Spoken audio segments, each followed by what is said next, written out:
Greetings everyone, it's Revival of Wisdom. I facilitate human enlightenment through occult and esoteric teachings.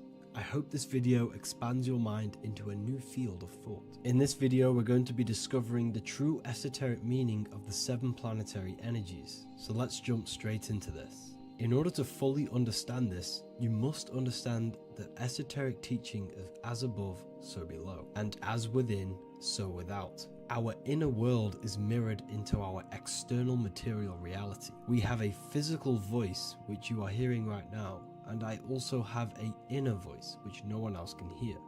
The inner world is invisible, and the external world is visible. In other words, the inner world is the spiritual world, and the outer world is the material world. The inner world of ourselves reflects and projects our outer world, which means everything in our external reality is a somewhat reflection of our internal self. You are made in the image and likeness of God. You yourself are the universe experiencing itself in a 3-dimensional physical form. The Newtonian science has programmed you to believe that you are a physical being inside of a physical universe. They did this to limit your mind to only believing there is a physical universe and that you are separate from the universe or God.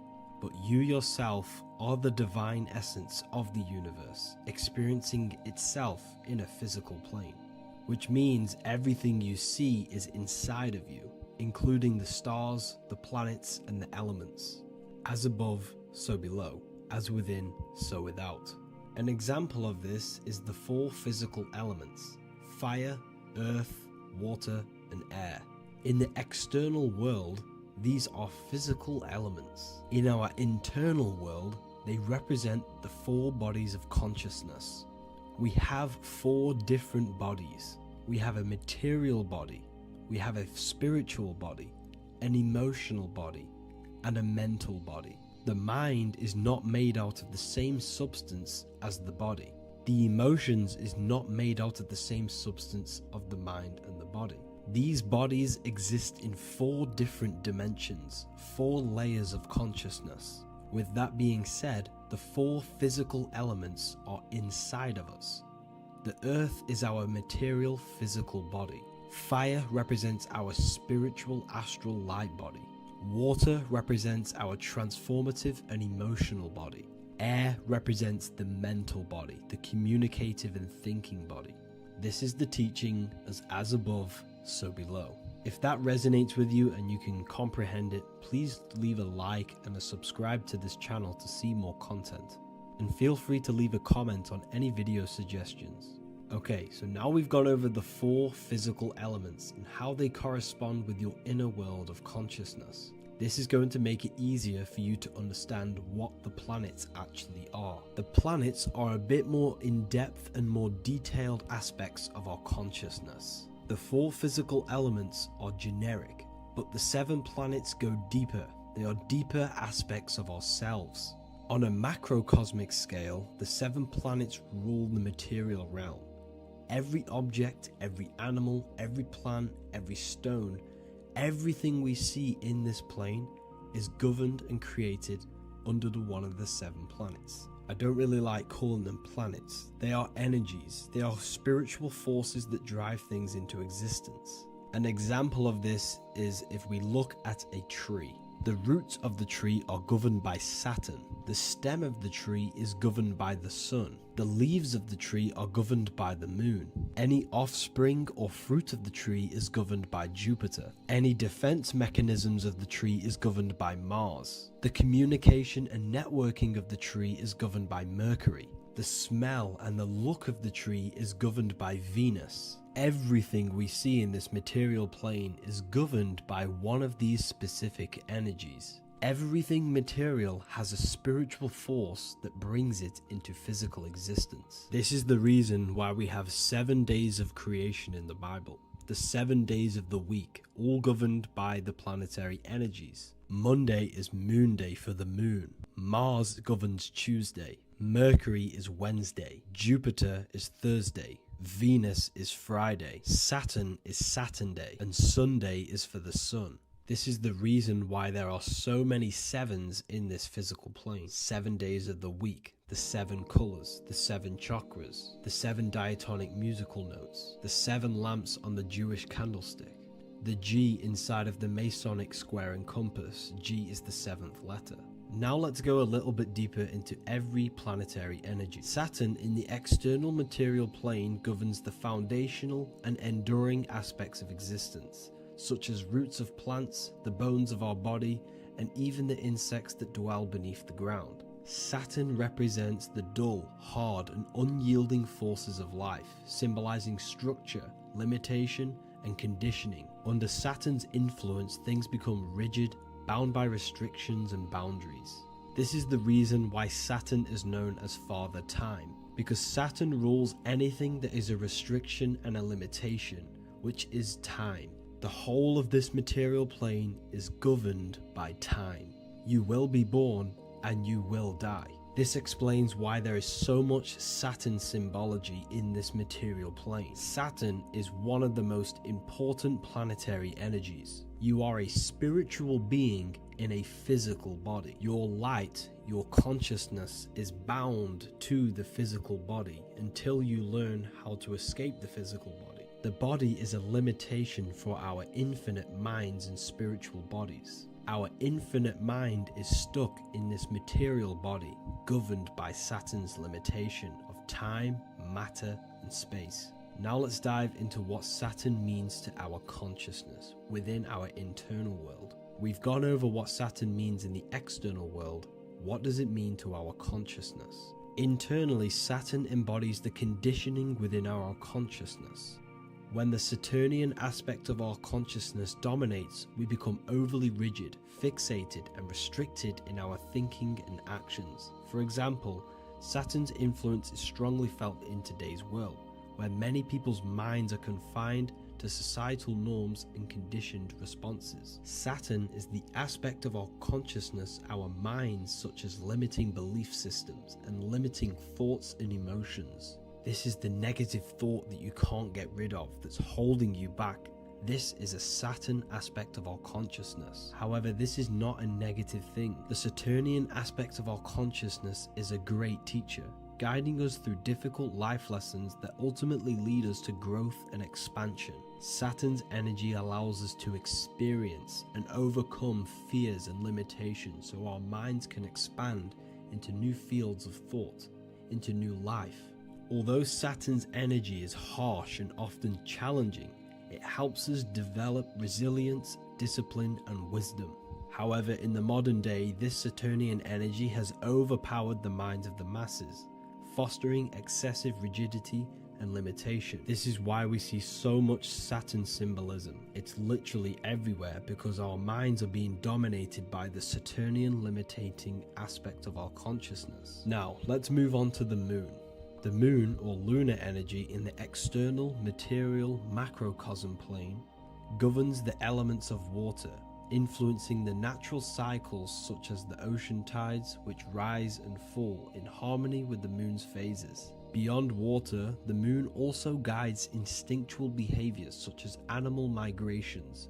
Birds, insects, and other creatures rely on the moon's subtle energies to navigate their journeys. For example, dung beetles use polarization patterns in the moonlight to orient themselves and travel safely home. The moon creates the months. M-O-N is moon. There are 28-day cycles, and this 28-day cycle of the moon is reflected in the woman's body, known as the menstrual cycle. The moon is a feminine energy, governing the feminine elements such as water and the feminine cycles of the body. The moon is the womb.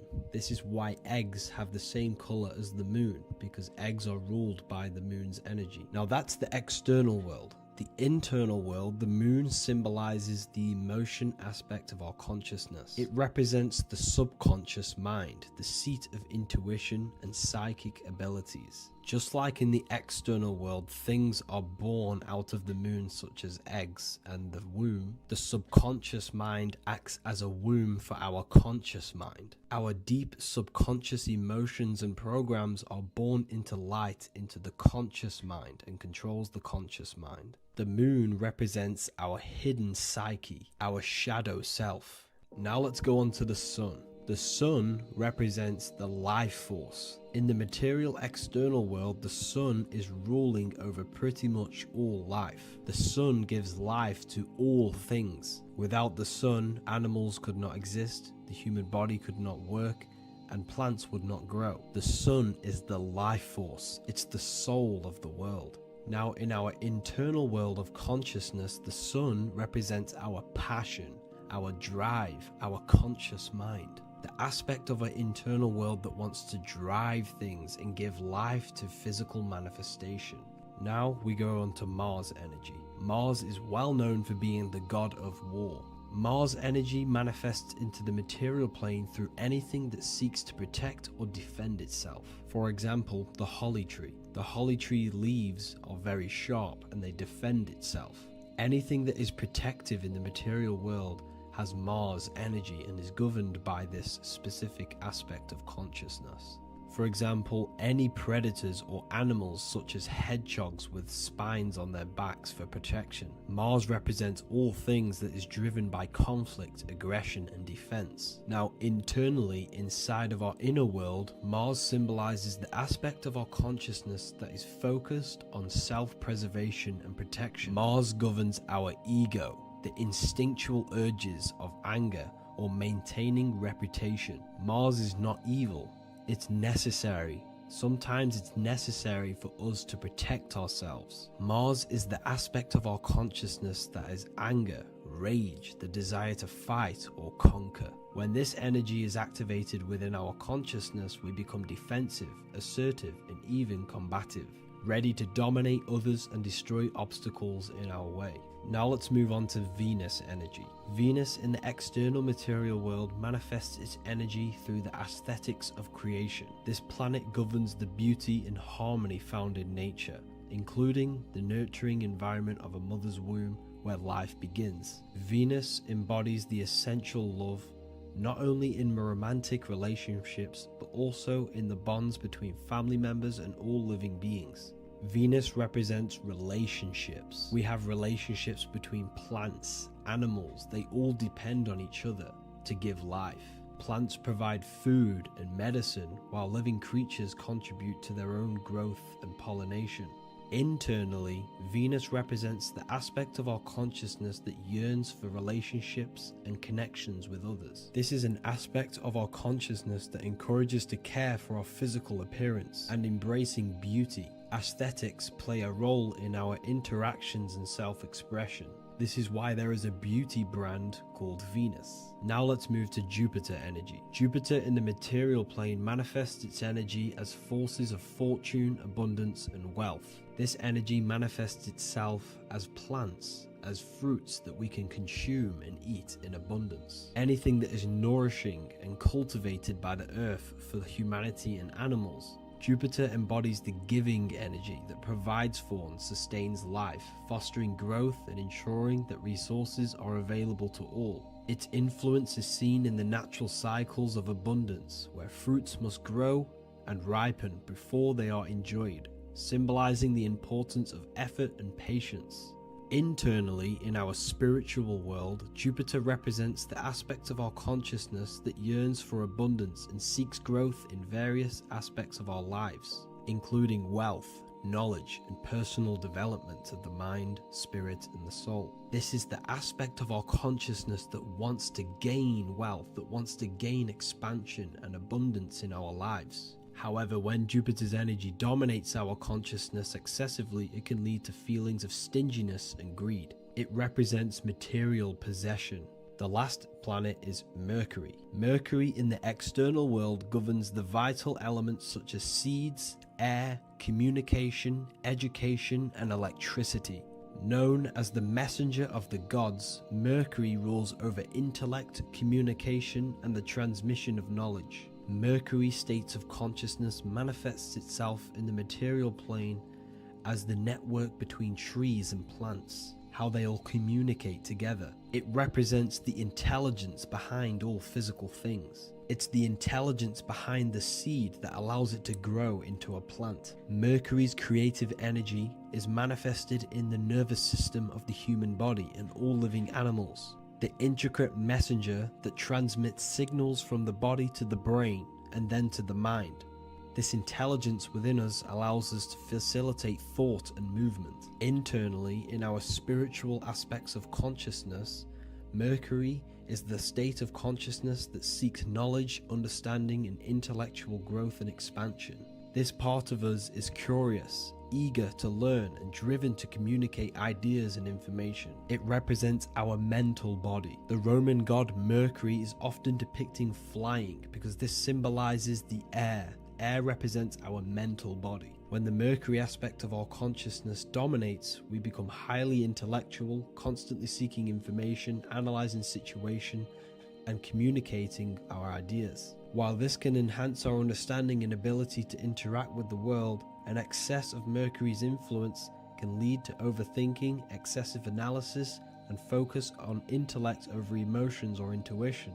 Okay, so they are the 7 planetary energies in the external world and your internal world of consciousness. These energies are manifested in the Roman mythology as human beings. They are depicted as human beings, but this is nothing but symbolism. These gods never existed physically. They represent aspects of our consciousness and spiritual forces that govern the material plane. Every material object, every intelligence, every piece of life in this universe is governed and brought into existence by one of these spiritual forces. Now, I hope this video has expanded your mind into a new realm of thought. Make sure to leave a like, a comment, and subscribe to the channel for more occult and esoteric information. You can read more about this topic and many more occult and esoteric teachings inside of my books, the Book of Wisdom Volume 1 and the Book of Wisdom Volume 2. I honestly advise that not everyone reads these books. These are books which will completely transform your view on reality. You will feel a lot better reading these books because you will find a connection with yourself and the universe. Understanding truth and knowing thyself gives you a sense of well-being. Like I said, this is not just a book. This is a beginning of your journey of expansion and growth. Reading them can be life-changing. Inside my university, I host live calls where you can ask me questions, and you can watch all the pre-recorded live calls. You also gain the ability to manifest your own reality through the Manifestation Mastery course. There is also a library with all of the PDFs that I've read in the past of occultism, symbolism, and esotericism that you can gain access to. There is a whole lecture section where you can watch all of my occult lectures. This is a place of transformation. The price of the university will be going up very soon. If you join now, you will gain a free sexual alchemy course which will teach you how to transmute sexual energy into creativity. I'll leave all the links in the description for the university and also my website where you can get my books. I hope you enjoyed this video. Take care.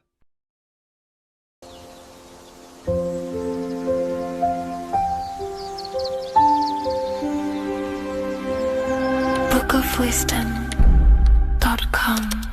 Visit today.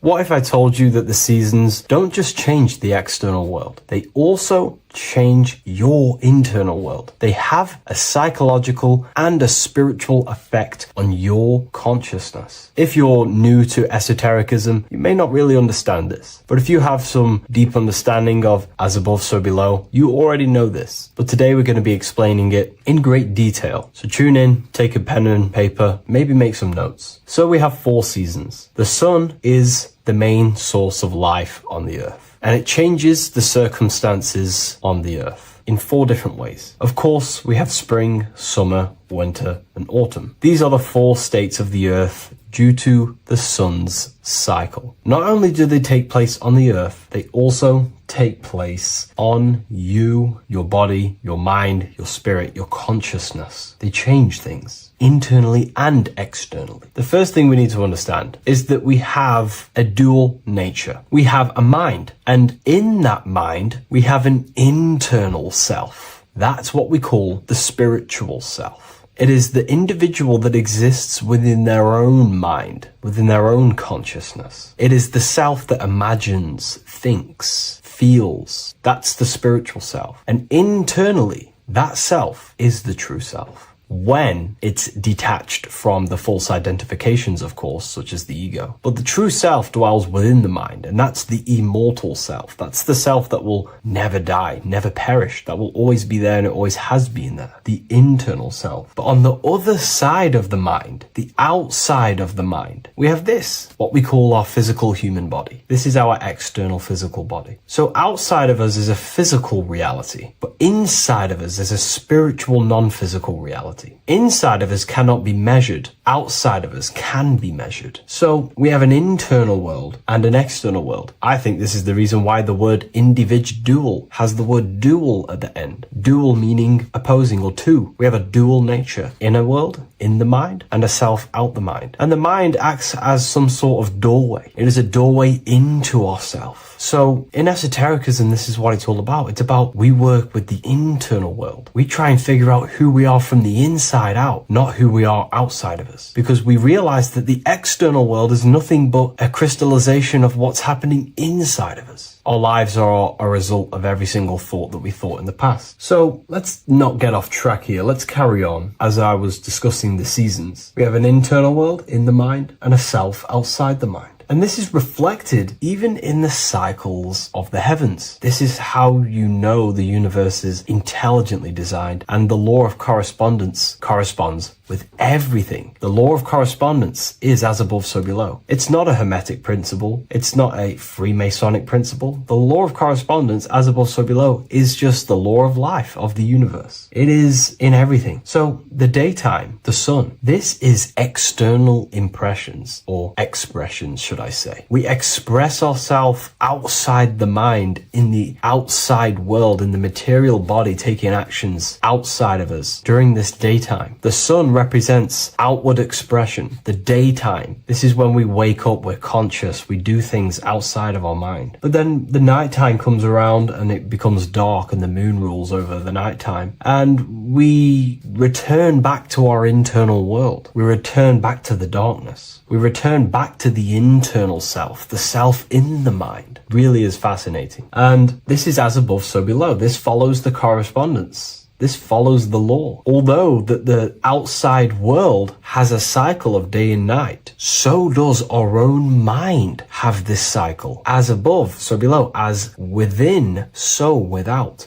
What's happening outside of us is also happening inside of us. The mind is also going in a cycle. Because in the daytime, the mind wakes up and we express things externally. But when the sun goes away and the electromagnetic rays of the sun are not very strong, our brainwaves decreases, our body activity decreases. It slows down and we return to the internal self. The body switches off and we return to the internal self in the mind. We enter in the doorway of the mind and return to the internal, the spiritual self. And when the body is less active, this is when we are more connected to the internal world, our spiritual true self. So as above, so below corresponds with the day and night, the sun and the moon. The moon represents our internal world, the world inside our mind, the self inside the mind. And the sun represents the external self in the external world. So not only are these cycles happening in nature, the darkness outside of us when the sun goes away is the same darkness that we go within ourselves when we go to sleep. It's the same cycle. Our bodies are in the cycle of the external world also, as above, so below. But then we can even take this even further. This fractals down even further. If we look at the cycle of the yearly cycle of the sun, which is what we call the 12 zodiac signs, we notice that these 4 seasons also take place in every single cycle of the day. So a yearly cycle can be seen as a big version of a daily cycle, or a daily cycle can be seen as a smaller version of a yearly cycle. For example, we look at Aries, which is spring. This is when the sun springs everything back to life in the spring. This is when the crops start to spring up and start to grow again. But we could see that at 6 a.m. in the morning, when the sun rises and just cracks over the horizon and starts to bring light into our day. Aries is associated with the morning time also as spring. Morning time is a smaller version of spring. Then we look at the summertime. The summertime is midday, when the sun is at the top of the middle of the sky. This is when the sun is most powerful, most radiant in our day. This could be seen as the summertime. Then when the sun starts to set, this is associated with autumn. Autumn time is the sunset. Then the winter time is associated with the nighttime, the midnight, when everything's very dark. So a daily cycle is basically a smaller version of a yearly cycle. And just how I explained how the cycle of the sun outside of us also happens inside of us with our consciousness falling asleep when the sun goes away, is also happening to us on a yearly cycle also. So the daytime is associated with the summer and the nighttime is associated with the winter. The winter is like the inhale. The summer is like the exhale. It's the breath of the universe, just like how we breathe in and out of our lungs. Everything takes this rhythm and polarity, okay? So winter is associated with the self and the world inside of ourselves, inside of our mind, the spiritual self, the internal. Because the winter is when the sun's rays, electromagnetic rays, are not very powerful. And this decreases brainwave activity, making us more connected to our internal world, inside the mind. But the summer's the complete opposite. The summer is when the sun is very, very powerful. And the sun's powerful electromagnetic rays increase brain activity, making us more actionable in the physical world outside of our mind, in the external world. So summer is the daytime and winter is a big version of the nighttime. Vice versa. Just like how in the winter, we're more in the house. We're inside buildings because it's very cold outside. Animals hibernate. They go inside. They go into little places. They collect all their food and prepare for the winter. They go inside. They go in darkness to hibernate. So does our consciousness, our spirit, the self inside of our mind. We can use these cycles to our advantage, to evolve spiritually, to connect and be more balanced. You know, I've mentioned a lot of this inside the university to my members, to the family inside of there. We discussed this. We had a great discussion about this. And, you know, the live calls we have are priceless. The conversations you can have with someone when they're awake, you never forget them. You always have deep, meaningful conversations. And we discussed this deeply, and we were going into some interesting things about how we can use these types of changes in the seasons for our spiritual growth. We even discussed about spring and autumn and how they're associated with the different spiritual bodies that we have. But anyways, let's not get off track. Lucid dreaming, dreaming itself, and astral projections, I find are more easily accessible during the winter and the night times. Like I said, because the brain activity is decreased due to the sun being not powerful, we are more reconnected with the self inside the mind, the spiritual self, the immortal self. Wintertime is a great time to work on yourself, to start to gaining discipline, to meditating, to really working on the subconscious. Because spiritual work is harder than any physical labor. You really got to dig deep within yourself and be honest and true with yourselves. I think this is the reason why, you know, a lot of people convert to spirituality from religion. They come into spirituality and then they go back to religion because they realize spirituality is it's difficult. You have to be honest with yourself. You have to really face the traumas, the negative aspects of yourself, the dark side of yourself, and bring it to light and transform it. And that sort of work is a lot more difficult to do than any physical labor. So the winter time is the time that we go inside ourselves. We reflect a lot more. We need to work on ourselves, on our mind, on our negative habits, on our dark traits, on our things that we have been pushing away and not controlling. The winter time is that time we can really start to connect with the internal self, work on our imagination,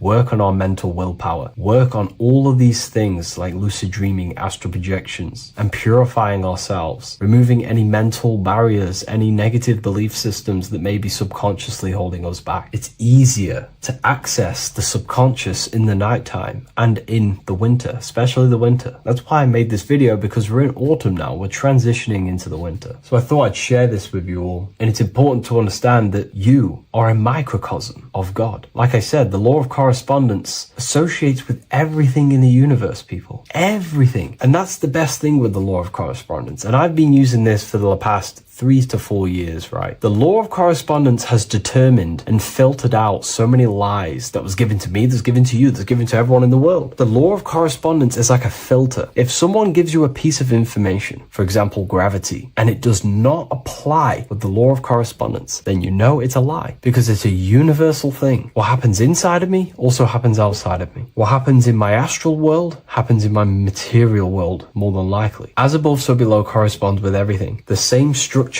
in my veins, in my nervous system. It's the same structure in the trees, in galaxies, in everything. As above, so below. The universe is a fractal universe. Therefore, the point that I was getting at is that you are a microcosm of God. The same mind that God manifested things through thinking. He thought the stars, the earth, nature, the human body, designed everything with the God mind. He thought everything into existence. And that mind, them powers that God used to manifest everything into physical existence through the power of thought, is the same mind that you possess, but on a smaller scale. God manifested the macrocosm through thought, as the universe is a mental universe. Everything you see around you was thought, then manifested into physical reality. God manifested the macrocosm, the world, through thought, and that same force of thought you use to create the microcosm, to create your own world. You think your life into reality, your world into reality. Your body is a microcosm, a miniature universe. Every thought you think commands 50 trillion cells in your body, and your cells religiously execute on every command that you give it. You're in charge of 50 trillion cells. You're literally commanding a whole civilization inside your body. And this is how you are a reflection of the divine. The God mind created the macrocosm, the world, and you create your own world inside that world using the same power as thought. Very powerful. So everything that happens outside of you is also happening inside of you. The law of correspondence is the most important, the law that you could possibly learn, because it makes everything so clear for you in the universe. Makes life so clear. You see reality for what it truly is. It's a reflection of the higher dimensions. Just like how reality right now is a reflection of what's happening inside of people's minds and consciousness. We can't blame the elites for all the negative things that's happening in reality, because all the negative things that's happening in reality is the negative things that's happening in people's minds. We need to take control of ourselves. So with that being said, thank you all, everyone. If you wish to read more, 90% of you watching this video have already got this book. I want to say thank you for your support. It means the world to me. It makes me research more and write more books. And the book of symbolism is coming very soon. So thank you, everyone. I'll leave a link in the description for the university, for the live calls, and for the book if you wish to join. Have an amazing day.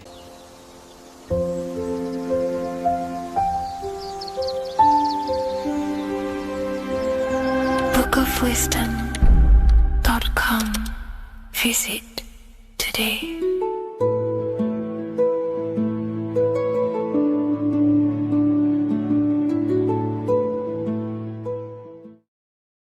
In this video, we're going to be talking about the evolution of consciousness. You are born human, however, you possess consciousness, which is the awareness behind your being, the awareness behind your thoughts, the experiencer behind your five senses, the experiencer, the observer behind your thought, emotions, and senses. You are an eye, an invisible consciousness looking through a lens, which is your body. Your body produces this physical world that you experience.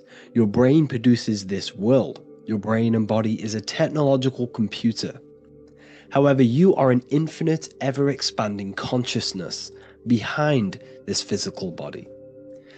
And there is an evolution of consciousness, a cosmic journey of expansion. And this is why we see so much pyramid symbolism in the occult and esoteric world, and especially within Freemasonry. Because the pyramid represents climbing, an evolution, a raising state of consciousness, a journey.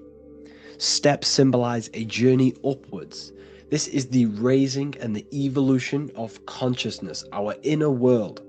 The transmutation of our inner selves, of our souls and consciousness and our minds. So when we see this pyramid, we're seeing a evolution, a way up to source consciousness. And the eye in the pyramid represents your source consciousness. It represents illumination. It represents divine guidance through this evolution of consciousness. This is why we see the ladder. Consciousness is ever expanding on an infinite journey of evolution. Each individual is a part of this cosmic process, contributing towards the ongoing expansion of both mind and awareness. As we evolve, we collectively explore deeper levels of existence, expanding the boundaries of thought and consciousness. The mind has the ability to expand infinitely into new realms of thought, into new dimensions of mind. The mind cannot be filled up. It is not a physical substance. The body can be filled up because it is a physical thing, but you cannot fill the mind. Therefore, the mind is constantly expanding, ever expanding into new fields of thought. So what we see in Freemasonry, the ladder, is again a journey, an elevation of consciousness. When we are born with an infant consciousness, and as we gain older, we gain an adult consciousness. Our inner world, our inner mind, and our emotional intellect changes and evolves. We are significantly different from when we were very young as an infant. It's because our consciousness evolutes, it changes, it alters like water. So just like this evolution of your own consciousness as growing up, there is consciousness of beings existing in cycles beyond our own. And their consciousness is unimaginably different from ours. They operate on a higher level of understanding and knowing, experiencing reality in ways that transcend our current comprehension. Our minds right now cannot comprehend the highest states of consciousness. There are entities, there are beings beyond our own, existing in higher dimensions of consciousness that we cannot comprehend because they have expanded. They are on a further way up the ladder of consciousness. However, we are all on this same journey. None of us can take the same journey. There is one ultimate goal, reaching source consciousness. However, this is always ever expanding. However, we are all on a different journey. There is one truth, one source, one goal. However, there are billions in different ways of reaching it, and we are all on these different paths to source consciousness, to this ladder, this evolution of universal evolution. Okay? Their awareness is attuned to new dimensions of existence, reflecting a more advanced stage in the cosmic journey of consciousness evolution. So when you take DMT, you are shot into these higher realms of consciousness where you meet these beings who look similar to these images. They are not speaking to you physically. They don't speak to you three-dimensionally through vibration and words. They speak to you mentally. If you have done DMT, then you know this. And if you have met these beings, then you know this. You might have even met some of these types of beings on mushrooms or any psychedelic drugs. Because ultimately, when you take these mind-altering substances, it's altering your consciousness. It's merging your consciousness with the spirit of that substance. And you are essentially attuning your mind to higher dimensions of consciousness. That's why we say we're getting high when we take these substances. Therefore, when you meet these beings on DMT, you are essentially meeting beings who are attuned to higher dimensions of consciousness, and they speak to you mentally. They speak to you telepathically through thought, because the universe is mental. Everything exists within the mind. The way you are now, your physical existence, is a state of mind. Mind, thought creates matter. Spirit and matter are two opposing ways of thinking. If we have a very spiritual mind, we have an expanded mind, we are a spiritual person through the mind. However, if we have a very low state of consciousness where we think about food, sex, lust, and all physical things, then we have a physical consciousness. Matter and spirit are two opposing forces, two ways of thinking. The mind attunes itself to different levels of understanding in different dimensions. So, essentially, this is what we're looking at. The body is a vessel for the fluidic, formless consciousness, a temple that houses the essence of our awareness. While the five senses are limited to perceiving only the physical plane, the mind transcends these limitations, capable of perceiving the full scope of reality. It is through the mind that we access deeper truths beyond the material, tapping into boundless nature of existence. Physical existence is a thin band, a thin layer of reality. It's like 0.001% of reality. And your five senses are only tuned into this layer of reality. But the five senses are, by design, only allowed to perceive physicality. But the mind has the power to expand beyond this physical five sense state. The mind has the power to expand and evolute. It is a conscious decision whether you want to take this path or not. You can stay in a three-dimensional way of thinking, or you can expand your consciousness from within.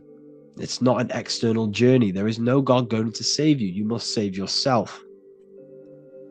Therefore, behind every single one of these eyes is the same source consciousness. However, we are all different cells in a different journey. The organs in your body, the cells in your body are all alive. They all possess same consciousness, universal consciousness. However, we are all on a different journey of evolution. As above, so below. As the baby is in the mother's womb, when the baby becomes conscious, there is a world outside of its mother. What does it do? It presses and seeks a way out to be born in the other world outside of its mother. It is the same with your consciousness, your mind. When your mind becomes aware that there is realities beyond the immediate surroundings, it seeks a way out. And this is exactly what I'm doing to you now. I am now expanding your mind and telling you there is other ways of reality. There is other dimensions of consciousness which you can access through inner transmutation, through different ways of thinking, spiritualism, and meditating and connecting with yourself and detaching from external things. We can upgrade our consciousness. Your body is a womb. Why Jesus says you must be born again to see the kingdom of God, because you are born physically and then you must be born again spiritually, awakening your inner consciousness. So like I said, as the baby is in the womb, it's the same principle. As above, so below. You were a baby, you were in your mother's womb, and you figured out there is a world outside of your mother, so you seek to way out your mother to be born in another world. It's the same now. You must do this now. This is your spiritual evolution. This is the evolution of consciousness. It's ever expanding. When you die, this is a transition. You must learn to not fear death. This is another part of your spiritual journey. You must master death. Therefore, like I said before, the mind has limitless capacity to expand into new realms of thought, continuously exploring uncharted ideas and concepts without boundaries. The mind can ever expand. It can never be filled. It can never ever know everything. There is infinite fields of knowledge, infinite fields of thought. Your current state is just one stage on an infinite pathway. You won't remain human forever. The human experience is a crucial phase where we learn to balance polarities, master the fundamental laws of the cosmos. It is a period of growth and transformation, preparing us for the next stages in our cosmic evolution. The goal is to strive for perfection, yet the true perfection is unattainable. It's like a tunnel, and there is a light at the end of the tunnel. And as you walk through this tunnel, the light is ever moving backwards. You should forever seek to meet that light, but you will never meet that light because consciousness is ever expanding. You should strive for perfection, yet knowing that perfection is forever unattainable. The journey is endless, with each step revealing deeper layers of understanding and experience. The pursuit of growth and expansion is itself the essence of our evolution. You can find all of this knowledge in the amazing book that I have read for years. I have read this book, The Emerald Tablets of Thoth, the Atlantean, by M. Dorial, translated by M. Dorial. I'm telling you now, this book, now that I've told you this, you have some context on the book. The whole book is about evolution of consciousness. He's talking about higher dimensions beings. He's talking about how you can transcend this physical plane. It is truly the most amazing book you will probably read. One of the best spiritual texts you'll see. It's hard to understand, so you must read it over and over again. And the more your mind progresses, like for me, I read this every couple months, and the more I learn about consciousness, the more I expand my own consciousness. And every time I read this book, I pick out something new that just completely blows my mind, because you can only understand this book to your level of consciousness, to your level of understanding. So now that I've told you all this information, go and read this book and it will absolutely blow your mind. And so will the Book of Wisdom Volume 2, which is now available. I released it the other day. I'm just going to read a page out now. This page is called Spirit and Matter. The Earth is not merely a dense, lifeless rock drifting through space. It possesses spirit, a living essence that animates its form. But what do we mean by spirit? Spirit in esoteric terms refers to the energy, the life force, animating the principles infused in matter. So essentially, what this page is talking about is how everything has spirit, consciousness within it. You are the middle, you are spirit and matter. You have the ability to expand your mind to the God self and raise above our animal instinct, our material self, and know the divine and expand. Animals cannot do this. Animals are not self-aware. Humans possess self-awareness. We can observe our consciousness. We can say, why do I exist? We can look in the mirror and know that we need growth. And this is what Anunnaki means. Anu means above. Anu was the supreme god of the sky, which is a metaphor. He represents spirit above, heaven. Anu came down to earth and married Ki, the goddess of the earth, which represents matter. It's a myth, it's an allegory. Anu married Ki and gave birth to the Anunnaki. Spirit came down and infused with matter and gave birth to the human, which is you.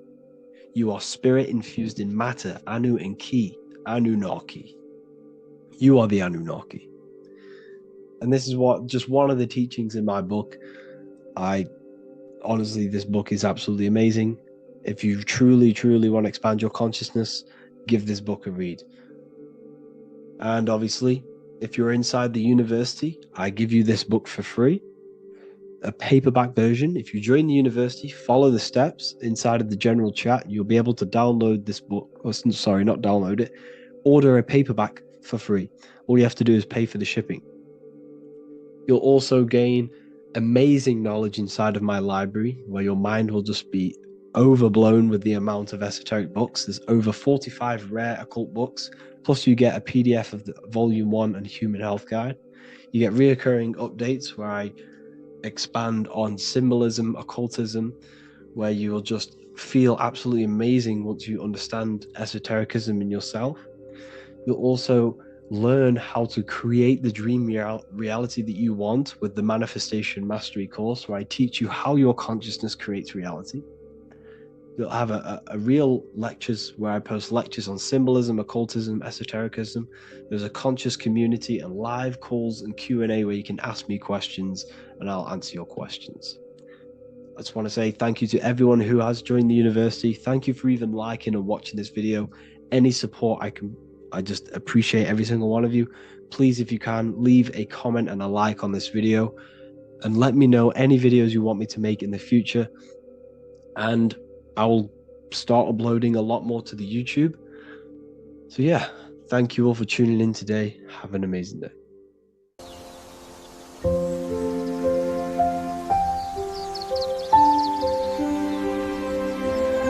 bookofwisdom.com. Visit today.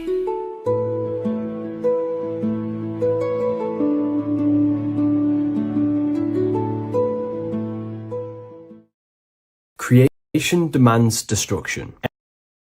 Every time you release your sexual fluids, you're destroying a part of yourself to create an extension of yourself. For example, if you want to create a business, you have to destroy your time, attention, and energy in order to create the effect of the business. All creation demands some sort of sacrifice or destruction. This falls under the law of polarity in the universe. It's the same with your sexual fluids. Your sexual fluids, especially as a man, contains minerals, all the minerals in your body. It contains your vitality. It contains your DNA. It contains the blueprint of you, and it can create a whole new human being. You are literally playing with the power of creation if you are releasing your sexual fluids too much. Sexual fluids also extend beyond the physical plane. They contain astral forces because all physical creation is a mental creation. We live in a mental universe. Everything begins as a thought in the mind, then the thought takes the form and the body of imagination, which is an astral force. Imagination turns into etheric emotional energy. Then the etheric emotional energy turns into the physical action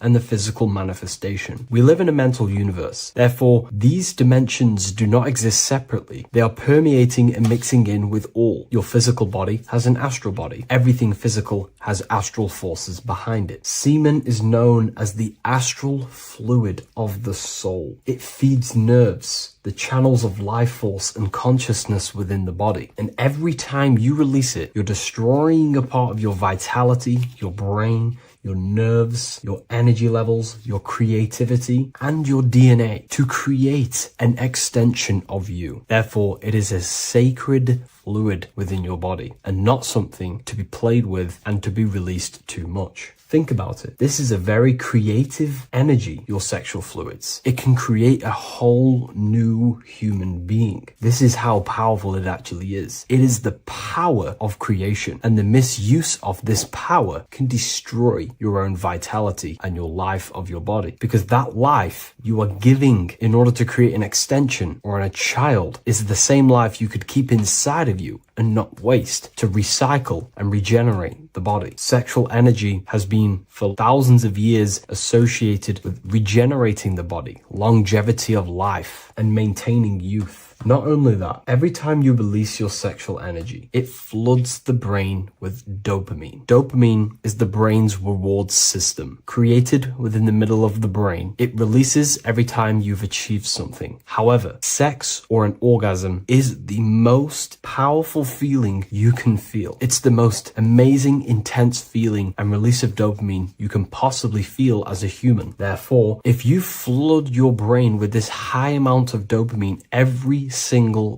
day, you are getting the epitome of human feelings every single day. Therefore, you will become numb to everything else in reality. You won't be able to enjoy the small things in life. And I know this firsthand because I experienced this myself. As soon as I stopped, this is when I started to enjoy the little things in life, seeing family, and I actually gained more energy, more ideas. We'll get into this a bit later. It is a creative energy. It creates a whole new human being. Therefore, if we maintain this energy, we can maintain our creative power within us, because that's what we are. We are all creative beings, moving energy from higher dimensions of consciousness, the mind, into lower dimensions of consciousness, the physical world. You hold the power to create. You are not in a world. The world is working through you. You do not possess a life. Life is working through you. You are not in a universe. You are the universe. It's moving through you. There is no past, present, and future. The present moment is you. When we release every single day or frequently throughout the week, like I said, we're triggering the brain's reward system, dopamine, which makes you feel as if you have already achieved something. And if your brain is telling you you have already achieved something by overusing your sexual fluids, then you will not have the motivation to achieve other things in your life. I know this firsthand. I became very lazy. I didn't want to work. I didn't want to do anything because subconsciously my brain felt as if I've already achieved. If we look at the symbol of the Baphomet, we notice the Baphomet has horns and a goat head. Now we look at the word horny. When you become sexually aroused, it's known as horny, which is the horns, representing the lower mind. The lower mind is the mind we use for our animal instincts. We have two parts of our mind: a higher mind, which is contained of higher thought, which chases spiritual things such as love, wisdom, knowledge, and God. Then we have a lower mind, which chases the things of the material world closely associated with the ego, chases validation, material gain, status, and physical sensation, physical pleasures. It is these physical pleasures that can keep you in an endless loop, making you feeling empty inside, because nothing material can ever satisfy our internal world. Nothing. You can achieve millions of dollars. You can achieve your dream house, your dream car, your dream watch. And if that is the only thing you are chasing, you will feel empty inside when you achieve it, because nothing of this material plane can satisfy you. Nothing of the lower mind can ever satisfy you. This is why we must sacrifice the lower mind and overcome the lower mind and the lower instincts. One thing I found amazing when I mastered my sexual urges and my lust is that my mind became a lot more clear. The thoughts and the time and the attention that I used in my mind to go towards lust, sex, and chasing these things was taking up a lot of mental space, time, and energy. But as soon as I removed it and mastered it, my mind became an open vessel for higher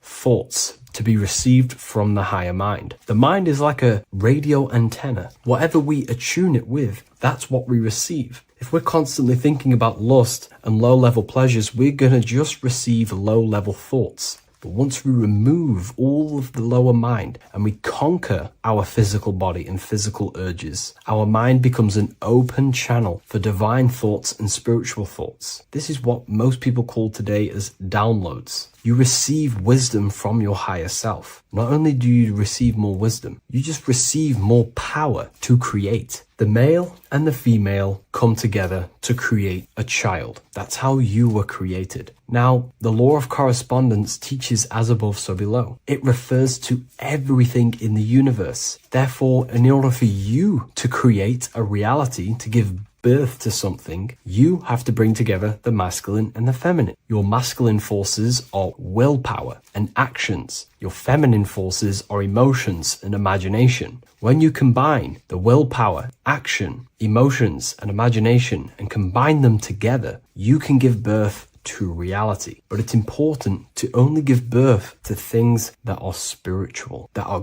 good, that are for the benefit of yourself and humanity, and not for the ego and the lower mind. Killing our lower mind is essential for spiritual ascension when we die. The thoughts that we give the most attention and energy to when we die are pretty much the same thoughts that we're going to think when we die. When you die, your physical body and external world is stripped and you're left with your internal world of consciousness, more than likely be resonating within the lower astral plane before you move on to any higher dimensions of the astral. It's important that we kill any addictions such as sex, food, attachments, emotional attachments to people, any desire for material things before we physically die. The Hindus taught this, Buddhism taught this, the ancient Egyptians taught this. We have to remove the desires in our heart for material and things before we physically die, because when we die, we cannot fulfill physical pleasure. Therefore, we will create our own suffering within the astral dimension. So sex is the biggest part of this. We have to remove the desire for sex or releasing any of our sexual fluids before we physically die to master ourselves. And not only that, it's going to benefit the way you feel, the way you think, the way you act towards people once you have mastered this. Porn psychologically damages you. You are quite literally the person in the corner of a room watching two other people give pleasure to each other. Psychologically, that is not good. And what happens in darkness is always revealed in light. What you do in your alone times will show in your confidence, in your eye contact, in your presence, in your aura, your energy. You cannot hide things that you do in the dark. because they always reveal themselves in a subconscious way, whether physically or through an energetic spiritual way. Sex can be known as sacred energy exchange. You are exchanging energy, bioelectrical energy. It's a scientific fact that when you hold hands with another person, your brain waves of each individual become synced, your emotions sync, and you exchange electromagnetic energy because you are an electromagnetic being. When you have sex with someone, you are literally exchanging emotional energy. Your aura is not just an electromagnetic field. It is literally a manifestation of your internal consciousness. Your consciousness contains your thoughts, your beliefs, your traumas, your emotional state. And this manifests externally through the vortex of your heart into an energy presence around your body. This is why you can feel sad when someone else is sad next to you, because their energy is merging with yours. When you have sex with someone, you are quite literally exchanging consciousness, beliefs, traumas, emotions, feelings, vibrations, and your consciousness merges with their consciousness. So be careful with just having casual sex. Now, I'm not here trying to say never release, never have sex with your partner. I'm not saying that. I'm saying take caution with these things. Take my teachings with a pinch of salt. If it benefits you, that's great. I'm not here to tell you how to live. I'm simply giving you my research and the things that have helped me in my life on my esoteric research, awakening, or spiritual path. I don't like calling it a spiritual path, because it's not spiritual. It's simply just life, the knowledge of consciousness and the self. So I hope this video helps. If you'd love to read this book, I'll leave a link in the description. This book I wrote myself called The Book of Wisdom, Volume 2. There is a massive mystery around the Freemasonic G, and in this video we're going to be discussing it. Some people call it geometry, God, gnosis, genesis, generation. But in fact, it's all of these things. And all of these things relate back to one concept that links them all. And in this video, you will be discovering this secret force, which pretty much creates everything in your reality, in your life, and has done unconsciously, whether you are aware of it or not. The Freemasonic G is the 7th letter in the English alphabet. This is important because the number 7 has many mysteries inside the esoteric and occult traditions. Some people say the number 7 represents the 7 colors of light, the 7 major planets, or the 7 musical tones, 7 days of creation. The number 7 is a massive mystery. But what we have to understand is that in the context of Masonry, Freemasonry is all about building the self. Every day we wake up, we are either building our prison of our mind or freedom of our mind. Everything inside of esoteric Freemasonry is about building the self and reconstructing our consciousness, our inner dialogue, the inner voice. We're transforming the mind from low awareness to high awareness. This is why Freemasonry uses the allegory of stonemasonry, stones, chipping away at stones. The stone is in fact you, and we are perfecting the stone, which is your very own mind. Because the universe is a mental construct. Life is happening to us inside our minds. We are all the universal mind expressed and clothed in a different body. Therefore, now we understand that everything is about the internal inside of Masonry. This G relates to something inside of you. Hence why you see the G inside of the square and the compass. It's something internal in you. G is the 7th letter of the English alphabet, and the number 7 symbolizes the 7 cognitions of the mind. In esoteric and initiatory traditions, the 7 psychological cognitions of the mind refer to the 7 distinct modes through which human consciousness perceives, interprets, and transforms reality. Different schools use different names, but across Hermetic, occult, Gnostic, and mystical systems, the same underlying pattern emerges. The mind has 7 functional powers, each representing a layer of awareness and a stage of inner development. Number 1 would be perception. The first cognition is the raw reception of sensory and subtle impressions. It is the gateway where the outer world enters the inner world of our minds. Perception involves learning to see without distortion, to notice the symbolic dimension behind ordinary appearances in an occult interpretation of perception. The second one is interpretation. After perception comes the act of making meaning. The mind organizes impressions into patterns, beliefs, and judgments. Esoterically, this cognition determines whether a person interprets life through the ego or through the higher insight of their higher consciousness. The goal is to purify interpretations so that the intuition can speak through it, to clear our minds of the clutter, master it, and let our higher consciousness shine through it. Number 3 is the imagination. This is the creative faculty that produces images, symbols, and visions in the mind's eye. This is associated with the astral plane. We live in a mental universe of thought. Thought wraps itself inside of imagination. The thought alone has no true form, but then the thought wraps itself in a vehicle of consciousness, what we call imagination, and we give form to the thought. Imagination becomes active. Imagination becomes active imagination, the foundation for rituals, alchemy, meditation, and visionary insights inside of occult traditions. Working on your imagination is a key part on developing your consciousness, as it is literally the sight into the astral plane, your internal vision of the mind. The 4th cognition of the mind is emotion.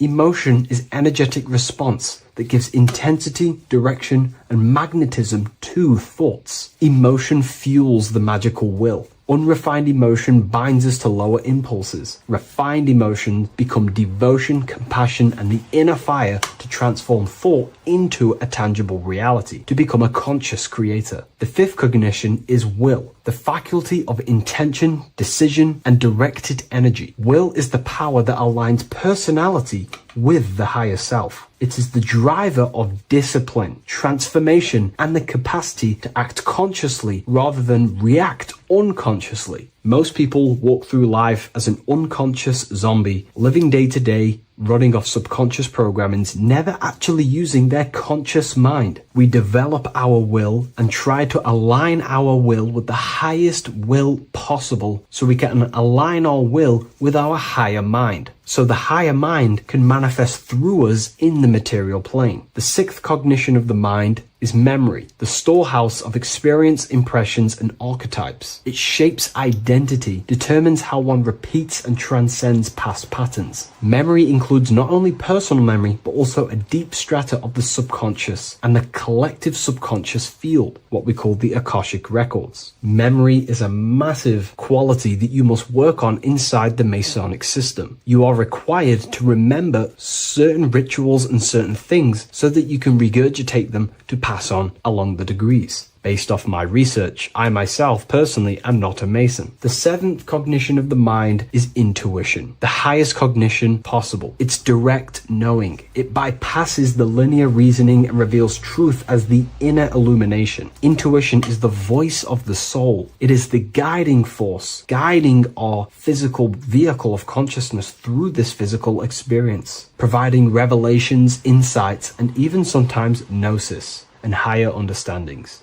They are the 7 principles and cognitions of the mind that we should work on. Sometimes they're symbolized as 7 luminary planets, because lumen is light. The planets are light. Light is consciousness. Consciousness is light. Now moving on to the true understanding of the G, the higher understanding of the G, as I mentioned previously. This is what we call the generative principle, the care principle, the human heart principle, the female aspect of consciousness within yourself. All creation is built upon a care. All action is built upon a care. You only act on what you care about. You care about paying the bills and staying inside your house and looking after your family, for example. Therefore, you take the action to generate the reality and generate money to pay the bills. Them actions are driven by the force of care. If you care about a plant, you take the action to water the plant and it grows. If you care about your partner or relationship, you give them attention and care and love and you grow the relationship. As soon as you stop providing care, watch the relationship crumble and the reality destroys itself. Care is the generative force of reality. This is the generative principle that generates your experience in this world. We are in a continual state of becoming. Each cause gives birth to an effect, and that effect gives birth to a new cause. The G is the generative principle that drives creation in the present moment. Reality is creating, unfolding in the present moment, and the G is the force inside of you that generates your experience. You're watching this YouTube video right now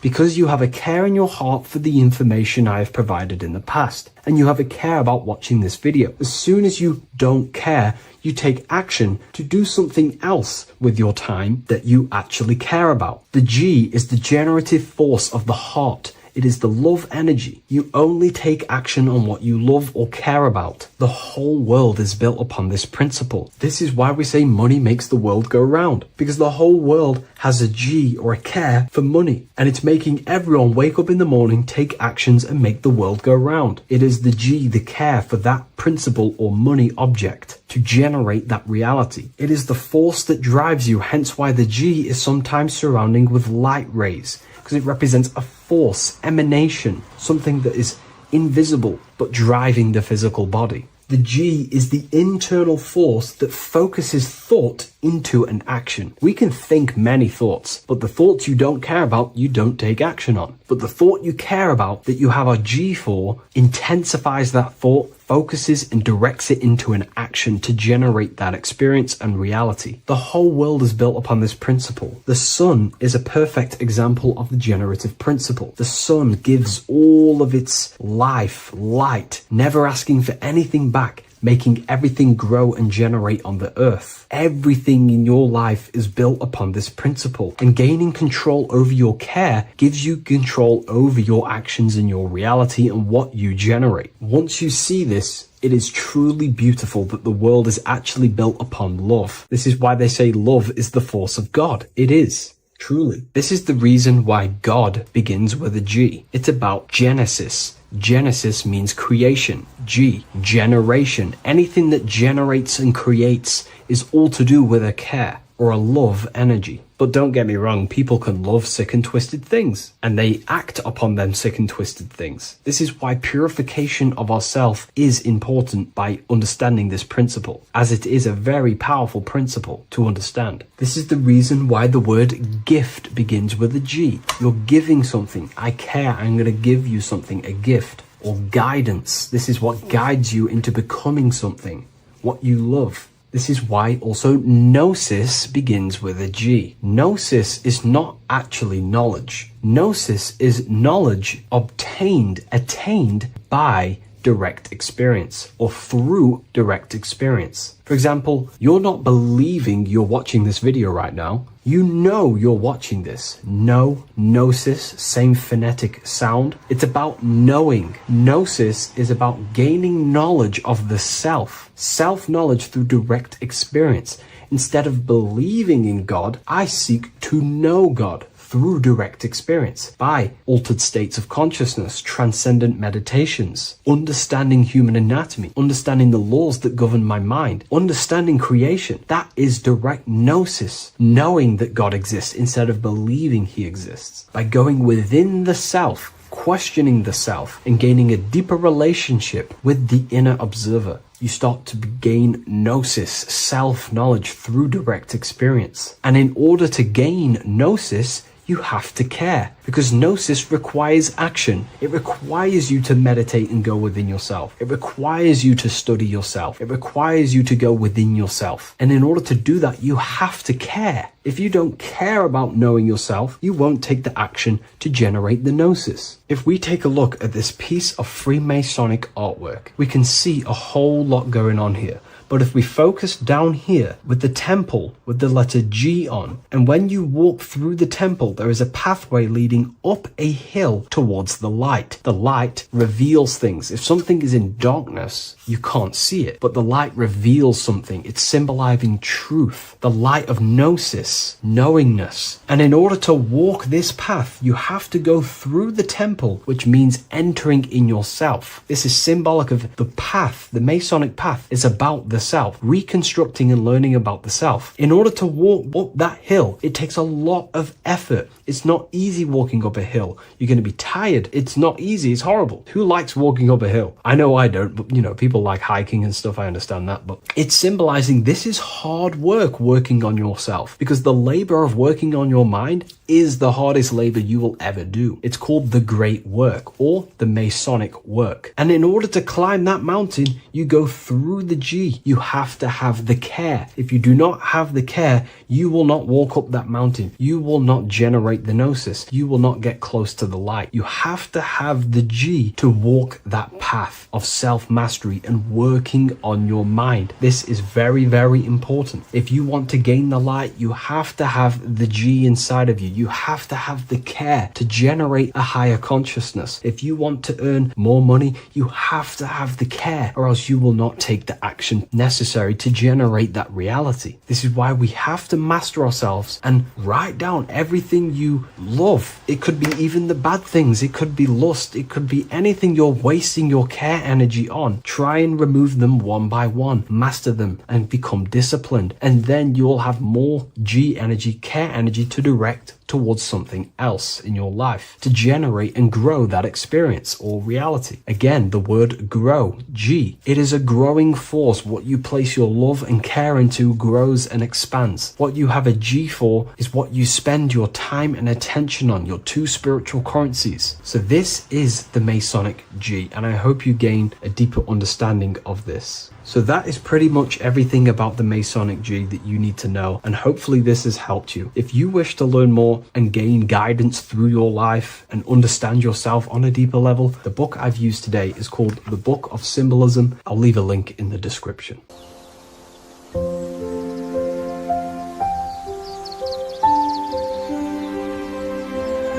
bookofwisdom.com. Visit today.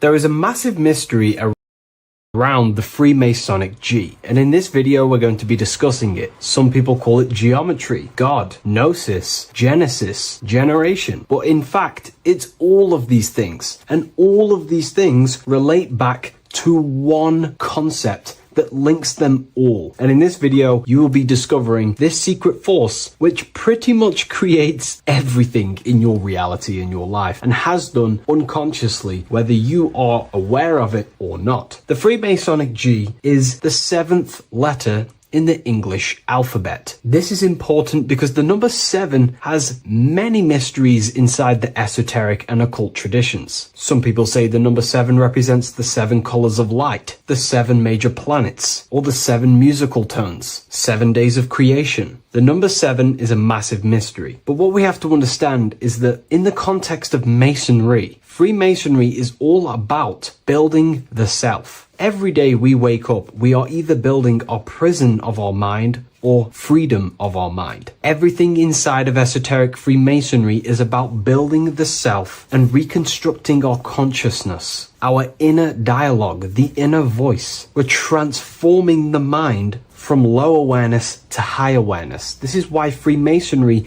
uses the allegory of stonemasonry, stones, chipping away at stones. The stone is in fact you, and we are perfecting the stone, which is your very own mind. Because the universe is a mental construct. Life is happening to us inside our minds. We are all the universal mind expressed and clothed in a different body. Therefore, now we understand that everything is about the internal inside of Masonry. This G relates to something inside of you. Hence why you see the G inside of the square and the compass. It's something internal in you. G is the 7th letter of the English alphabet, and the number 7 symbolizes the 7 cognitions of the mind. In esoteric and initiatory traditions, the 7 psychological cognitions of the mind refer to the 7 distinct modes through which human consciousness perceives, interprets, and transforms reality. Different schools use different names, but across Hermetic, occult, Gnostic, and mystical systems, the same underlying pattern emerges. The mind has 7 functional powers, each representing a layer of awareness and a stage of inner development. Number one would be perception. The first cognition is the raw reception of sensory and subtle impressions. It is the gateway where the outer world enters the inner world of our minds. Perception involves learning to see without distortion, to notice the symbolic dimension behind ordinary appearances in an occult interpretation of perception. The second one is interpretation. After perception comes the act of making meaning. The mind organizes impressions into patterns, beliefs, and judgments. Esoterically, this cognition determines whether a person interprets life through the ego or through the higher insight of their higher consciousness. The goal is to purify interpretations so that the intuition can speak through it, to clear our minds of the clutter, master it, and let our higher consciousness shine through it. Number three is the imagination. This is the creative faculty that produces images, symbols, and visions in the mind's eye. This is associated with the astral plane. We live in a mental universe of thought.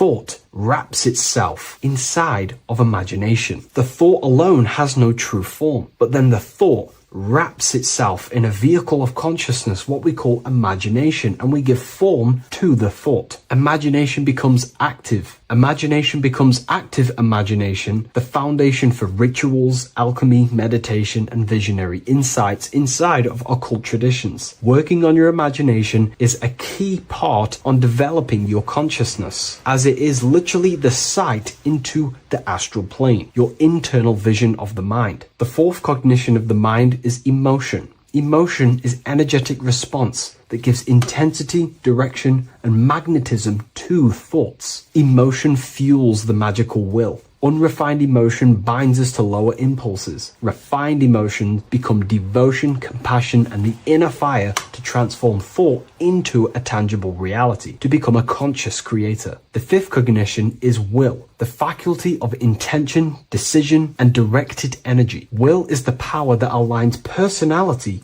with the higher self. It is the driver of discipline, transformation, and the capacity to act consciously rather than react unconsciously. Most people walk through life as an unconscious zombie, living day to day, running off subconscious programmings, never actually using their conscious mind. We develop our will and try to align our will with the highest will possible so we can align our will with our higher mind, so the higher mind can manifest through us in the material plane. The sixth cognition of the mind is memory, the storehouse of experience, impressions, and archetypes. It shapes identity, determines how one repeats and transcends past patterns. Memory includes not only personal memory, but also a deep strata of the subconscious and the collective subconscious field, what we call the Akashic records. Memory is a massive quality that you must work on inside the Masonic system. You are required to remember certain rituals and certain things so that you can regurgitate them to pass on along the degrees. Based off my research, I myself personally am not a Mason. The seventh cognition of the mind is intuition, the highest cognition possible. It's direct knowing. It bypasses the linear reasoning and reveals truth as the inner illumination. Intuition is the voice of the soul. It is the guiding force, guiding our physical vehicle of consciousness through this physical experience, providing revelations, insights, and even sometimes gnosis and higher understandings. They are the 7 principles and cognitions of the mind that we should work on. Sometimes they're symbolized as 7 luminary planets, because lumen is light. The planets are light. Light is consciousness. Consciousness is light. Now moving on to the true understanding of the G, the higher understanding of the G, as I mentioned previously. This is what we call the generative principle, the care principle, the human heart principle, the female aspect of consciousness within yourself. All creation is built upon a care. All action is built upon a care. You only act on what you care about. You care about paying the bills and staying inside your house and looking after your family, for example. Therefore, you take the action to generate the reality and generate money to pay the bills. Them actions are driven by the force of care. If you care about a plant, you take the action to water the plant and it grows. If you care about your partner or relationship, you give them attention and care and love, and you grow the relationship. As soon as you stop providing care, watch the relationship crumble and the reality destroys itself. Care is the generative force of reality. This is the generative principle that generates your experience in this world. We are in a continual state of becoming. Each cause gives birth to an effect, and that effect gives birth to a new cause. The G is the generative principle that drives creation in the present moment. Reality is creating, unfolding in the present moment, and the G is the force inside of you that generates your experience. You're watching this YouTube video right now because you have a care in your heart for the information I have provided in the past, and you have a care about watching this video. As soon as you don't care, you take action to do something else with your time that you actually care about. The G is the generative force of the heart. It is the love energy. You only take action on what you love or care about. The whole world is built upon this principle. This is why we say money makes the world go round, because the whole world has a G or a care for money, and it's making everyone wake up in the morning, take actions, and make the world go round. It is the G, the care for that principle or money object to generate that reality. It is the force that drives you, hence why the G is sometimes surrounding with light rays, because it represents a force, emanation, something that is invisible but driving the physical body. The G is the internal force that focuses thought into an action. We can think many thoughts, but the thoughts you don't care about, you don't take action on. But the thought you care about, that you have a G for, intensifies that thought, focuses and directs it into an action to generate that experience and reality. The whole world is built upon this principle. The sun is a perfect example of the generative principle. The sun gives all of its life, light, never asking for anything back, making everything grow and generate on the earth. Everything in your life is built upon this principle, and gaining control over your care gives you control over your actions and your reality and what you generate. Once you see this, it is truly beautiful that the world is actually built upon love. This is why they say love is the force of God. It is.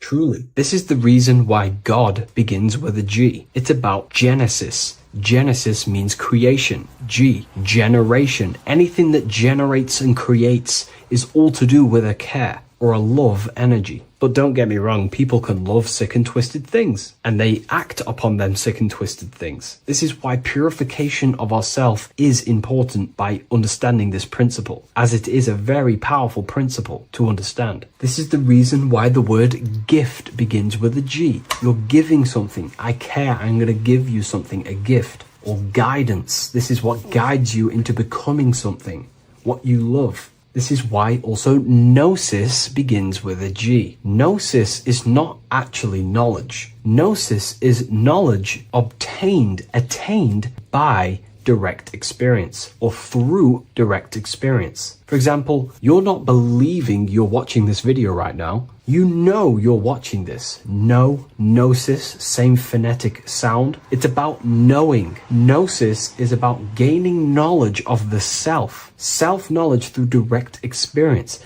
Instead of believing in God, I seek to know God through direct experience, by altered states of consciousness, transcendent meditations, understanding human anatomy, understanding the laws that govern my mind, understanding creation. That is direct gnosis, knowing that God exists instead of believing he exists. By going within the self, questioning the self, and gaining a deeper relationship with the inner observer, you start to gain gnosis, self-knowledge through direct experience. And in order to gain gnosis, you have to care, because gnosis requires action. It requires you to meditate and go within yourself. It requires you to study yourself. It requires you to go within yourself. And in order to do that, you have to care. If you don't care about knowing yourself, you won't take the action to generate the gnosis. If we take a look at this piece of Freemasonic artwork, we can see a whole lot going on here.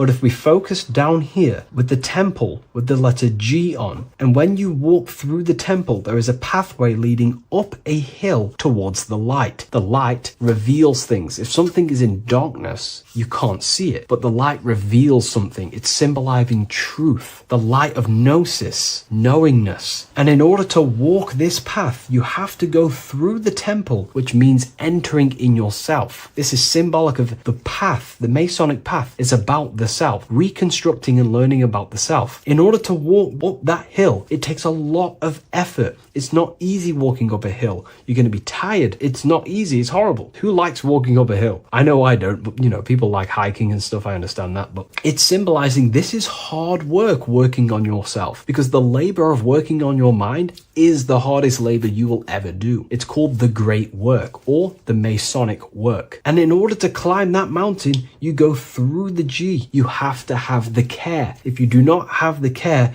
you will not walk up that mountain. You will not generate the gnosis. You will not get close to the light. You have to have the G to walk that path of self-mastery and working on your mind. This is very, very important. If you want to gain the light, you have to have the G inside of you. You have to have the care to generate a higher consciousness. If you want to earn more money, you have to have the care, or else you will not take the action necessary to generate that reality. This is why we have to master ourselves and write down everything you love. It could be even the bad things. It could be lust. It could be anything you're wasting your care energy on. Try and remove them one by one. Master them and become disciplined. And then you'll have more G energy, care energy to direct towards something else in your life to generate and grow that experience or reality. Again, the word grow, G. It is a growing force. What you place your love and care into grows and expands. What you have a G for is what you spend your time and attention on, your two spiritual currencies. So this is the Masonic G, and I hope you gain a deeper understanding of this. So that is pretty much everything about the Masonic G that you need to know, and hopefully this has helped you. If you wish to learn more and gain guidance through your life and understand yourself on a deeper level, the book I've used today is called The Book of Symbolism. I'll leave a link in the description.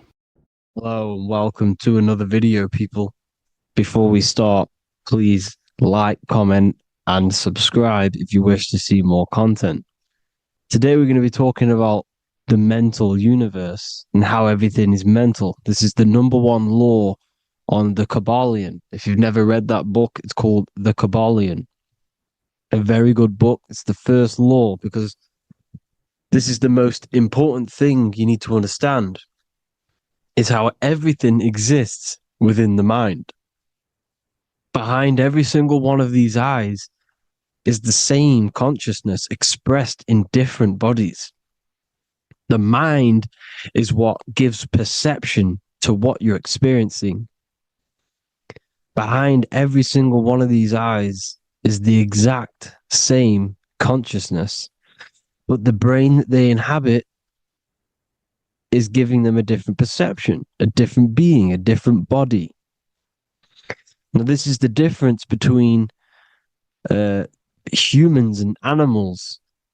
Humans possess a advanced consciousness, an advanced mind that gives us the ability to be aware of ourselves mentally, physically, and spiritually. We can reflect on ourselves. When a dog looks in the mirror or an animal looks in the mirror, it doesn't know what it's looking at. It doesn't realize it has a consciousness. It can't reflect on itself. It can't say, I want to improve in this area. It doesn't have that consciousness. We have a divine consciousness. Take away the N for divine, and you get with a D, put it with a D, you get divide, because we have a divided two-way consciousness. An animal only has one. However, it's still the same mind. We're all mind. We're all mental. We all exist within the mental plane. Look at this person walking. The body, the brain is sending electrical signals through the 12 cranial nerves, which the 12 disciples that spread the gospel of Jesus, right? You have 12 cranial nerves in your brain. There are 12 disciples which spread the gospel of Jesus. Jesus represents the mind, the intelligence, the invisible intelligence that we all are, the same intelligence, the same exact consciousness, which then sends a command into the brain. Then the brain sends these 12 electrical signals through the 12 cranial nerves to control the rest of the body through the nervous system. This person walking is not, the body is not walking. The mind is telling it to walk. And the brain is it's a supercomputer which is decoding these demands given to it by the mind. Because the pineal gland will have something to do with the ether, because the ether is physical and non-physical. The mind is sending the commands through the ether to the pineal gland, which is then getting broken down into electrical codes within the brain and sent throughout the nervous system to control the body. And this is why in the Sims simulation, because the body's the simulation, it's a false reality, it's the fake reality, it's not the real you. You are formless. There is no form, but the third dimension is a dimension within your mind. Matter, mind, light is all a product of your mind. It's all in the mind. Now, this is why The Sims has this green little diamond on top of the head. Because this is you. This is your invisible intelligence controlling the character. Okay? It's controlling the character. And this character is in the world. Your consciousness isn't in the world. The world exists within you, but the body is a vehicle for that realm that you land in. When you have a dream, your mind transcends this body into another body, duplicates your body into another universe, unite. Unite is one. We're all one. It's all one universe, expressed in many different ways, infinitely. And the vehicle that you land in is the body to operate in that realm. This is the all-seeing eye, as you see here. The eye, this is all the intelligence. This is the ball of consciousness, God, expressed in different bodies. We're all this same one in different bodies, as you can see here. And this intelligence is expressing infinitely throughout the universe, an infinite universe. There's no beginning, no end. There was no beginning of the universe. There is no end. It's infinite, always has and always will. But the mind is what gives you the ability to explore the universe, to make perception of it. We are God in disguise. We are God in disguise. We are God in flesh. But the body can become attached to the mind, can become attached to the body if the mind is not aware of itself. When the mind is that blinded by matter,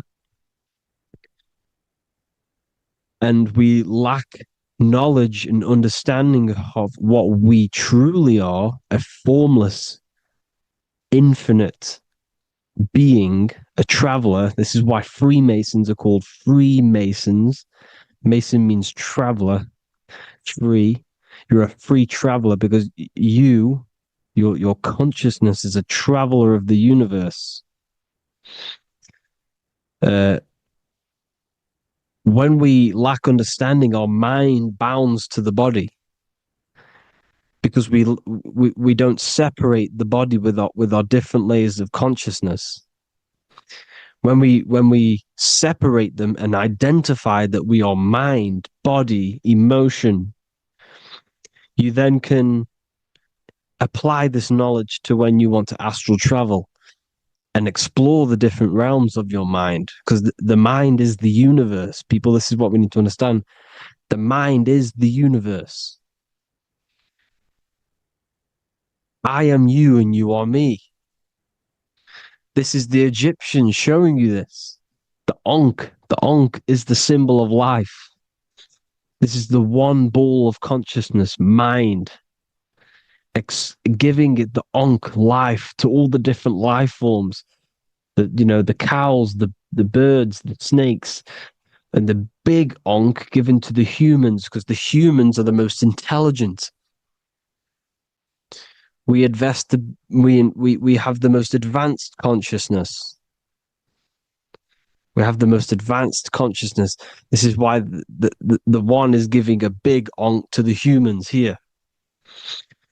Here you see again, this is not the sun. This is also showing Ankh giving out its life to all things infinitely. And this is the Most High. We are the Most High in disguise. When we strip off the body, we strip off the desires for the physical world, we strip off all of these fake identities that the mind gets attached to. That is God. The universe. You are the universe experiencing itself. I and I. The letter I and the number one is just one line. The letter I is the number one. Because your I am, when you refer to yourself as I, every single one of you who's watching this video refers to yourself as I, which is the one. We are all the one. We are all intelligence. We are all invisible. We are all the one. One is the only number. 1, 2, 3. Everything goes up in ones because there is only one. Doesn't matter how far you go down the line with numbers, all of their numbers are created by one because there is only one.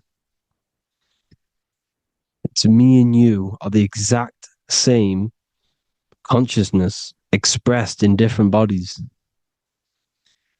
Mind, cause. There is only one cause. There is only one mind. There is only one being. But because we lack understanding of this, we think we are the bodies. And this causes division because the physical world is the most illusionary world. It's an illusion. It's all an illusion. Now you see with the two, you look with the two eyes, but you see with the inner eye, the mind. Okay, the mind is the mental plane is a shared plane, and it gives perception to what you're looking at. The mind. I'm affecting you when I speak because the mental plane is shared. We all share mind. We all express mind. When I'm speaking to you, I'm affecting you because we are mind. So the words that I'm saying, which are being manifested from my mind, are being manifested through my body into vibration, is affecting you. I'm affecting you with what I'm saying. And these words are having an effect on your mind because we're all mind. This is why you need to be careful what you're listening to, music and all sorts. Because music can also create thought loops within your mind. Because the chorus, we shouldn't be listening to choruses. Choruses are loops. And what they're saying in the chorus is being looped. And this can create thought loops within your mind. Go and listen to an old song that you used to listen to about 5 years ago, 10 years ago, 20 years ago. Go and listen to an old song and you guess what? You will you will get nostalgia. Why will you get nostalgia? Because that song will trigger the thoughts that you were thinking in that time of listening to that song. So songs with choruses create thought loops and they reprogram your subconscious mind. It's important why music is very powerful. Mind and mind, same word. See, language is the truth, people. This is why I use language in all of my presentations, especially the English language. It's riddled with occult truth. I is my me, I, you, and me, or I, one. We are not the name, we are I. Every single one of you is I, because we are all the one, all mind. Now, the only thing that is truly mine is my mind. When you say something is mine, it's an illusion. It's not yours. The only thing that is mine is mind, my mind. Okay? It's my mind. It's the only thing. It's the same word, mind and mind. Like I said before, everything's one. Hot and cold is different degrees of the same thing, of the one substance, of degrees. The 7 colors are different frequencies of the one white light. Everything is one. There is only one. We are all one. Everything is one. Hot, cold, day, night. It's the same degree of one, which is mind. The mind's perception is what's giving it, labeling it hot or cold. The mind's perception of colors is what is giving it red or purple, hot or cold. There is only mind. The mind gives things perception. There is only one, that is mind. The conscious and the subconscious mind. The male and the female, these are married. The subconscious mind is your hidden part of the mind. Okay, it's hidden. You can't really, you can access it through different meditations and Reiki teachings. And dreams are manifestations of your subconscious. This is how you know mind and matter are one, because your mind creates matter in dreams. Your subconscious manifests everything in a dream, in the astral realms. The conscious is what you're conscious of, what you're consciously thinking of. So me, I am conscious that I am speaking into this mic and creating this video. My subconscious mind is the hidden part of the mind, which is speaking to my heart, telling it to beat. It's telling my food to digest. It's regulating all my blood. It's doing everything in my body without me being conscious of it. Without me being conscious. The subconscious is the feminine. The conscious is the male. The Bible, of course. Proverbs 12:4. Helpful, not helpful, an excellent wife is the crown of her husband, but she who brings shame is like rottenness in his bones. In the same way, husbands should love their wives as their own bodies. He who loves his wife loves himself. You can take that physically, you can take that literally, or you can take it metaphysically. See, the Bible's written in such a way where you can take it as your level of realization. He who loves his wife loves himself. If you love your subconscious, if you love yourself, you speak good about yourself, because your subconscious takes everything literally. If you say, I hate you to someone, your subconscious does not know the difference between me and someone else. It only thinks me, me, me. Why? Because mind is the only thing that exists. You are mind, I am mind. If I say, I hate you, you're saying that to yourself. Your subconscious picks that up and says, I hate myself. And that's telling your subconscious that's what you want. Because your subconscious manifests 90% of your behavior. The programs within your subconscious. Tying your shoelace is a program. You don't need to be conscious of it. You can just do it because it's a program. It's deeply interwoven in the subconscious.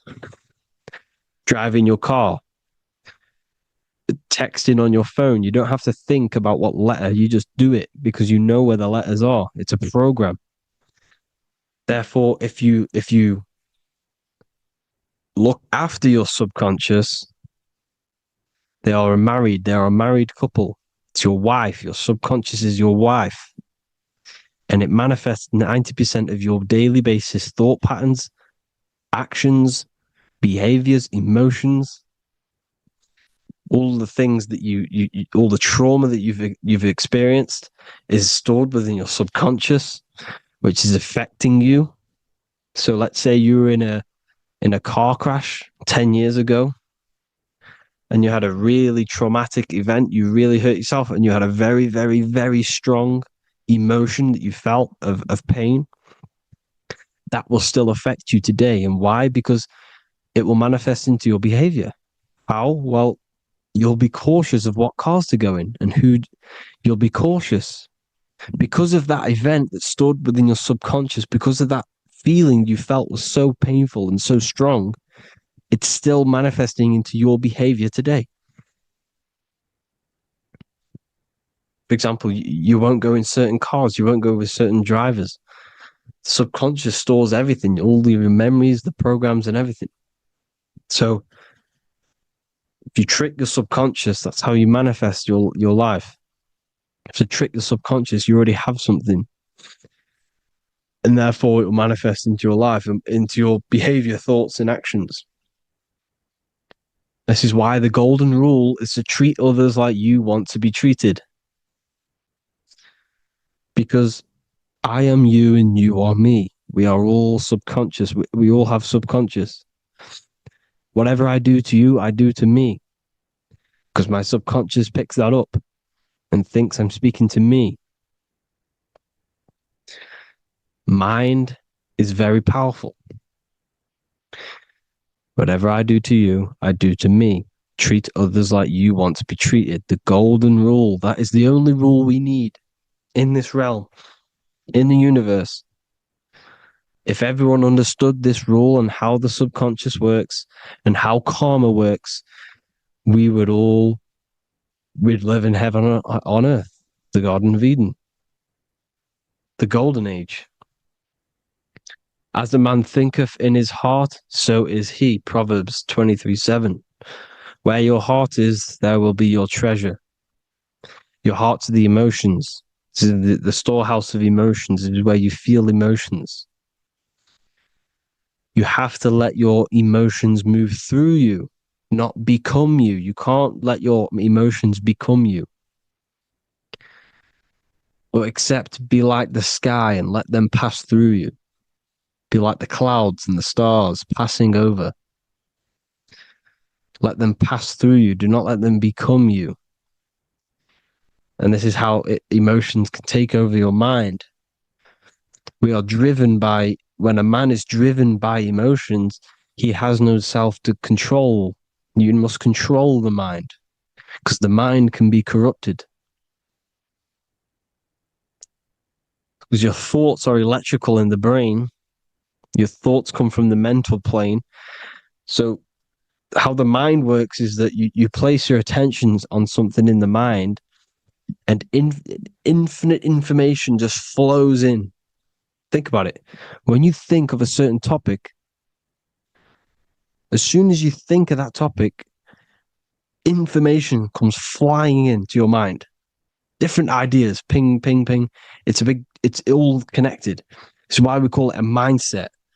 Because your mind sets itself to frequencies.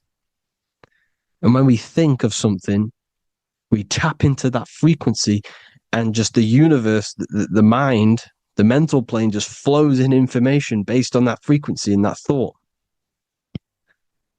The universe is just information. All of the information out there Nothing is new. It's all there. You just have to tap into it. You can tap into these different thoughts, and it's all there. Everything already exists within the mental plane. You don't think anything. You receive thoughts. We all share the mental plane. We affect each other. I'm affecting you. Speaking, listening to me is affecting your mental plane, your mind. The physical plane is the lowest plane. It's the world of effect. Everything you see in the physical plane is the effect of mind. Like I said, the person walking is the effect of their mind telling the body to walk. The physical plane is the lowest dimension of your mind. Mother Earth, we are in a mother. We're in the womb still. The Earth is feminine. It looks after you. It provides you with food for free. It grows on trees with water. It's Mother Earth. It's the womb. The dome above your head is your mother's belly. Okay, is your mother's belly. You're in the womb still. You're forever in the womb because your mind's constantly expanding. Because when the baby's mind figures out that there is a reality outside of its mother, it starts to hear the people on outside of its mother. What does it do? It figures a way out of the mother, and it becomes born again in the water, in a hospital, into the other world. It's the same with our minds. When our minds figure out there is other worlds beyond this physical, we explore them. The astral plane, for example. You figure a way out of the body. Because when you're the firmament, look at the word firmament, meant at the end. Firm is firm, something strong, something like a rock is firm. If your mind is firm like a rock, you will be stuck under the firmament. So, for example, people who are very programmed and can't think outside the box, they have a firm mind and they'll be stuck under the firmament because your mind is the only thing that's keeping you under the firmament. It's the only thing. When you're doomed, doom is dome. This is the dome, which is your head. Your head is the dome. Above your head, above the earth is the dome, the ethereal barrier. But that's just an external manifestation of your head. You don't leave the earth, you leave your body to leave the earth, because your body is the earth. It's a dimension within your mind. So when you're doomed, you're domed. Your reality is your level of realization. You realize something, or when you have an idea, the mind, in the EYE or I. Same thing, mind. It's all mind. Reality is your level of realization. You realize there's other worlds. That's your reality. Your perception's your reality. Mind in Latin is mens. Jesus was known as the fisher of men, which is the fisher of minds.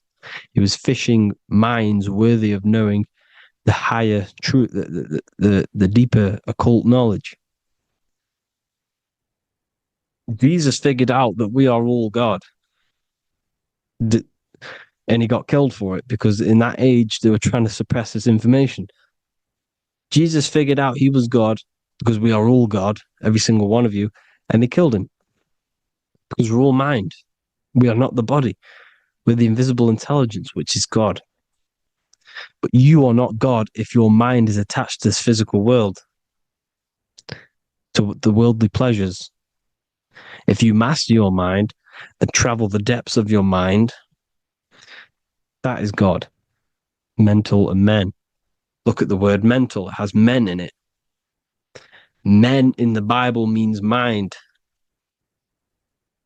Here you see the Masonic symbol with the eye, the mind. Looking over everything is the one. Everything comes from the one. All the lines coming off it, giving its life to all of the life forms. Down here on the bottom, you have duality, black and white. Up here, you have singularity. One and the two. Unification and division. The lower self is divided into the left and the right. So the Bible even says, I forgot what verse it is, but it says, it's better to go through life with one eye than to have two and be cast into the fiery abyss of hell. I'm not sure what verse it is, but you can research it yourself. It's better to go through life with one eye, to be unified. Unified consciousness. Dimension. No brainer. No brainer. The language tells you the truth, people. Dimension. The dimensions are in your mind. Entertainment. Entertain the mind. Disappointment. It's all in the mind. Environment. The environment that you are in is a product of your mind. Within, rearranged spells high twin. Within is your mind, and your external world is mirrored from the decisions you make in your mind. Advertisement, commitment, it's all meant, it's all mind. Everything is mind. Everything. So, this is important. The collective thoughts and collective beliefs. The collective, because we all share the mental plane. And because of this is why we are in a weakened state of consciousness at the moment. Because the collective thoughts and the collective minds overall are asleep. And they don't believe in anything. You see, everything is true within the mind. You think of something, it is there instantly. You think of a chair, it's there in your mind. You think of anything, it's there instantly. So everything's true within the mind. Anything can happen in the mind. Anything can happen on the physical plane if the collective consciousness, the collective minds, believe it to be true. This is why back in the days, in the ancient days, you look at all the old world stuff, you see all this crazy technology, and it's because as a collective, as humanity back then, they believed that they had much more open minds. Therefore, the things manifested in the physical world were a lot more out of the box, so to say, compared to today. For example, magic is not as powerful today because the masses don't believe in it. It's still powerful, don't get me wrong. But if the masses believed, or if everyone knew magic could be real, because it is, anything's real in the mind, it would be a lot more powerful. You see? So and what they're trying to do is create a hive mind worldwide. They're trying to make one religion, an external God. What happens when you worship something external? You give energy to it, because where attention goes, energy flows. Where your mind gives attention to, energy goes there. And when we all believe in external gods and give our worship and our power to these external things, we all give energy to it, which will manifest as a demon in the astral planes. It's a hive mind. They're trying to make a hive mind to summon our energy. Trying to summon our energy. And it through mind, through collective thoughts. the hive mind. They want one religion, one government, one currency, one belief system. And that will create a hive mind, which will limit our consciousness, which will limit what we can do in the physical world. Because if everyone doesn't believe in certain things, it cannot happen because it's all in mind. Mind is so powerful. I am you and you are me. I hope you all enjoyed this video, people. If you haven't already, join the Wisdom Academy. The Wisdom Academy, we have many occult lectures just like this one. Also, we have just launched Mindwave Hub. If you want genuine frequencies, genuine binaural beats, because the ones on YouTube, the ones on Spotify, Apple Music, they're all tuned to A440 hertz, which shuts down the right hemisphere of the brain. If you want to gain access to your true consciousness, your mind, you need to balance the two hemispheres and balance the chakras. You can do that externally by listening to binaural beats. If you want true frequencies, true binaural beats to hemisync the chakras, hemisync the brain, to gain access to the different dimensions of your mind, well, you can gain access anyway, but it's going to help you if you're trying to learn this. Join Mindwave Hub. The link will be in the description. Listen to the binaural beats, meditate to them, listen to when you go to sleep. They'll massively benefit you. Thank you all, people. Hope you had an amazing, lesson. Hope you learned a lot. And please subscribe. God bless you all.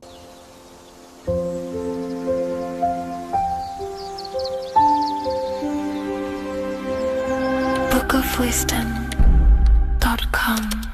Visit today.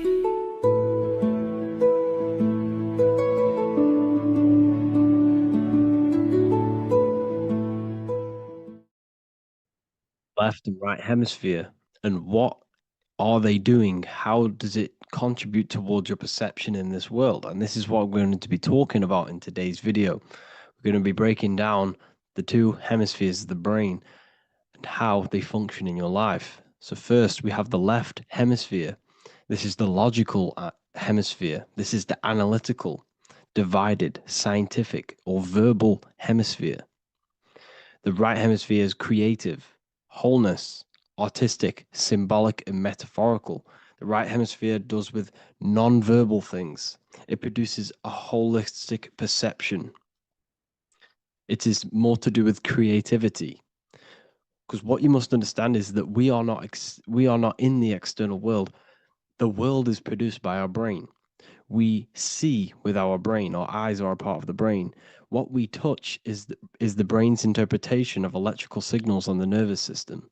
What we smell is the brain's interpretation of smell through the nose. What you taste is your brain's interpretation of chemical reactions on your taste buds.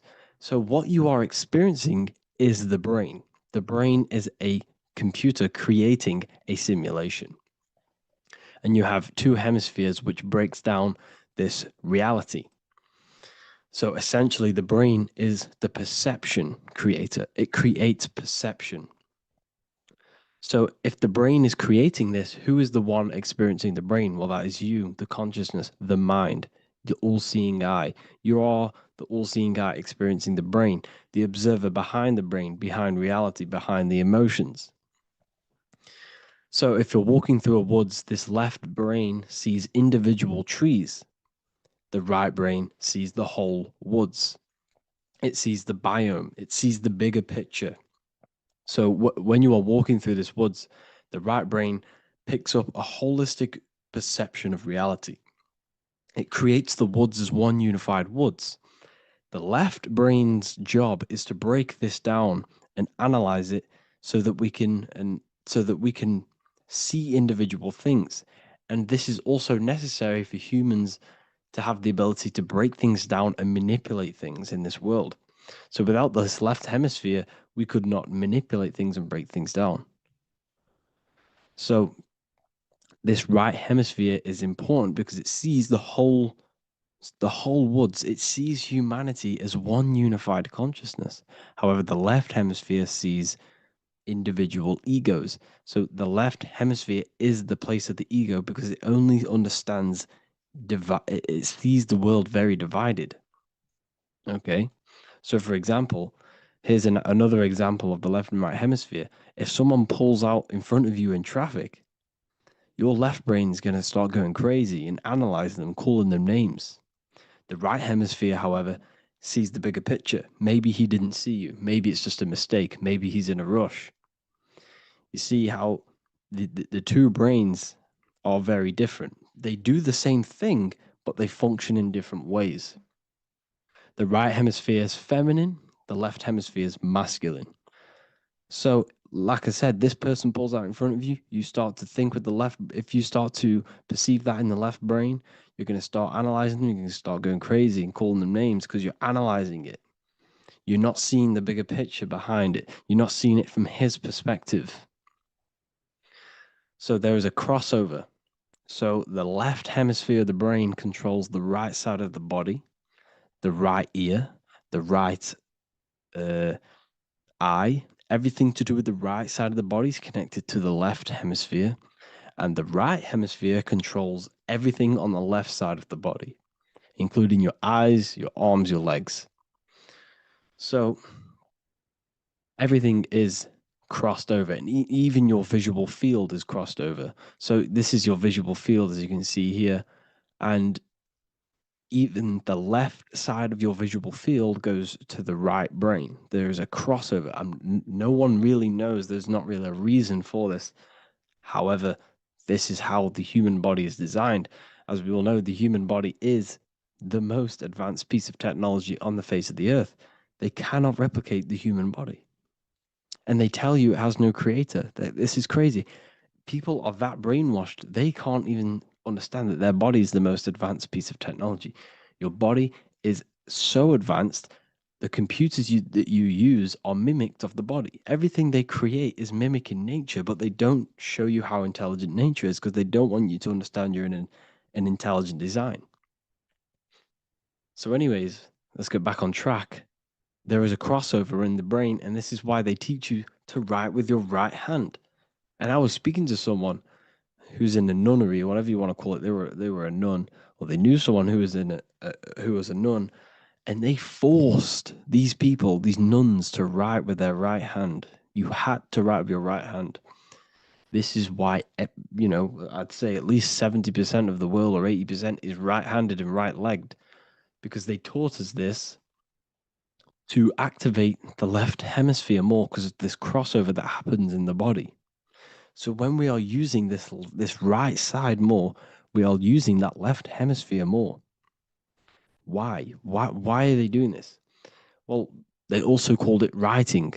Writing is a spell, to cast a spell on you to use that right side of the body so that you use this left hemisphere, because they want you to see the world as a divided perception. They don't want you using the right hemisphere, using that left side of the body to activate the right hemisphere to see the bigger picture and see how everything is all one and everything is created.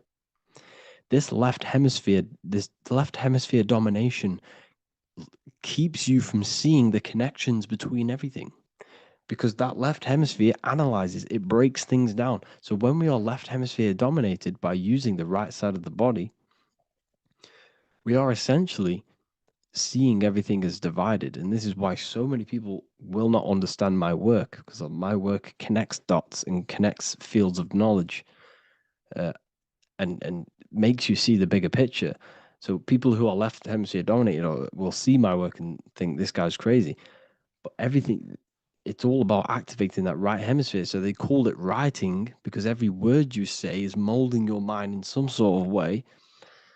The things you see is molding your mind. Everything you take in through the five senses is molding your mind. And language is a massive spell, especially the English language. They call it writing so that you use that right side. It's a spell because your subconscious mind picks up everything you say. And 90% of your daily basis behavior and thought patterns is produced by these subconscious programs within the subconscious mind. Essentially, your conscious mind is only the 10% of you. The conscious mind is just what you're aware of. what you're wearing, how you're feeling, what you're thinking. That's your conscious mind. The subconscious mind is controlling every system in your body. It's telling your heart to beat without you being conscious of it.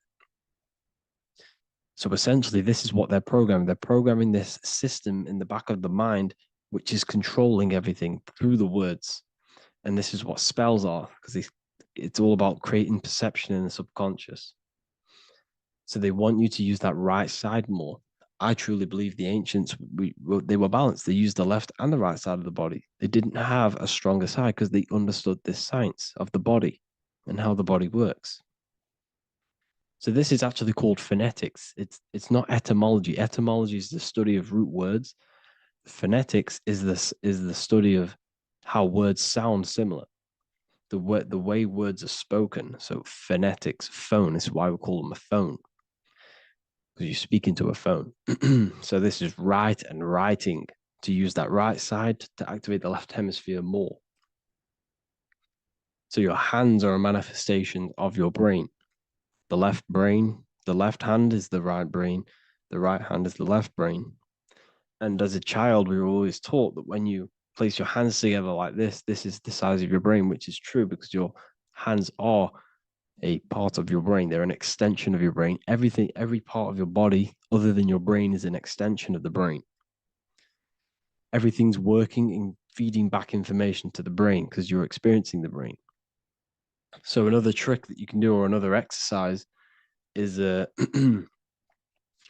looking in the mirror and closing one eye at a time. If you close your right eye, if you take your top off, for example, you'll analyze your body if you close your right eye because you're using that left hemisphere.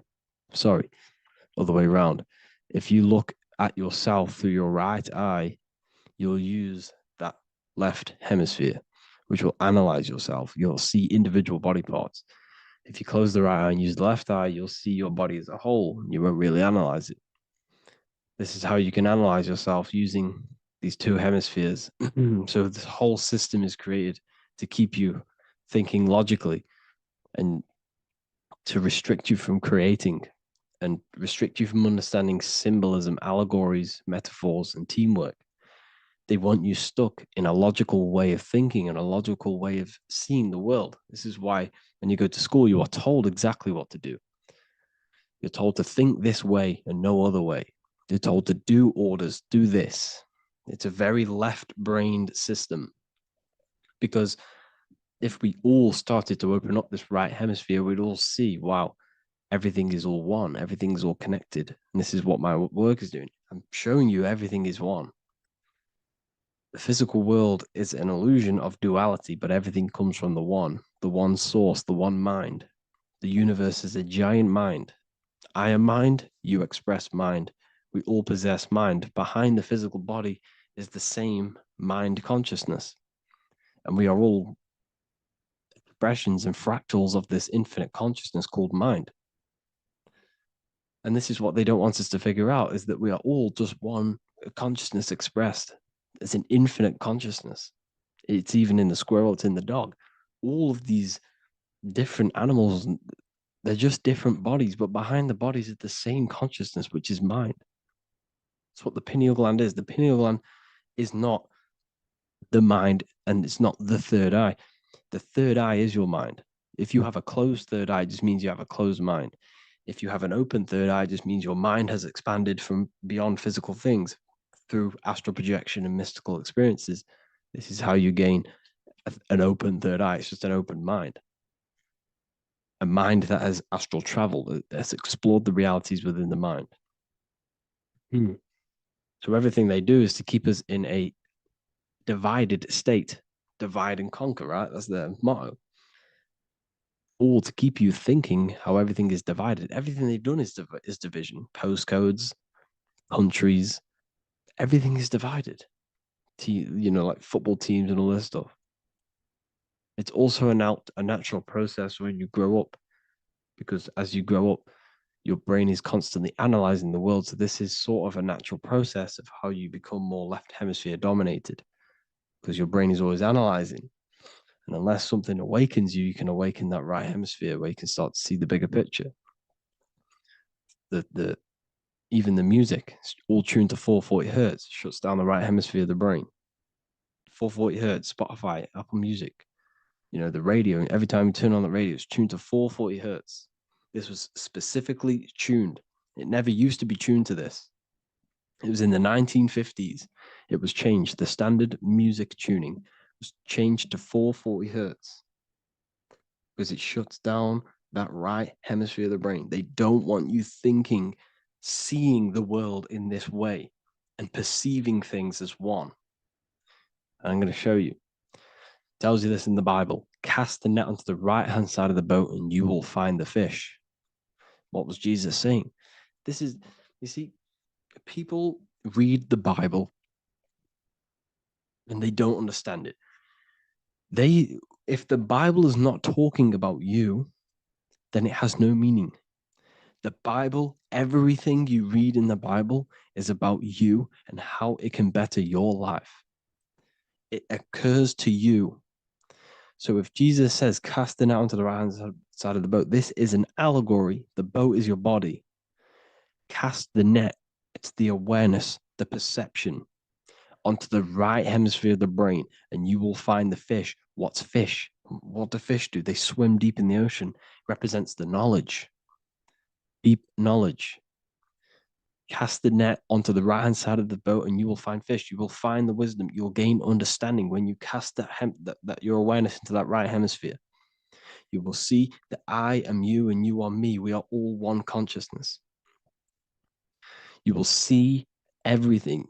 You'll see that the trees are the same patterns as the nerves in your body. You'll see everything is connected. Everything is a fractal of the one infinite consciousness. And how many fish did they catch? 153. That adds up to 9. This is now numerology. The Bible's filled with numerology. Adds up to 9. What's 9? Human consciousness. It represents consciousness. You're in the womb for 9 months. Feminine. It's all about consciousness. And in Revelation 14, and I looked and behold, the Lamb standing on Mount Zion. That's the spines, the mountain. With him, 144,000. 144 adds up to 9. It represents consciousness on top of the spine. You see? And he had his name the name of his father written on the forehead. What's the father? The higher mind, the higher consciousness within you. Where is that? In the forehead, the pineal gland. The pineal gland is the radio receiver for the higher consciousness. Because every body part of the body has consciousness. Your heart has consciousness. Your gut has consciousness. You are thinking with these different consciousnesses. You think with the gut. You think with your penis. You are thinking with all these consciousness. And it's about raising your consciousness to the higher consciousness, which is the father, the mind, in the head. Don't think with the lower parts of the body because that is your animal nature. Think with the higher parts of the body. It's all representing consciousness. How to activate the right hemisphere of the brain? Well, it's all to do with non-verbal things. So music will activate the right hemisphere. Make sure it's tuned to the right frequency though, 432 hertz, 528 hertz. Any frequency that adds up to 3, 6, or 9 is good for you. Meditation, turning off the thoughts, and you raise yourself to the higher brain. Symbolism. Symbolism is all right hemisphere. Reading between lines, metaphors, determining the Bible, it's all right hemisphere. Seeing the bigger picture, it's reading between the lines. So tithing in the Bible. These people in the churches are giving 10% of their money to the church. It's nothing but a scam. What these people have done is they have externalized the Bible. They have taken the Bible and literalized it so that they can make a business out of it. So what they're doing is a tenth of the produce of what it says in the Bible, a tenth of the produce of the land, whether grain or fruit, is the Lord's and is holy. So what's that saying? The tenth of it's basically saying give the 10% to the Lord, to God. What does that mean? Well, what's the land and the fruit? This represents physical things, the physical things that you have. The tenth of the physical things that you have. What's that? That's your ego. All the physical things that you have is all to do with your ego. That's the lower self. The ego, what is the ego? It's the mind's perception of the physical self. You had no ego when you were a child. Okay, when you were a child, you had no ego. As you grew older, you created the ego. But the ego is the full self. It's the echo. Ego, echo. It's the echo of the full self. So it's saying, give the ego over. Take away the animal self. In that left hemisphere, that's all to do with the left hemisphere. That left hemisphere sees the ego. It sees individuality. It's divided. So it's saying, give that 10%, give that 10% of you over to the right hemisphere, the 90%. The 90% of you is in that right hemisphere, the higher self. Now, I'm not saying the left hemisphere is bad. Okay, I'm not saying that at all, but it sees it sees things divided. It's like I said, the left, the hands are manifestations of the brain. So when these Christians are praying, they're putting their hands together. What are they doing? That they're syncing the brain hemispheres. What you're doing, because everything's an extension of your brain. So if you put your hands together, you're putting the two hemispheres together. And what's happening when you place the hands together? All the electricity in the body is now running in a circuit. So once you connect these two hands, the electrical energy is now running in a circuit, and energy can move around the body quicker and more efficiently. So when you pray, when these people are praying, they don't realize that they're engaging in ancient forms of meditation, of balancing the two hemispheres. So now we're talking about balancing the hemispheres, not the right hemisphere. This is what Israel is. Look at the symbol for Israel, the up triangle and the downward triangle. What's that? The up triangle represents male. The downward triangle represents female. Okay? This is talking about the brains. Israel is Ra. Isis, which is female, the Egyptian god. Ra, El. El means God. El, electricity. That's the force of the physical world. It's the force that runs this world, electricity. It's the force of God. El, consciousness. It means God. Is Ra, El. Isis, Ra, and El. It's the two hemispheres of the brain, the holy land of Israel. It's the holy land, it's the brain. Once these two hemispheres are synced, this is how you unlock your consciousness. This is the easiest way of astral projecting. Hemisphering, I forgot the word for it. Hemisphere syncretization, something like that. It's about syncing the hemispheres. This is how you unlock your consciousness. Once the brain is running as one electrical system, this is how you balance the two masculine and male opposing energies. Once these opposing energies are no longer in war with each other, the brain, they come together to work as one. You unlock your consciousness. You are born again. What happens when a male and female have sex? It creates a new child. It becomes one. You are born again. Once the two hemispheres of the brain, you are born again. You can then have an out-of-body experiences. So this is why the symbol of the Holy Land, Israel, is the up and down triangle back combined together, because it represents unification of the male and female, unification of the hemispheres. You're born again. You unlock consciousness. And you can get this for free. It's called the Gateway Tapes on my website. Basically, it's a audio track from the government, and they did this in the Gateway Experience. It's a CIA document, and what they do is there are different forms of meditations you go through. I think there's about 5 waves of meditations you do, half an hour each one, and it will teach you. It will sync your hemisphere, because what does it do? They understood that playing one frequency into one ear and another frequency into the other, they understood that the right ear is connected to the left hemisphere, the left ear is connected to the right hemisphere. So when you play 2 different frequencies into both ears, what happens? The brain picks this up, the 2 hemispheres of the brain picks this up, and it syncs it. It syncs these 2 hemispheres, these 2 frequencies together. So now the brain is working as one to sync this frequency. So This is how you can sync your hemispheres through listening to these frequencies. Okay, you can get them for free and do the meditations yourself. This will definitely help you. This is an easy way to astral project. So it's all about syncing the hemisphere and seeing reality from a unified perception. We should all aim to get out of that left hemisphere. I'm not saying don't use it, but we should now start to see we should now start to read between the lines of the Bible, read between the lines of the symbolism they're showing, study symbolism, study allegories and myths. What are they trying to tell us through these allegories? And this is how we start seeing things in a better way.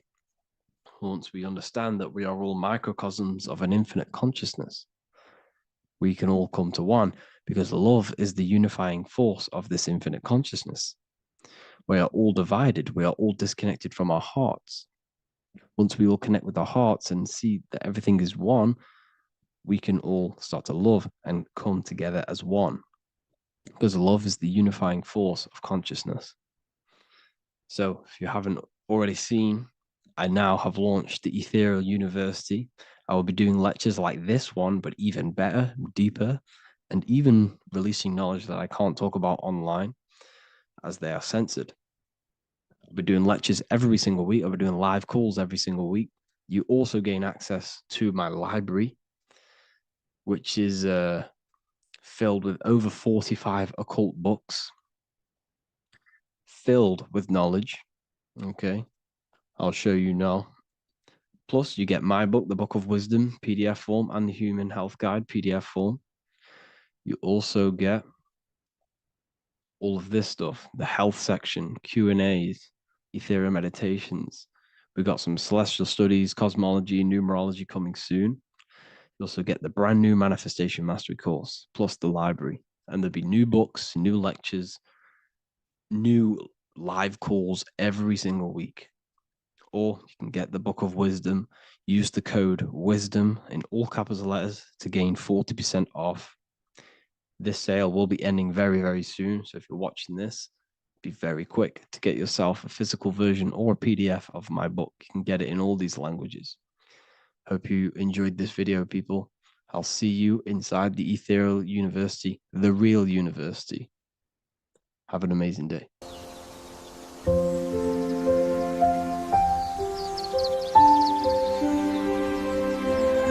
bookofwisdom.com. Visit today.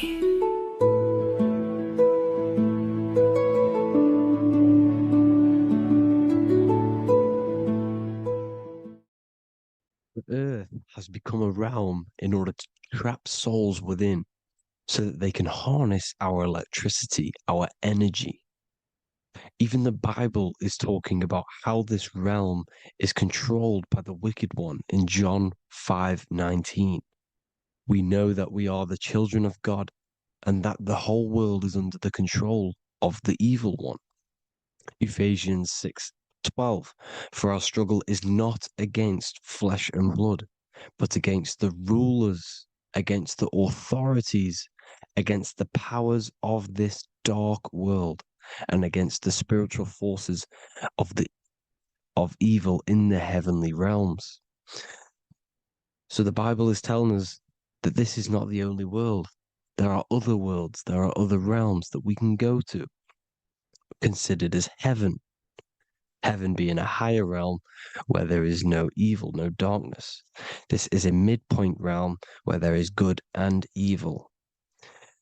Now, we're going to explain how the soul trap is how it's working, and how your soul is being harnessed for its energy, and how you are tricked to come back to this realm after death. What you need to understand is first is that you are the invisible intelligence behind the physical body. You are the mind and soul.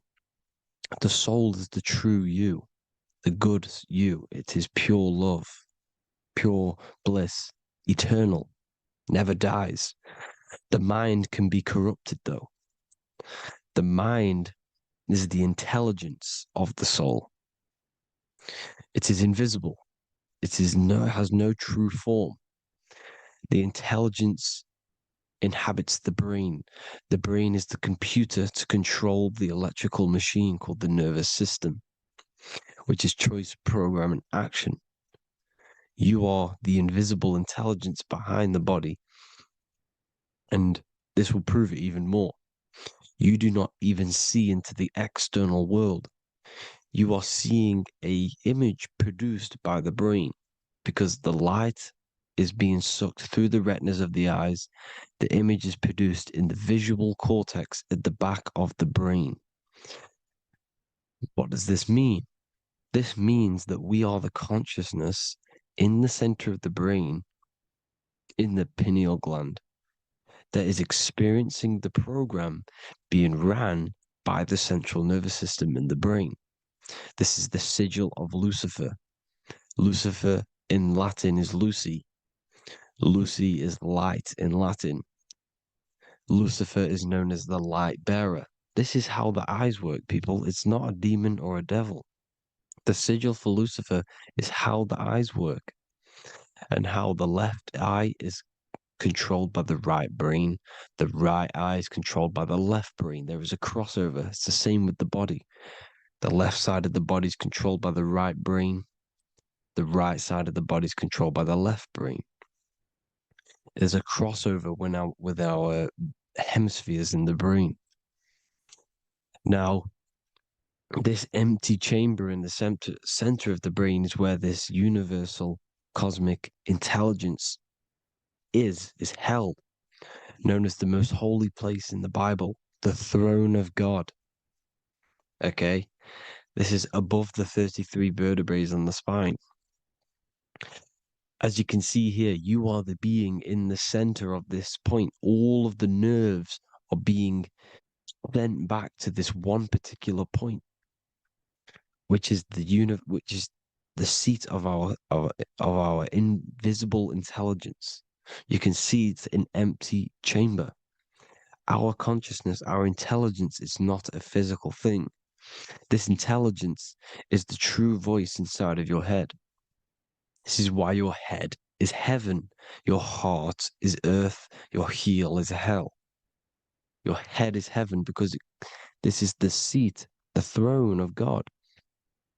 God is in heaven because the consciousness, this divine intelligence that's controlling the body, is sat in the center of the brain. The brain is taking commands of this invisible intelligence. When you close your eyes, you can feel your awareness, your consciousness, your intelligence is all in the brain. Your awareness is not in the feet, the heart, the legs, the arms. It's all in the center of the brain. Now, if you meditate deeply, you will find that you are beyond the mind. You are the being observing the thoughts. You are the soul observing the thoughts. Now, with this being said, you are the consciousness experiencing the program being ran by the central nervous system in the brain, because you're not seeing into the external world. It's an image, it's a simulated image produced by the brain and the central nervous system. You do not experience the external world. You do not feel the external world. You feel electrical impulses on your nervous system. Your nervous system is decoding what you are feeling. So the only thing that you truly feel is the electrical impulses on your nervous system. This is why the nervous system is the tree of knowledge of good and evil, because it gives your invisible intelligence, your mind, the knowledge of good and evil. It can detect good things, it can detect bad things. If it's hot, if it's warm, if I need to go, the nervous system is doing this. It is the tree of knowledge of good and evil. Okay? Now this universal intelligence is symbolized as the single eye. Okay? Matthew 18:9. It is better for you to enter life with one eye than to have two eyes and to be thrown into the fire of hell. What does this mean? It's symbolic, it's metaphorical, people. It is metaphoric. Your universal intelligence is the single eye, the one eye. It's the balance between the two poles, between the left and the right, the good and the evil. It knows the right thing to do all the time. This is our inner guide. The inner self is the inner guide. And when you are operating your life off duality, using your two eyes, you'll be thrown into the fire of hell, lower states of consciousness, because you're split. You need to live in oneness, even, balance.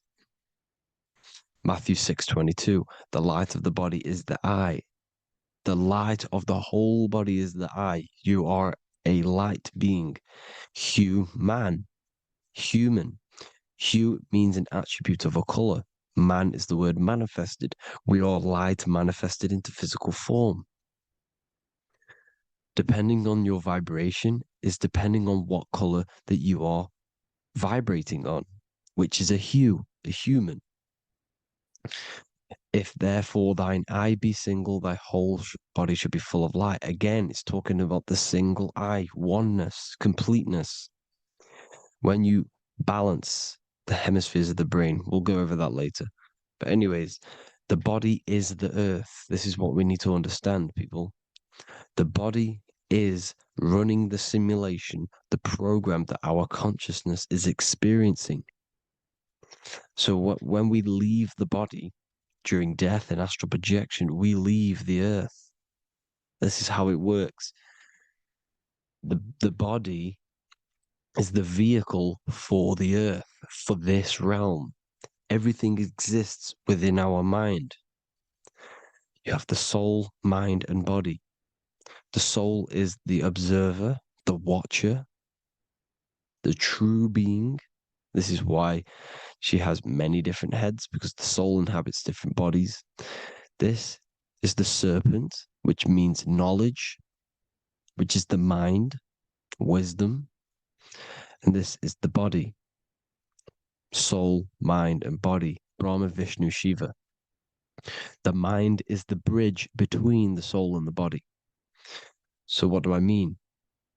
When you astral project, you are using your mind to project your awareness, your observing consciousness outside of the physical body. The mind is the projector, projecting consciousness. By using your mind, you can project your consciousness outside of the body, which is known as the astral realms, which is known as walking on water. Jesus was never walking on physical water, people. It's metaphorical. Believing the physical body. The water is the ether, which is the veil between the physical and the astral realm. It's a fluid substance. It's on either side. It's physical and astral. The ether is the fifth element that they hide from us. Why? Because they're trapping you in the physical. They are hiding all of these realms. Etheric, astral, and mental. People think their mind is their brain. It's two separate dimensions. These are completely different dimensions. The mind is way more intelligent. The mind is formless. There is no form to the mind. You can think anything you want. You can manifest anything you want within your mind. It is not a physical object. The physical realm is being controlled by the mind. Everything's being controlled by the mind. Everything exists within the mind. This is why the Egyptian says the universe is mental. So when we project our consciousness outside of the physical, we go to the astral. The ether is the water that Jesus is walking on. This is the veil between the physical and the astral world. The word together has ether within it because it joins the two worlds together, together, the astral and the physical. The word either is ether because the ether is on either side, physical and astral, physical and spiritual, physical and non-physical. In the astral realm, the mind can manifest anything we want. We incarnate to restrict our minds. This is why Saturn, if you go and watch my video on Saturn, how Saturn is this simulation, Okay. Our minds can manifest anything we want in the astral plane in the click of a finger. However, when we incarnate in matter, we now have to labor for our manifestations. This is why Saturn's known as the great teacher in astrology, because he teaches you a lesson. When your mind incarnates into matter, it's teaching your mind a lesson, the knowledge of good and evil. This is why the Bible says, "You shall be gods and know the knowledge of good and evil." When you incarnate here, you have to know the knowledge. You need to know the knowledge of good and evil to become a god. Okay. Now, the square is the physical plane. The triangle's the ethereal plane. The circle's the eternal plane. The circle has no beginning, no end. It's eternal. The physical plane is the square. It's limited. The square is limited. The cube is the geometric shape which gives rise to matter. Now, the term "think outside the box" has truth in plain sight. You have to think outside the box to project your consciousness, use your mind to project your consciousness outside of the box, the physical plane, into the astrals. The astral realm is the realm of the stars. Above us is the stars. Through the stars is the astral plane. This is why astral has the word star within it. The devil is the deveil. When you sell your soul to the devil, quote unquote, it's metaphorical. The devil exists in the physical plane. It's the lowest state of consciousness. The deveil, you deveil yourself into the physical when you are the devil. The deveil. The ethereal plane. Now, we all know what the famous symbol of the all-seeing eye, right? The all-seeing eye with the eye in the triangle.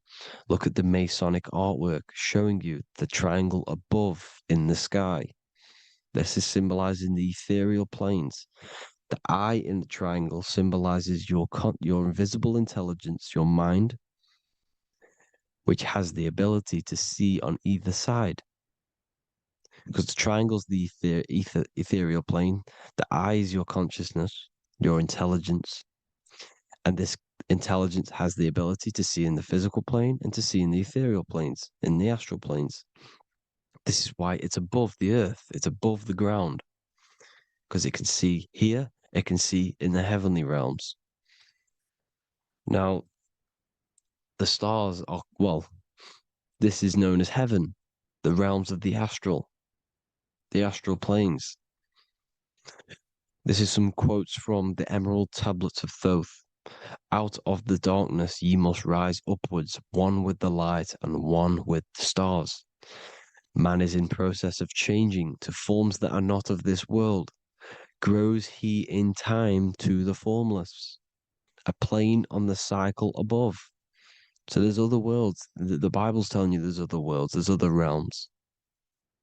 "Know ye must become formless before ye are one with the light, the astral light above, which shining through the stars.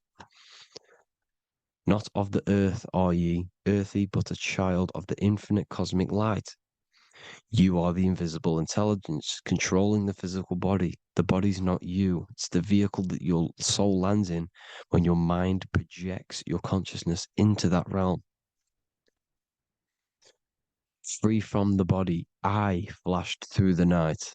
Unlocked at last for me was the star space." Wow, that's powerful. The star space, the astral planes. This is what it's talking about.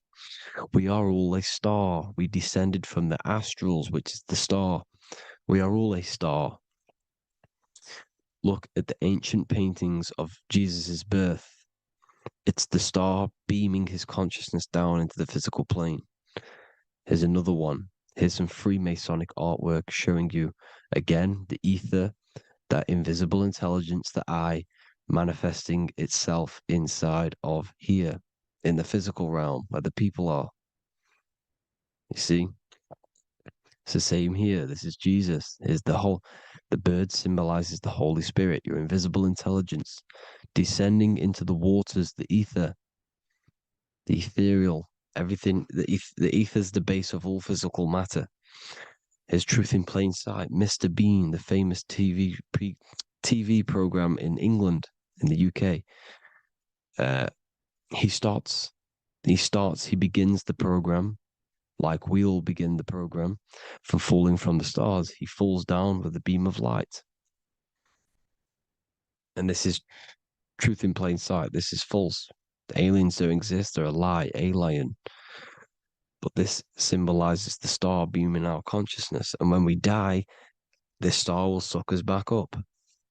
Just like this UFO is doing. It's truth in plain sight. So, this is some more Freemasonic artwork going from duality to singularity. Sun, moon, masculine, feminine. Right hemisphere, feminine, left hemisphere, masculine. The consciousness in the center, the balance point. Here's another more Freemasonic artwork. The two pillars, left and right hemispheres, and the invisible intelligence between the left and right hemispheres, the light of the body. This is why light's coming off it. Because it's light, it's pure light. The blazing star. The stairs go from the checkered board, the duality, up to oneness, in between the sun and the moon, the masculine and the feminine. This is symbolizing going into oneness. What did the Emerald Tablet say? You've got to become one with the stars, one with the one with the self.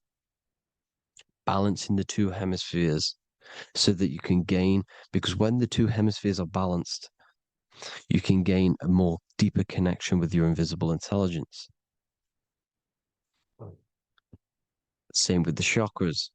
When the chakras, the seven seals in the Bible, these are seven seals because when you conquer the seven chakras, when you balance the seven chakras, you then gain a more deeper connection with your internal self because your mind is not filled, it's not being ran, it's not being dominated by these seven deadly sins, the seven seals, the seven chakras.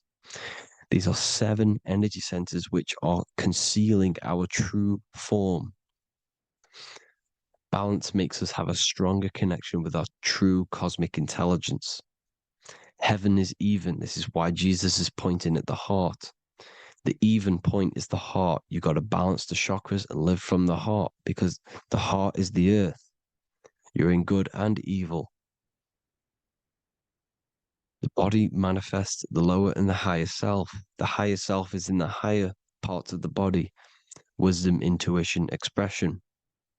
The lower self is in the lower parts of the body. Sex, food, and power. This is how they are trapping your soul, people. Like I said, the mind is the bridge between the soul and the body.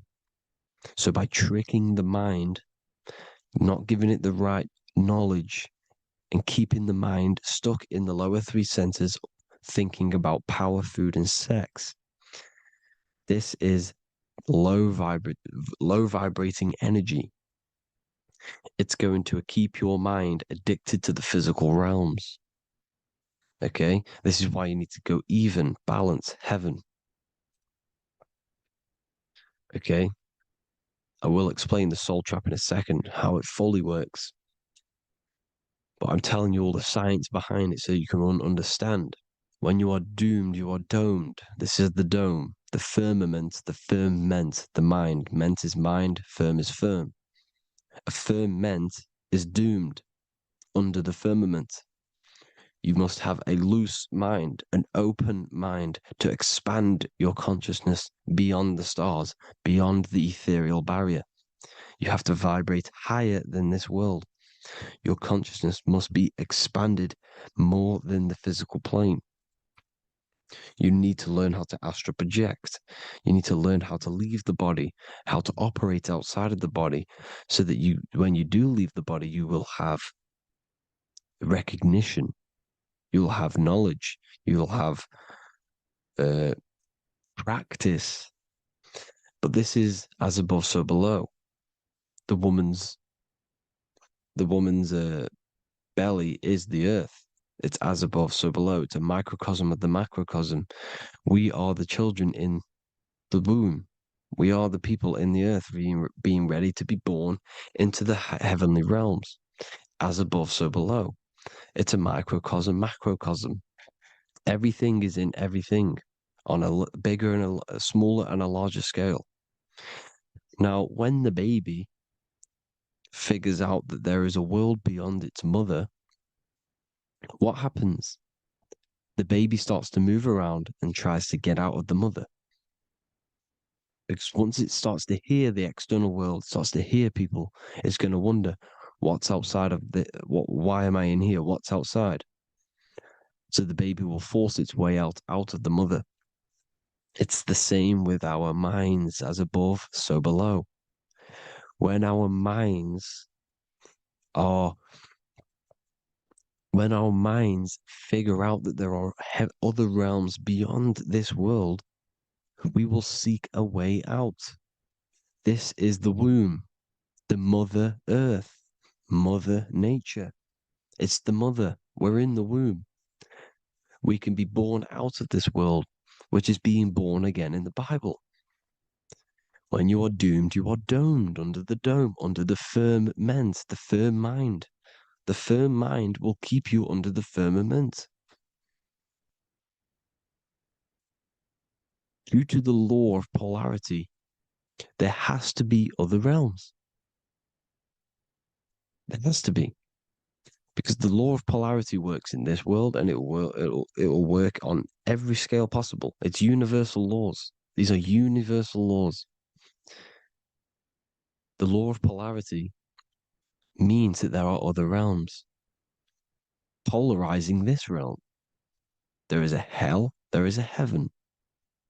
There is a midpoint, which is Midgard, which is the one we are in now. Earth, heart. Earth is the heart. Heart is the center, good and bad. The balance between good and bad. Your reality is your level of realization. Your mind realizes other worlds, you will seek a way to them worlds. It's that simple. The soul trap is to keep you stuck in this physical body, which is the earth. This body is the earth. It's running the program, like I said at the beginning. It's running the simulation that your consciousness is experiencing. You are an electromagnetic being, and you're hidden in a cage, your rib cage, and you're stuck in cells, a prison cells. Look, you're in cells. We produce electromagnetic energy. Your soul produces this energy. And by trapping your consciousness inside of this physical realm, they harness this energy within the astral realms. They're using you to manifest demons, because your mind creates demons through emotions and mental thought energy, which is a whole nother video. I can make a video on that. You're manifesting everything for them because they're trying to create a hive mind. This is why they want everyone to believe in one belief system, one government, one belief system, one religion, because they're creating a hive mind.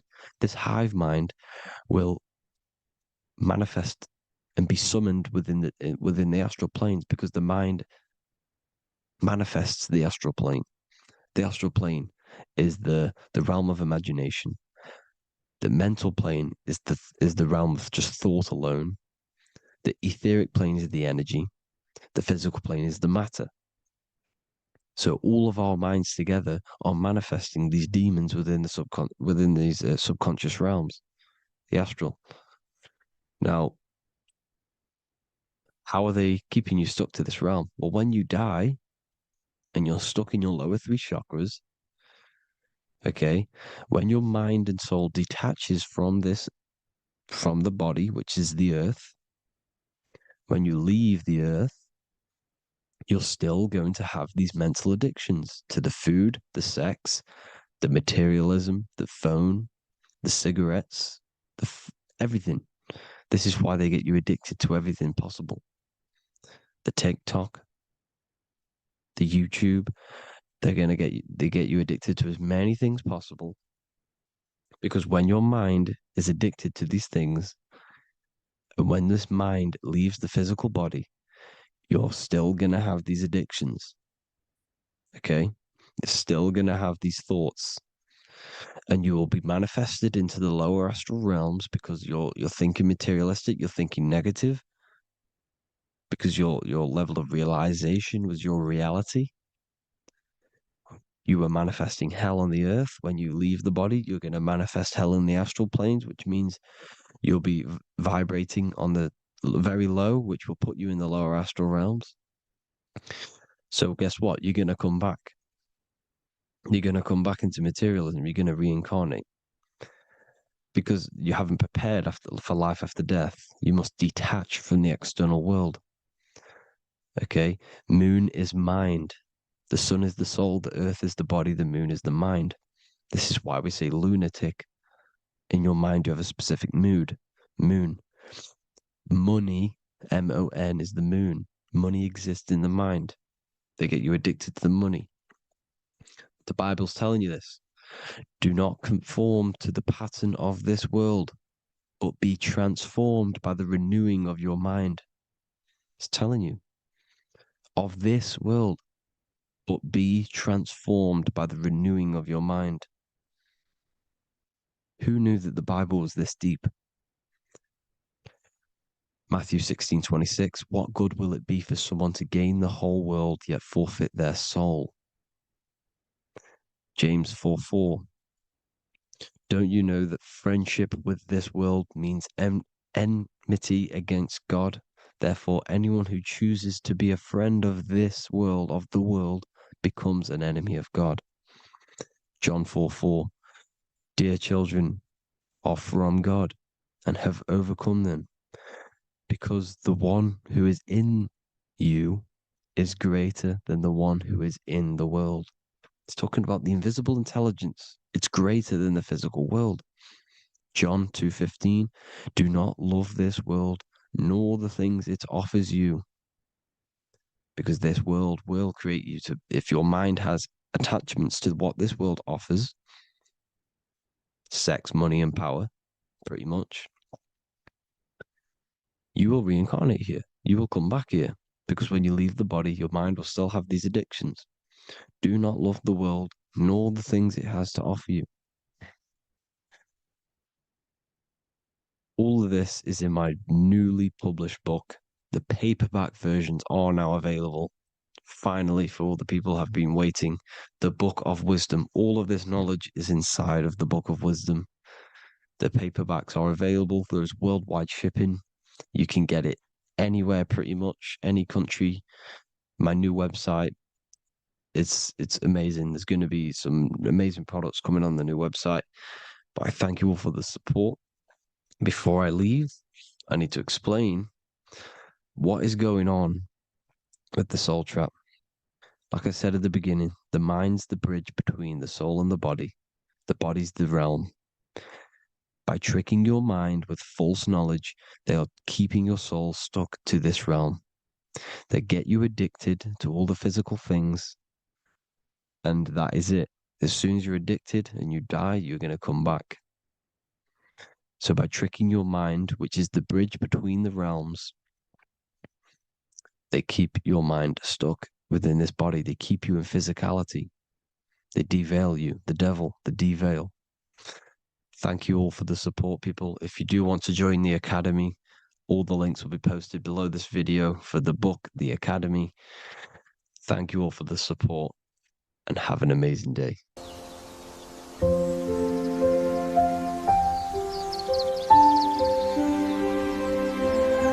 bookofwisdom.com.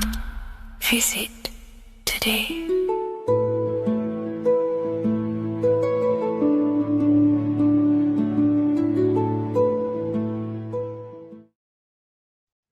Hello, everyone. Today we're going to be discussing the esoteric and occult meaning behind the story inside of Genesis, the story of Adam and Eve. This is a widely known story, but not many people know the true esoteric meaning behind it.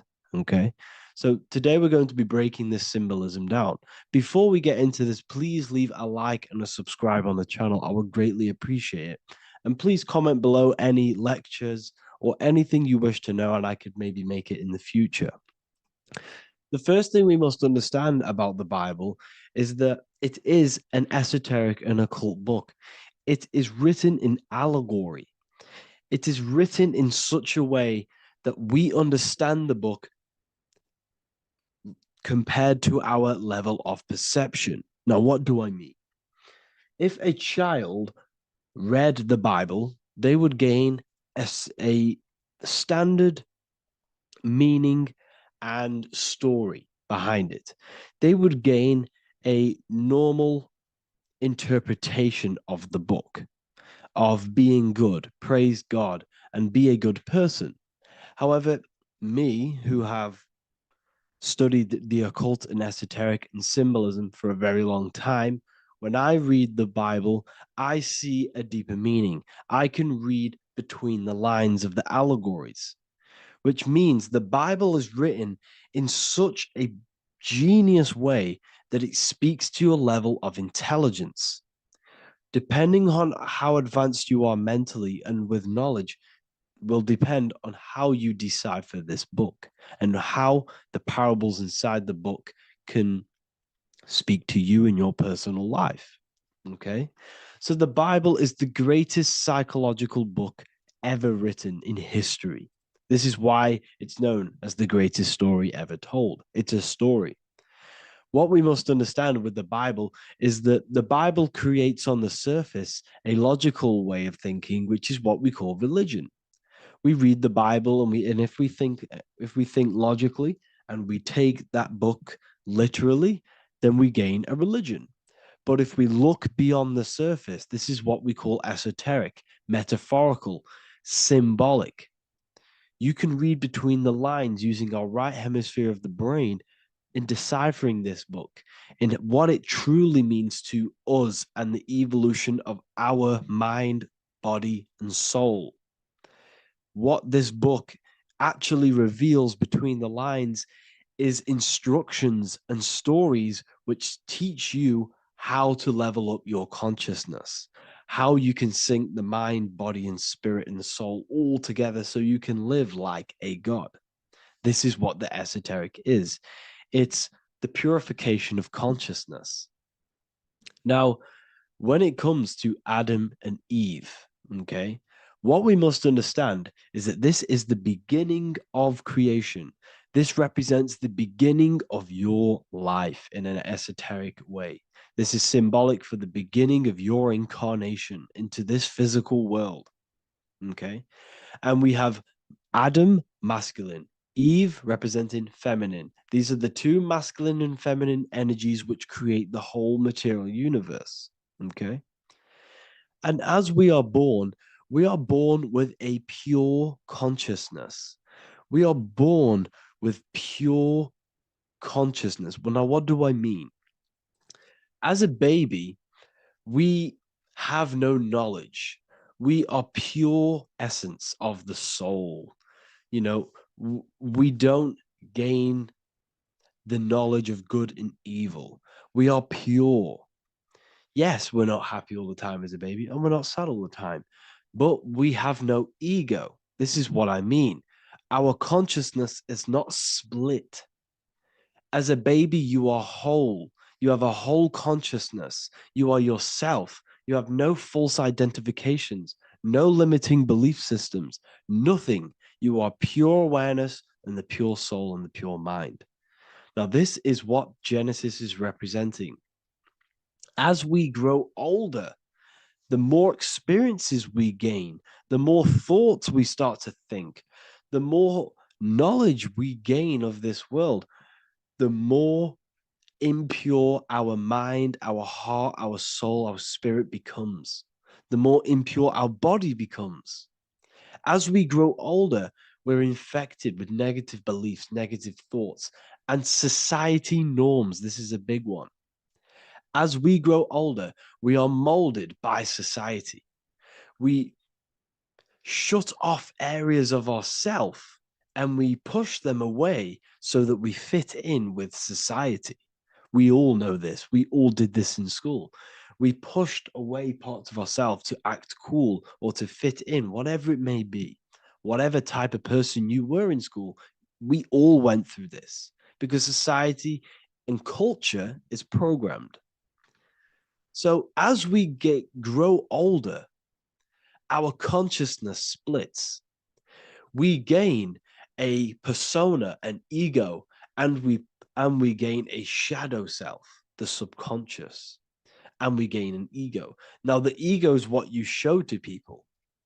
It's that character that you show, that you put on to your culture, to your family, to your friends. This is a false identification. And we also gain a shadow self. The shadow self is gained through experience. This is the subconscious. Our ego is created through experience. And so is the subconscious and the shadow self. Okay. So as we gain age in this material body, we fall from the Garden of Eden. We gain the knowledge of good and evil. This is what the symbolism represents of us leaving the garden, us eating from the fruit. Now, the fruit represents the knowledge, it represents the insight, the experience, which splits our pure consciousness. Our soul splits. Okay. We lose connection with the divine. We lose connection with our pure self through material experiences. We may lose ourselves in material experiences. We may lose ourselves in lust and material gain, wealth, and all of these lovely things that the material world offers. We lose ourselves in this. Okay. And not only that, there's another symbolic thing that we're missing with being a child. There's another symbolic meaning behind this tree in this story of Adam and Eve. And this is sexual energy. Okay. As we are a baby, we have no ability to create another human life. We have no sexual urges. We have no desire for the material things as a baby. Nothing. As we grow older, our sexual energy cultivates around the age of, it's like 10, maybe earlier for some people or later for some people. This is what we call puberty, when our sexual energy activates. This is when the masculine and feminine energies are present within the body. And we are now given the ability to create human life. We're now given the ability to bring in a soul into the material world. Now, this is what we believe and know in the esoteric world.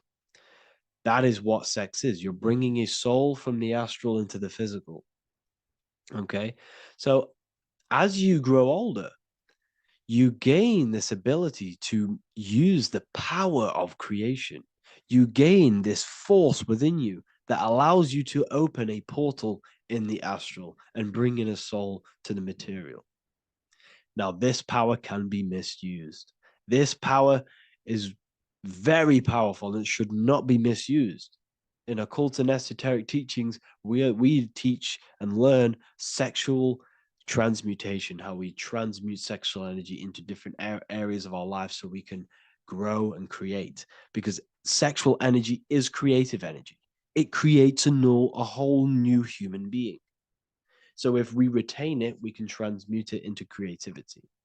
So this energy is kind of corrupting us as well. And now I'm not saying growing up is evil, all this thing is evil. This is a natural cycle that we must go through. The soul of us must go through this cycle so that we learn, so that we overcome it, so that we gain mastery over ourselves, so that we expand ourselves. I recommend you watch the Evolution of Consciousness lecture that I did on my YouTube. An amazing lecture. Talks about the evolution of consciousness and how we're on a never-ending cycle of life and death and expansion. So leaving the Garden of Eden is symbolic. You see, Eve represents emotion. She's feminine. Adam represents action. That's why he bit the apple. You see, Eve takes the apple and tempts Adam, because she's the emotion, she's the sexual desire, and Adam eats it. He releases, he misuses the power of his creation, he misuses his consciousness because of material illusions and material desires. This is natural. Okay, as we grow older in this life, our soul has to experience sin. We have to experience negativity. We have to experience evil. Okay, and we have to misuse this power within us to learn about it so we can overcome it and gain control over it. Now, this is why the Bible says in Genesis 3:6, for God doth know that in the day ye eat thereof, then your eyes shall be opened. Ye shall be as gods, knowing good and evil. This is very, very, very symbolic. We come into this world to experience a dualistic way of reality. We come into this world to challenge ourselves so the soul can grow, because the soul comes from pure love from God. But we come into this world so the soul may know what it's like to be evil. You see, we are like a seed. Our soul's like a seed. And when that seed grows, okay, and it's planted, them roots must grow to hell in order for the top of the tree and the roots to grow to heaven. In order for the soul to reach the highest states, it must descend down into the lowest states. Good and evil. This is the story of good and evil, okay? And this is the story, a psychological story of how the human mind has functioned in this life. This is what this story is representing of how our soul and mind is functioning, how our consciousness is splitting and growing up and evoluting. Okay. Like I said, snakes represent sexual energy. They represent, snake, when you've been snaked. This is why we say you've been snaked, because it represents a temptation of sexual energy. This is why the Kundalini is symbolized as a snake. This is the serpent within us that we can rise to activate dormant brain cells in our brain. Now that's called the Kundalini awakening. I'm not going to get into that into this video, but this is what it symbolizes, the tree and the knowledge of good and evil, because our body is the tree. Our central nervous system is the tree. The snake is our sexual urges and this false temptation that tempts us to interact with sin, the material world, okay, and go against our higher divine self. This is what it represents. Now, it's very, very symbolic. Not everyone is going to agree with this, but this is my interpretation of Genesis based on my research of occultism, symbolism, metaphors, and me studying the Bible. This is my interpretation, and I hope it resonates with you. It might not resonate with you, but this is what makes sense to me, and this is what has made sense to many other occult researchers who are in this space as well. Okay. So please leave a like, leave a comment, leave a subscribe. I'd greatly appreciate if you could, just give me some support on this channel. We're nearly at 100,000 subscribers, which is insane. I just want to say thank you all. And yeah, I will see you inside the university. If you join, I'll look forward to mentoring you, connecting with you on the live calls. There's a new symbolism course which is going to be available very, very soon. And yeah, if you join the university, you also get a 30% discount on all of my products, astrology readings, one-on-one calls, all of my books. Yeah, so I hope you gain some insight on this video, and I'll see you in the next video, and I'll see you inside the university. Have an amazing day.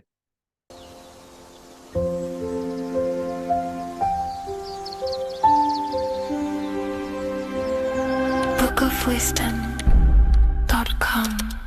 Visit today.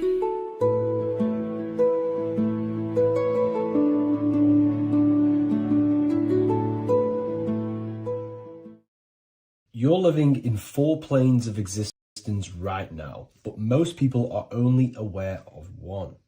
And that's why they feel lost, disconnected, and stuck in cycles they can't explain. If you don't understand the blueprint of reality, you'll keep trying to fix the physical, while the real causes lie in the unseen dimensions that you have direct access to. You must understand is that the universe only exists in the mind. Everything is a projection of consciousness. Therefore, consciousness produces everything. Our internal world is consciousness. Our external world is this physical body, physical world. Everything is an externalization of consciousness. For example, this was a thought. Now it's made physical. But before this was invented, it was existing in someone's mind, in consciousness, invisible. Then it was made manifest, made physical. So everything in this physical plane is the effect. The cause is consciousness, mind, the mental plane. So now I'm going to explain these different dimensions of consciousness. You don't just exist in this physical plane. The physical plane, in fact, is the lowest plane there is. It's the illusionary plane. So first of all, we have the Buddhic plane. This is the nothingness. So think of it like this. Absolute nothingness. If you turn off thoughts, there is nothingness. This is the void. And out of the void springs infinite potential, which is the mental plane. Now, your mind has no limitation. It can think anything, be anywhere, anytime, any place. In the whole world, there is no limitation with the mind. This is the realm of infinite possibilities. This is the realm of thought. Thought is a dimension, information and thought. To go a little bit deeper on this, there are pockets of thoughts, what we call in the occult fields of thoughts. Your mind does not think thoughts, it receives them. Your mind is like a radio. Whatever the mind is tuning into, setting its mindset, setting your frequency or setting your mind, you will receive thoughts based on that set, whatever you set your mind to. So there are pockets of thoughts that we penetrate in the mental plane. The mind is the mental plane, the infinite possibilities. This is the spark of creation. This is where all things begin to manifest as an idea in the mind as a thought. So if you want to gain certain information, you need to meditate or do thought exercises where you are penetrating that dimension of thought, that pocket of thought. For example, if you want to find a way on how to make financial wealth, you would use your mind, set your mind on wealth and money and think, close your eyes and think about that specific topic and see where your mind takes you. And you will expand your mind into different pockets of thought and gain information. So this is the mental plane. This is how you can use the mental plane. You can use the mental plane to do this. Then we have the astral plane. We have higher, middle, and lower astral plane. The astral plane is the body for thought. So every dimension, physical, etheric, astral, mental, Buddhic, is a body for a dimension above. Each dimension below is a product of the dimension above. So for example, the astral plane is imagination. This is the lucidic realm of imagination. This is where thoughts begin to manifest into some sort of form. It's not a physical form because this is physical, but imagination is a lucidic form. It's not really physical, but it's there. It's a projection of light. It's astral matter condensed by the willpower of the mind. So depending on the vibration of that thought will depend whether it manifests in the higher astral plane, middle astral plane, and lower astral plane. If you think about more material things and visualize material things, this will manifest on the lower astral plane because material matter is low vibration. Now, that does not mean it's evil. That does not mean it's bad, okay? It just means low vibration just means more material. But if you think and imagine more spiritual things, this manifests on the higher astral plane. So the astral plane is the screen in your mind that allows you to vision an apple, that allows you to vision anything. It's that mental projection that's inside of your mind Now, this is what we call the third eye. It's an eye because the eye is the mind, and the mind can see into the astral plane. It perceives this spiritual world, this lucidic realm that we have access to. This is where also infinite potential takes place. This is the realm of spirits, demons, jinns, whatever you want to call them. Spiritual entities exist in this because this is where thought forms manifest into form. This is where thoughts create bodies. Think of it like this. The mental plane is a thought of a chair. The astral plane is the imagination of that chair and all of the different possible chairs that could possibly be. The etheric plane is the energy double of that chair. And the physical plane is the physical chair. So as you can see, the higher we go up, the more formless and lucidic it is. The lower we go down planes, the more dense it becomes. This is formless and this is form. Everything manifests through this process. This highlighter is down here in the physical plane, but the idea began in the mental plane. Everything begins in consciousness before it creates a physical body. It goes through this process. Therefore, if you want to start to mold and create your own reality and create things in your world, you can use these planes to your advantage. You can use your mind to do mental thinking exercises by closing your eyes and expanding your mind into a different pocket of thought to gain wisdom, gain information, gain downloads. The way you do that is simply get into a meditative state, close your eyes, pick a topic that you want to think about and see where your mind takes you, but always remain centered on that topic. And you can do this for maybe an hour or two or half an hour, and your mind will take you places where you will unlock information. You can even use this to make decisions in your life. Think of the topic and see where your mind takes you. You'll gain information. This is how you use the mental plane for ideas. The astral plane is imagination. You have to reconnect with your imagination very vividly. Your imagination, your consciousness is infinite. It's not a three-dimensional plane. It's an infinite plane. You can think and make form anything in your consciousness, in your imagination. You can think anything and you can imagine anything in the most vast details. You just have to reconnect with your imagination. I have a free book on my website. I'll leave the link in the description. It's an ebook. It's called Activating the Inner Eye. This is going to help you reconnect with your imagination. It's a practical guide on how to imagine. So once you know how to use the mental plane and astral plane, thought and imagination, you pretty much need to use the physical plane to take physical action with this physical body that you have and start to manifest these desires you have in the higher planes. Now, it's very important that we master the mind because the mind is the very fabric of reality. We become what we think about. Your life is a product of every thought you thought in the past. It is the mind that directs the flow of consciousness. And wherever this consciousness is flowing is what you will create in your life. Consciousness is the most potent force in the universe, and the mind is pretty much the universe in a microcosm form. It is infinite potential. And your mind will continue to expand into new realms of thought forever and ever and ever. You are eternal. You are not this physical body down here. You are consciousness. Literally dreaming that you are in this physical body. So everything begins with the mind. We need to be conscious of the thoughts that enter our mental field of consciousness. There is a level of self-awareness that you can reach where you can become conscious of pretty much every single thought that enters your mental field.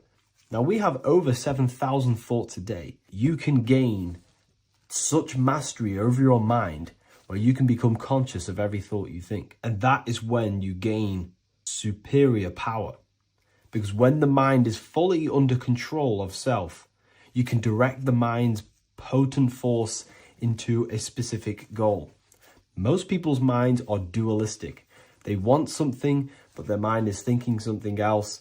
They have limiting belief systems. They have the little voice that comes in and says, you can't do this, you're a failure. That is a fractaled mind. The mind needs to be singular. It needs to be on your team and not an enemy. Do not let your own mind take away your power. Your mind should be on your team, giving you power, giving you the best possible thoughts and the best possible beliefs. When the mind is in this condition and on your team and not taking away your power through the destructive thoughts, it becomes a potent, powerful force used for manifestation to create anything. And the way we get the mind on your team is through constant meditation to learn how to control the mind and turn it on and off.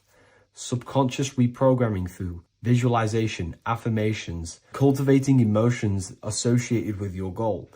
All these three ways we can reprogram the mind slowly over time so that it becomes powerful and becomes on your team and doesn't give you negative contradicting thoughts. When the mind is fully aligned on one thing, it can create massive empires and things in your physical reality. So I hope this video helps, and I'll see you in the next one.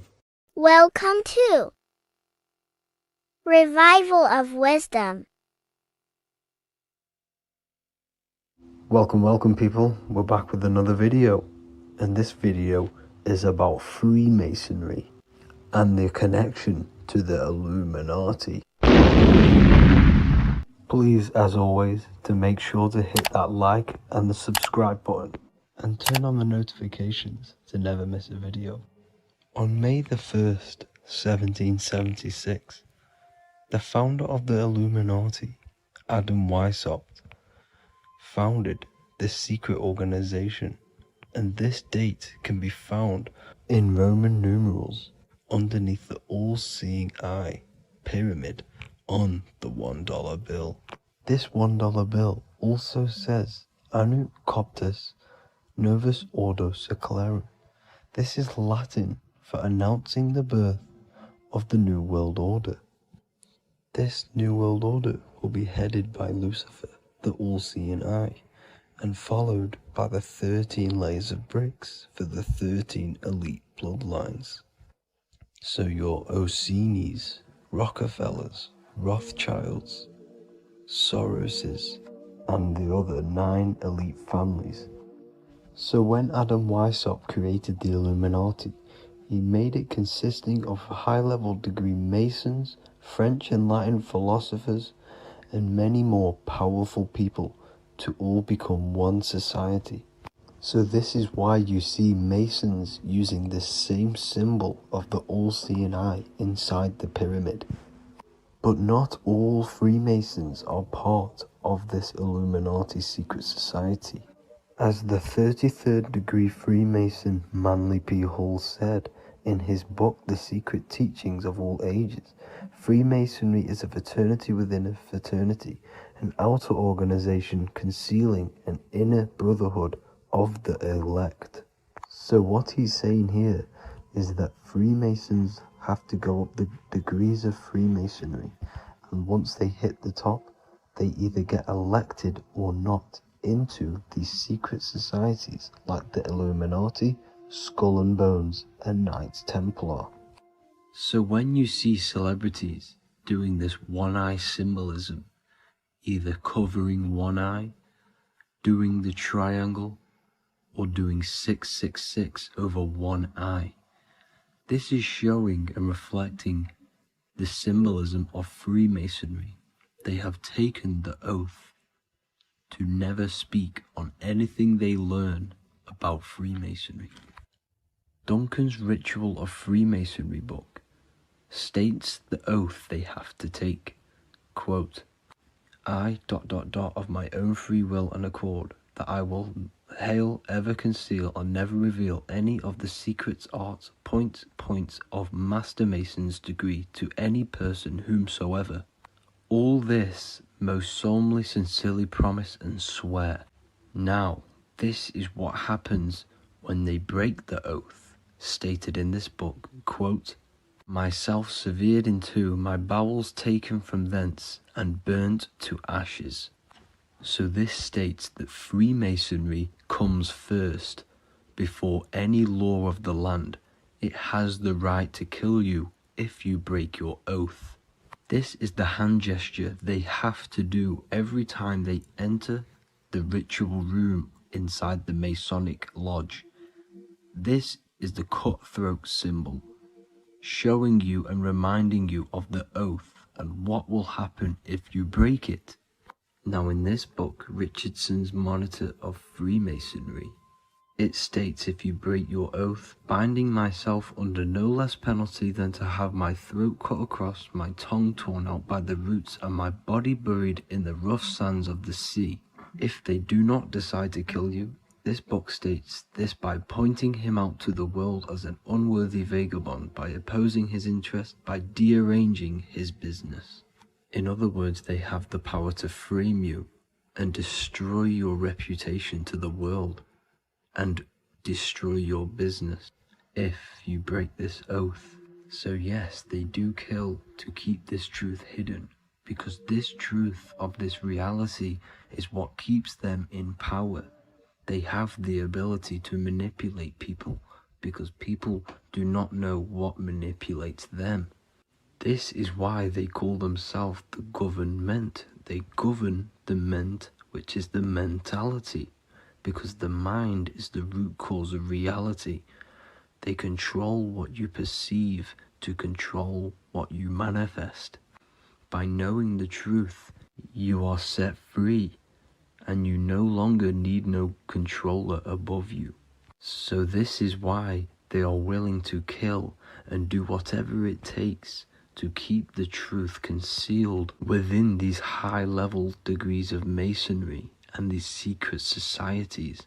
However, going back to Manly P. Hall's book, it states, part of the symbols are displayed here to the initiate, but he is intentionally misled by false interpretations.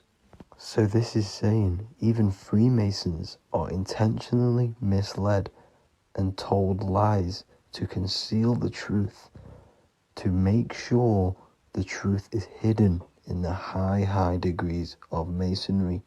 So that's it for this video, guys. Thank you all for tapping in. Please leave a like and a subscribe. God bless.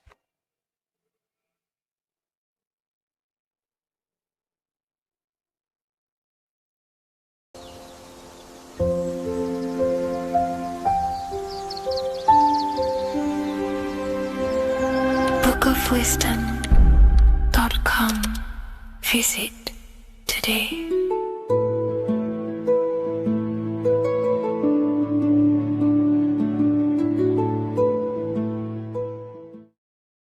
Welcome back, people, to another occult lecture by Revival of Wisdom. Today we're going to be talking about magic and how it's being used on us for the New World Order. Magic has the word mag within it, which is magnetism. Magnetism is the force. Magic is influencing forces, natural or supernatural forces, and using it for a certain agenda to gain something out of it. Now, magic is not what everyone's being thought. It's not some sort of fantasy thing. It's actually very common, and we all do it, whether you believe it or not. Magic is all to do with the mind. As I said, always say in my lectures, your mind is what creates matter. Your mind is what creates your external world. So it's all about manipulating and planting seeds within the mind, because your mind is a garden, and thoughts and words are seeds which are being planted in that garden. Your life, your physical life, the people you have in your life, your friends, your car you own, the job you have, is all a reflection of the thoughts that you've been thinking in the past. You are where you are in life because of the thoughts that you've been thinking. Therefore, your life is a direct reflection and manifestation of your mind, the Garden of Eden. Okay? The mind is what they are targeting. What you see, say, and hear has a direct effect on your mind. Me talking to you is influencing you. The words I'm saying is planting seeds within your mind. Now it's up to you to consciously act on these thoughts or these words, or to maintain these words. As above, so below, as within, so without. What's inside of me is outside of me. What comes into the storehouse comes out of the storehouse. You have the left, you have the right, you have the up, and you have the down. As above, so below. Whatever is in your mind will be expressed in some sort of way, consciously or subconsciously, spiritually or physically. The mind is what manifests everything. And this is what we need to understand. We need to understand is that the mind is not physical. All things spiritual manifest physical. All things seen come from the unseen. The words you're thinking, that everything you have is coming from the unseen. The actions that you do come from the unseen mind. Another expression for as above, so below is you are the universe itself. You are a universe, a mini universe. But just because you are mini does not mean you are the whole thing. If I take a little piece of infinite, let's say there's an infinite light source. Let's say I take a little chunk of that infinite light source. That little chunk I took is still infinite because it's been taken from infinite. You are the universe. Your awareness, your mind is the universe. It's information. You are the universe experiencing itself. This is why we say we are all God. As above, so below. What is in me is outside of me. The sun, the physical manifestation of the sun is your soul. The 12 constellations are manifested in the physical body. The 5 elements are manifested in the physical body. They're manifested in the 5 fingers you have. As above, so below. This is manifested, well, this is a symbolized in Freemasonry and secret societies as the 2 pillars. The mirroring reflection, the reflection of reality, the mirror, as above, so below. What happens in the mind, what happens in the astral, happens in the physical. This is Aleister Crowley. This is all symbolism. This is the 2 pillars with the all-seeing eye and the triangle at the top. Aleister Crowley was a master magician, very powerful dark magician, black magician. There's 2 types of magic. You have white and black, just like the checkered board, the Masonic checkered board. You have white and black, you have good and evil. White magic is influencing natural forces to gain something that will help the collective consciousness, help the collective, help the earth, help other people. Black magic is something you manipulate something so you can get something personal out of it. Doesn't matter if it's good or bad. It's still considered as black magic because you're being selfish. Everything you do should be contributing towards the collective consciousness and helping others. And this is why the ancients lived in a system where everything was in unity.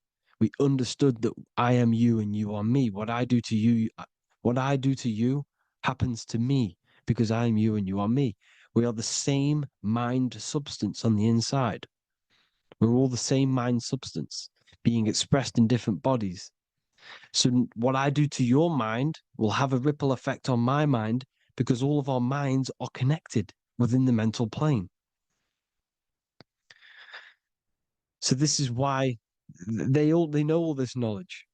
They know all this knowledge. So yeah, this is the mirroring effect of reality, the 2 pillars, or symbolizes the number 11. The number 11. We'll go deeper into that. The technology we're using is magic. It's a form of magic. Television is tell-a-vision. They're telling a vision into your subconscious mind, into your memory. And when you turn on the television, you get a program. because they're telling a vision to create a program within your subconscious mind. You see, the conscious mind is only 10% of your mind,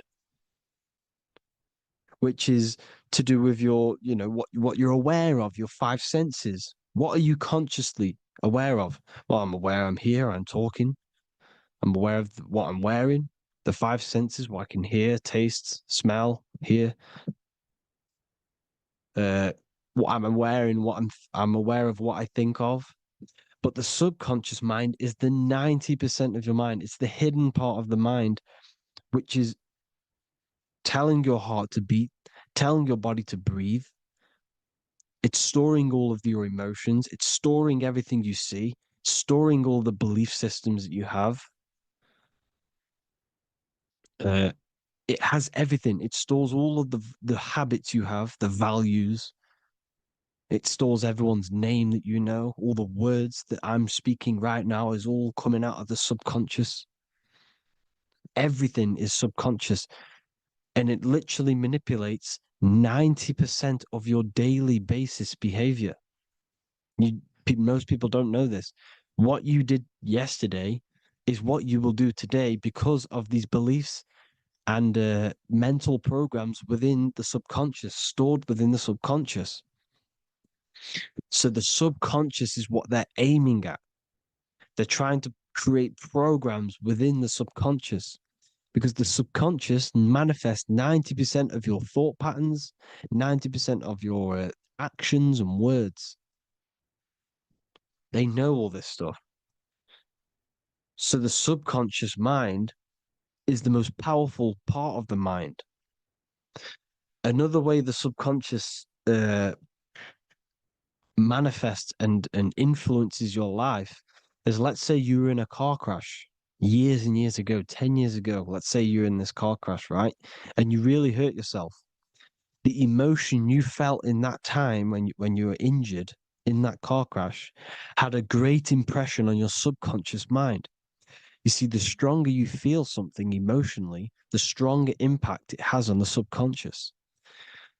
You can remember and recall that moment and very vividly because of the impact it had on the subconscious. For example, you become that terrified of cars that it manifests into your life today, that you are wary to go in certain cars. You don't want to go in cars at all, maybe, because of that moment that stood within the subconscious. And it will manifest into anxiety. It will manifest into not going into cars. It will manifest into depression, maybe. These things, these emotional, very emotional, traumatic events have a great impression on our subconscious and they control your life. This is why you need to meditate and go deep within yourself and let go of these internal, deep emotions that you may have repressed and keep pressing down and ignoring. But you need to address it and let go of these subconscious impressions you have, which are controlling your life, like anxiety, depression. All of these things are stemming from things that are stored within your subconscious years and years ago, more than likely. Broadcasting. They're casting spells to a broad audience, to news, north, east, west, and south. They're casting spells. No, if you watch the news, everything's red. Breaking news in red writing or the red background, everything's red. Why? Because red's the root chakra, which is all to do with survival. They want to stimulate this root chakra because they want you down there in survival mode. They want you in survival mode because you're easier to control. They control out of fear. And not only they're casting these spells as if, because most of the things they cast in the news hasn't already happened. They're constantly bombarding you with there might be a war breaking out, war this, war that, kill here, kill there, murders. It's impressing, it's casting spells on your subconscious mind. So when the event does turn up in real reality, in physical reality, you're less emotional, you're less surprised. You're not as surprised because you've already heard it before. Your subconscious has already heard it all before.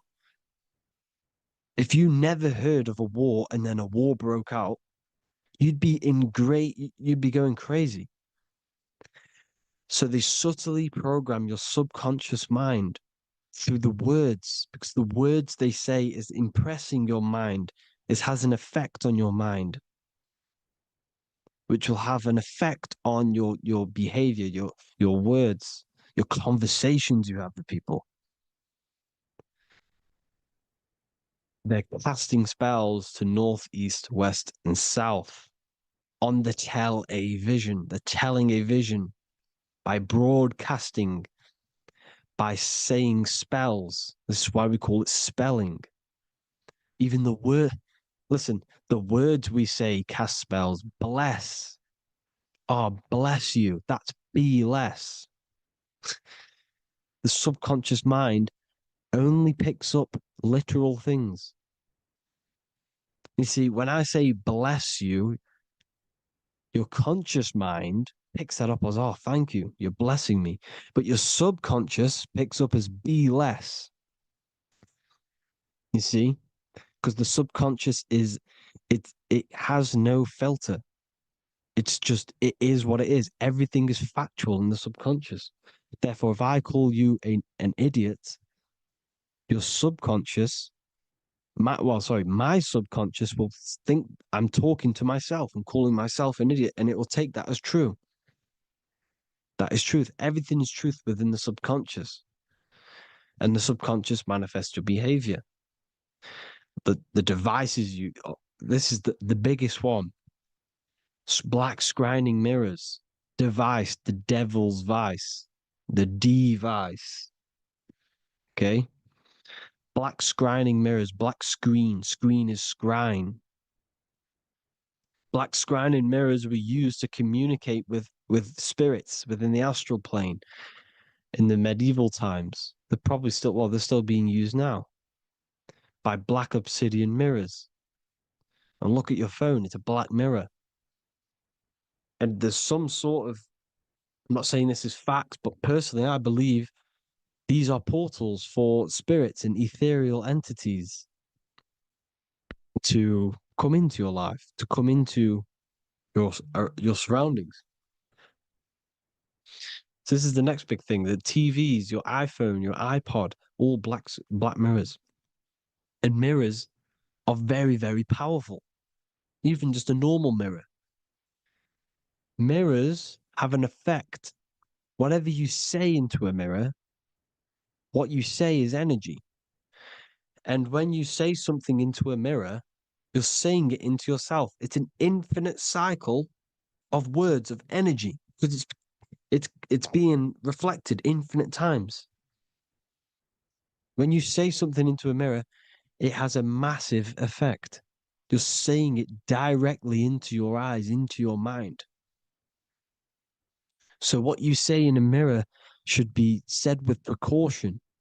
Never say anything negative into a mirror, because mirrors are very, very powerful ways for you to reprogram your subconscious mind for the good. You can say very positive things into mirrors and it will reprogram your subconscious mind. Okay? Manifesting is all magic. It's all magic. Everything is magic.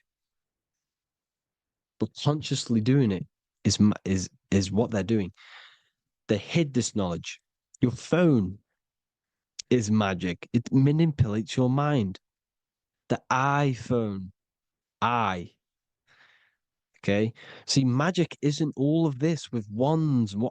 See, Harry Potter, okay, that was created to give you this perception of a mystical and amazing form of magic with magic wands and all sorts of stuff like that. Yes, that stuff was true when the collective conscious minds were on a higher level and our belief systems believed in these things, because the universal mind, all of our minds contribute to reality. If the masses don't believe in magic, if the masses don't believe in a certain thing, it's going to have an effect on physical reality. So when the collective minds are higher and have more open minds, things like Harry Potter can come true. See, it's all in the mind. The iPhone, the eye is the symbol for the mind, the invisible intelligence. The triangle is the ethereal plane. Okay. So the eye in the triangle is the eye that sees into the beyond the ethereal planes. The square is the physical plane. So the iPhone, your phone is a black box, just like the Saturn black cube. It's a black mirror. It's taking photos of you every 2 seconds. And it's your mind. Your mind is in that phone. Everything you like, everything you text, everything you type in Google, everything you say to someone, every conversation is all recorded on the phone. Therefore, it is a direct reflection of your mind. Your mind is imprinted into your phone because your mind, everything you think in your mind, you're manifesting into typing, saying, taking pictures into the phone, and it's collecting it and storing it. And what they're doing, and this is for all forms of magic, it's manipulating the mind. It's all manipulating the mind. Reels, Instagram, TikTok, this is all dopamine. It's all controlling the mind. Every like you get, every follow you get, every share that you get is dopamine within your brain. They're literally targeting your brain and mind. It's all manipulating because what they're pushing through the phones, through the media, through the news, through the televisions is visions and programs. You are the one manifesting the New World Order. They're not manifesting the New World Order. They're giving you the information so you can manifest the New World Order. Everything they say is contributing to your mind. For example, digital money and all the information they put out for you to see is contributing to your enslavement. Your mind is manifesting the New World Order. They know this. They don't manifest it. There's billions of us. We could easily run over them physically. But on a mental level, these people have the knowledge and they hide it from us and they let us manifest reality because we are the collective. They give us the information which manifests their agenda. It's all magic through the phones, the media, the television. So your phone is a manifestation of your mind. It's a record of your mind. Hollywood, holly tree, holy tree. They used to make wands out of holy trees, because it was the most holiest wood, the best for casting and transmitting energy. So they used holly trees to cast spells. That's what Hollywood is. And in Hollywood, they have the red tear, the blood drop next to the Hollywood sign, because it's all satanic. They're all black magicians. They use Hollywood to cast the spells through the music, through the films. You see, music is a form of magic. All of this is magic. Everything they do is a form of magic because they want an agenda behind it. But it's not black magic. They're letting us create our prison. This is what you have to see. Yes, they're evil, but they're not doing anything evil, or else they would face the karma. They let us manifest this agenda through giving in the information, by telling you what's going to happen in the movies. Everything that happens in a movie It's all there on purpose to program your subconscious, to plant a seed within your garden, your subconscious, your mind. Because when the mind is already seen something, when it comes up and turns up in physical reality, you will be less shocked and you won't rebel. So they lure you slowly. They make you aware of these things over time. They make you gradually think it's okay. Like the technology, we never used to use these phones. How did we become so addicted and reliant on them? Well, because first they gave you a little flick phone. Well, no, sorry, they gave you a phone in your house, and then once you got used to that, they say, "Oh, here's the newest version of a little flick phone." You started texting your friends. Everyone was loving it in high school. They could now meet up without saying, "Let's meet on the weekend at this point at this time," like your parents probably did, or maybe some of you watching this, you probably had to tell your friend to meet on the weekend at a certain time because you had no way of communicating. So everyone got these phones and got addicted to them. Then they slowly got addicted to the new iPod with the touch screen. Now they invented touch screen. Then everyone got addicted to touch screens. Then because all of this is producing dopamine in the brain, which creates you to become mentally addicted to things and physically addicted, chemically addicted. Because dopamine's a chemical. Your subconscious becomes a program within your subconscious, and your body becomes chemically addicted to these phones. And these phones are the enslavement of humanity, technology. Without this, we wouldn't be in this mess without technology. Because they're creating a hive mind. We're creating a hive mind. So back on track anyways, uh they they program you. Look at the films, 9/11, 9/11, all in produced by Hollywood. Here's the 11, like I said at the beginning, the two pillars which reflect reality. What happens in the mind happens in the physical. What happens in the astral happens in the physical. Okay, what happens in the physical happens in the mind. It's the two pillars, the mirrors. 9/11. 9 plus 1 is 11. Flight 11 was hijacked. New York is the 11th state. New York adds up to 111. This is not a coincidence. It's all a form of magic. It's a ritual, energy harvesting ritual, because your mind produces energy. Your mental attention produces energy, and they're feeding off this energy in the astral plane, these demons.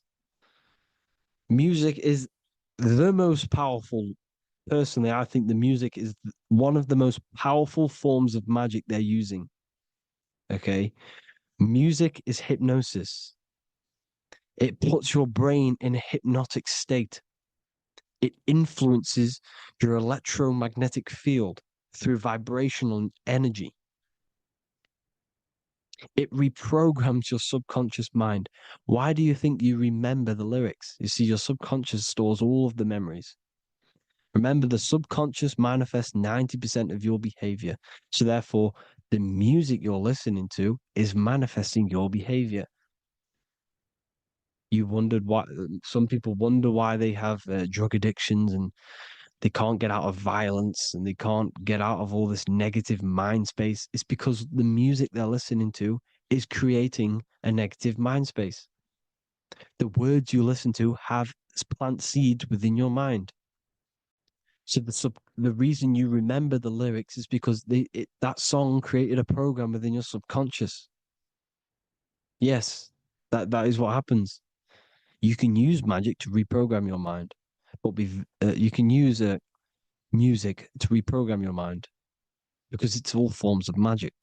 It's using natural mental energy forces to manipulate the physical reality.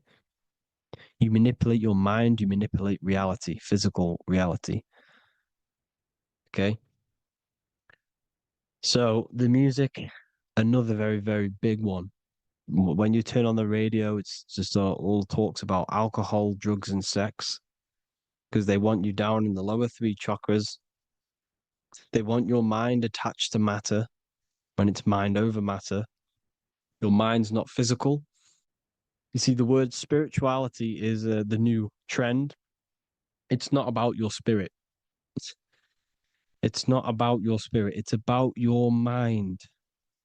It's not about, you know, uh, spirituality and looking after your spirit. And they've got you focused on your spirit.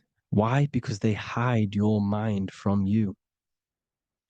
You see, a lot of people think their mind is their brain, but the mind is everything. There is no physical reality without mind. You can have a brain. Imagine if you had no mind but a brain. It wouldn't work. The mind is everything. The mind controls your avatar.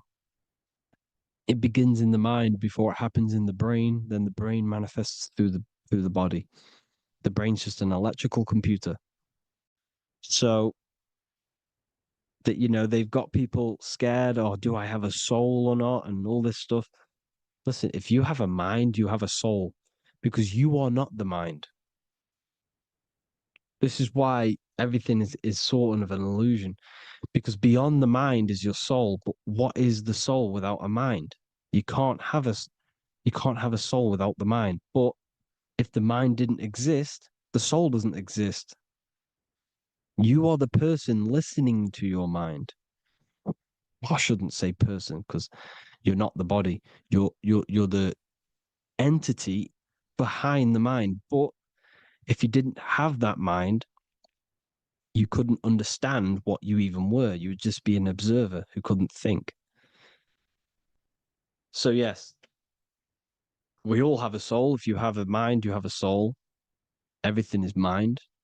Everything has mind. Mind creates everything. God is mind. And then manipulating your mind through TV, your phone, every little thing, the school, it's all about the mind, people. Control your mind, you control your reality. Just the last thing, here you go.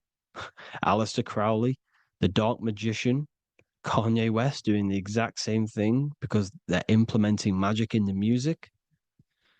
Here's the Beatles with Aleister Crowley in the background. Bet you never noticed that. Aleister Crowley was influencing music and placing magic within the music to influence the subconscious. This is what Baal worship was. This is why they kill children. They sacrifice these children. Why? Well, because in order to ascend, in order to raise your consciousness internally, godly, by being good, God, or being in order to be good and raise your consciousness and to get something in the physical world, you have to sacrifice yourself. And what do I mean by that? In order to raise your consciousness and ascend, you have to sacrifice the lower nature of yourself. You've got to abstain from having sex to retain your sexual energy, to transmute it, or staying away from some poisonous foods like meat. So staying away from blood. We shouldn't be consuming other animals' blood. We should be keeping our blood pure. We are humans. We shouldn't consume chicken blood, chicken germs. We are the most divine creatures on this creation. We are the most intellectual creatures in this creation. Therefore, we should keep our temples pure. We are not animals. If you want to associate yourself with an animal, go out in the wild, go and find a wild boar and go and try rip its guts out with your bare teeth, because you can't do it. You're not a cat. You're not a carnivore. Okay? So in order to ascend, you have to kill and sacrifice your lower part of yourself to ascend up to your spirit self, your mind self, the highest version. And the elites don't want to do this. So they sacrifice other things like babies to kill them, to exchange their life over to the astral plane, so these demigods in the astral plane can give them something in return in physical. They don't want to sacrifice their lower self, so they sacrifice other things for exchange, for physical pleasure. But the godly person sacrifices their lower self for their higher self to do good and ascend. So this is what all the Baal worship is, people, and this is why they're doing it. Hope you all had an amazing lecture. If you haven't already, go and get the Book of Wisdom for more information. You know, I don't go into dark stuff in this book, because all I do is enlighten people in this book. You can get it in Spanish, English, German, Italian, and French. Worldwide shipping. You can get the PDF or paperback. Or there is also a new one called the Human Health Guide 2.0. It gives you a list of all the foods, grains, oils, nuts, you know, everything that's alkaline and positive for the body and not man-made and hybrid. It tells you all the products to stay away from, how to fast, how to improve vision, how to improve everything, literally. So the Human Health Guide has been released. If you want that, I'll pull all the links in the bottom in the description. Hope you all enjoyed the lecture, people. God bless you all.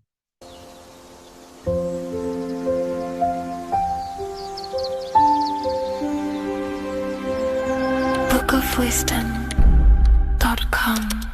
Visit today.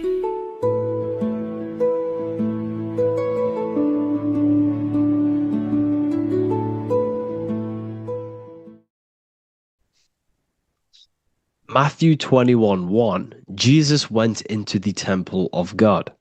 Corinthians 3:16, do you not know that you are the temple of God? Now, what is this telling you? That God is within you. Hence why in Luke 21:12 it tells you the kingdom of God is within you. And the side of your head region is called a temple for a reason. Because the brain encapsulates the mind. The brain is a physical manifestation of the mind. The heart is a physical manifestation of emotion. So we have these different layers of our consciousness. We have an intellectual, communicative aspect of our consciousness, which we would call the mind. We have an emotional aspect of our consciousness, which is the heart.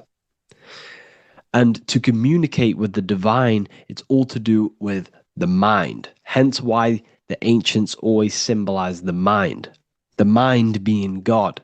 This is why Michelangelo always placed God inside of the brain on top of Sistine Chapel in the middle of the Vatican. He understood that God is in the brain. God is within you, not outside of you. The church tells you that God is in the sky because they are creating a externalization of the truth to create a business and a distraction, so that you don't find the divinity within you, so that you don't find your power. Now you have Adam, the physical man, the physical body, the ego, the lower self. And he is resting. He's not trying to reach to God, but God is reaching, because the higher consciousness within you is always trying to communicate with you. It's always trying to wake you up to your divinity. But the lower mind, the lower self, Adam, the physical self, is always in ignorance of truth, always in ignorance, and stays in a materialistic way of thinking, which is the lower animal self. And this is what we call a sleep, or an NPC. This is the lower mind of man. But all you have to do is to move your finger to touch God. You have to look within yourself, within the brain, meditate, and you can find God. This is why in the Bible we see many references to the human body and anatomy to truly connect with God. Kings 6:8, the door to the middle chamber was in the right side of the house, which is the right hemisphere of the brain. The middle chamber is the pineal gland, where the seat of your consciousness is, where the seat of your higher consciousness is, the mind. And they went up the winding stairs, which is your spinal column, into the middle chamber, and out of the middle chamber into the third. So they went up the winding stairs. This represents raising your consciousness up the winding stairs. Your spinal column acts as a stairway of consciousness. Depending on what sort of consciousness you are operating in, depends on what part of the spinal column you are using. Because the spinal column ascends and descends consciousness. What do I mean? If you are in a reproductive way of thinking and you're always thinking about sex, you're jerking off all the time and you're always eating, all of your brain's power and your mind's power is being descended into the lower aspects of the spinal column, which represents hell, the physical state of man, Adam, the ignorant state. We're basically living off low-level pleasures like an animal. And the stairway to heaven is your spinal column. They went up the winding stairs into the middle chamber, which is your mind, your pineal gland, and out of the middle into the third stage of consciousness, physical, etheric, astral. When you meditate and you start to raise your consciousness during meditation, you enter the astral plane when you turn off thought. But this is the middle chamber inside of the brain. Here we see another painting inside of Sistine's chapel of God inside of the brain. This is the brainstem. This is the brain. This is the frontal lobe. This is the back lobe. This is the back lobe. This is the cerebellum. Here's the reptilian brainstem. Here's the claustrum.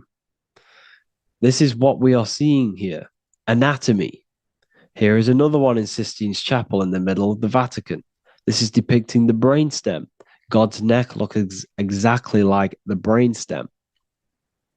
Here we see a real brain compared to God's neck, because the neck is just below the brainstem. And this is what they are symbolizing, because they knew that God is within you. God is a part of the human body.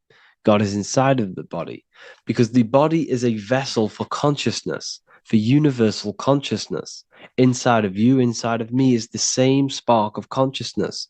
And this same consciousness is spread out into every living essence, because everything comes from the one source, the one God, the one consciousness. Matthew 6:22-23.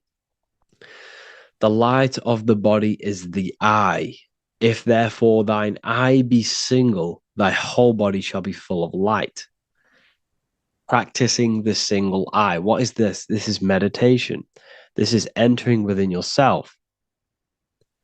So the Bible's telling you to practice the single eye. But if thine eye be evil, thy whole body shall be full of darkness. What does this mean?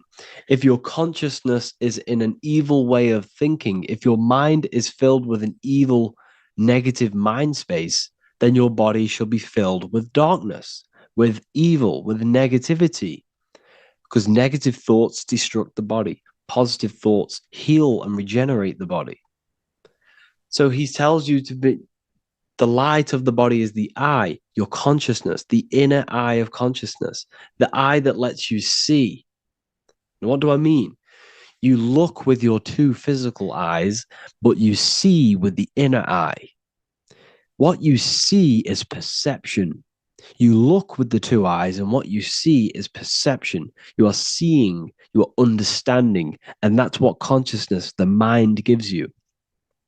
Consciousness, or the mind, is the force that allows you to be a human being, that allows you to understand things and interact with things and make decisions. It's an infinite intelligence. See, the mind is not the brain. This is a big confusion with people. Hence why the eye on top of the pyramid is separate from the bottom half of the pyramid, because the consciousness is separate from the body, the eye, the all-seeing eye. It represents the observer, the eye that sees into this body, into this world, into this. You are the perceiver. You are the invisible spirit within the body. Theologians 4:17. After that, we are still alive, and our left will be caught up together with them in the clouds to meet the Lord in the air. You don't meet the Lord in the physical air. Okay? This symbolism of the ancient Christian artwork is showing you this is symbolic. These things never happened. There's no man in the sky. Moses didn't go on a mountain to meet with God. The air represents the mind. This is why you say you're an airhead when someone's very stupid. Earth is your body. Water is your emotions. Fire is your spirit. Air is your mind, the invisible mind. So Anton Mengs, an ancient Christian art worker, is showing you anatomy of God in the clouds.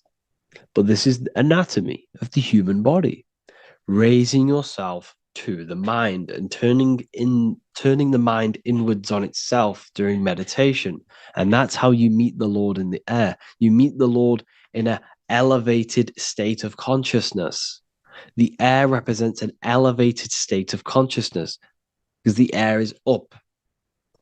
You have to raise your consciousness to meet the Lord in the air.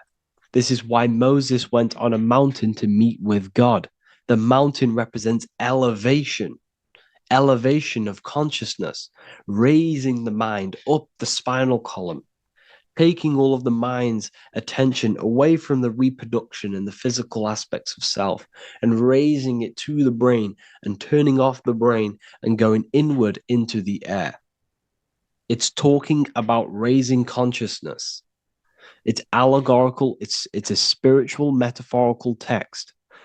The side of your head's called a temple because inside that where that temple is, right in the middle of where you call the temple, is the inner chamber, the open room, the holies of holies in the Bible, or the land flowing with milk and honey, or Mount Zion.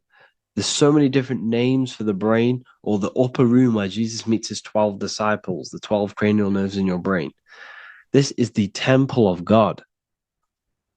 Your body is a temple of consciousness. It encapsulates the consciousness. It encapsulates the mind and soul. John 10:30, Jesus states, I and the Father are one. Psalms 46:10, be still and know that I am God. He's talking about the I am within you, not within Jesus. Everyone refers to ourselves as I. I am God. When you say I, you're referring to the highest aspect of yourself, the aspect that is above all thought, above all emotion, and above all things. When you say I, you're referring to your pure awareness, your pure consciousness, the highest aspect of yourself. And anything after I is egotistical. I is God. The letter I is the Roman numerals for one, because there is one God, one consciousness. The letter I is one line, just like the number one. Matthew 6:3-4, take no thought. Therefore, take no thought. Take no thought. He says this 5 times because you must turn off the 5 senses and take no thought to connect with God. Be still. This is telling you to meditate and know that I am God. The I am within you. I and the Father are one. I and God are one. You, who you think you are, is a completely wrong. The body is matter. Your name isn't you. Your job isn't you. Your reputation, your trauma, your memories, your friends, family, worries, bills, interests, dislikes, goals, passions. Anything to do with the thinking mind is not you. Who you think you are is a part of your thinking aspect of consciousness. But once you remove thought, you are no longer your name. You are no longer your body. You're no longer your reputation. You are the I. You are pure awareness, pure consciousness. Pure consciousness. And this pure consciousness has latched on to this name, this job, the body, and your traumas. Your pure consciousness has attached itself to this character who you're playing in the physical world. And this is essentially who you think you are, but you are not. You are the I, you are the self. You are pure awareness. So, in order for you to detach from these things, you must learn how to detach from your name, your job, your reputation. And you do this through meditation by turning off the thinking mind. Turning off the thinking mind allows other aspects of your consciousness to open up. What do I mean? Your whole life you've been thinking, and all of these thoughts has attached you to this physical body. You haven't allowed your consciousness to open up. And you can only do this by taking no thought. That's why Jesus tells you, take no thought. When you turn off the thinking mind, other aspects of your consciousness starts to open up. Other aspects of your being can open up. And this is how you astral project. This is how you do all these mystical things and things to do with consciousness. It's taking no thought. Imagination, emotions, thought, and memory are all to do with consciousness. These things are not physical. You can't touch thought. You can't touch emotions. You can't touch these things because they are not a physical thing. So you must turn off these things for other aspects of your consciousness to open up. Okay? So essentially, the Bible is a metaphorical, astrological, numerological, metaphysical, spiritual, encoded text that talks about human anatomy, spirituality, and the true nature of the human experience. Everything they teach you in school is to make you think that you are this body. Everything they teach you in church is the externalization of the true teachings of Jesus. Jesus was telling you to meditate. Jesus was telling you to practice the single eye. Jesus was telling you to look within yourself and find God. He wasn't telling you to pray to him. Mark 16:19, he was taken up to heaven and sat at the right hand of God, the right hemisphere of your brain. John 21:6, cast the net onto the right hand side of the boat and you shall find fish. Fish is understanding. The boat is your body, your brain. Cast your awareness into the right side of your brain and you will find understanding, because the right side of your brain is all to do with the creative aspect and the intuition and the spiritual sides of your consciousness. This is why God is here. This is why Michelangelo depicted God in the right hemisphere of your brain, because this is all human anatomy. And I speak about all of this in the brand new Book of Wisdom, Volume 2, which is now available. The start of the revolution has begun. This book is truly going to change the way people see the world. It's got so many new more topics than the last one. It's truly a revolution. It's written in so much detail. It's very practical. I cannot wait to share this one with you. I just want to say thank you for the opportunity for me to create this book, because without you, I couldn't have created this. And I just love sharing my work with you. And I thank every single one of you for the support, the watch, like the views and the likes, everything, especially the people who have joined the university and stuff like that. And for people who have joined the university, you do get a free Book of Wisdom paperback if you just go to the general chat and follow the description, follow what the instructions that I gave you in the chat, and you'll be able to order a free Book of Wisdom if you are inside of the university. Plus, you get all of my other books, 2 books, and over 45 occult books on occult and esoteric things. You get lectures, live calls, a community, a manifestation mastery course, and a whole library and reoccurring updates every month, every week. So yeah, I hope you all enjoyed this video. Thank you all. Please leave a comment to help the algorithm, and leave a comment on what videos I should make. And yeah, I'll get to uploading on the YouTube a lot more now. The second book is now released. I have a lot more time on my hands.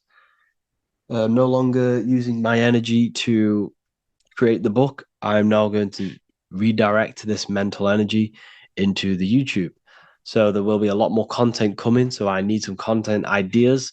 So feel free to comment some ideas, some YouTube videos that I can create.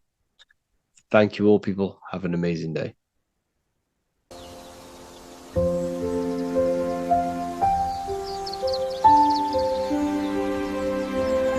bookofwisdom.com. Visit today.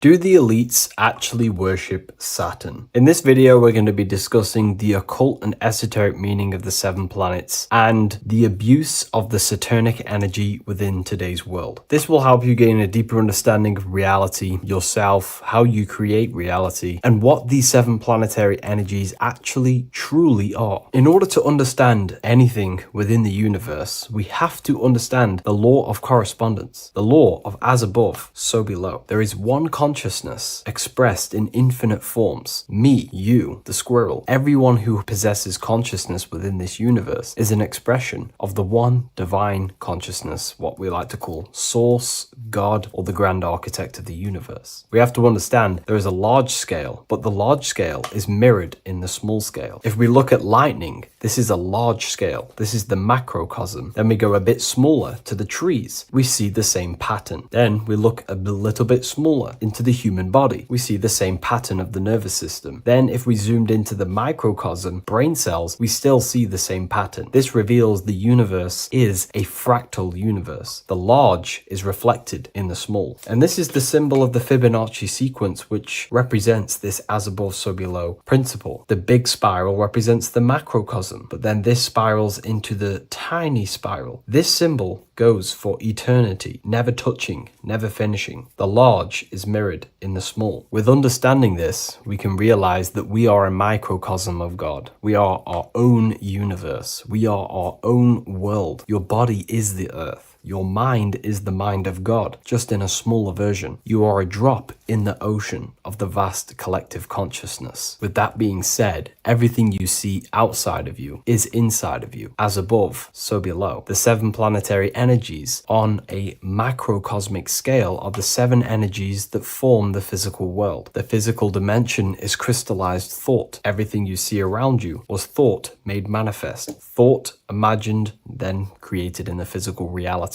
Therefore, these 7 planetary energies are 7 astral forces that create and weave the material existence. For example, if we look at a tree has 7 categories of consciousness, 7 creational forces that create the tree. This is the reason why we have 7 days of creation in the Bible. This is the reason why we have 7 days of the week for the 7 planetary energies. Monday is for the moon, Mars is for Tuesday, Mercury for Wednesday, Jupiter for Thursday, which is Thor. Thor is Jupiter. Venus for Friday, Saturn day for Saturn, Sunday for the sun. This is also the reason why we have 7 major energy centers within the body. The 7 life forces that flow through the body to give physical existence to the physical form. Man is a microcosm of the universe. With that being said, if we look at a tree is nature, and nature is the macrocosm, the creation of God's mind. And if we look at the tree, we can see 7 creational categories that go into create the tree. For example, the stem of the tree, the trunk, represents the sun. The root system, the base of the tree, where the tree grows out of, is Saturn. If we look at the fruit of the tree, that represents Jupiter. The smell, the look, the colors of the tree, that's Venus. How the tree communicates with other trees through the root system is Mercury, the intellect, the intelligence, the communication. The leaves of the tree is the moon. The defense mechanism of the tree, how it defends itself from infections and other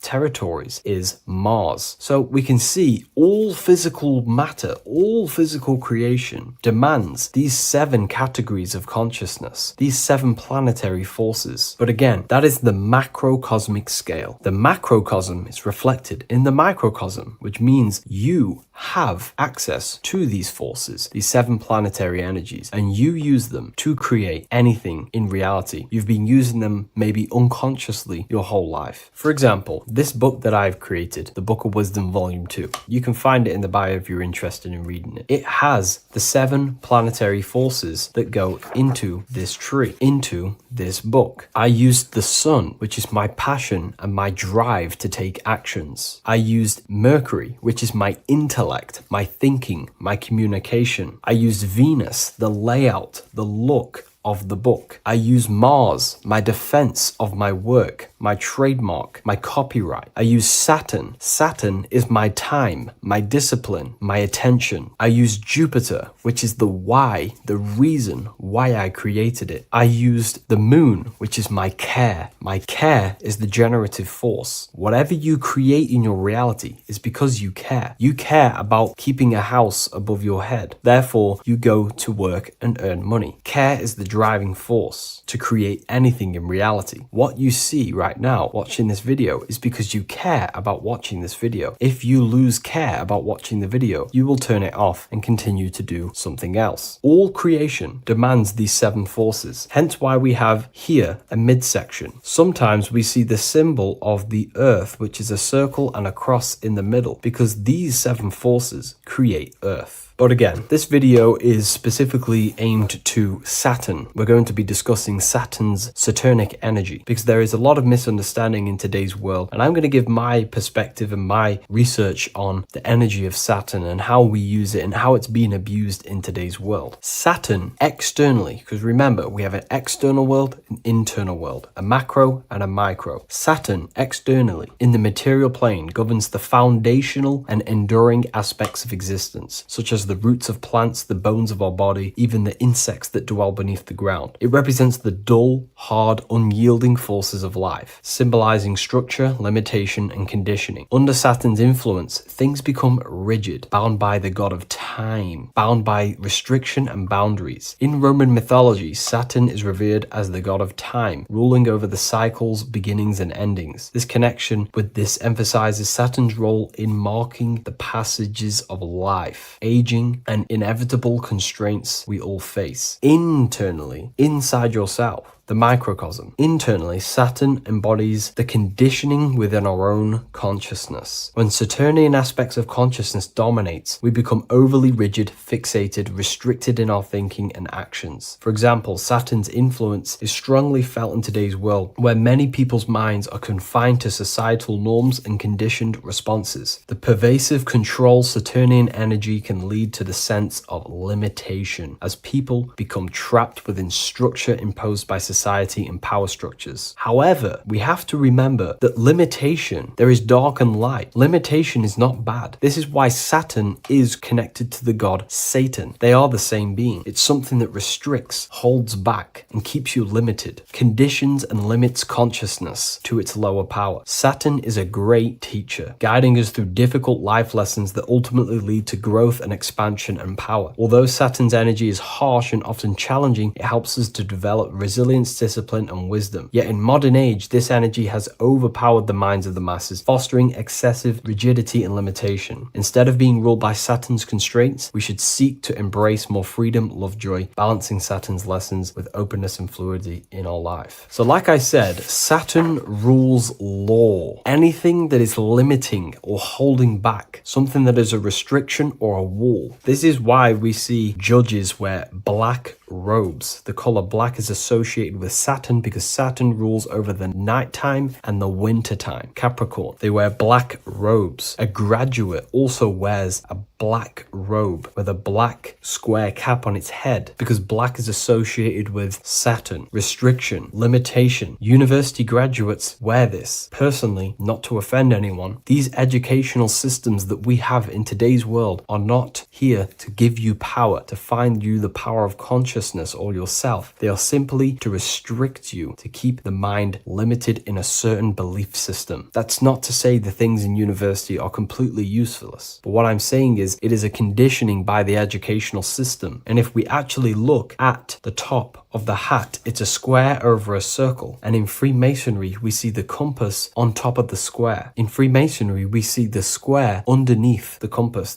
on top of the square. The square creates squares and the compass creates circles. So this is symbolizing the square, which is matter, the circle, which is spirit, matter over spirit when it needs to be spirit over matter. This is a symbol of conditioning, limiting the mind into being locked in the five senses and base consciousness. Saturn's energy is keeping people restricted. This is why there is so much Saturn symbolism in today's world, because Saturn is anything to do with limitation, restriction, and time. All of the systems in place are to limit our minds, to keep us on base consciousness, only thinking in a limited box, only thinking and aware of the five senses. In base consciousness, in animal nature, one only thinks according to their senses. When they have a sense, their mind thinks. This is an affect state of consciousness. They're living in the affect. We need to understand that in base consciousness, we have no true power to create. We're simply living in cycles of affect. Now, what do I mean? The physical world is the effect. It's already manifested and cannot be changed. Our consciousness needs to rise to become a cause instead of playing around and being lost in the effect, to become a co-creator. And this is what the system does not want you to do. It does not want you to become a conscious creator. So they keep you in base consciousness, not giving you the awareness that you are literally a god creating a world right now. You are a world and you are shaping the world. Our consciousness needs to be mastered, controlled, and then we can become a conscious creator instead of running around in the world of illusion and effect. As above, so below. What happens in the mind happens in reality. We do not want to be matter over spirit, which means the external world over the internal world. We need the internal world to rule over the external. Saturn symbolism can be symbolized as a black cube. The cube symbolizes this physical world because everything has 6 sides. We can move forward, backward, left, right, up, and down. We are in this cube. This is why we say think outside the box. Thinking outside the box means to become a cause and not an effect. The mind needs to be a cause,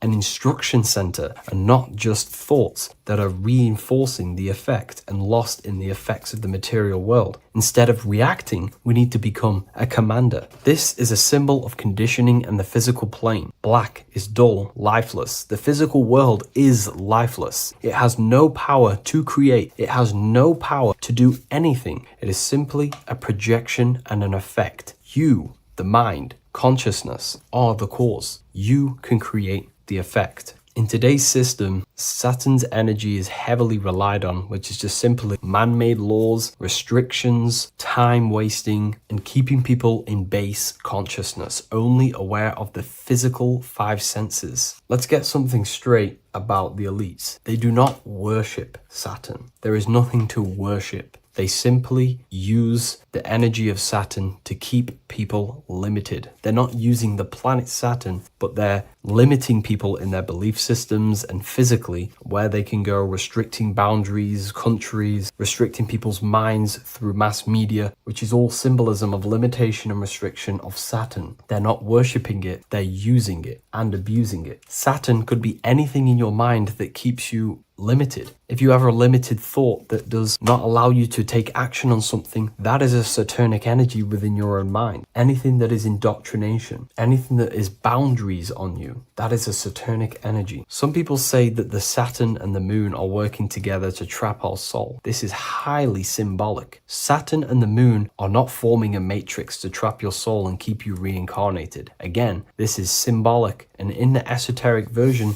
and understanding of this, we can see that they do have a relationship. The moon is our subconscious mind, and Saturn is restriction. If we have restrictions and belief systems in our subconscious mind that keep the soul locked and trapped only in these 5 bases, this 5 senses, then we will think and condition ourselves that we are only the physical body and never actually free ourselves from the material world and ascend. Saturn and the moon are not working together, but these are highly linked. By limiting the subconscious, we keep people stuck in base awareness, keeping them locked in the world of effect, never becoming a conscious creator. We have 2 spiritual currencies, time and attention. These are the two currencies that we spend. We spend time or pay attention. These are the two spiritual currencies that pretty much create our reality. And the system aims to hijack these two currencies from you, to limit you, to dominate you, so you do not become a conscious creator. So again, no one worships Saturn. It's simply just a symbol of limitation and restriction. Limitation has good and bad. Limitation can make us learn, overcome, become strong, disciplined, but when it's abused, it can keep people locked in base consciousness and stuck in their lower nature, never figuring out how powerful they are. You hold the power to shape a world. That's how powerful you are, to turn thoughts into physical existence. I'll see you in the next video. Please leave a like, comment,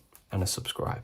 666 is a code, and this code needs to be broken down to fully understand what 666 truly is. In an esoteric view of 666, it represents a state of consciousness, a way consciousness functions within the individual. Now, if we look at the Bible in Revelations, it says that the mark of the beast, 666, is going to be placed on the right hand or on the forehead of an individual. The forehead symbolizes the mind, while the hand represents action or behavior. The forehead represents a belief or a mindset, a way consciousness functions. Therefore, the mark of the beast is not something external. It is actually a way consciousness functions within the individual. But the code reveals the darkest secret about 666. 666 is 3 sixes. The number 6 in esotericism and occultism represents the cube, because the cube has 6 sides. And the physical dimension, everything has 6 sides. Up, down, back,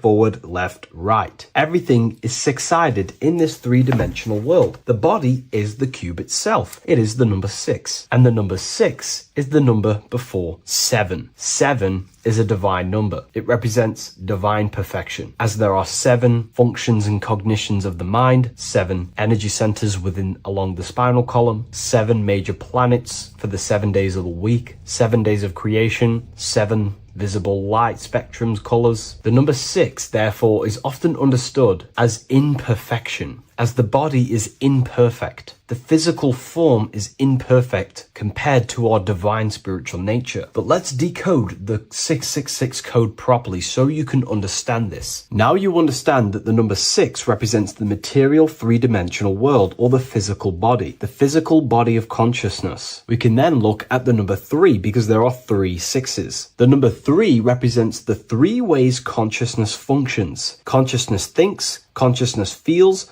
consciousness acts. We have a mental body, an emotional body, and a physical body. Most people confuse these things to be all one. They think their mind is their emotions and their mind is their brain, and they interlock all of these, but these are actually 3 different bodies of consciousness. Consciousness has many vehicles or bodies it expresses itself in. So the 3 ways that we ultimately create our life, the 3 ways that shift our reality, and the 3 full things that we have full control over are our thoughts, emotions, and actions. If you try and control anything else other than these 3 aspects of life and consciousness, you are then breaking natural law. If you try and control someone else, you are then breaking their will, their natural rights. These are the 3 things you have full control over: your mind, emotions, and your body. Therefore, the number 3 represents the 3 ways that you express consciousness in this life or reality. And the number 6 represents the material body. 666 is the mark of the beast. Therefore, the mark of the beast could be a state of consciousness where your thoughts, emotions, and actions are all directed towards the physical, material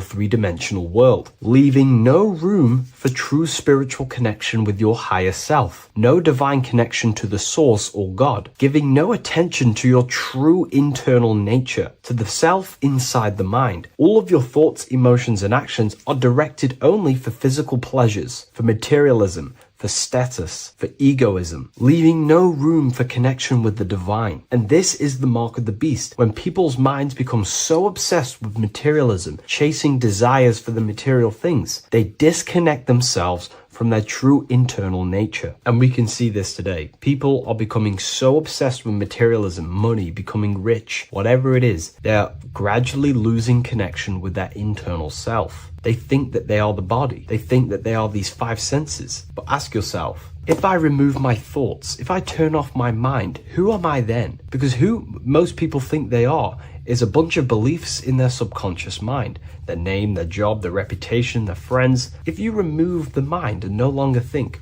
who are you then? The observer, the pure awareness, beyond the mind, the body, the emotions. That is your true nature. You are the internal thinker. And when that internal thinker becomes so attached to the external physical body and does everything in its power to think, feel, and act only towards the material things, you become disconnected to your true powers, to your divine nature, to literally God. If you don't want to become the mark of the beast, then have balance. Now, I'm not saying materialism is evil. Chasing material things is wrong. I'm not saying that at all. We all have a different views. But me personally, I like to have balance. Yes, I love reaching goals. Yes, I love living the best life possible for myself, materially. But I also make room for my internal world. I train my mind to have self-mastery with meditations. I try and lucid dream and astral project as much as I can. And I try and perfect my thought processes and my internal world as much as possible. So I live a truly balanced life between my inner self and my outer self, which is what these two pillars, Jachin and Boaz, represent, the inner and outer world. And the middle pillar in the middle represents the unity of the inner and outer world, living in balance. Or you see a person standing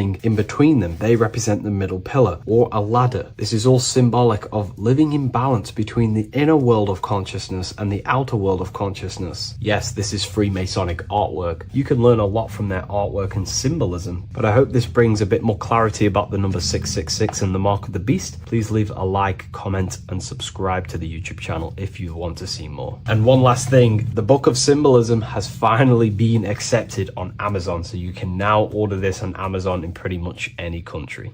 What is good, YouTube? Today we're going to be talking about the astral plane and how the cosmology fits into the astral plane. Okay, so first let's go over the astral plane and go over the different layers of reality so that you can understand reality more.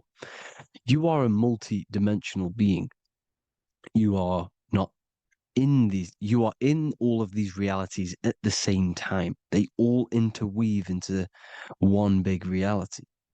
But there are different planes. They are different vibrational dimensions. There are different dimensions of reality. The mind is the root cause of reality. We're living in the mind of God. Everything is being thought into existence from the root cause, from the universal mind. This is why the ancient Egyptians said, all is mind. We're living in the mind of God. And we are a microcosm of this mind. This is why we all have the same mind. This mind is the world of thoughts. Now, this world of thoughts is just the thought alone. For example, it is the thought of a chair. But then when you start to imagine this chair and you start to mentally see the chair, you're now manifesting the thought, the singular thought, into some sort of form. So now you're imagining the chair. You're imagining the form of this chair, which is then manifesting into the astral plane. The astral plane is the world of thought forms manifesting. So when you are imagining something, you are seeing into the astral plane. Okay? Your third eye, it is an eye because it sees the astral plane. It is seeing the other side through imagination, through dreaming. Well, we'll go over dreaming later. So the thought of a chair is a singular thought. The imagination of the chair is the manifestation of the chair. And in the astral plane, it's basically the world of all the chairs that could ever exist.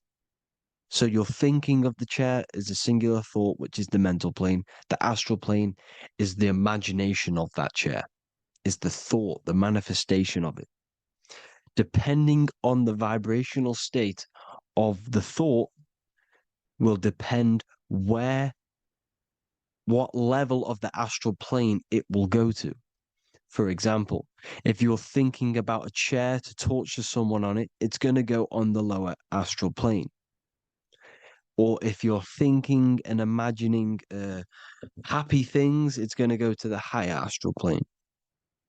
So wherever your mindset is, that we call it a mindset because your mind is setting frequencies to certain things. Thoughts are frequencies. And a mindset is setting your frequency, setting your mind to a certain frequency. So when you set your mind to a certain frequency and you imagine something in that frequency, you're going to match everything in the astral plane that are on that similar frequency, just like you would in the physical world. Because we're all in these worlds right now as we speak, but we can't see them with the two physical eyes. We can feel it though. When you're around someone and you've just met a new person, for example, you can feel their vibration. And if you're not on a similar vibrational match, you will not get along with that person, or you just won't not get along, but you won't connect with that person because you're on two opposing frequencies, not matching. And this is something you can't see, you can only feel because it's the astral plane. It exists within the astral plane. Everything in the astral plane is made out of vibrations. So if you do astral project, and if you already know how to astral project, you will see beings and people and things that are on the same frequency as you. This is why before you astral project, you need to sort your vibration out before you astral project, because you are projecting your consciousness into this. It's the mind. The mind is the bridge. It can move between realities. You are a observer. You are a observing soul which observes different realities. And the mind is the bridge between all of these different realities. The mind can choose. If you want to project into the astral, you set your mind to it, you can. Okay? So let's not get off track.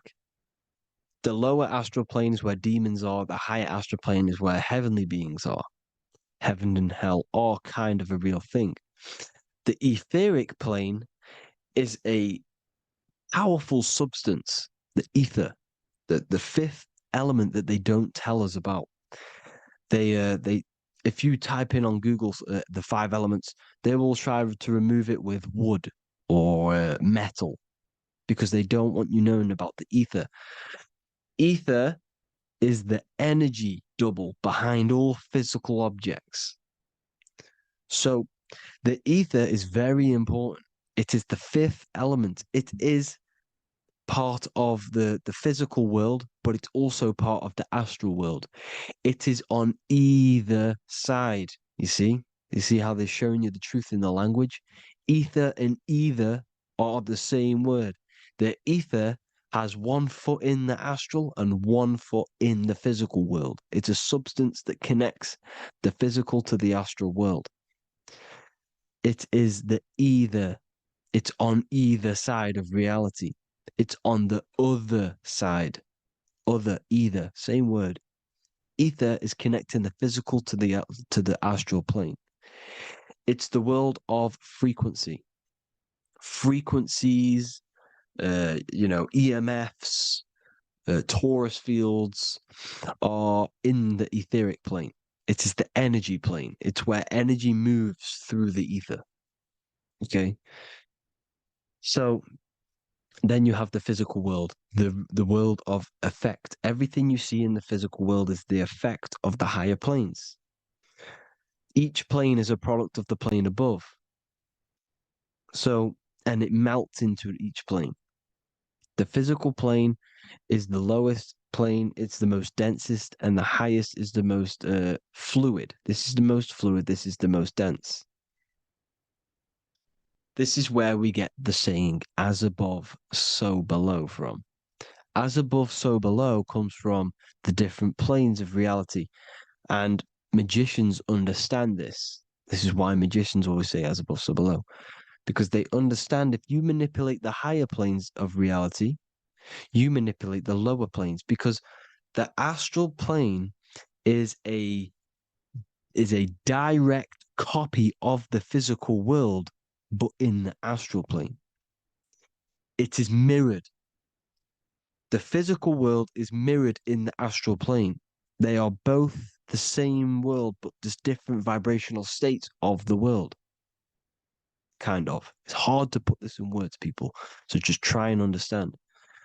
The astral plane is the double.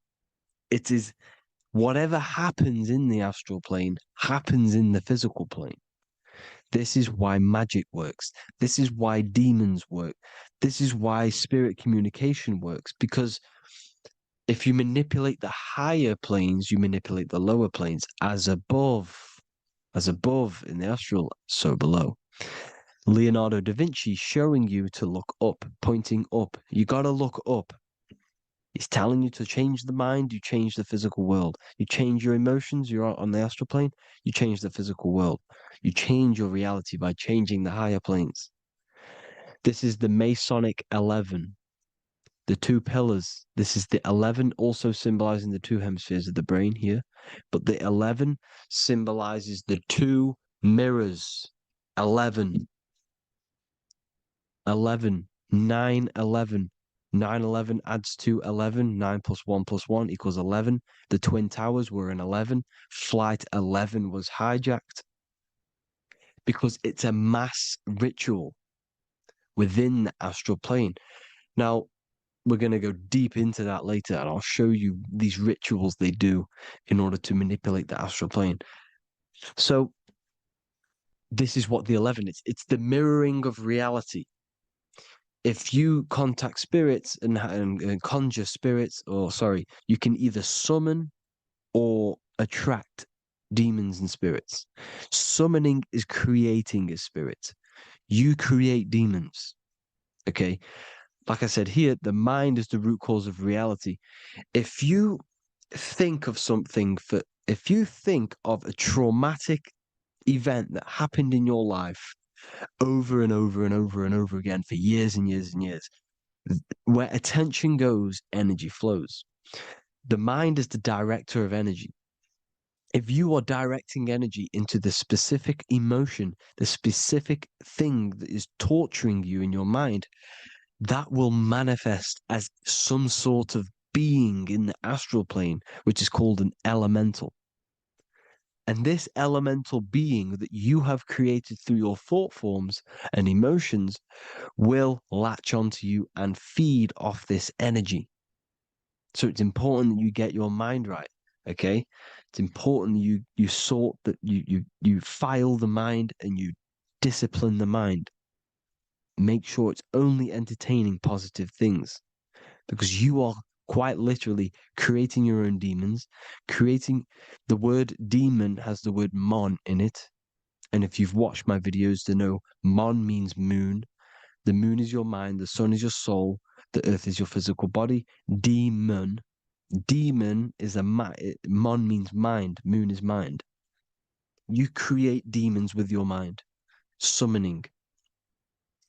Now, this is where the rituals come in. 9/11 was a ritual because everyone was thinking about this big fearing, the death of 9/11. Everyone was thinking about it. And all of their minds thinking about this horrific thing will manifest and summon a negative energy spirit elemental within the astral plane. That's how all of this works. This is why it was a mass ritual.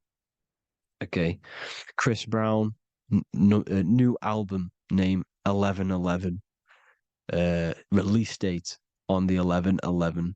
This will be my 11th album and contain 11 songs. All of these people know the occult. This is Hermes Trismegistus with the star of Saturn, the six-pointed star, as above, so below. The mirroring of reality, physical and astral, the two Masonic pillars. So as above, so below. What's above us? The stars. The stars are connected to the astral plane. This is why we call them stargates. When we dream, we are experiencing these different realities. And what are stars? They tell in the Bible, it says Genesis Genesis 1:14. And God said, "Let there be lights in the firmament of the heaven to divide the day from the night, and let them be for signs." Signs translates to things to come. Why things to come? The stars tell the future. Why? And why do we say as above, so below? As above us is the astral plane and the etheric plane. As above, so below. Whatever happens in the stars happens on Earth. The stars are connected to the astral plane. Above us is the astral plane. We are a star in a physical body. This is why we say Mr., sister, stir equals star. The E and the A are interchangeable. We are stars, and the stars are the start of our incarnation. We start in the stars, same root word, and we descend through the seven energies, which are our seven chakras. Then we enter the heart of the soul system. The heart rearranged spells earth. And this is the true cosmology. Here's the Masonic cosmology. This is Masonic now. Here's the firmament. Let there be a firmament in the midst of the waters to divide the waters from above, from the waters that below. Genesis 1:6. The firmament, firmament comes from the word firma, Latin, I'm pretty sure, which means firm. When something is firm, meaning it's stable, it does not move, it is firm. The firmament is firm. So, is the firmament Genesis 1:6. What does it say? Genesis 1:3, sorry. Let there be light. This is before the sun and the moon was created. Let there be light. Before the sun and the moon was created, light was appeared. So what's that tell you? This is a holographic projection from some sort of light being, some sort of projector. And that projector is the all-seeing eye you see in the Masonic cosmology. This is the all-seeing eye projecting the light beams. Let there be light. Everything is made out of light. The universe is created out of light waves. The torus field is one unit of light. The light projecting this reality is Polaris. Okay, the famous all-seeing eye. Now, what else? Then we have after let there be light in Genesis 1:16, and God made the two great lights. This is the sun and the moon, electric, magnetic, male and female. Then we have the Masonic checkerboard, the black and white symbolizing dualities within the dualistic reality we're in, spirit and matter, light and matter, rest and motion, positive and negative, good and evil. Everything's dualistic here. Okay? And it's a dance. The universe is a dance between flickering of white and black light, which is the torus field. We're not going to go over that, but this is all connected to the astral plane. This is the true cosmology. The astral plane cannot work on a spinning monkey ball in the middle of space. Does not work. Cannot work. It's impossible. Okay? Impossible.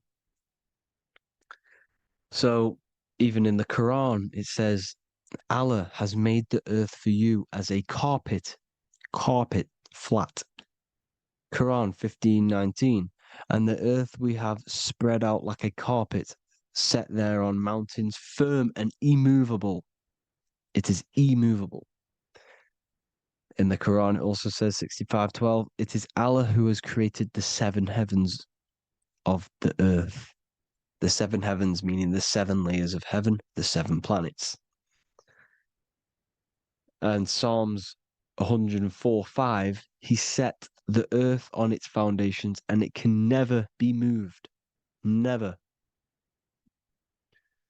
So here you see in Isaiah 40:22, he sits enthroned above the circle of the earth and its people are like grasshoppers. He stretches out the heavens like a canopy and spreads them out like a tent to live in. We live in a tent. This is the tent. The projection of light. Here you see an ancient picture here. Here you see the ethereal barrier, meaning the firmament, the etheric barrier. And here you see his head popping out. Why is his head popping out? Because your head is heaven. Your heel is hell. Your head has access to the astral plane. This is why your head is heaven. The pineal gland, when stimulated, has access to project itself, project consciousness into the astral plane. Here you see another ancient picture here with the Masonic Royal Arch, with the zodiac here, the zodiac on the top, arching, because there's a firmament above us. Here's God in the brain. Consciousness is God. Here you see the Masonic Royal Arch, symbolizing the firmament. George Washington above the Masonic Royal Arch. These are the stars. This is Polaris projecting reality. Here's ancient churches with the dome. Polaris projecting reality with Jesus. Disney World is under the dome. The seven layers of heaven, ancient paintings, all depict if you go and look at the ancient paintings, they'll all depict the firmament, the arch above us. This is where we get interesting. The Masonic Royal Arch has the 6-9, which is Cancer. The constellation Cancer, which is 6-9 is associated with portals, because CERN is the 6-9. Okay, CERN is opening portals. They're trying to create a portal to the other side.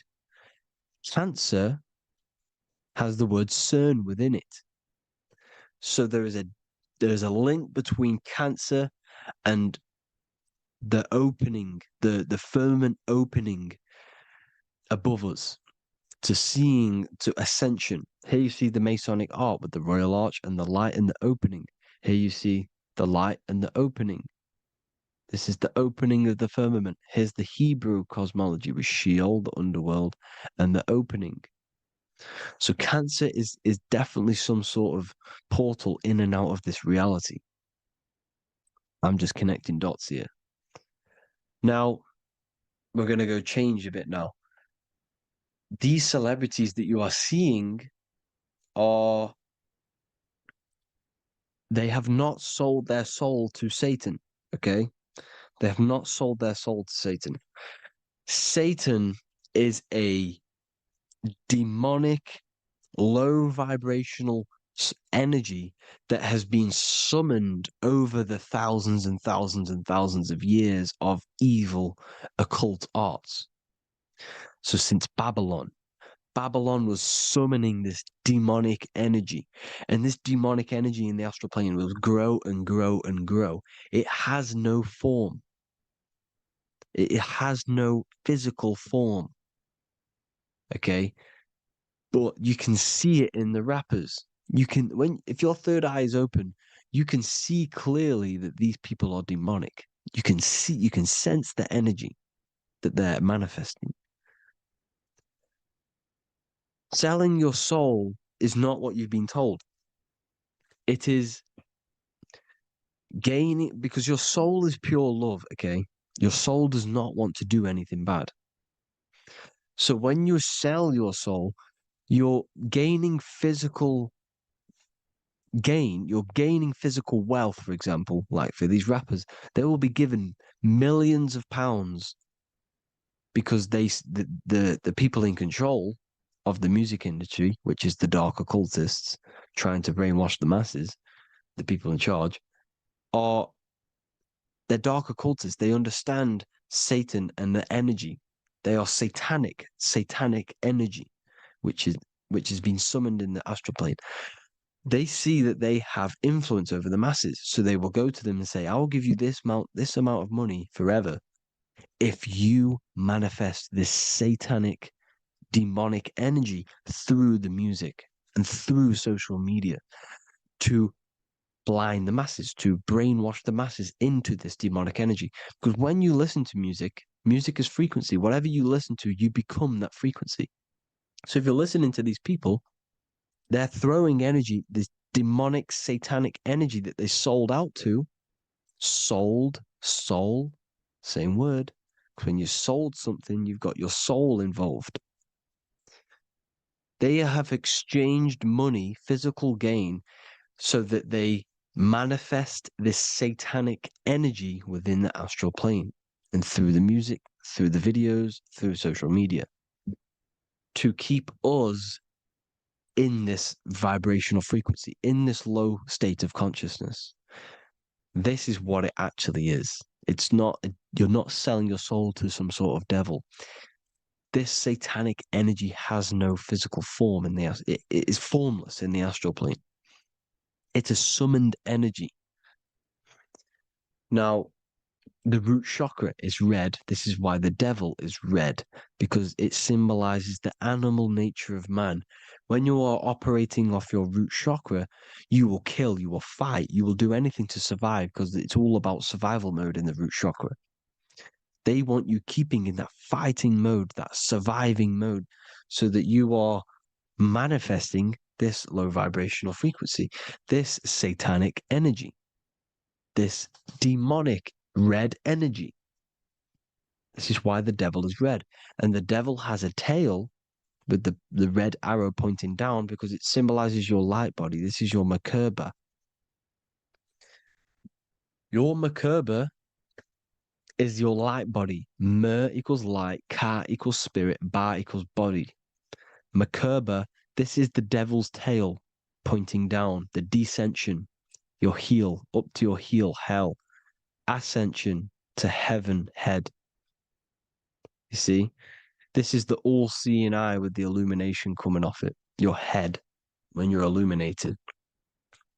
The Merkaba is your celestial sphere to portray different planes of reality. It is the vehicle of ascension. It's your light body. It's in the word Kabbalah, Kabbalah, Ka, spirit, Ba, body, La, light. Same thing, Kabbalah, Merkaba. Same thing. It's all about the light body. This light body sees different realities.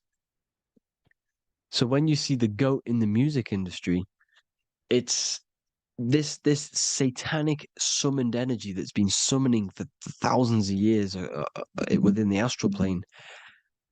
When it becomes to the physical plane, it will manifest through different things. A goat, an owl, Satan, Moloch, Baal, same deity, same demonic energy that's been summoning in the astral plane.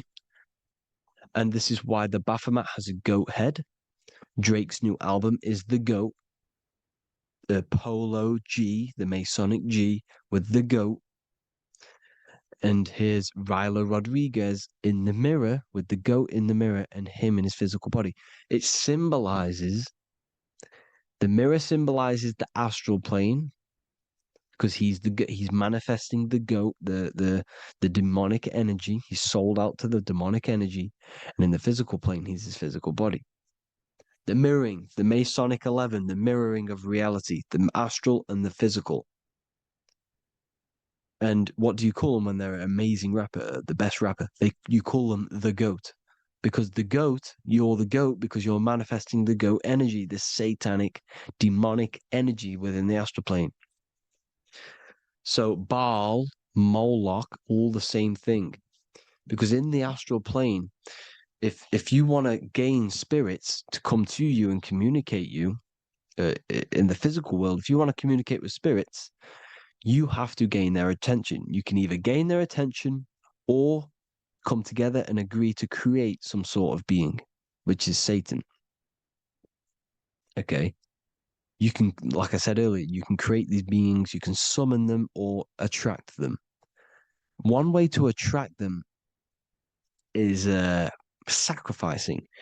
In order for you to become God, man, to turn to God, you have to sacrifice your life. You have to sacrifice, not drinking, not doing things, not doing anything demonic, not doing anything bad, not eating meat. You have to sacrifice yourself to become the light. However, if you want quick, instant gains in the physical world, you can sacrifice something else to communicate with these spirits because these demonic energies feed off demonic energy, your demonic energy. So these dark occultists will give away babies. They'll sacrifice, torture babies so that they gain, so that they can communicate with these spirits for physical exchange. Yes, you can do this. These powerful spirits, these powerful demons can give you powers. They can give you certain things. And this is what they are doing. They're summoning and attracting these demonic energy. This is why, trafficking is one of the most, Balenciaga. Baal is the demonic energy in the astral plane, which requires child sacrifice for his presence. Balenciaga, and they were trafficking children. They were trafficking, killing them, and offering them to the spirits. This is what they are doing. Balenciaga. It's in the name. Here you see, you can see here a stick man with two horns. The goat, obviously, it's all the same deity. Baal, the goat, Moloch, the owl, the Egyptian owl, because it comes from the owl of Moloch, which is Baal, which is Satan, all the same demonic energy. And it's on the dollar bill, a tiny dollar bill, on the $1 bill. All the same thing. Bohemian Grove, they worship the big owl, Moloch. It's all the same thing. It's all one big demonic energy which has been summoning in the astral plane. And it's trying to take over Earth, the physical plane. That's what it's doing. So I hope you all gained a deeper understanding of the astral plane and what's actually going on in the world. Please leave a comment if you can to help the algorithm. Drop a like if you like this content. And hope you all learned something today. And God bless you all. Thank you all.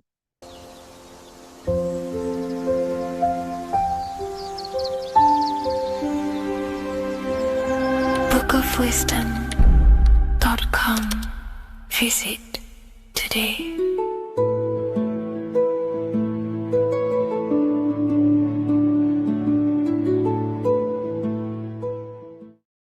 What if I told you that the pentagram can unlock the secrets of creation and make you manifest any reality you want? Hence why the pentagram is used heavily in magic and witchcraft. We have to understand that the pentagram has been heavily demonized. Religions, churches claim that this symbol is associated with Satanism and witchcraft. I personally believe this was intentionally done so that people do not gain their personal power over reality and their life. The pentagram reveals so much about you, and it is one of the most important symbols to understand inside the occult studies. It is one of the most common symbols that you will see across all occult esoteric orders and different occult traditions, such as Freemasonry, Kabbalah, Rosicrucianism, alchemy. You will see this symbol everywhere. And in fact, you even see this symbol, the pentagram, on old church buildings, statues of Jesus next to church buildings.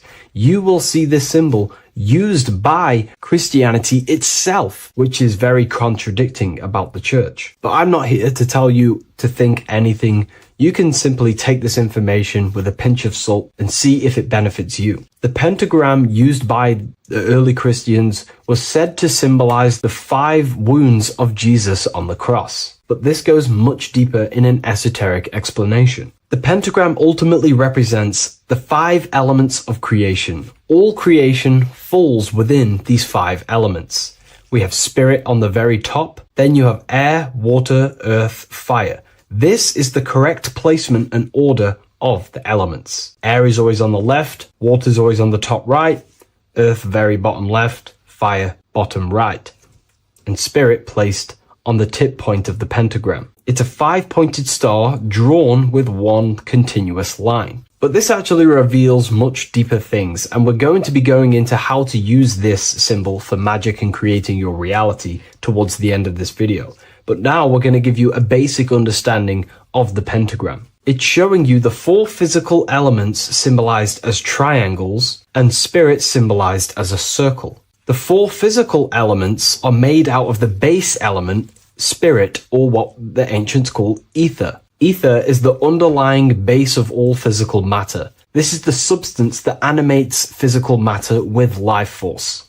All physical matter has its origin in the etheric substance, or spirit, what we want to call it. It is simply the life force that animates the physical thing.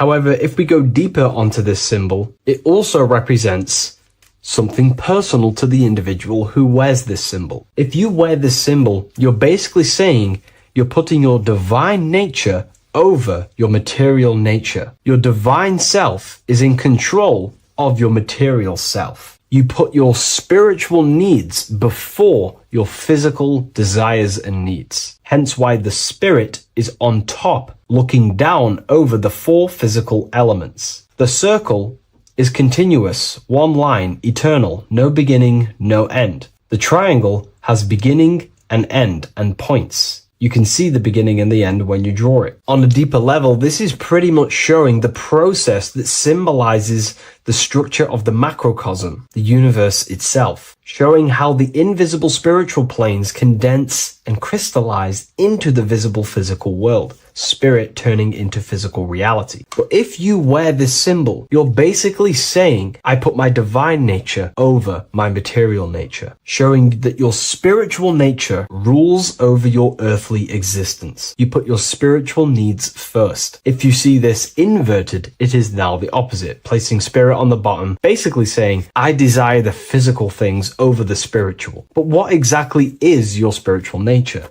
Well, your spiritual nature is simply your internal self. You chase things that are immaterial, such as knowledge, love, experience, expansion, gnosis. These are the qualities of spiritual things that the spiritual person likes to chase and desire, instead of desiring the things that are temporary in the material world and never actually lead to fulfillment. True fulfillment is by chasing spiritual things, God, the nature of creation, the self, gnosis, knowledge. But if we go even deeper, this symbol ultimately represents how reality is created. Hence why this symbol is heavily used in Kabbalistic magic and so-called witchcraft. We are all magicians. Each one of us are creating reality. There are just certain ways you can actually create reality by becoming conscious of them. By becoming conscious of the elements and the qualities of the self that actually create your experience in your life in the present moment. If we look at the pentagram, we see that when you draw a pentagram, it is one continuous line. It is one expressed in 5. The order of the elements are very important. Spirit at the bottom, fire at the bottom right, and so on and so on. Because this is showing you the descent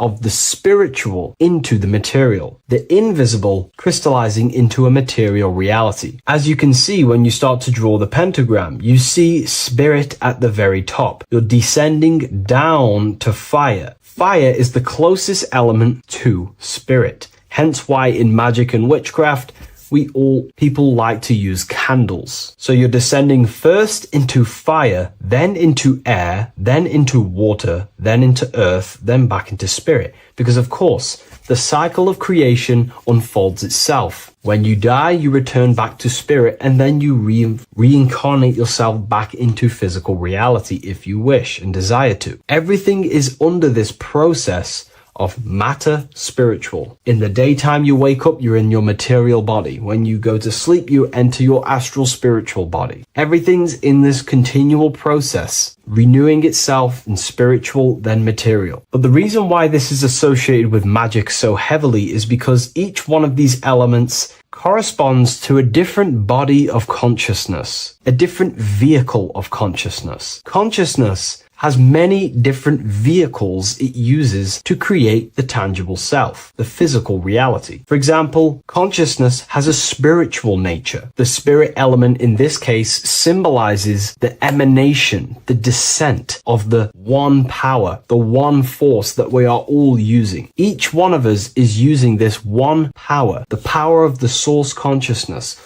unfolding its creation in the present moment. This represents the source, the emanation, the descent of this continuous flow of energy through us that we are tapped into, like a live stream in the present moment. This descends first, the force descends into fire. Fire symbolizes the willpower, will. In this aspect or vehicle of consciousness, the will is the being that directs intention. initiates action, shapes reality through focus, determination. It sets direction, holds intention, projects a desire into form, and aligns your inner world with the outer creation. The will comes out of the force, spirit. Then the will goes with intention to air. Air symbolizes the mental vehicle of consciousness, the mind, the psychic man. The psychic aspects of your consciousness is thinking, imagination, mental images, logic, using the thought or the mental vehicle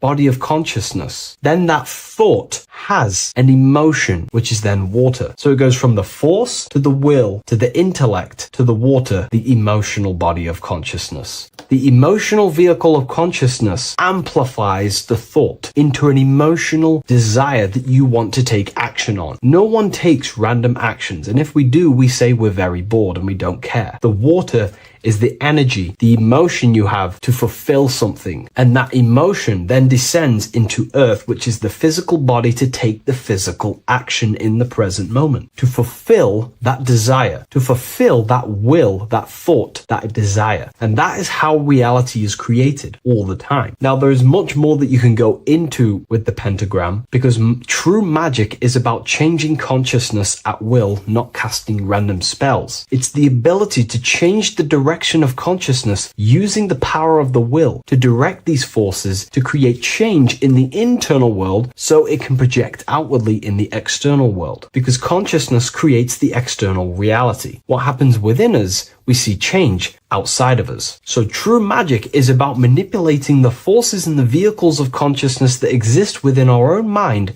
to produce a change in the material world. There are other ways you can use magic, by purifying each body of consciousness or banishing each body of consciousness. Other forms of magic, you can dissect each body of consciousness and work with that specific body. If you think you're using your mind too much, you can start using banishing rituals to banish the power of the mind, to stop overthinking, for example. Or if you have lack of emotional connection with your emotional vehicle of consciousness, we can dissect this body, tap into this body, and invoke this body and strengthen it. We're dissecting each body and vehicle of consciousness so we can work with it to create a specific change inside ourselves, then to be mirrored outside of us. So pretty much this pentagram represents the descent of the spiritual turning into a material reality. Hence why sometimes we see a human figure standing in the point of a pentagram, because it ultimately represents the microcosm. You are the microcosm.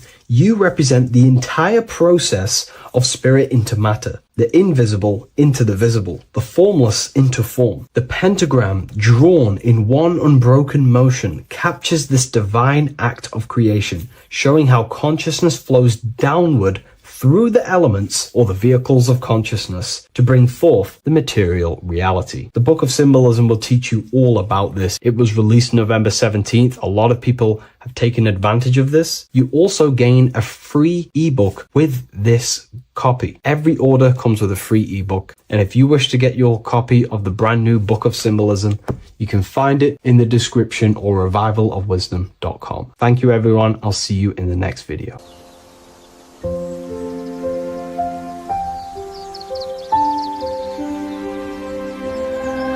bookofwisdom.com. Visit today.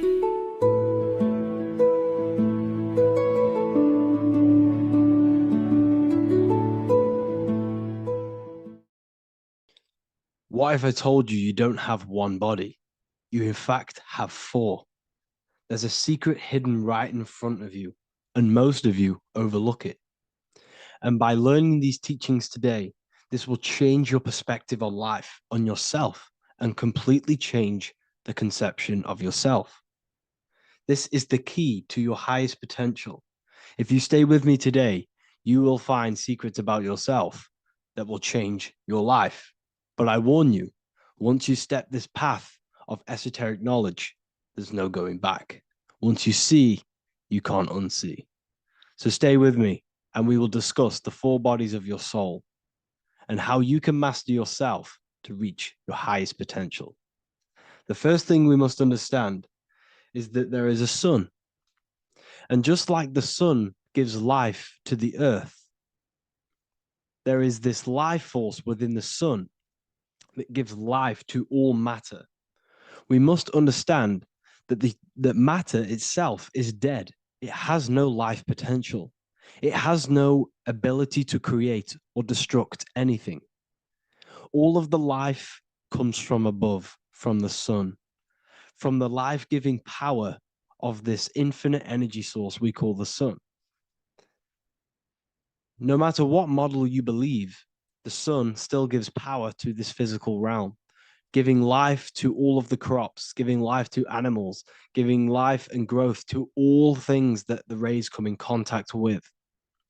This is a macrocosm process. We must understand the teachings of as above, so below. This means that the macrocosm repeats itself in a microcosm form. Now, what do I mean? Humans are made in the image and likeness of God. You are a miniature version of God, a spark of the divine consciousness made in human form, in physical form. Just like the sun gives life to all physical matter and growth to all crops on the earth, your soul is a miniature sun, and your soul is giving life to the body. Your body is a miniature earth, which also goes through the cycles of the 4 seasons of the sun. We feel different in each one of these seasons. It's because our body does not only go through these cycles externally, but these cycles happen within ourselves, within consciousness. Your soul is the sun. The sun you see in the sky is an externalization of your soul. Your soul is the life force. You are the soul, not the body. And like the sun gives power to the earth, the soul gives power to your body. So first, let's look at the etymology of the word sun. The word sun comes from it's a Latin word solis or sol, which means the sun. Sol then became soul, sun, soul. And in fact, S-O-N and S-U-N in the old etymology dictionary mean the exact same thing. They are interchangeable.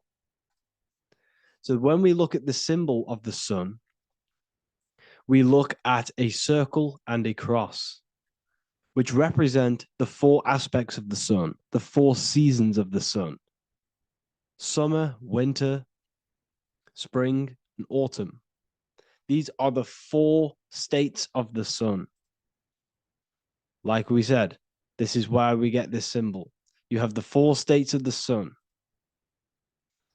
which represent the 4 bodies of the soul.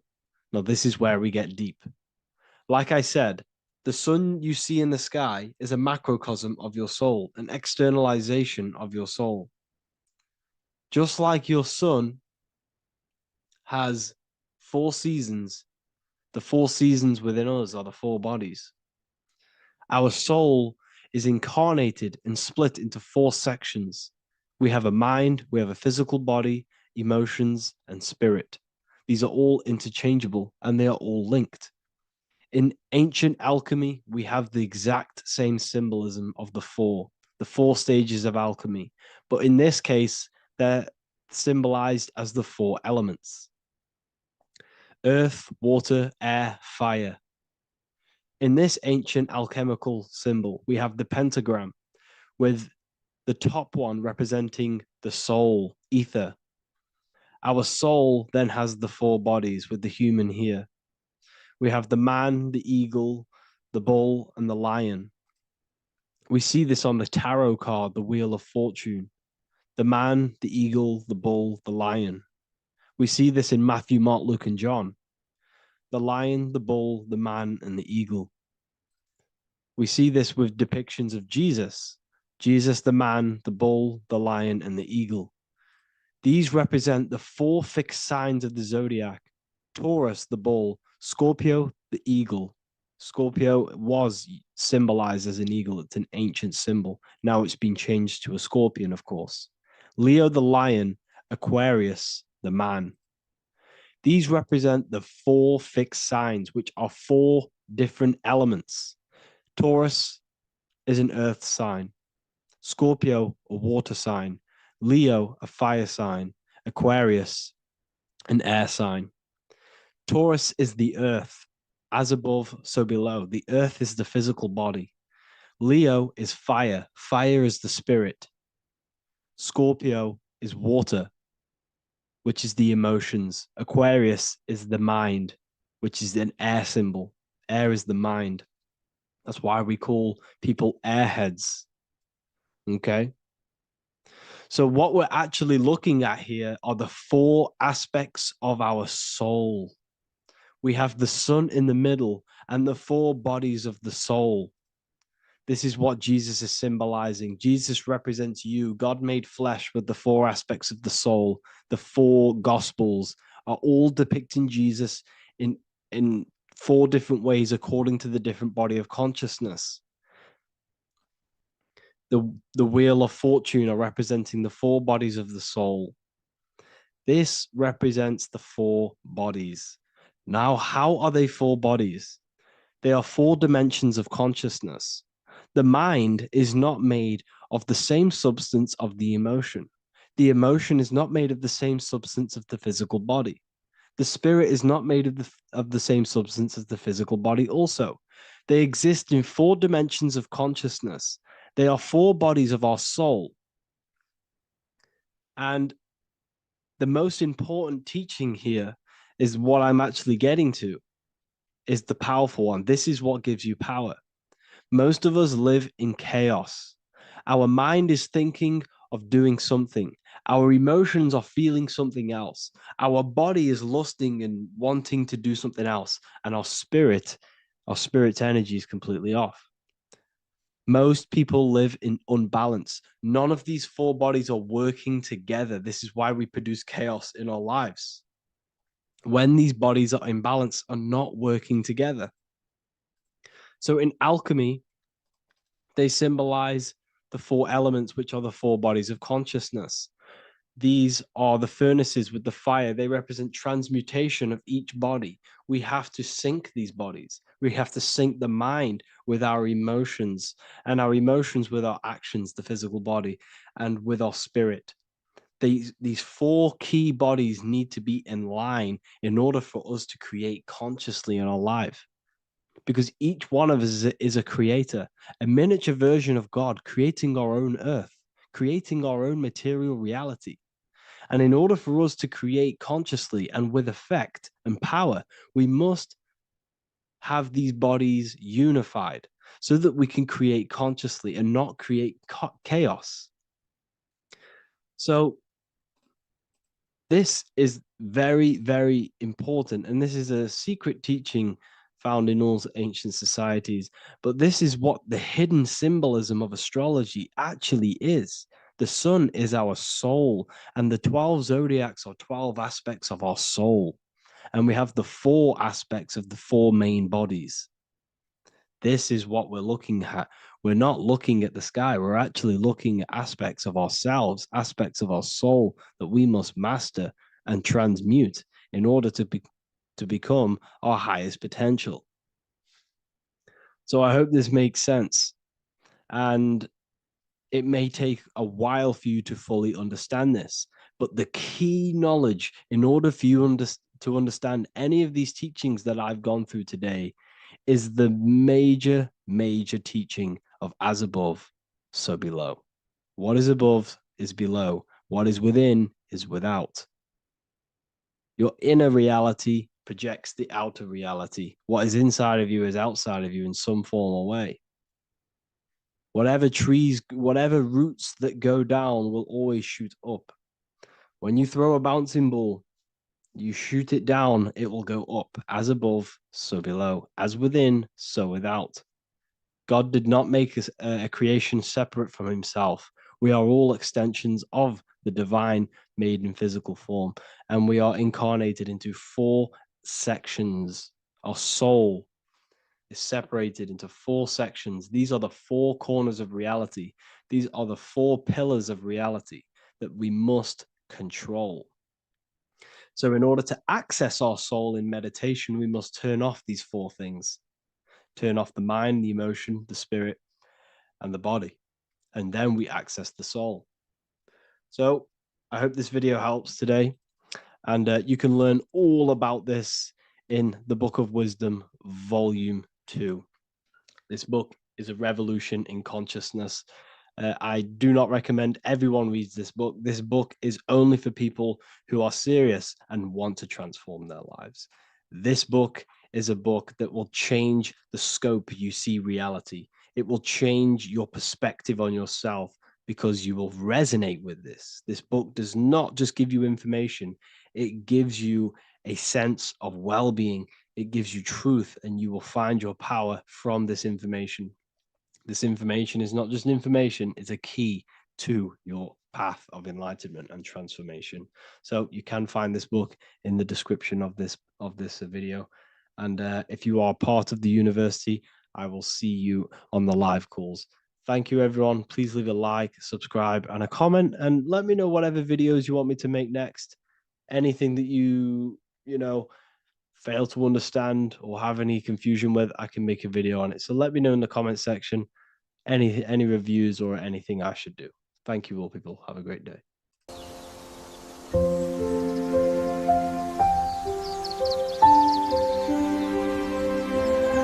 bookofwisdom.com.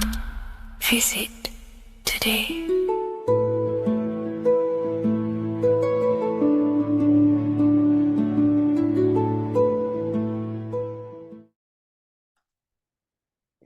In this video, you're going to learn exactly what Christ consciousness truly is and how to cultivate this into your life so you can live a better life, create the things that benefit yourself and humanity, and ultimately to bring heaven on earth. This is the true way. If you're familiar with my work, you know that, I'm pretty much obsessed with symbolism. Symbolism is such a massive topic, and it unlocks profound ancient wisdom that is hidden behind these layers of symbolism of the ancient paintings, symbols, and texts. So I was going through some Christian artwork and I came across this painting. It's a well-known painting called The Sacred Heart of Jesus.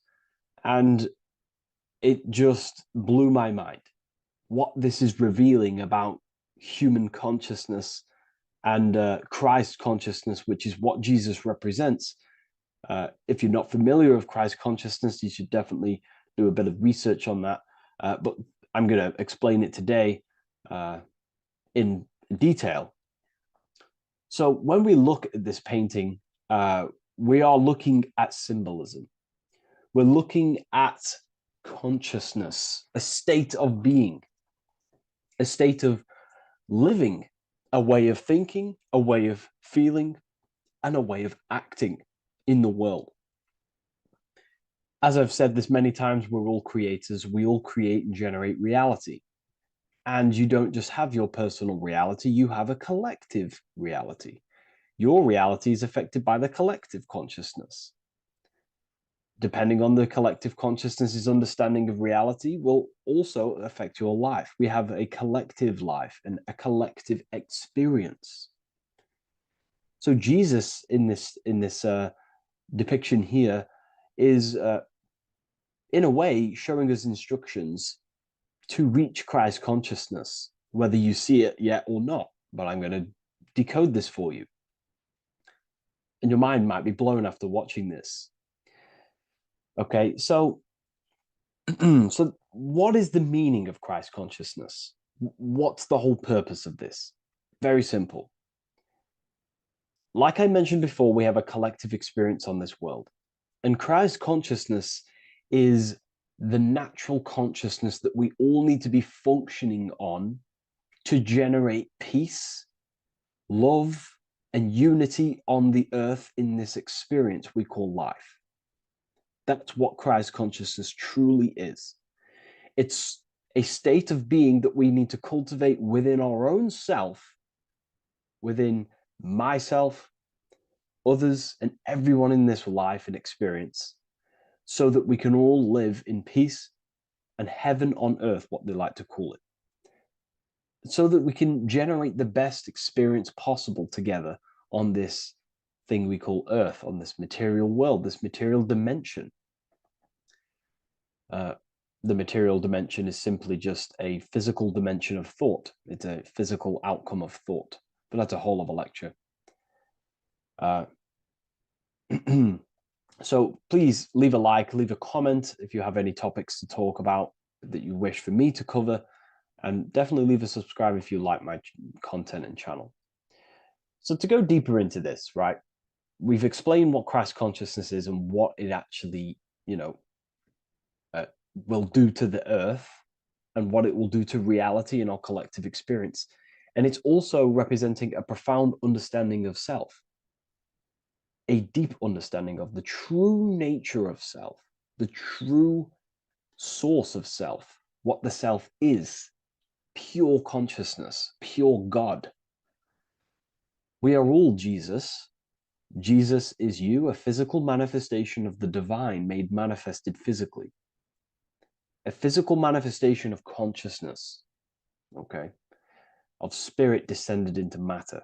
However, Jesus is a symbol that should not be worshipped, but something that we need to cultivate, maybe look up to, and cultivate within our own mind and hearts and actions.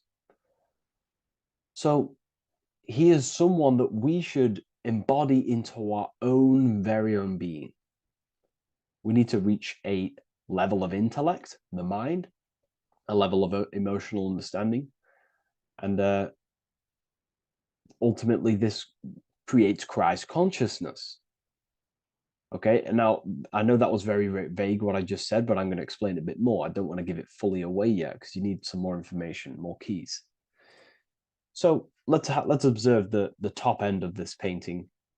Jesus with this circular light emanating around his head is symbolic of the mind, of the our thinking aspects of consciousness, the way we generate thoughts, ideas.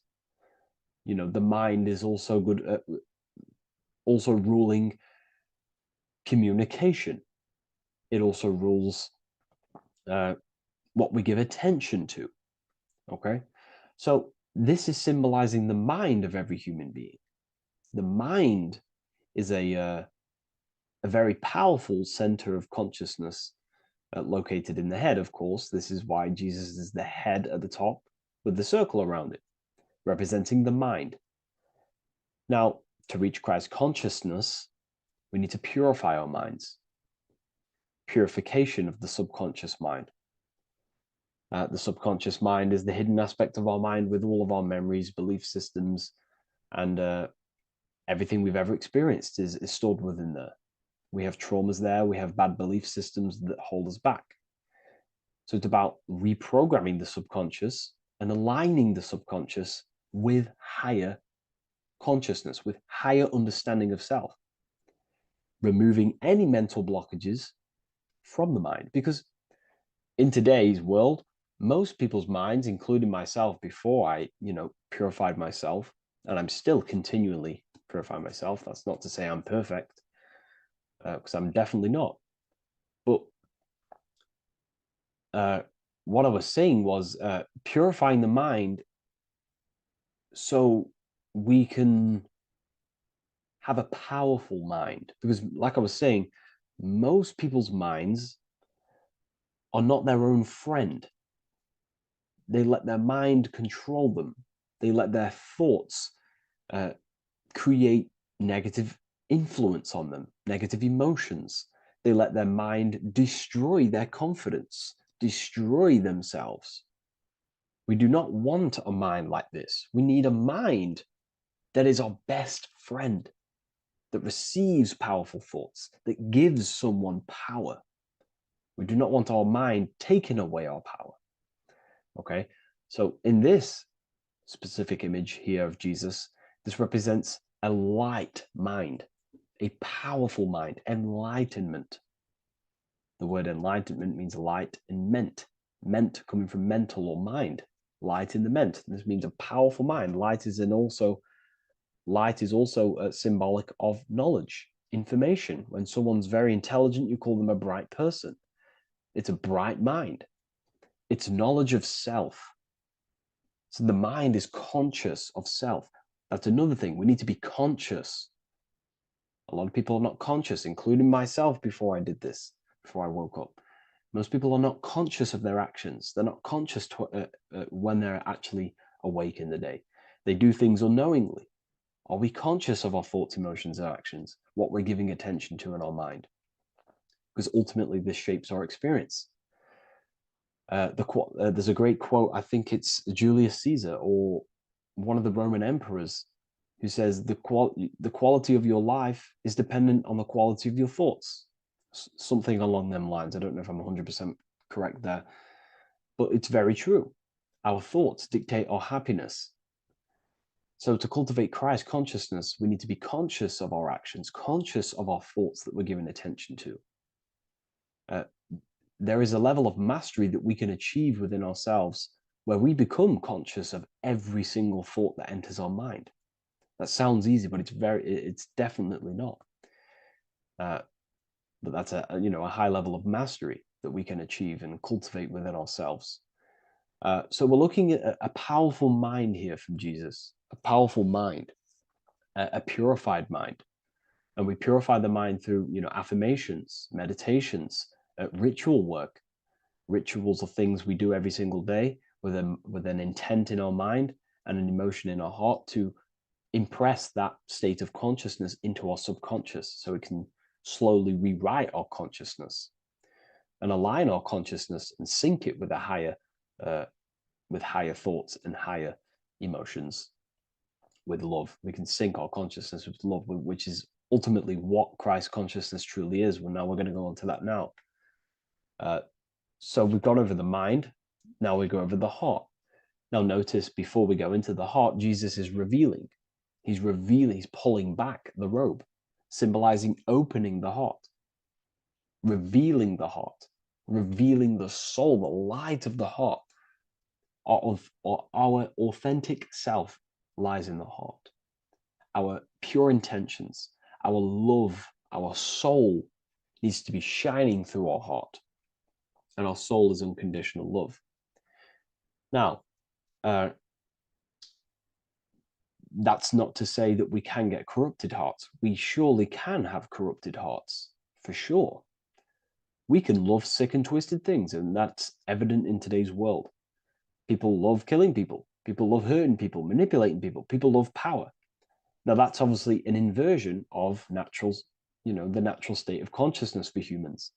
When we're born with a natural state of love, of unconditional love for the self, for everyone else, for animals, insects, the earth. We love everything as a child. And not only do we love everything, we actually act upon this. As a child, we do not act on anything we know is not good.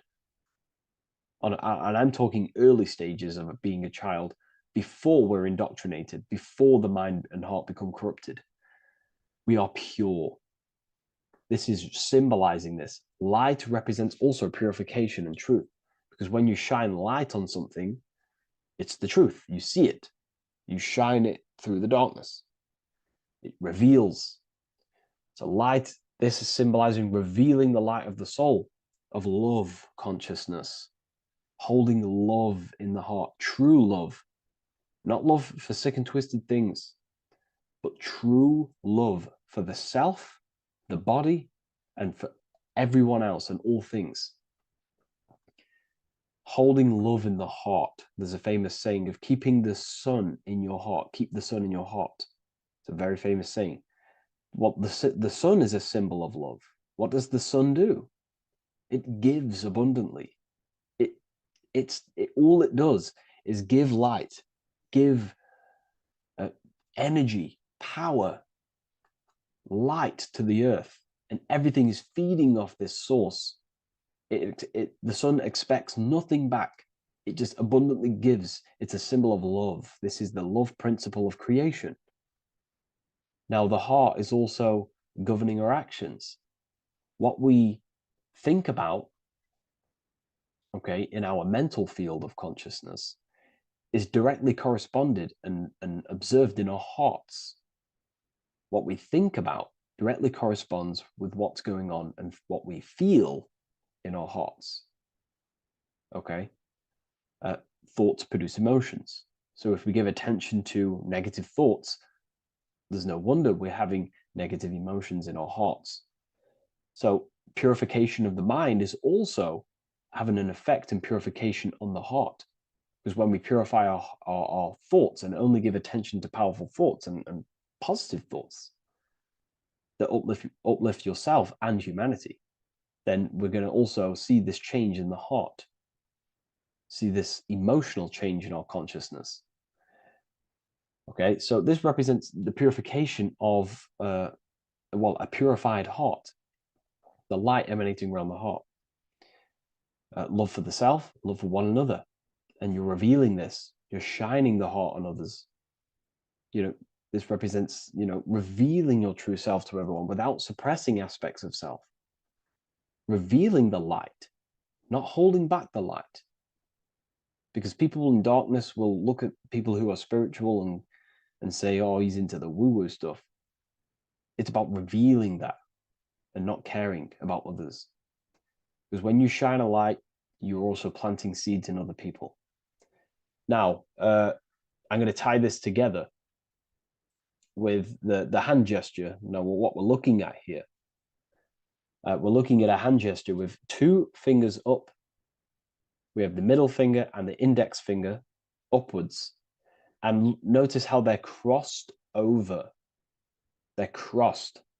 They're not separate. They're crossed, representing unification. Unification here. This is a unified two fingers. Two represents division.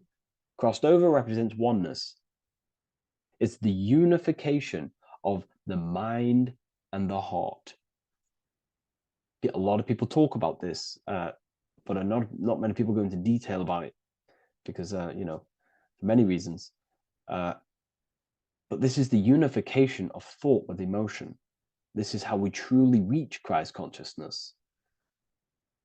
And ultimately, when we do gain the love in our hearts and we do slow, it's a gradual process of cultivating love for the self and everyone else in the world, because we're so programmed to be divided, but it's a slow progress. But when we do cultivate love in our hearts for the self and one another, love is a very, very nurturing and growing force.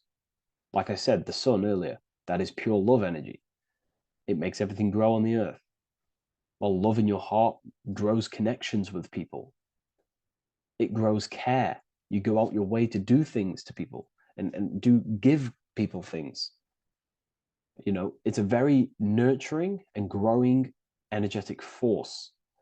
And me personally, I think the whole universe is built upon love. The whole thing. Without love, without the love, there is nothing.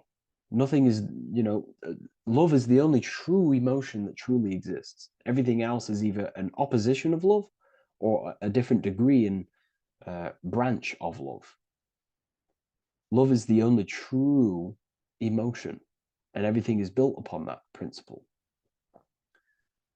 Okay, love is what guides us to a higher consciousness. When we cultivate love in our hearts, we become a vessel for light, more energy, more vibration.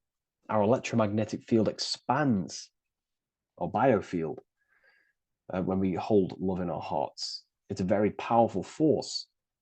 And when we do cultivate a strong spiritual compass within our heart, because that's what our heart truly is, it's a spiritual compass. It tells us, well, it doesn't tell us, it knows what is right at all times. If you think something, your heart tells you whether that is right or that is wrong, whether you should act upon it or whether you should not. The heart knows what's good and evil. No one told you this as a child. As a child, you already knew this. You came into the world, you knew what was right and wrong. You knew it was wrong to hurt people. So this unification that he's doing with his hand symbolizes thinking with the love of the heart. Represents thinking with love of the heart. Thinking with love of the heart for the self and the collective. Now, ultimately, what this does is give birth to perfect action. Why? Why does this give birth to perfect action? Think about it. Every time you've taken an action, why did you take the action? You probably, well, you would have thought about it, you had a feeling towards it, a care energy, and you took action. Why do we go to work?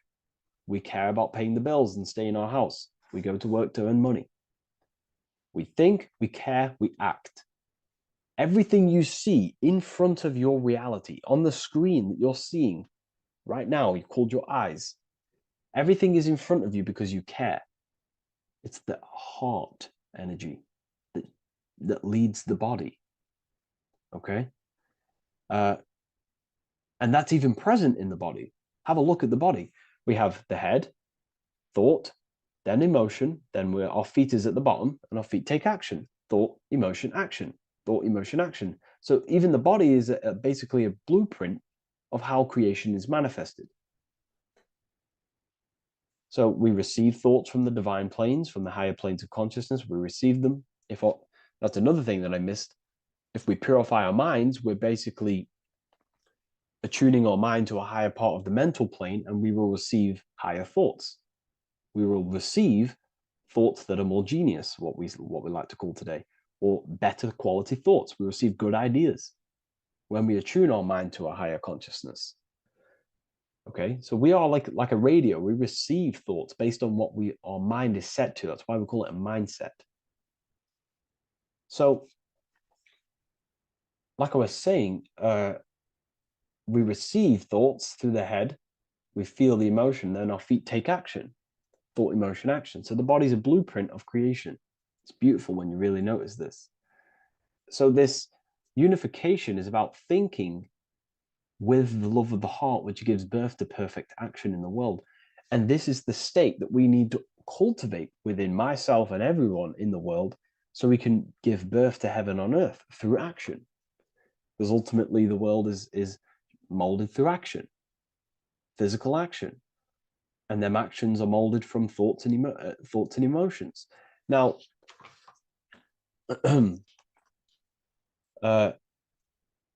just to have a little announcement, I am now opening 10 more spaces inside my symbolism masterclass.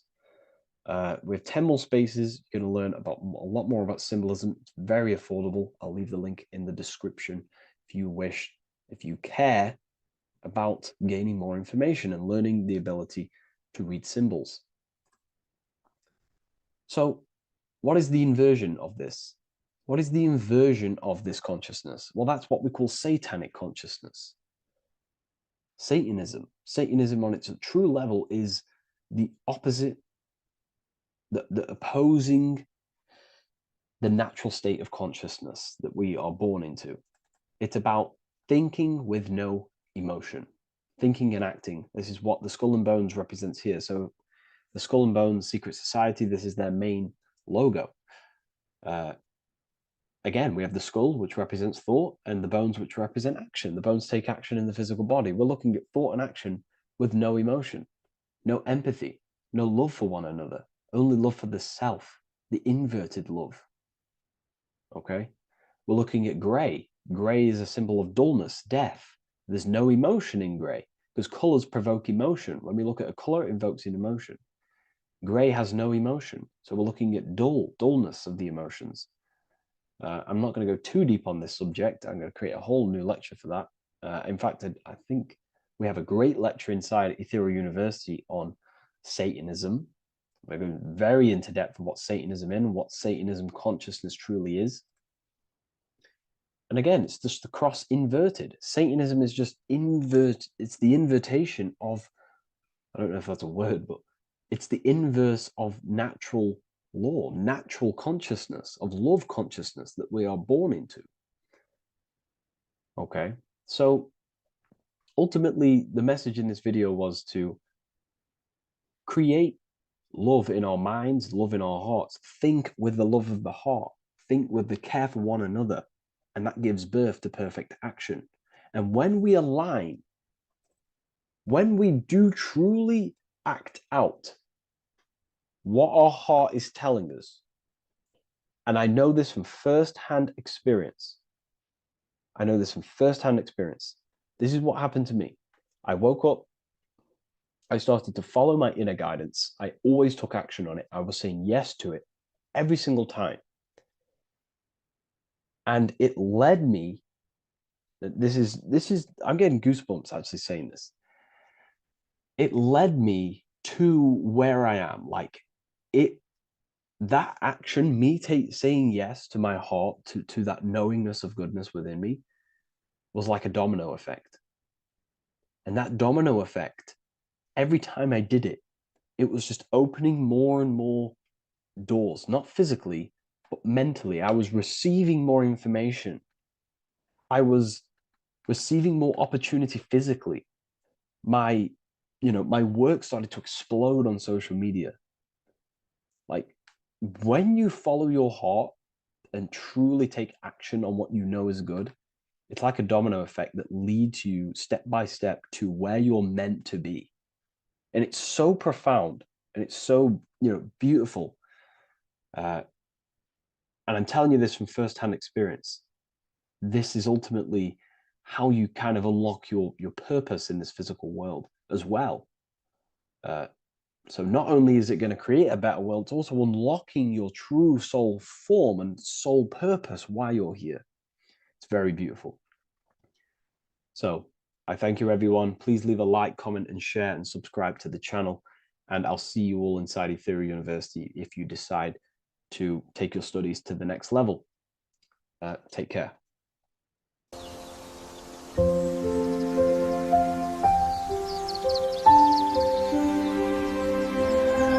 bookofwisdom.com. Visit today.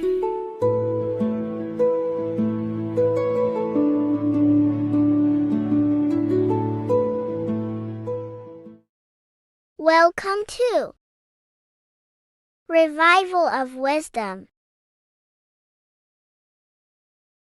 This video is going to be about the flat earth and the breakdown of the whole cosmology. We're going to be digging very deep. I've got a lot of pictures and images to show you, and a lot of dots to connect.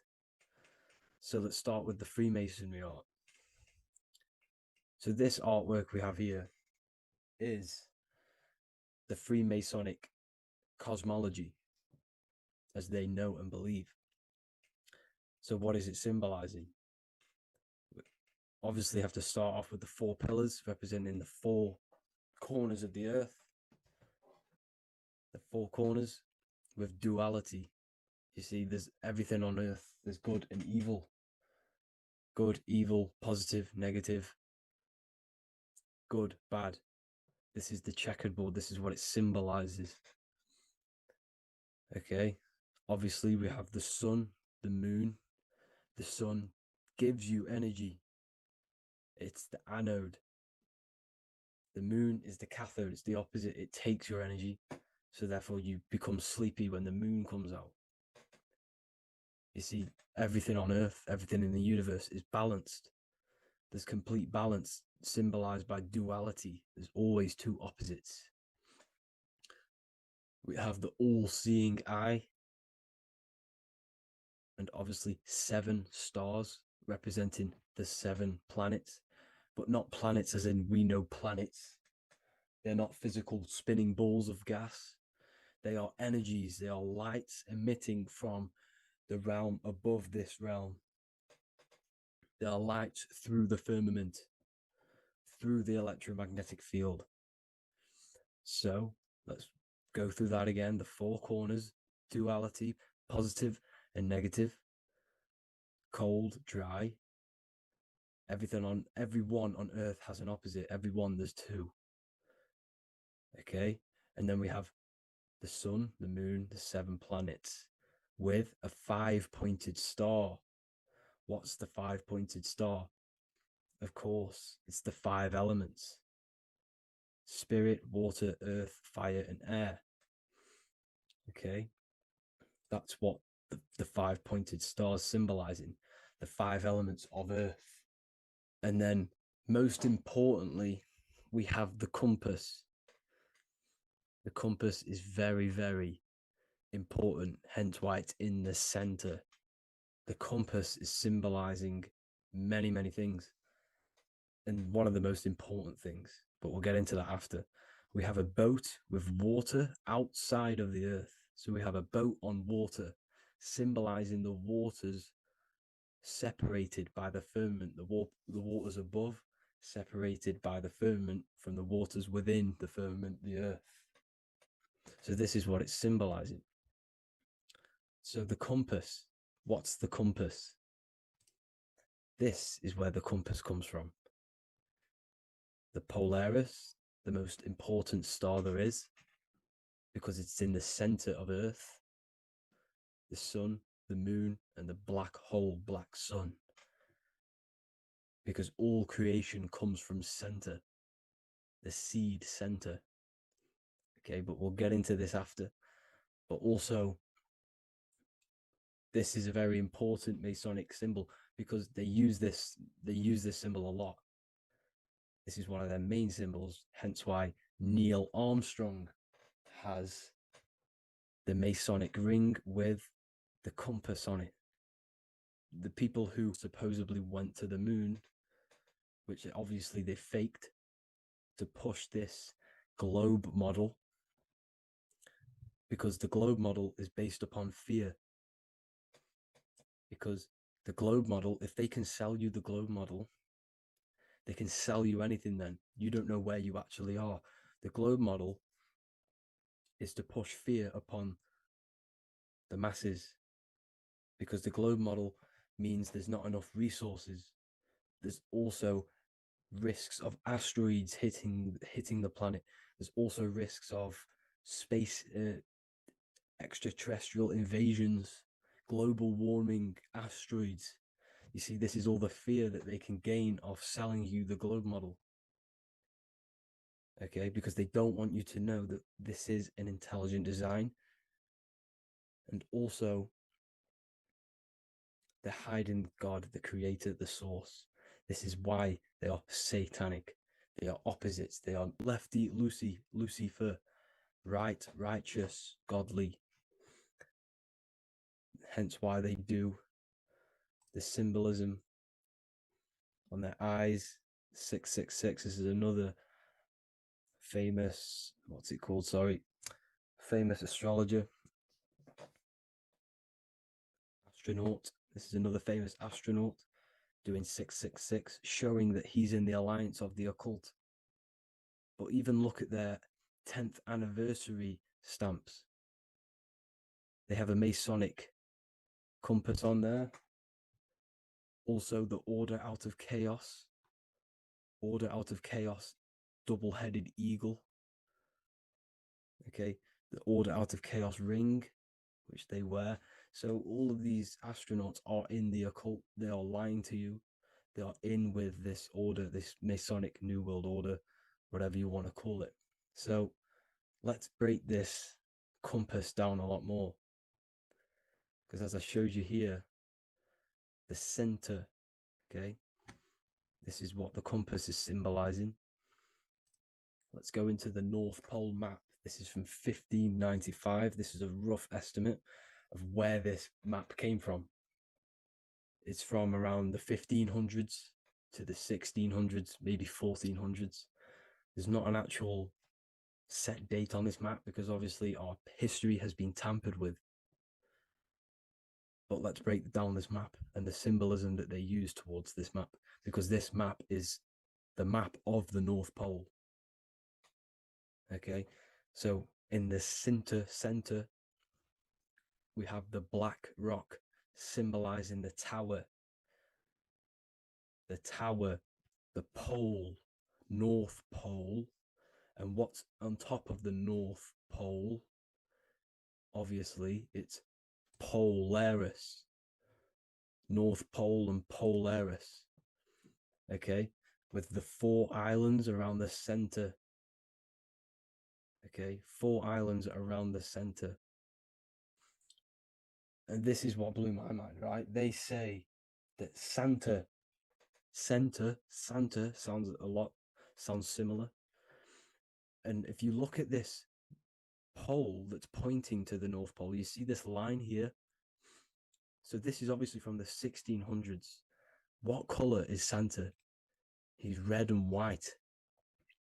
Just like this map pointing to the center is red and white, and Santa comes from the North Pole.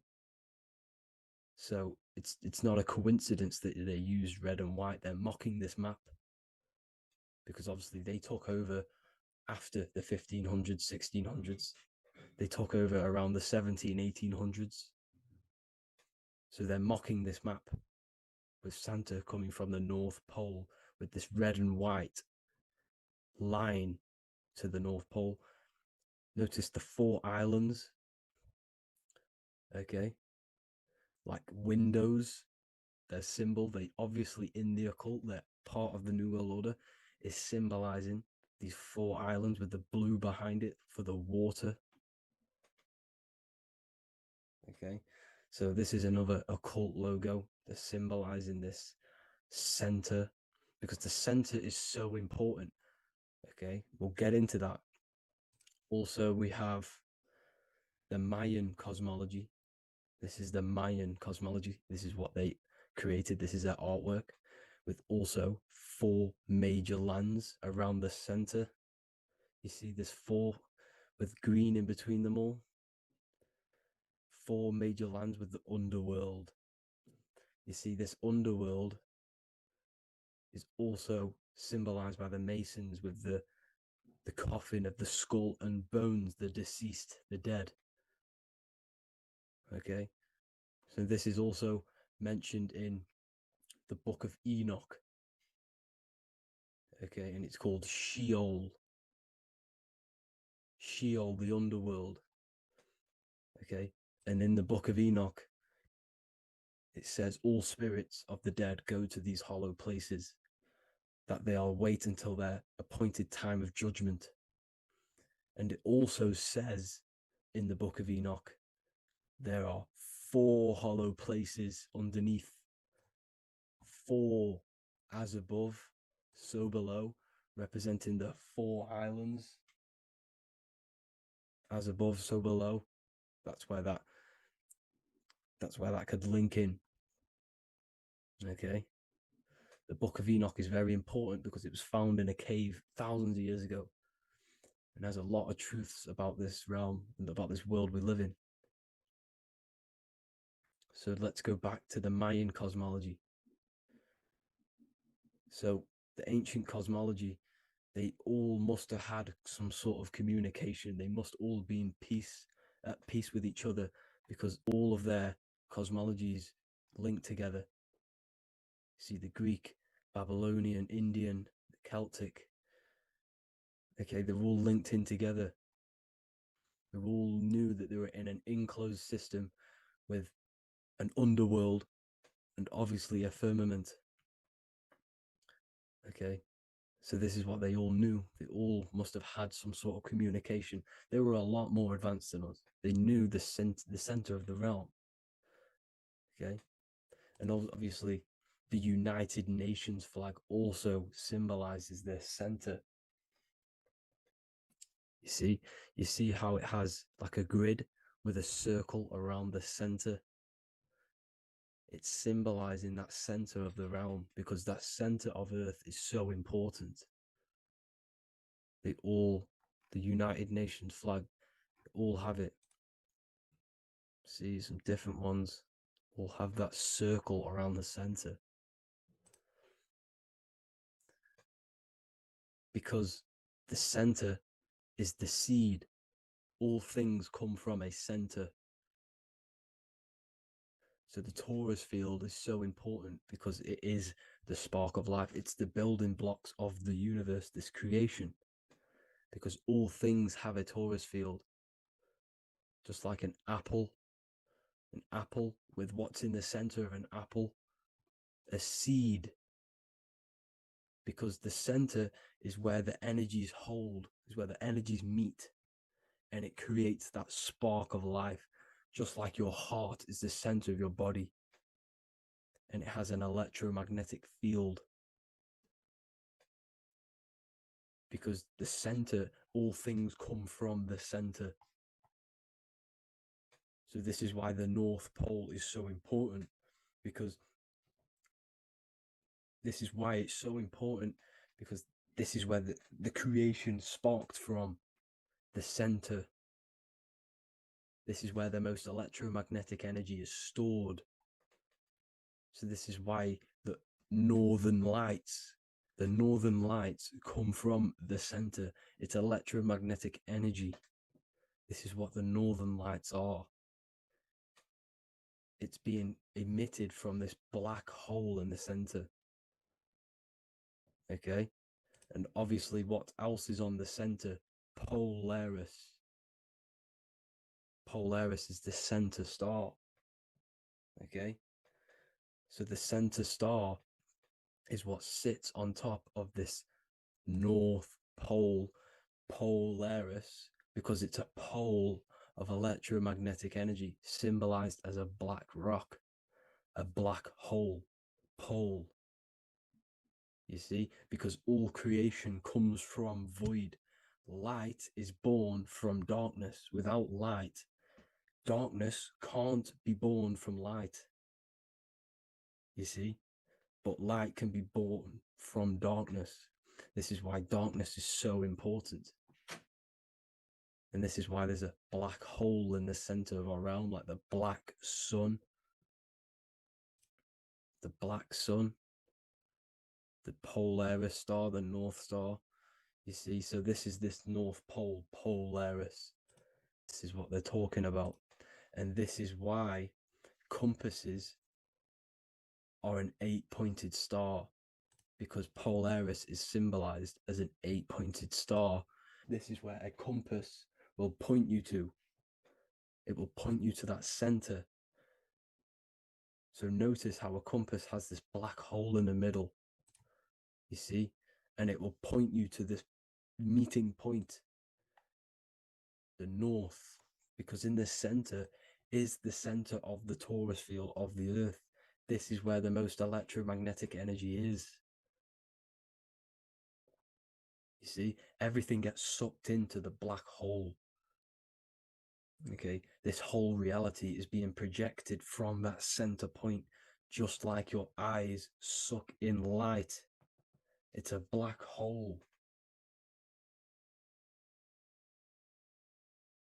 Your eyes suck in the light of this light being emitted from this center place, this electromagnetic energy at the center, which is the seed of everything, of everyone.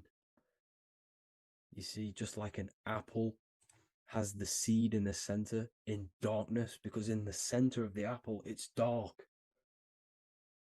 It's black. It's pitch black. But that's where the seeds are. That's where the life is. But Polaris is so important because it's that center star which lines up. It is the pole, it's the top of the pole of the torus field. So Polaris would be here at the very, very top. And this is where the compasses point you to. And this is why the star of Ishtar, the 8-pointed star of the Sumerians, also talked about this 8-pointed star, and it's called the star of Ishtar. Okay, and who is Ishtar? Ishtar is the goddess. Okay, so she's not a male, she's a female, because every creation is brought through a female, a womb. Every single human on earth is brought through the womb, the sacred feminine energy.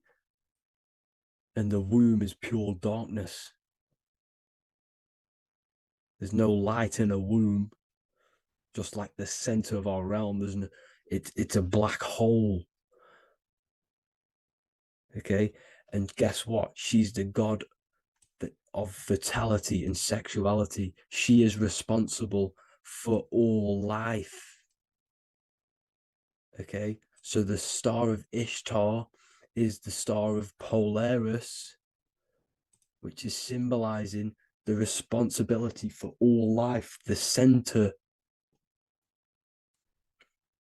the center of our realm, the black sun, the black hole. Okay, so this is what that god of Ishtar of the Sumerians is talking about, the goddess, the womb, the seed of creation. So this would be the portal, more than likely the portal in and out of our realm, because it's the top of the Taurus field. And what's above this realm is the heavens. So this is where you get sucked in from the heavens. Your soul gets sucked in and brought onto this plane of existence called Earth. These are some space NASA symbols. Look how much Polaris symbolism there is. And notice how it's at the center. You see this circle? This is like a half circle. And at the center is an 8-pointed star of Ishtar. It's the same thing. It's Polaris. It's at the center.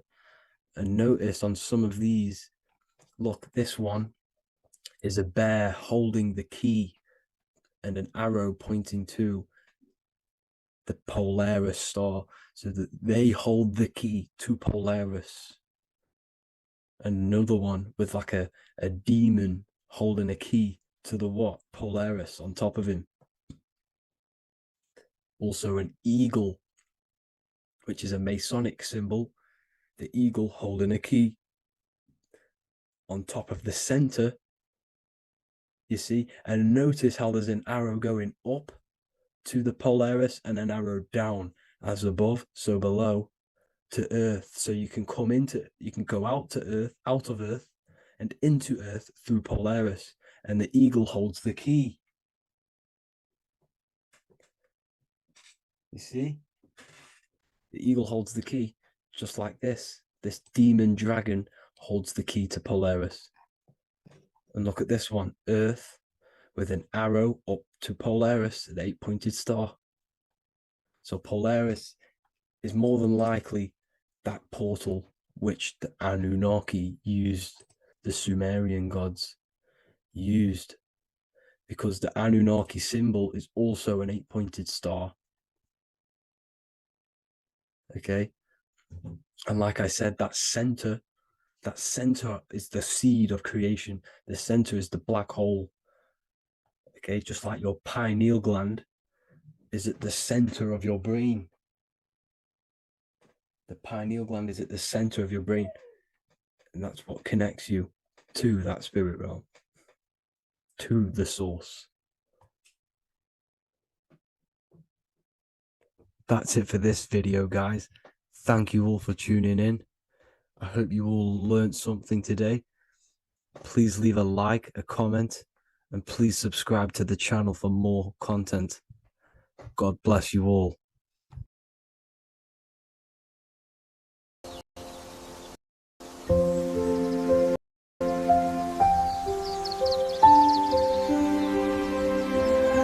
bookofwisdom.com.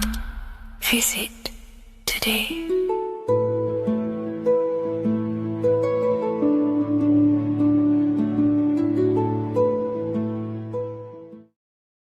Welcome to Revival of Wisdom. Today we're going to be breaking down Saturn worship and how the occult are linked in with Saturn. Okay, so first of all, let's start with the celebrities. All these celebrities are doing 666. Okay, covering the one eye, which also symbolizes the all-seeing eye, which is another occult symbol. But we're focusing on the 666, the 6 with the 3 fingers. Also, we have CERN with the 666 within their logo. Also Disney, okay, as you can see here, 666 within their logo. Pepsi, Coca-Cola, and even Cadbury's. Monster Energy with the 666 in Hebrew numerals. Unleash the beast. So what is 666 to do with Saturn? Because on Saturn, on the north pole of Saturn, there is a 6-sided hexagon, okay? So Saturday is named after Saturn Day, the 6th planet. It is also the 6th day of the week and has a 6-sided polygon on its north pole, 666. And not only that, when you create a star out of the hexagon, you will create a 6-pointed star, okay, with 6 triangles within the star and a 6-sided hexagon, which all adds up to 666. Okay, so this is why all these symbols contain 666. So why do they worship 666? Saturn. Because Saturn is the god of time and death, okay, and order and lessons. Okay, Saturn is a very cold and dry being. That is the 6th planet from the sun. Okay, Saturn represents the winter, which symbolizes death. Okay, because all nature dies within winter because the sun's not there. So it represents darkness and death. It rules the zodiac sign of Capricorn. Okay, so in the celestial cycle, Saturn is always opposite the sun. So it's the opposite of the sun. So they're worshipping this energy which is death-like. Okay, this god which is death and does not bring life. Okay, and also is the god of time. Okay, also in the Roman and in Greek it's called Chronos. Okay, which is just a translation for time. It's also known as the Father Time, aka the Grim Reaper. Okay, the Grim Reaper. Keep that in mind. We'll come back to this. Here are some more logos for the Saturn. Okay, NAG, Internet, Wi-Fi. Okay, all these occult logos all worship Saturn. They are a satanic occult. They worship this death god, this evil god. Okay, this is where the cube now comes in. Okay, because what color is associated with Saturn? Okay, black, because it's the absence of light. It's opposite the sun. So black is the color associated with Saturn. Each planet has its own color associated with it. Okay, so when you make the cube, okay, as you can see here, the cube out of the polygon, it creates what? A black cube. Okay, and the Kabbalah, okay, Kabbalah means cube, Allah means the god, the cube god. These religions are secretly worshipping this cube god, the god of death, Saturn, Satan. It's the same entity behind it all. Okay, so also we have these black cubes in Australia, Denmark, all around the world, these black cubes, because this occult is worldwide. It's Saturn, Satan taking over this realm. Okay, also with this black cube, they walk around it like the rings of Saturn. It's around the black cube of Saturn with the rings, they walk around in circles. What are circles? Cycles. What is a cycle? Time. The time god. This is why it has a ring around it, because it represents time, cycles. Okay, and this is another depiction of Saturn, always depicted with this Reaper staff. Okay, keep in mind this staff, just like we associated with aka the Grim Reaper. The Grim Reaper also wears a black robe, representing Saturn with the same staff. Can you see it? This is where it comes in. Okay, the same thing, look, the same staff with the black robe, black representing Saturn, the god of death. Okay, the Grim Reaper, Satan. Okay, also when you graduate from university, what do? You wear a cube on your head, a black cube with a black robe. This is Saturn worship. See, this is how Saturn, Satan, has tricked the world into worshipping him, not God, the sun, which represents God. So what is a corona? Because a corona is a crown, a circle, okay? A set of concentric circles of light seen around a luminous body. So Saturn. So this is why they used to worship Saturn by wearing crowns in ancient days, and we still do to this day. The king or queen has a crown, a corona. Also, corona, the drink. Corona adds up to 666, just like Saturn is 666. But like you see in the corona, you see the staff. You see this staff, just like the staff of Saturn, the Saturn god, like the Grim Reaper, with the black robe and the staff, just like the Saturn god. What is the Grim Reaper? It's a killer. It represents death, just like Saturn, the god of death and time. So all these occults and secret societies all worship the 666 god, which is Saturn, Satan. All of our energy is being put into Saturn.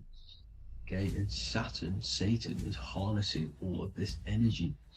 So gradually, this is what the mark of the beast is. Like it says in the Bible, the mark of the beast, or the name of the beast. Here is wisdom. Let him know that you have to understand and count the number of the beast, for it is 6. It is the number 6 of a man, and is 600, 6, 666. So this is what the mark of the beast is. They are going to eventually put green chips, just like Neuralink, which is what Elon Musk is pushing. Okay, so this chip is the mark of the beast, and it's going to be implanted to our hands or brains. Okay, and they will manipulate our consciousness, and it will manipulate our DNA, and it will directly connect us to AI, and AI is linked in with Saturn, Satan, as the demons and the people who rule this world are in love with AI. They want to connect humans to AI. And this will control our consciousness completely and give all of our energy back to Saturn, Satan, this deity that they all worship. Just like when you get married, you wear a wedding ring, the rings of Saturn, over the finger, which represents the sun. So you're basically seeing Saturn over the sun. The sun is the son of God. It represents the sun, represents God. So you are putting Saturn over the sun. So thank you guys all for tuning in. I'm going to leave you guys here.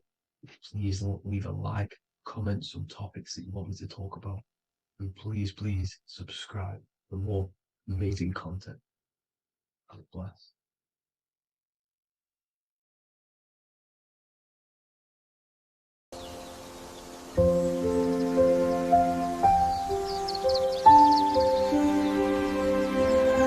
bookofwisdom.com. Visit today.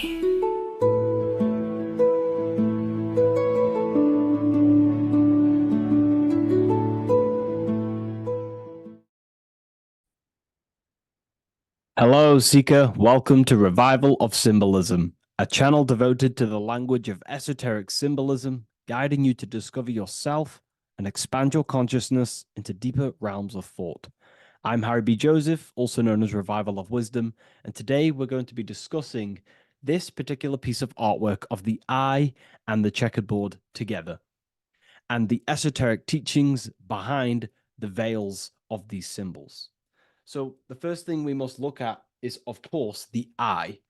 The eye being a symbol of consciousness. The eye is the inner witness inside of ourself. This eye is referring to the internal eye of perception inside of our mind.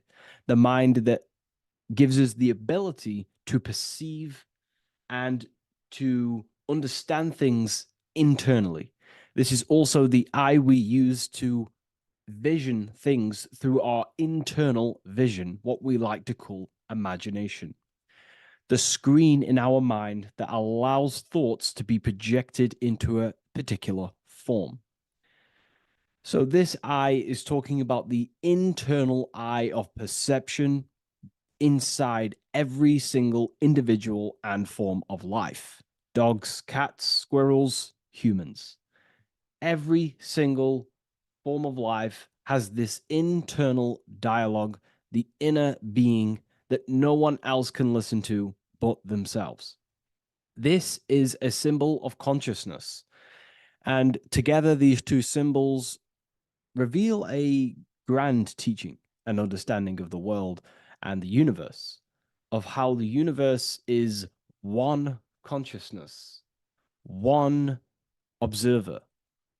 This is symbolizing the observer witness consciousness. Consciousness holds many vehicles and many dimensions that it exists in. As I've talked about previously in my previous lectures, we have a physical vehicle of consciousness, which expresses physical actions through the physical body. We have an emotional vehicle of consciousness, which is our emotional body or the astral plane.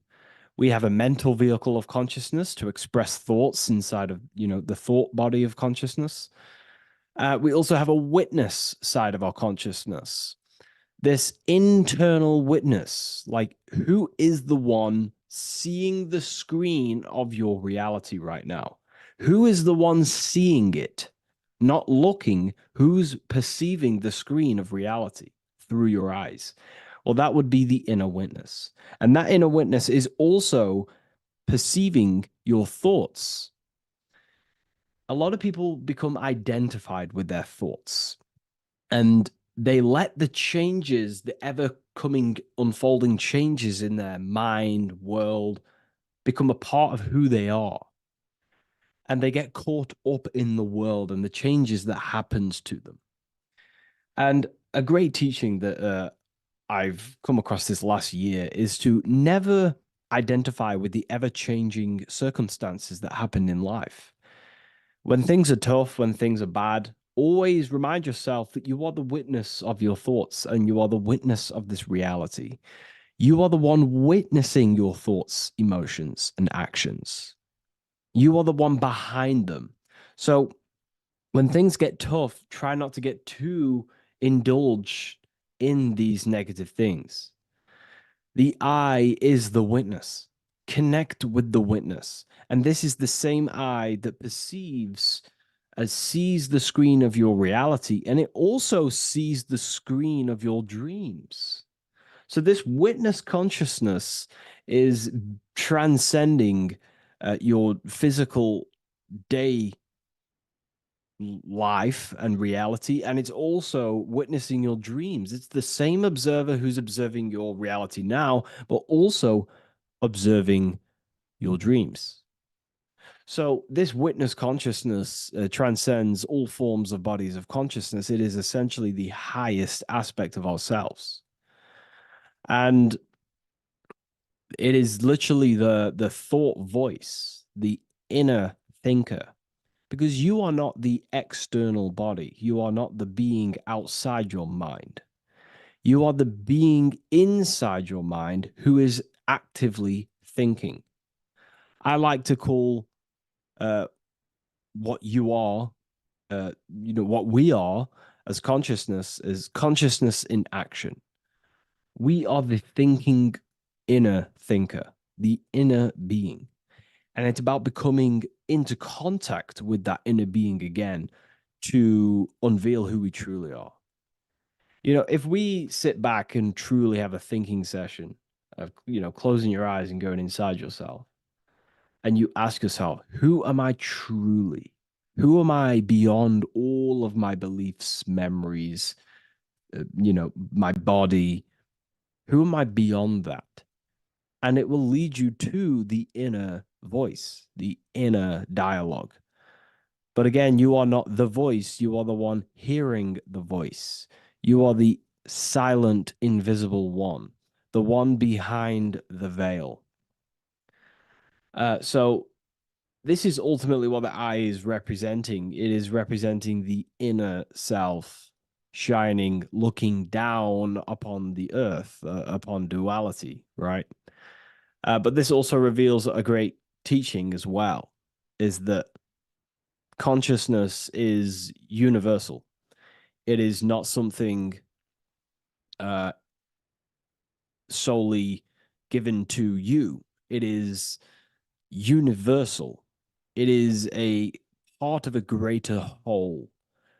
Consciousness is personal and also impersonal.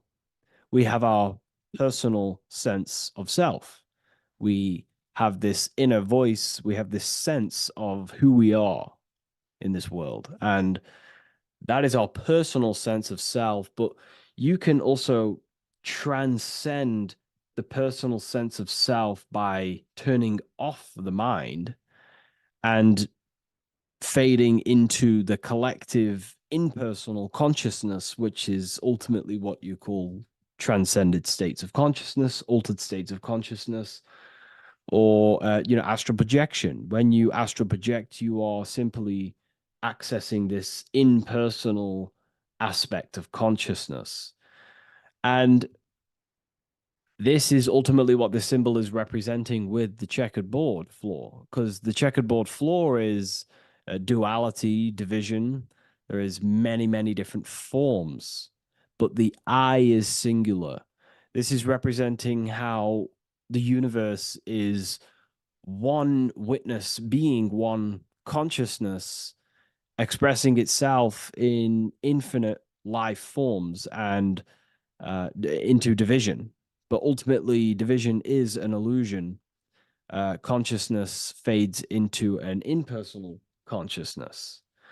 So the checkerboard floor and the eye above symbolizes how consciousness fractals itself and crystallizes into many different forms of personalized consciousness. The self, the sense of self, right? And this is why we always say, I am. I. If we look at the word I and the word I, so we have I, which is I am, and you also have the word I, which is like the eye you see here in the sky. The I, and if you look at the beginning of some words, you have inside. You also have internal, intelligence, all things to do with the inner self. Most words begin with an I, which is, I find, is a great connection because it's referring to the inner intelligence, the inner being, the inner sense of self.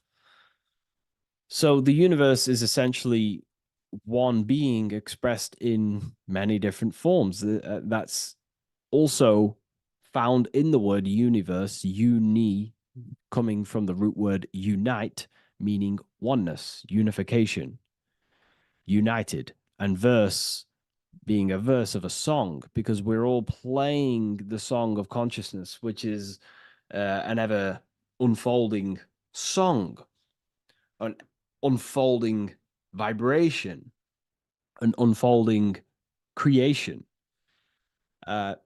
So this is simply representing how consciousness fractals itself into many different forms. And when we identify with our self consciousness, our sense of self, we no longer realize that we're a part of a greater whole. We're part of a unified field of consciousness. And there is only actually one true being in the universe, and that is the inner witness. And that inner witness is inside of every living form. And in order to truly process that, it takes a lot. You have to disintegrate who you truly think you were before you wake up to this universal truth.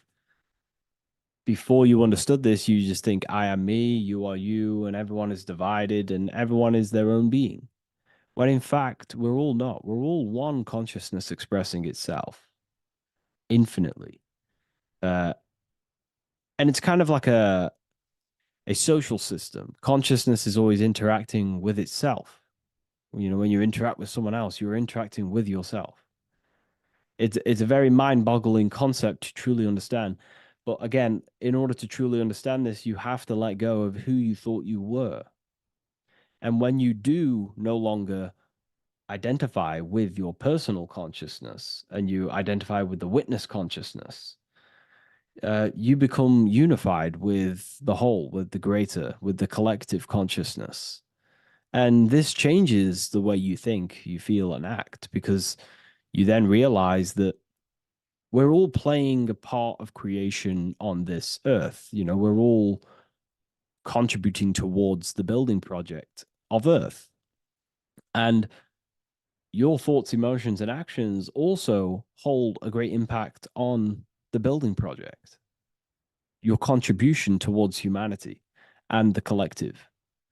And you start to have empathy for other people and you start to care for other people naturally by understanding this concept. And it's a very important concept because if the whole world truly understood this, we would live in a better reflection in the material world. The world would be reflecting a better place because the world is simply just a reflection of consciousness. And the world today is so bad because people's thoughts and consciousness is not in the greatest state of mastery, of self realization, and people don't understand who they truly are. And a religion plays a massive part in this. Our whole lives, we're stuffed with someone's going to come and save us. Jesus will return and save the whole world. It's to me, to be honest, it's complete utter nonsense. We have free will. We are the ones holding we hold responsibility for the creation that unfolds on the earth.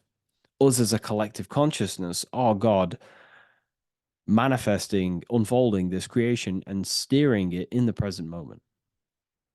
And that's another thing. Reality was never created thousands of years ago. God is creating the world right now through the present moment, and it's unfolding. It's in a continuous state of becoming, just like you are in a continuous state of becoming. Time is evolving. Time evolves our minds. It evolves our sense of self. And we evolve over time as an individual and as a collective consciousness. And so does the earth go through this change as we change.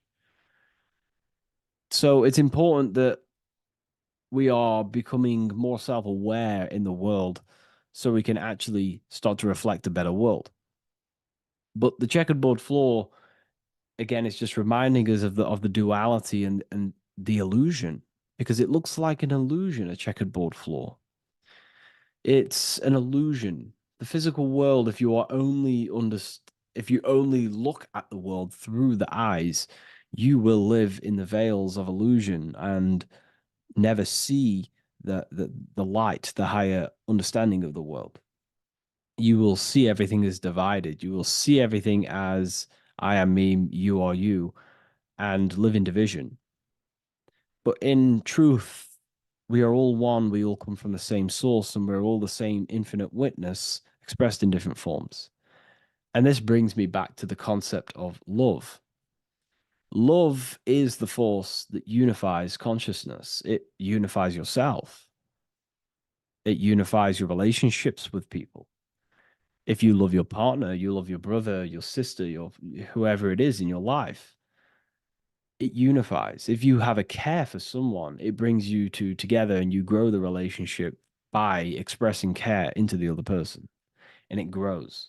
So love is a very expanding, it allows things to grow and it unifies things. And when you start to love yourself, you start to unify with yourself. And when you start to when you start to love nature, you start to unify with nature. So if we understood this, the world would be a better place. And love is the force that unifies the collective consciousness. If we truly hold love for ourselves, for others, other individuals, nature, then the world will become more unified. It unifies consciousness. This is the force of love. It's a very, very powerful, powerful force. And I do truly believe and come to understand now that love is the reason of all creation, which is the generative principle. All action is coming from a place of love or care. We only take action on what we care about. So even the sun is a symbol of love. It just expresses life, gives away all of its light, life, and energy to the earth and asks for nothing back. It is love, it is the expression of care. And that is what unifies consciousness. So, again, this is just talking about the inner witness and how consciousness expresses itself in many forms. And the checkerboard floor also transcends that idea that I've just described of how it's consciousness divided in many forms. It also represents a state of an individual's mind.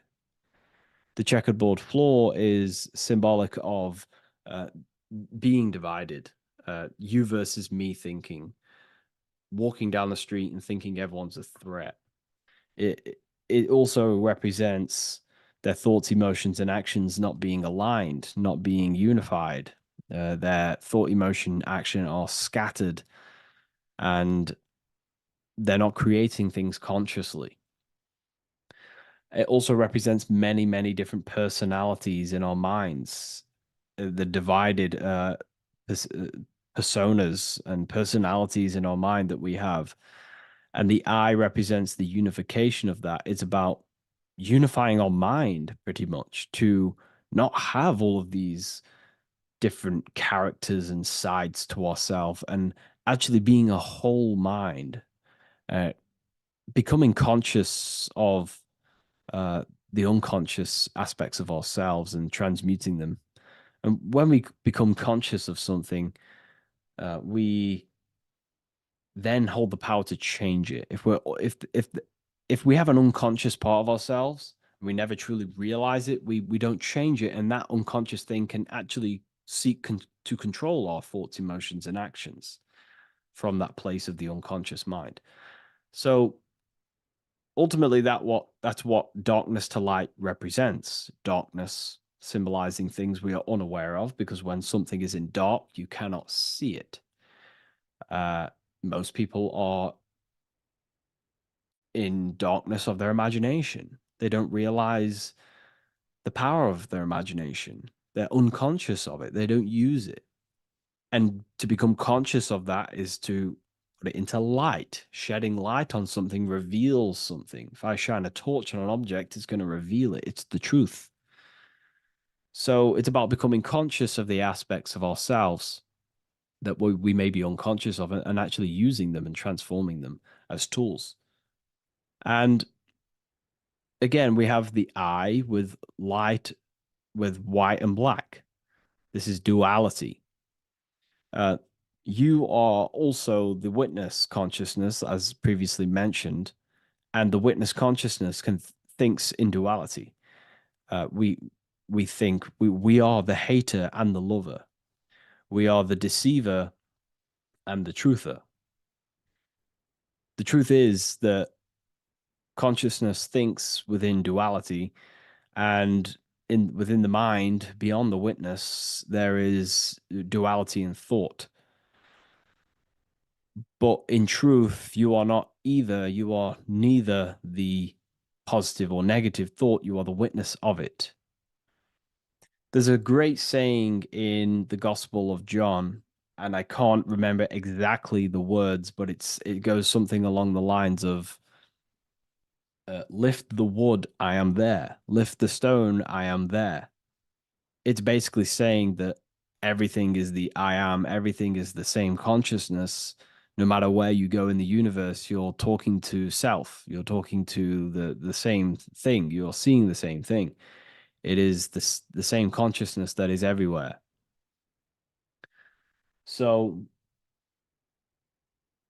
consciousness thinks within duality, and it is the light and the dark, and we have the ability to transform between them. And some people think that, darkness is all evil. Darkness is not inherently evil. Darkness is not inherently evil. There are dark aspects of the world that help you actually progress into the light. Without the darkness, consciousness can't move into the light, into knowingness. Without bad, there is no evil. They are needed. Both of them are are needed. So, in order to understand the light, you have to understand darkness. And there are some forces of some forces of darkness in the universe that are purposely there to cause certain things to then push you and activate the good or the light. Some Gnostic texts talk about how there are beings that, very powerful beings that purposely descend themselves into darkness on purpose to make things happen in certain people's lives, so it actually pushes them towards the light, towards the good. So, this is ultimately what the whole allegory of Satan is. Satan was created by God, and Satan is necessary, which is symbolic of darkness.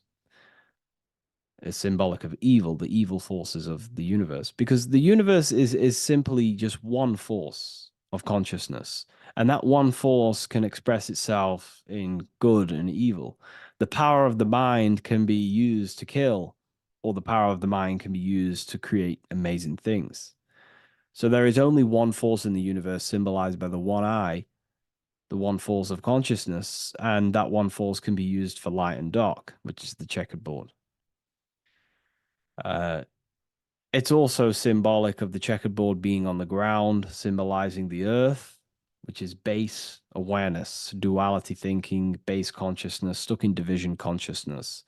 And the one eye symbolizes unification of the mind, a balanced internal perception. We're rising from the ground to the sky, symbolizing from heavy to the light, from darkness to light.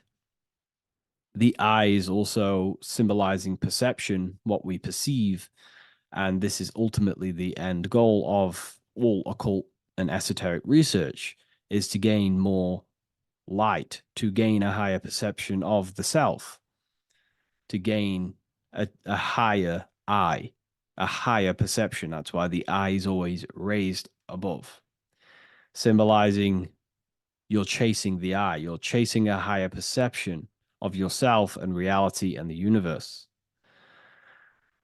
It also reveals the teachings of the eye that is always watching you. There is an eye always watching you, and then that eye is the laws that governs consciousness. Consciousness, or your mind, is governed by certain laws that your mind cannot escape, such as cause and effect, vibration, mentalism, correspondence, rhythm. The 8 universal principles that pretty much crystallize consciousness into a reality. Your mind cannot escape the law of cause and effect. That force is too powerful to escape. Therefore, this is the eye watching you. This is the eye that has governance over you. It is the laws. But then again, on a negative context of the eye can then become a symbol of surveillance. Hence why certain organizations and companies in the world use the symbol of the eye, symbolizing surveillance, gaining, manipulation and surveillance over humanity and certain things and data. So there's light and dark of every symbol. It's just depending on how you use it. But ultimately, that is the teachings of the checkered board and the eye in the sky. If you wish to learn more about yourself, because that is the only thing that matters in the world, learning about yourself. The only thing you take with you after death is the knowledge that you hold in your mind. You can't take your car, you can't take your possessions, you can't take your money. The only thing you take is your consciousness, your level of mastery, and the things you know.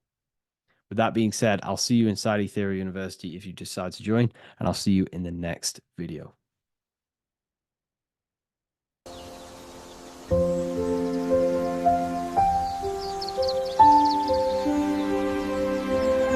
bookofwisdom.com. Visit today.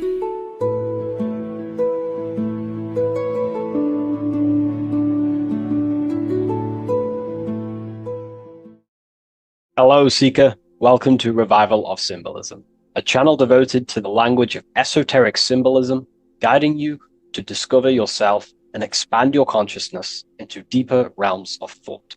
I'm Harry B. Joseph, also known as Revival of Wisdom, and today we're going to be discussing the symbol of an eye inside of a triangle. So the first thing we need to understand about symbolism is that symbolism is a subconscious language. We don't just look at these symbols and get a basic understanding. Like a word, for example, if I wrote the word hello here, you look at this and you have an instant understanding of this word in your mind. It has no deeper meaning or veil, what we like to call it. There's no deeper meaning of this beyond a veil. It's simply just a very logical thing to do and understand. But symbolism, on the other hand, goes deep within the subconscious mind.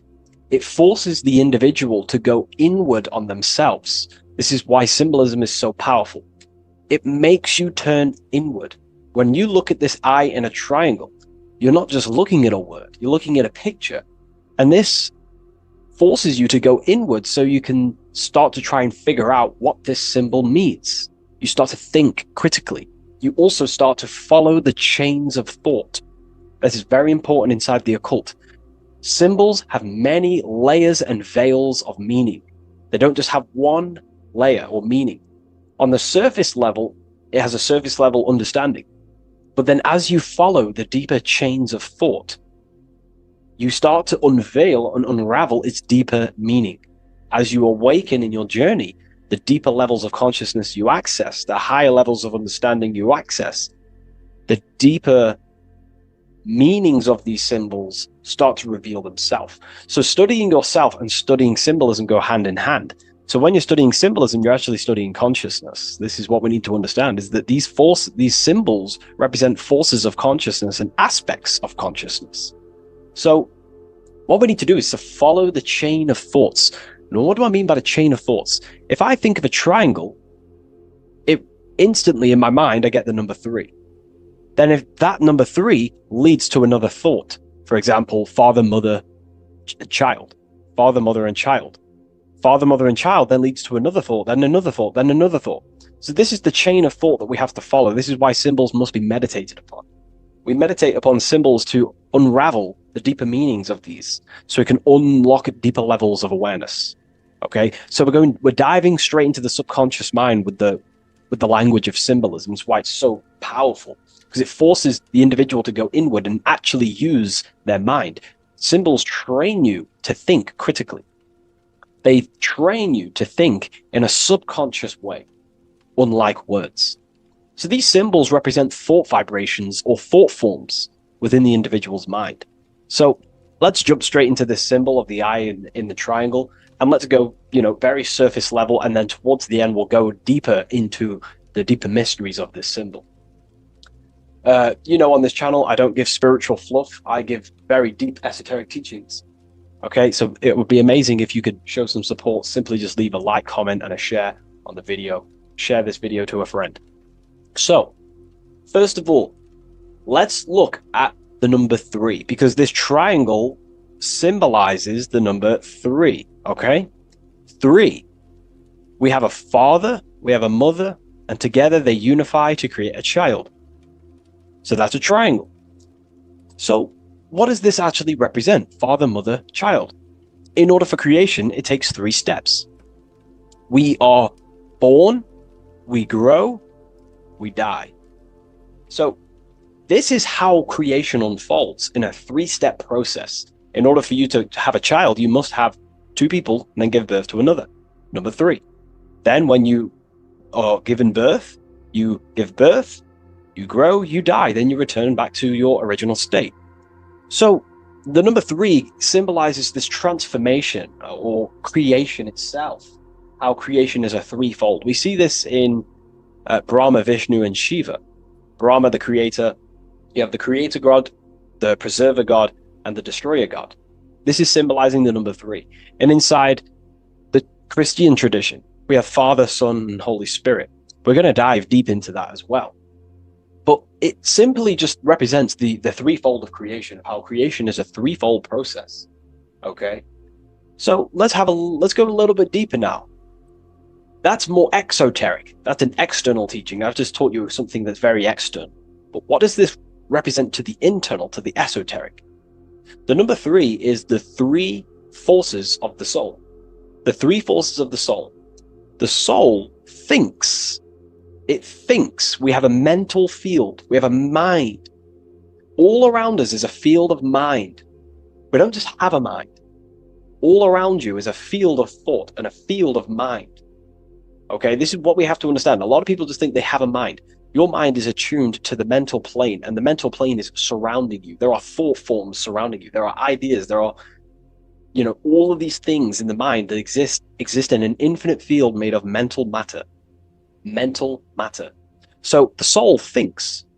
The soul feels. It has feeling. We have emotion. And the soul takes actions. So the soul has 3 ways it expresses itself. Consciousness expresses itself through mentalism, through emotionalism, and through actions. This is how the soul is creating, through 3 different dimensions. Before you take a physical action, you don't just take the action. You first think, you feel, then you act. You only take action on what you feel, what you have a love towards, what you have a care towards. This is what the Freemasons call the generative principle. It's about, this is what generates your reality, your feeling. Because you can think infinite thoughts, but if you don't care about them, you don't take action on them. As soon as you ever care about a specific character of thought, your body then takes an action. Okay? So this is representing the 3 expressions of the soul. Now, the number 3 is actually the number 1. Because this is all one line, remember. This is all interconnected. And here we have the number 1 in the middle, one eye. We'll go deeper into that. So the number 1 is symbolized by the eye because there's one eye. So pretty much what this symbol is the number 1 and the number 1, 2, and 3. So it's 1 and 3. The 1 is expressed in 3 ways, which is the soul expressing itself and creating reality through 3 ways. Thought, emotion, actions. Okay? These are all actually one force. These are all one force. When we think, we feel, we act. When we act, this gives birth to a new thought and feeling. They're all one. They're all interconnected. So if I take an action, that can lead to a different thought. Or if I think, if I start to feel something, I don't know, hate, that then gives birth to a different thought or a different action. So you can see how each body of consciousness is actually affecting each of them.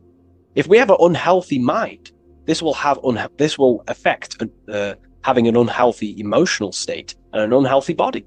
Because what we think, the mind holds power over the body. Every single thought commands 50 trillion cells in your body. Think of that for a second.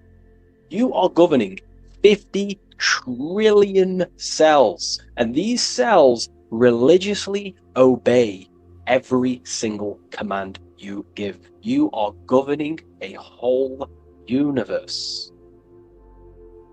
50 trillion living conscious cells. Okay? Think of that for a second. 50 trillion cells, and you are commanding them, and they religiously obey you. This is what we mean by you are a microcosm of God.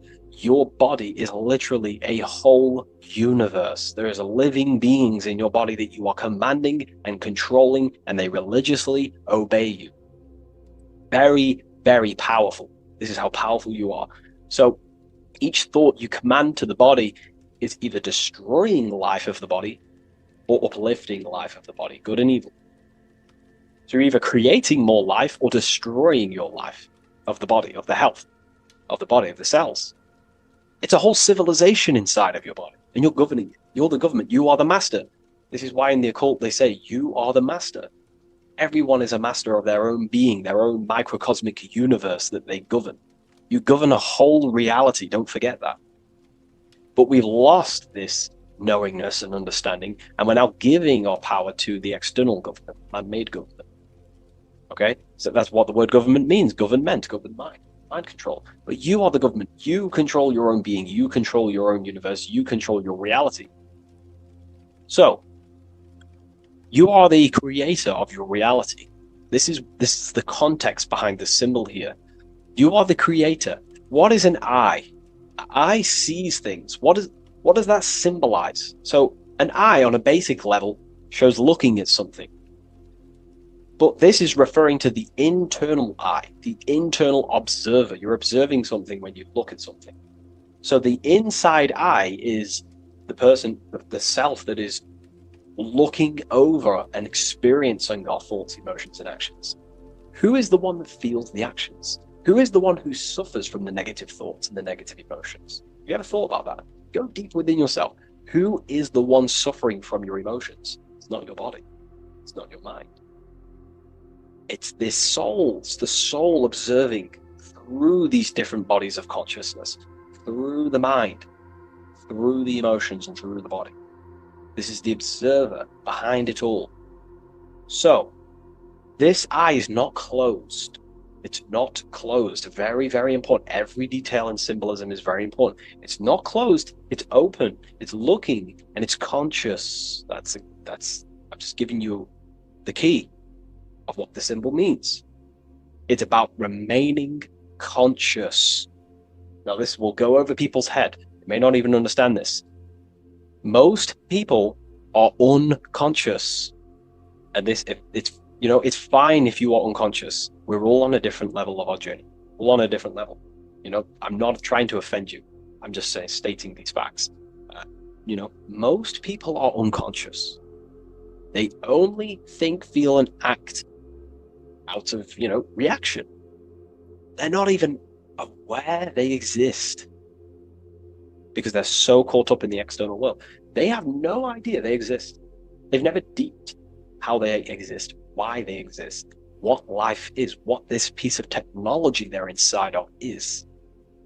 So I'm giving you a bit of an insight of a person with a higher consciousness. A person with a higher consciousness is always looking. This is what the symbol means.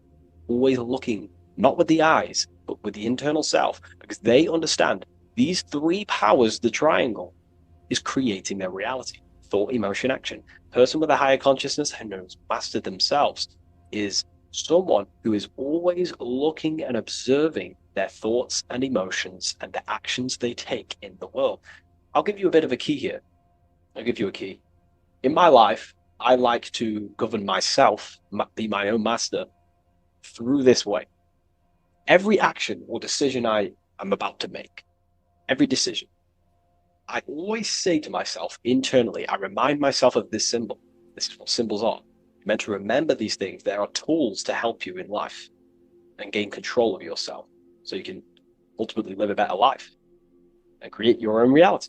I remind myself, if I take this action, what is the effect that's going to come from this action? Is this action going to benefit me, or is it going to pull me away of what I'm supposed to do? And through that, I live through this law of polarity, law of cause and effect. We cannot escape that law. You have to deeply understand this.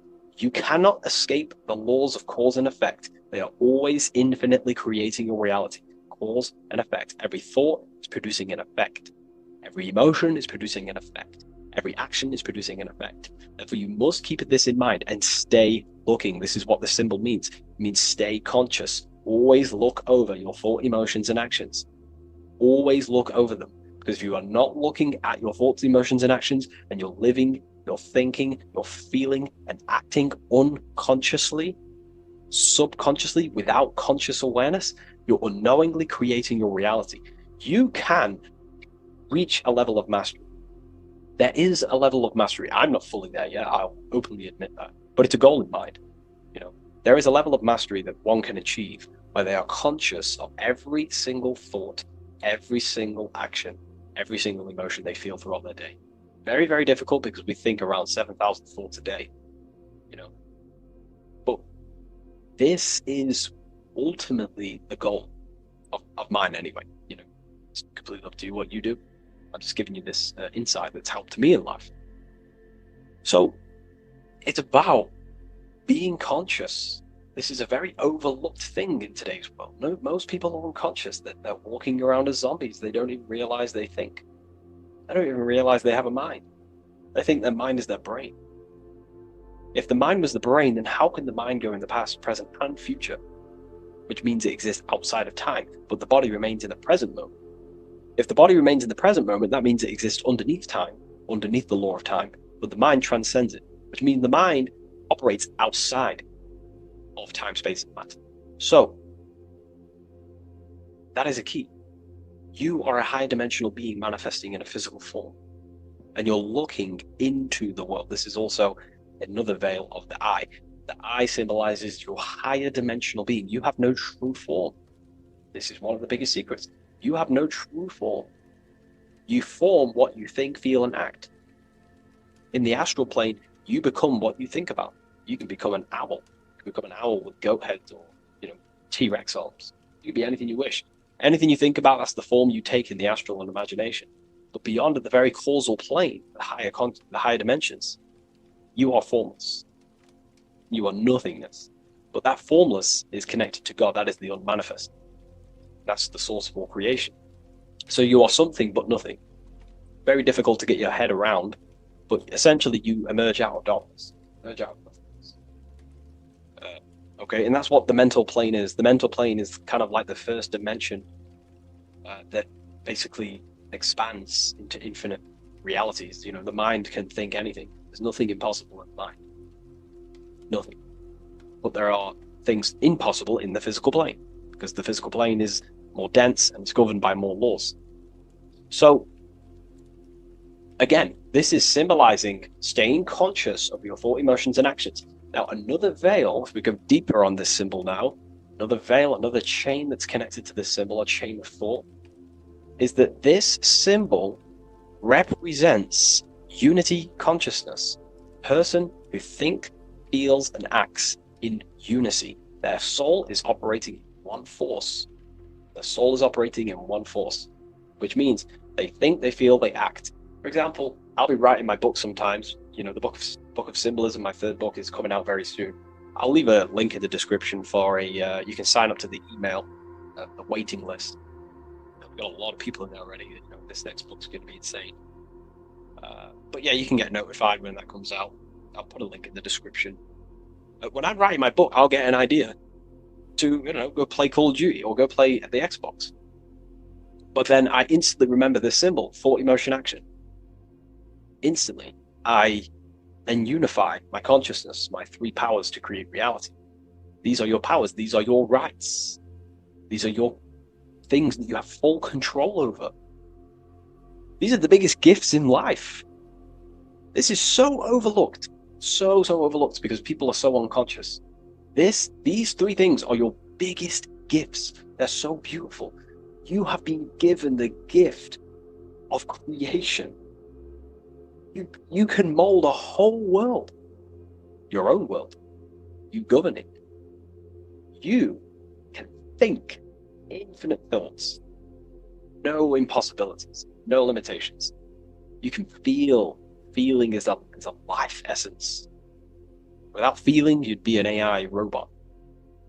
And you can act. These are your three gifts. These are your three creational powers. You hold the power of creation.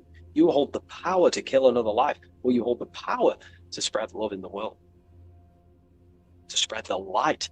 So this is why you see the light emerging out of this eye.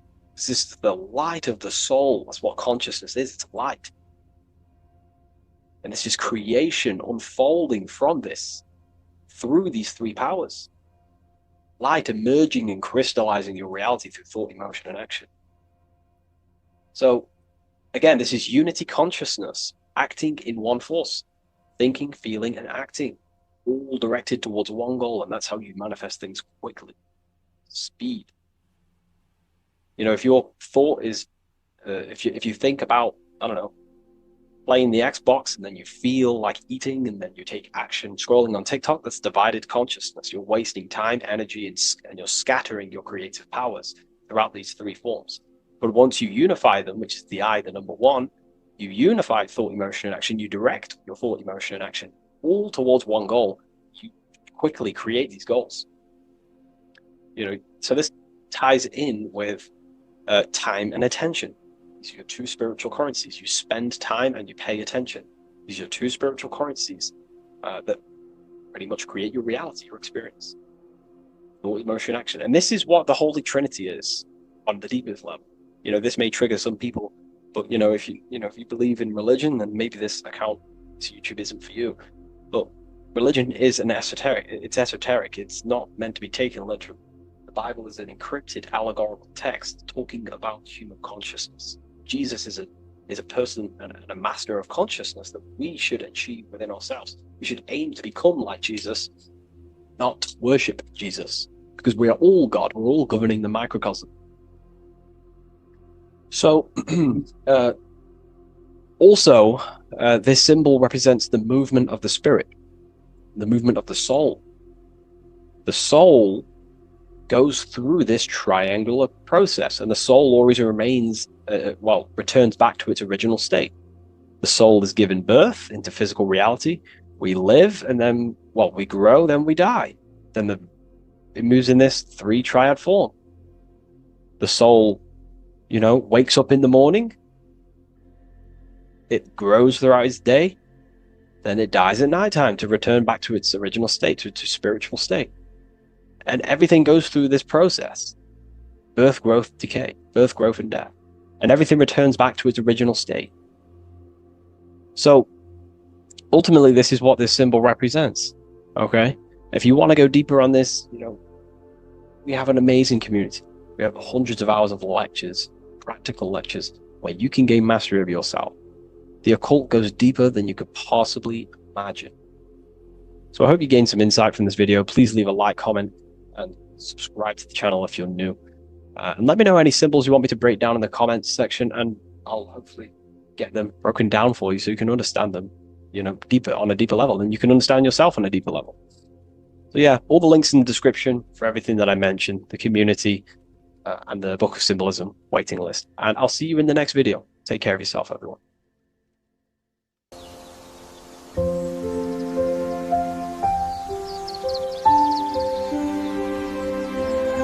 bookofwisdom.com. Visit today.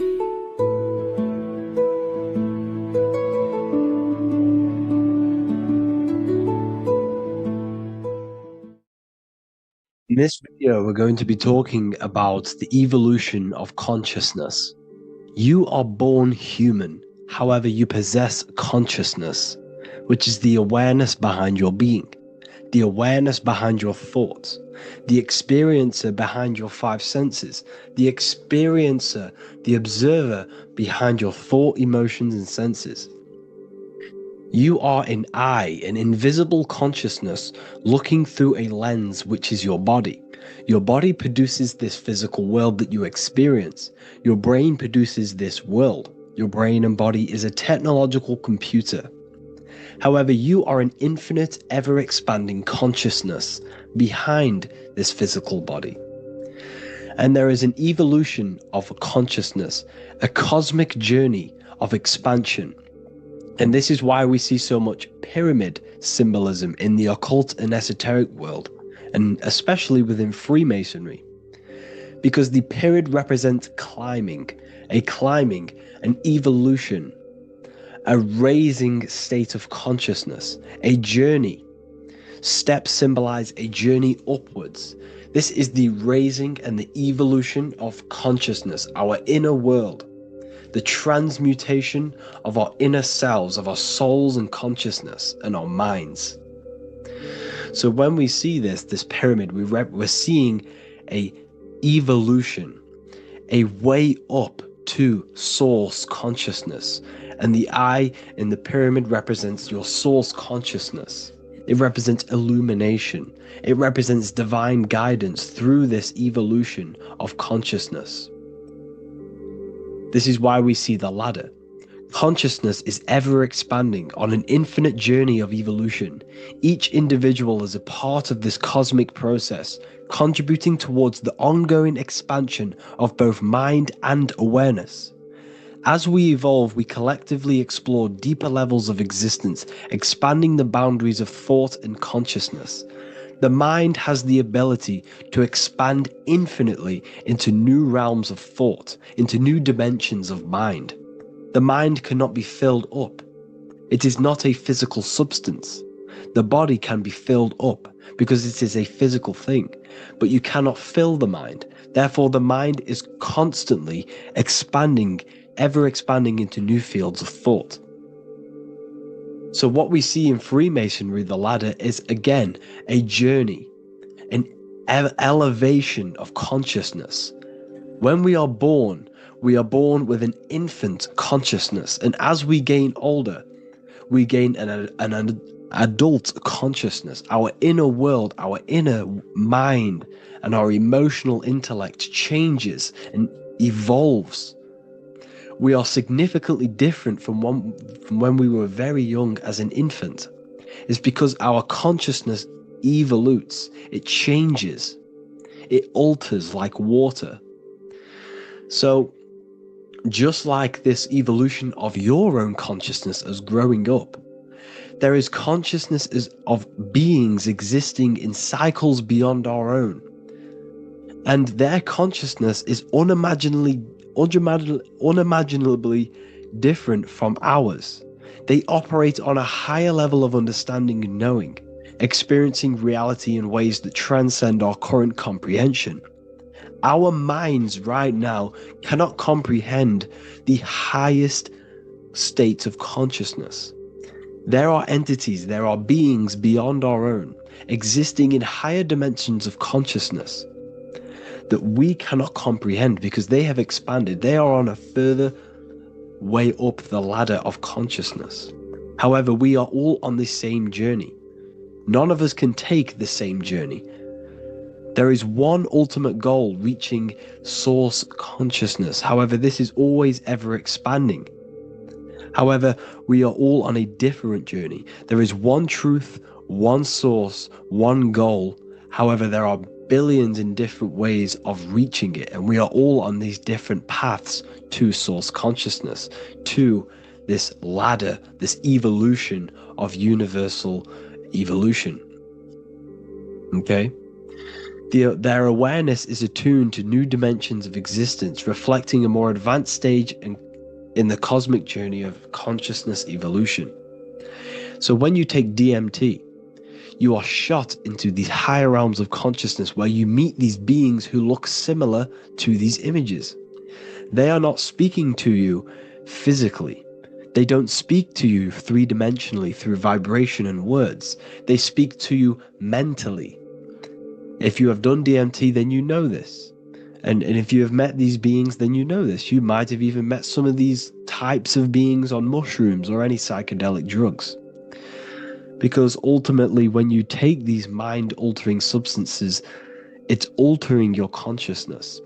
It's merging your consciousness with the spirit of that substance. And you are essentially attuning your mind to higher dimensions of consciousness. That's why we say we're getting high when we take these substances. Therefore, when you meet these beings on DMT, you are essentially meeting beings who are attuned to higher dimensions of consciousness, and they speak to you mentally. They speak to you telepathically through thought, because the universe is mental. Everything exists within the mind. The way you are now, your physical existence, is a state of mind. Mind, thought creates matter. Spirit and matter are two opposing ways of thinking. If we have a very spiritual mind, we have an expanded mind, we are a spiritual person through the mind. However, if we have a very low state of consciousness where we think about food, sex, lust, and all physical things, then we have a physical consciousness. Matter and spirit are two opposing forces, two ways of thinking. The mind attunes itself to different levels of understanding in different dimensions. So, essentially, this is what we're looking at. The body is a vessel for the fluidic, formless consciousness, a temple that houses the essence of our awareness. While the five senses are limited to perceiving only the physical plane, the mind transcends these limitations, capable of perceiving the full scope of reality. It is through the mind that we access deeper truths beyond the material, tapping into boundless nature of existence. Physical existence is a thin, band, a thin layer of reality. It's like 0.001% of reality. And your five senses are only tuned into this layer of reality. But the five senses are, by design, only allowed to perceive physicality. But the mind has the power to expand beyond this physical five sense state. The mind has the power to expand and evolute. It is a conscious decision whether you want to take this path or not. You can stay in a three-dimensional way of thinking, or you can expand your consciousness from within. It's not an external journey. There is no God going to save you. You must save yourself. Therefore, behind every single one of these eyes is the same source consciousness. However, we are all different cells in a different journey. The organs in your body, the cells in your body are all alive. They all possess same consciousness, universal consciousness. However, we are all on a different journey of evolution. As above, so below. As the baby is in the mother's womb, when the baby becomes conscious, there is a world outside of its mother. What does it do? It presses and seeks a way out to be born in the other world outside of its mother. It is the same with your consciousness, your mind. When your mind becomes aware that there is realities beyond the immediate surroundings, it seeks a way out. And this is exactly what I'm doing to you now. I am now expanding your mind and telling you there is other ways of reality. There is other dimensions of consciousness which you can access through inner transmutation, through different ways of thinking, spiritualism, and meditating and connecting with yourself and detaching from external things. We can upgrade our consciousness. Your body is a womb. Why Jesus says you must be born again to see the kingdom of God, because you are born physically and then you must be born again spiritually, awakening your inner consciousness. So like I said, as the baby is in the womb, it's the same principle. As above, so below. You were a baby. You were in your mother's womb and you figured out there is a world outside of your mother. So you seek to weigh out your mother to be born in another world. It's the same now. You must do this now. This is your spiritual evolution. This is the evolution of consciousness. It's ever expanding. When you die, this is a transition. You must learn to not fear death. This is another part of your spiritual journey. You must master death. Therefore, like I said before, the mind has limitless capacity to expand into new realms of thought, continuously exploring uncharted ideas and concepts without boundaries. The mind can ever expand. It can never be filled. It can never ever know everything. There is infinite fields of knowledge, infinite fields of thought. Your current state is just one stage on an infinite pathway. You won't remain human forever. The human experience is a crucial phase where we learn to balance polarities, master the fundamental laws of the cosmos. It is a period of growth and transformation, preparing us for the next stages in our cosmic evolution. The goal is to strive for perfection, yet the true perfection is unattainable. It's like a tunnel, and there is a light at the end of the tunnel. And as you walk through this tunnel, the light is ever moving backwards. You should forever seek to meet that light, but you will never meet that light because consciousness is ever expanding. You should strive for perfection, yet knowing that perfection is forever unattainable. The journey is endless, with each step revealing deeper layers of understanding and experience. The pursuit of growth and expansion is itself the essence of our evolution. You can find all of this knowledge in the amazing book that I have read for years. I have read this book, The Emerald Tablets of Thoth, the Atlantean, by M. Dorial, translated by M. Dorial. I'm telling you now, this book, now that I've told you this, you have some context on the book. The whole book is about evolution of consciousness. He's talking about higher dimensions beings. He's talking about how you can transcend this physical plane. It is truly the most amazing book you will probably read. One of the best spiritual texts you'll see. It's hard to understand, so you must read it over and over again. And the more your mind progresses, like for me, I read this every couple months, and the more I learn about consciousness, the more I expand my own consciousness. And every time I read this book, I pick out something new that just completely blows my mind, because you can only understand this book to your level of consciousness, to your level of understanding. So now that I've told you all this information, go and read this book and it will absolutely blow your mind.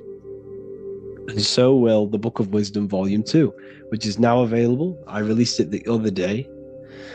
I'm just going to read a page out now. This page is called Spirit and Matter. The Earth is not merely a dense, lifeless rock drifting through space. It possesses spirit, a living essence that animates its form. But what do we mean by spirit? Spirit in esoteric terms refers to the energy, the life force, animating the principles infused in matter. So essentially, what this page is talking about is how everything has spirit, consciousness within it. You are the middle, you are spirit and matter. You have the ability to expand your mind to the God self and raise above our animal instinct, our material self, and know the divine and expand. Animals cannot do this.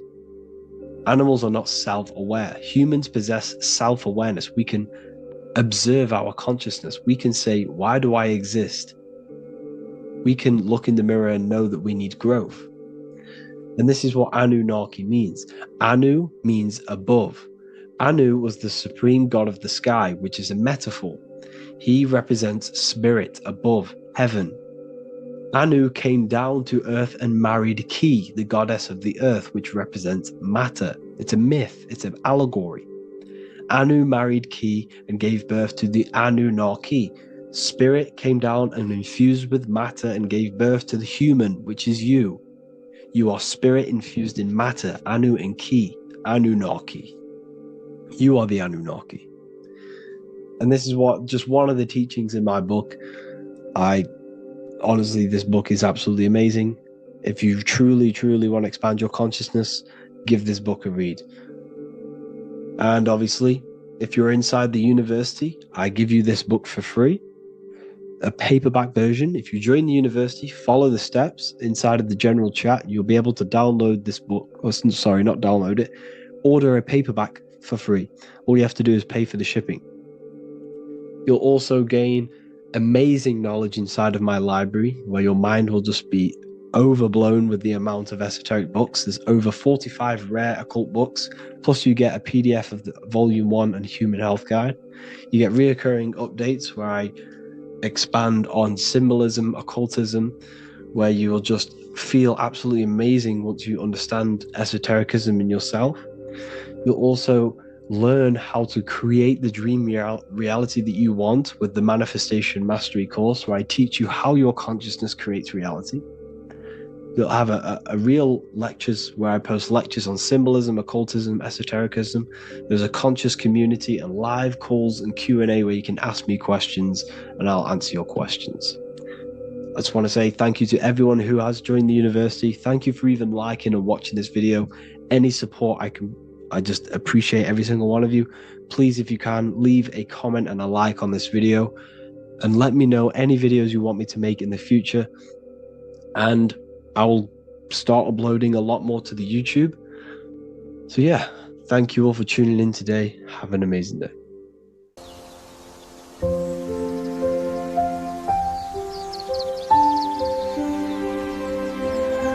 bookofwisdom.com. Visit today.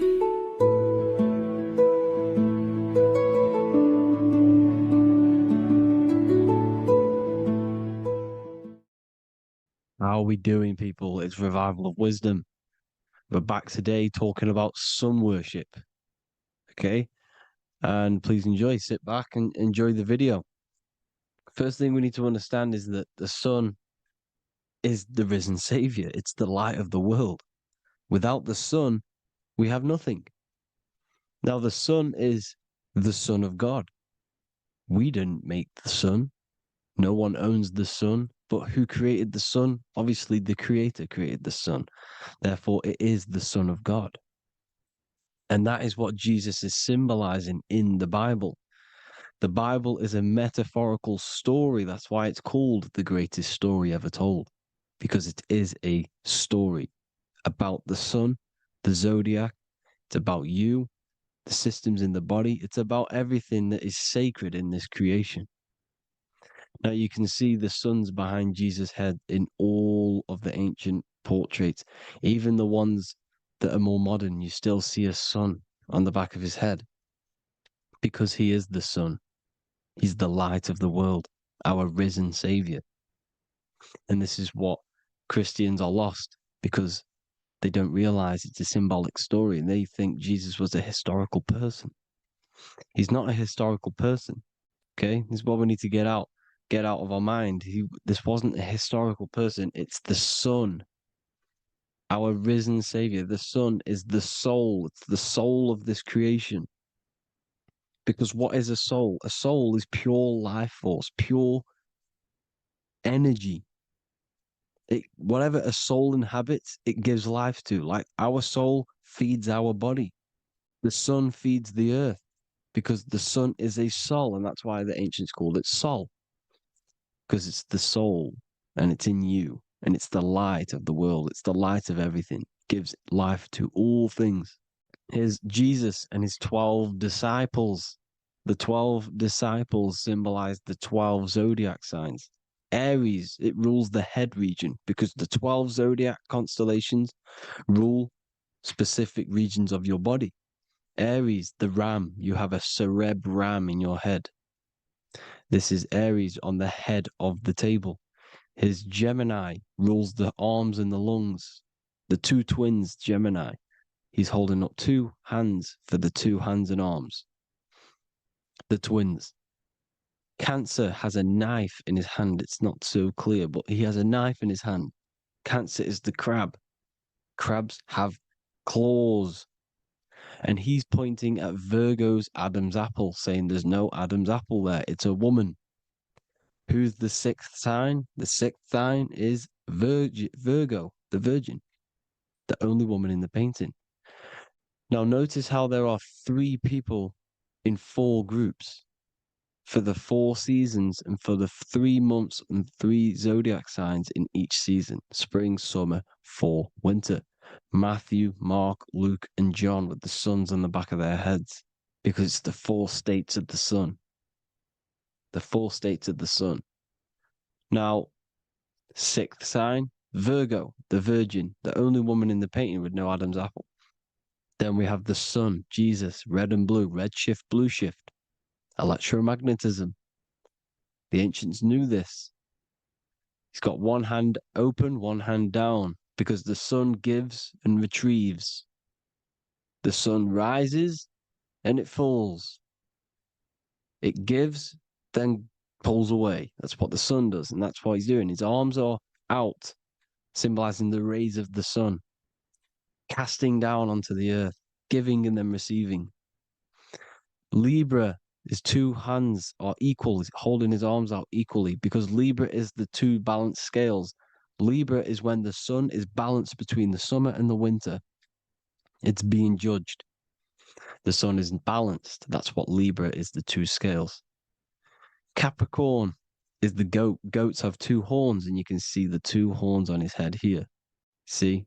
So this is astrology. This is what Leonardo da Vinci is depicting here. It's astrology. And he knew the story of the Bible is all astrology.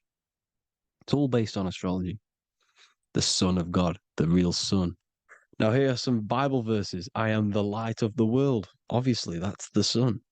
What other light is there that lights up the world? The moon can't do it.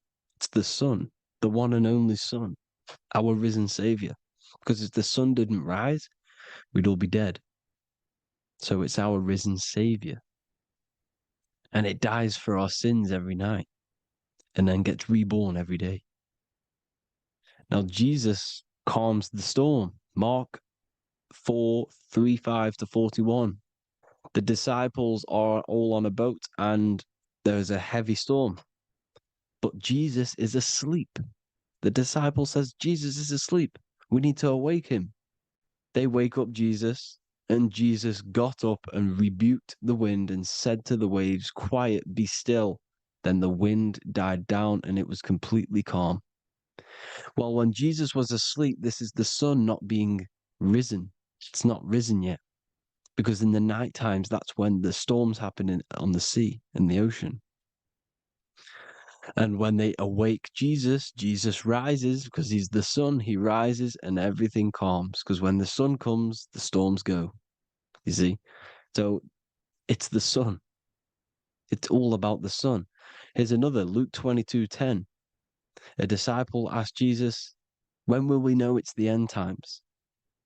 And Jesus says, as you enter the city, a man carrying a jar of water will meet you. Follow him to the house that he enters. Well, this is clearly talking about astrology, the topic that Christians think is satanic, when they don't realize the whole thing's based on astrology. Because the end times is the end of Pisces, which is the two fish, which is the age we've just gone out of. And you can see all these ancient churches here with two fishes, because they knew it was the age of Pisces. There's an ancient photo, ancient artwork with the two fish, Pisces. And the end times, as it talks about in the Bible, when Christians think the world's going to end or something. But no, it's just the end of Pisces. As you enter the city, a man carrying a jar will meet you. Follow him to the house. The house is the zodiac sign that he enters. And the zodiac sign is Aquarius, because that's what it is, a man carrying the water. We know this is astrology because a woman, that is a woman's job in the ancient times. In the ancient times, the woman used to get the water. You would never see a man collecting water back then. That was the woman's job, whilst the man builds the houses, for example. You see, so we know it's talking about astrology because astrology is the man holding the bucket of water. It's the end of Pisces. Now we are in Aquarius. And of course, Luke 24:36, the risen Savior, the Son. Now, the Son is also born on the 25th of December, a virgin, just like Horus, Mithra, Buddha, Krishna, Hermes, and thousands of other gods, all born on the 25th of December. Well, it's because the sun moves 1 degree northward on the 25th of December. And on the 22nd to the 24th, it stays in the same degree because it's moving south. But then on the 22nd, it stays in the same degree on the Southern Crux constellation. And the ancients called this the sun dies on a cross, because the cross is the Crux constellation, the Southern Cross. And it stays on that same degree for 3 days on the cross. The sun dies on a cross, and then on the 25th, moves 1 degree northward, bringing back the summer, the light, the warmth, the growth of crops. And this is the sun being reborn again, a virgin, because it's pure. And here's Mithra, another sun god before Jesus was around, before Christianity. It was Mithraism, and Mithra, Ra is Ra, the sun god, Egypt. It's all about Ra, the sun. You see the crown of thorns on Jesus' head, symbolizing the rays of the sun. And here are the rays of the sun on the back of Mithra's head. Krishna, the sun. Buddha, the sun. Horus, horizon. All born virgins, all did miracles, all resurrected. Dead for 3 days. Well, here he is, dead for 3 days on the cross. And resurrected, because it's the most ancient religion ever been on the face of the earth, the worship of the sun. And we should worship the sun, because without the sun we are nothing. The sun feeds us, feeds the earth, feeds everything. Without the sun we are nothing. It's been reversed, and now we're worshipping man, when we're worshipping a man called Jesus, was never real. It's all about the sun, the most high, the most powerful, potent, celestial body in the sky, the orb that feeds us every day. It dies for our sins and rises every day. It's the sun. Now on the Holy Communion Day, It's the worship of the sun. They give out mini suns. Here's Jesus holding a sun. And they raise the sun on Sunday because they go to worship their sun god on Sunday. Not Saturn day, not Moon day, Monday, but on Sunday when the sun is exalting. And they hold suns up above their heads because the sun rises. They're symbolizing the sun rising above their heads as Savior. It's the sun. It's the Holy Communion Day. And here's Jesus giving a piece of himself to the children. It's the sun, the light. Judas was known as a backbiter, a backstabber, because he stabbed Jesus in the back. He betrayed Jesus. Well, this is just another astrological story about the constellation Scorpio, because the Scorpio is the J, looks like a J.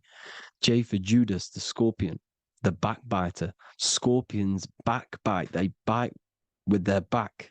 And what does Judas do? He betrays Jesus by kissing him to let the warriors know who they need to get. So he kisses Jesus and Jesus gets stabbed in the back.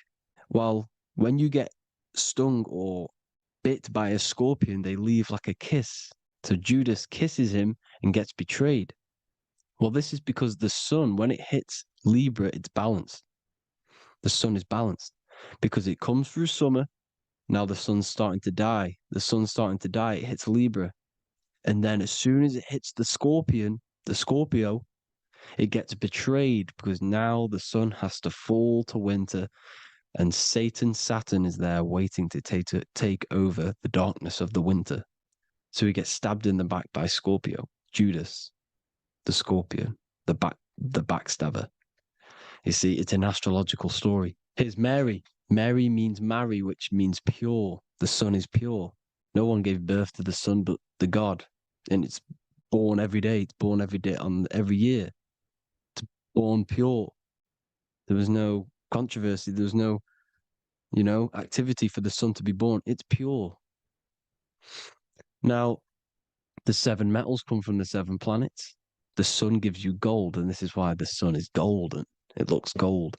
And this is why the banks are backed by gold, because gold is the most valuable metal, because it's the sun, the most valuable celestial orb in the sky, in the heavens. Well, here's Jesus, another ancient symbol of him being crucified on the cross with the big sun, the Southern Crux constellation. The sun dies on the cross constellation. And if you go to the old etymology dictionaries, you will see sun and son is the same word. They come from the same etymology roots.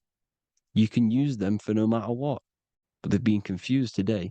But if you go back to the old dictionaries of etymology, they are interchangeable. You can use them. Son, sun, sol, it's all the same thing.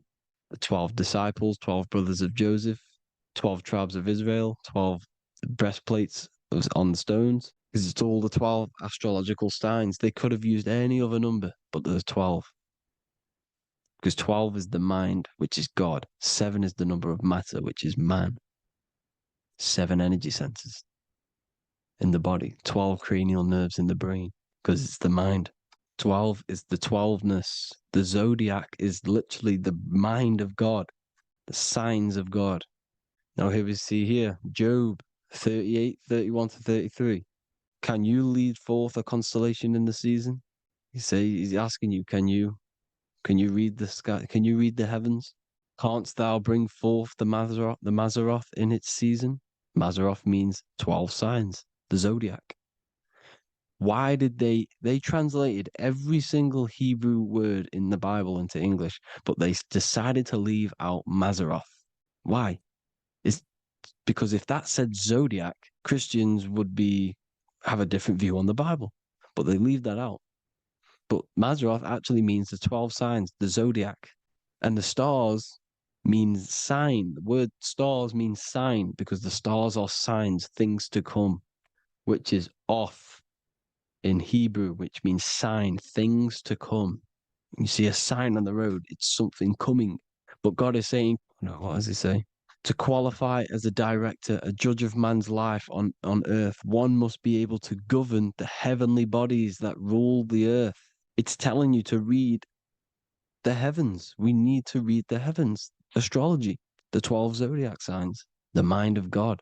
It's telling you, read the Mazzaroth, read the zodiac, because they are things to come in your life. They are signs. It's not satanic, it's made by God. God said, let there be lights in the firmament of the heavens to divide the day from the night, and let them be for signs. Signs are things to come. The 12 zodiac signs. It's all about astrology. Here's Mary holding the sun. His son, her son. It's the sun in the sky, the one and only, the most high, the soul, the solo because it's on its own, the most powerful, Ra, radiance. Here's the Pope holding the sun. All three popes holding the sun because they're sun worshippers and they know the true meaning and origins behind Christianity. Sun worship. Here's the Vatican is a sundial. Yes, this is literally a clock. Your watch is a sundial. It's got 12 sections on it for the 12 zodiac signs. 12 hours, 12 Horuses. Now here you see Jesus walking on water. Well, it's the sun, and here's the beard of the sun. Here's the pyramid of the sun, the illuminated one, the all-seeing eye, the sun. Here's the Ankh. The sun creates these symbols. The ancients knew this. Now, when you see these headdresses, these are actually the days of procession of the sun. Aries, Cancer, Libra. It's all about the sun. Here's some more sun worship going back to Egypt. Ra, Horus, Osiris, and Set. Jesus and Satan is Horus and Set. The sun and Saturn. Saturn rules the winter, Satan. Jesus, the sun, the light of the world, rules the summer, rules the day.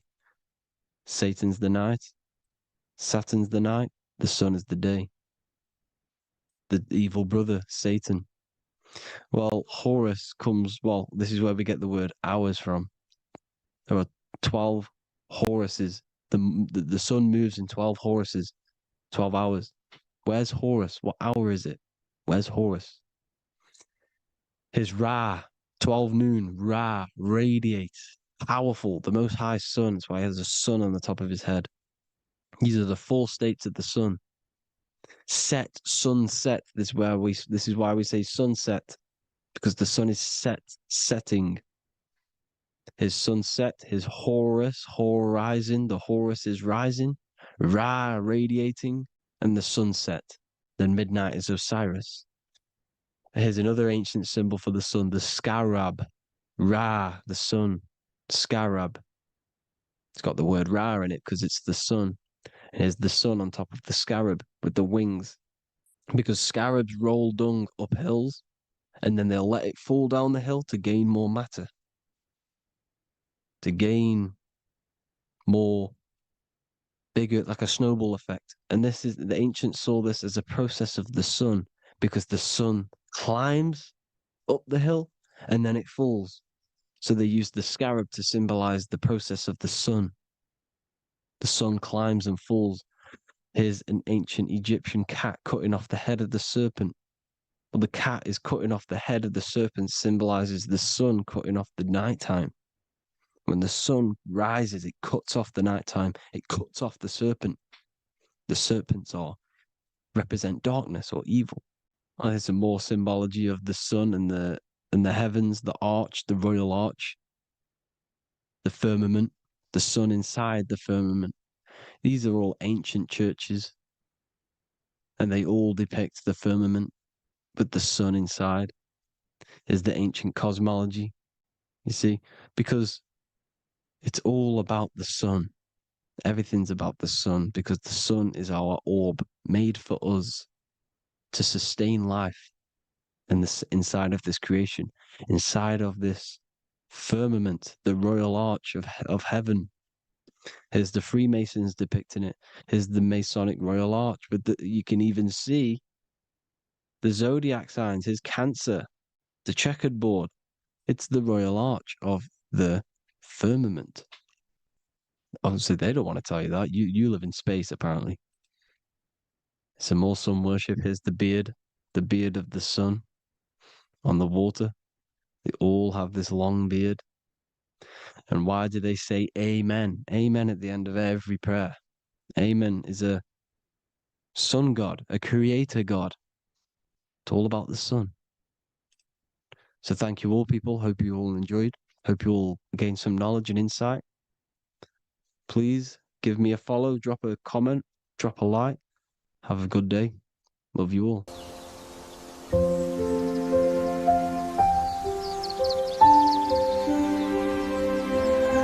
bookofwisdom.com. Visit today.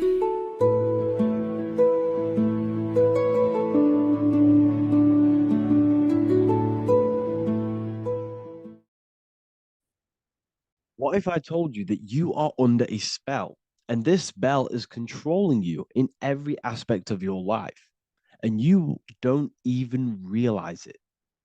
Spells are not what you've been taught. They're not fantasy magic wands that are casted over you. No, no, no. Spells are much, much deeper.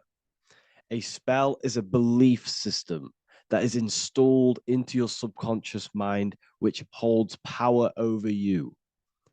Okay? If I install a belief into your mind and that belief holds power over you and controls you, that is you under my spell. A spell is a belief that someone has installed into you. Okay? You have a subconscious mind. The subconscious holds power over 90% of your daily basis behavior, thought patterns, and overall emotional state.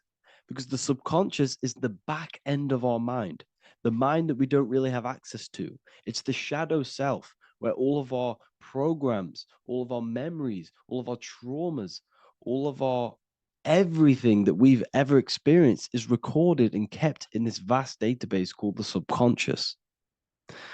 Now, the subconscious is the 90% of our mind. We are only aware of 10% of our mind, which is the conscious mind, which is what you're using now, what you're consciously aware of. But there is a subconscious mind that holds power over your conscious decisions, and you don't even realize it. For example, as a child, you had a very, very traumatic event happen. Let's say as a child, you were not loved enough by your parents. And this feeling of you not being enough for your parents and feeling alone as a child implanted this seed. And this seed was planted by your emotions, a strong emotion. And over time, as you grew older into an adult, this seed grew and grew and grew. And what this seed grew into is you being very needy, you always seeking validation from others. Okay. But you taking this conscious decision 10 years down the line actually stems from this hidden cause within your subconscious mind, within this little feeling, this seed inside your subconscious where you don't feel like you are worthy. So this results in a conscious decision of you seeking validation from others, being very needy from others. Okay. This is what the subconscious is. The subconscious holds power over us. For example, posting on social media. Why are you actually posting on social media? If you take a selfie with your new watch, new car, and you go and post that onto your social media, why are you actually doing that? On the deepest root cause, it's not because you just want to post a picture. No, it's much deeper. It comes from a subconscious belief or a subconscious emotion of you seeking external validation, whether you believe that or not. But that's what it is. If you're posting on social media, you're seeking attention, you're seeking validation from others on a deep level, on a subconscious level. You may not even realize this because it's subconscious. Now, this is what a spell is.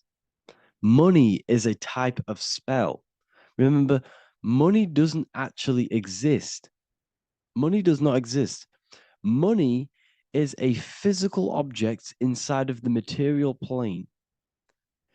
But the physical object has a belief in the mental plane. See, the mind is the highest plane. This is the root cause of reality, the mental plane.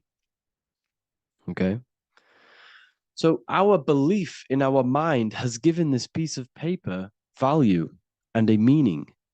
But in reality, it's just a piece of paper with a belief behind it. But this subconscious belief behind this piece of paper is controlling your daily basis behavior, is controlling your emotional state, and controlling your life without you even realizing it. Without you even realizing that it's all an illusion. Money does not exist. It's the belief that gives the piece of paper a power. And the way we break the spell is by realizing that the money doesn't actually exist. The whole world is under the spell of money, and it's controlling all of us. But the spell is the belief. Once we all wake up and realize money has no value, it doesn't actually exist, it's only a belief. There is no actual money. That's how we break the spell. The spell is broken when we figure out that we are under the spell, under the belief, under the illusion of this piece of paper having value, and it's controlling our lives. That's why the word money has mon within it. Mon is moon, and the moon represents our hidden aspect of our mind, our subconscious, and the sun represents our conscious mind. So you have two versions of yourself. You have the self that you show to everyone, the conscious mind, and you have a shadow self called the subconscious, which is the hidden aspect of you. For example, do you really love your partner who you're with, or are you just with them for, is there a subconscious fear of being alone? Do you really want to be with this person, or is it stemming from, are you staying with them because it's stemming from this fear of being alone, of being lonely? Or are you just with them because you have a subconscious sexual addiction? And all of your conscious decisions are actually coming from this little seed of wanting sex or not being alone. You have two versions of yourself, the conscious mind and the subconscious, the shadow self and the self that you show to everyone else. Okay? And the subconscious is what's holding power over you. When you drive your car, you don't consciously have to think about changing gear. You've done it that many times. It's on autopilot. That's the subconscious doing it. You can be walking down the street. Your conscious mind can be thinking about what you're going to cook for tea later, but your subconscious mind is controlling your body and walking your body. You don't have to think about moving the body. You just do it because you've done it that many times. It's a program. It's a belief in the subconscious that's giving this movement power. You see, the subconscious holds a lot of power over you. Our beliefs hold power over our daily basis behaviors and actions.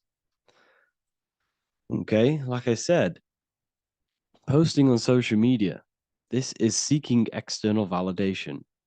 There's a subconscious stem, there's a subconscious urge bringing this desire into conscious reality. So we must break the spell of our emotions controlling us, our traumas from a child controlling us. For example, another example of this, let's say you were in a car crash years ago, and this car crash led you to having a very traumatic event, very traumatic emotion you felt in that car crash. You felt a lot of pain. That was impressed into your subconscious. And even to this day, you're probably scared of going into trains, going onto cars, going inside of vehicles. And you might not even be aware that it's actually stemming from this event that happened 10 years ago. That's the spell. That's the spell that's holding power over you, and you don't even realize it. You realize the spell when you realize you're being controlled by this old belief, this old trauma. That's what a spell is. A spell is not something I cast over you with a wand like Harry Potter. Spell's much deeper. It's the hidden aspects of our mind that hold power over us, that control us. Okay? So, how do we get rid of the spell? How do we break the spell? By installing new belief systems, by installing new programs into our subconscious. The subconscious is impressed by repetition and emotion. Everything you do on repeat, for example, tying your shoelaces, you can be looking up into the sky, closing your eyes, thinking about what you're going to create for tea while doing your shoelaces. You've done it that many times, you don't have to think about it. That's the subconscious taking over. Okay.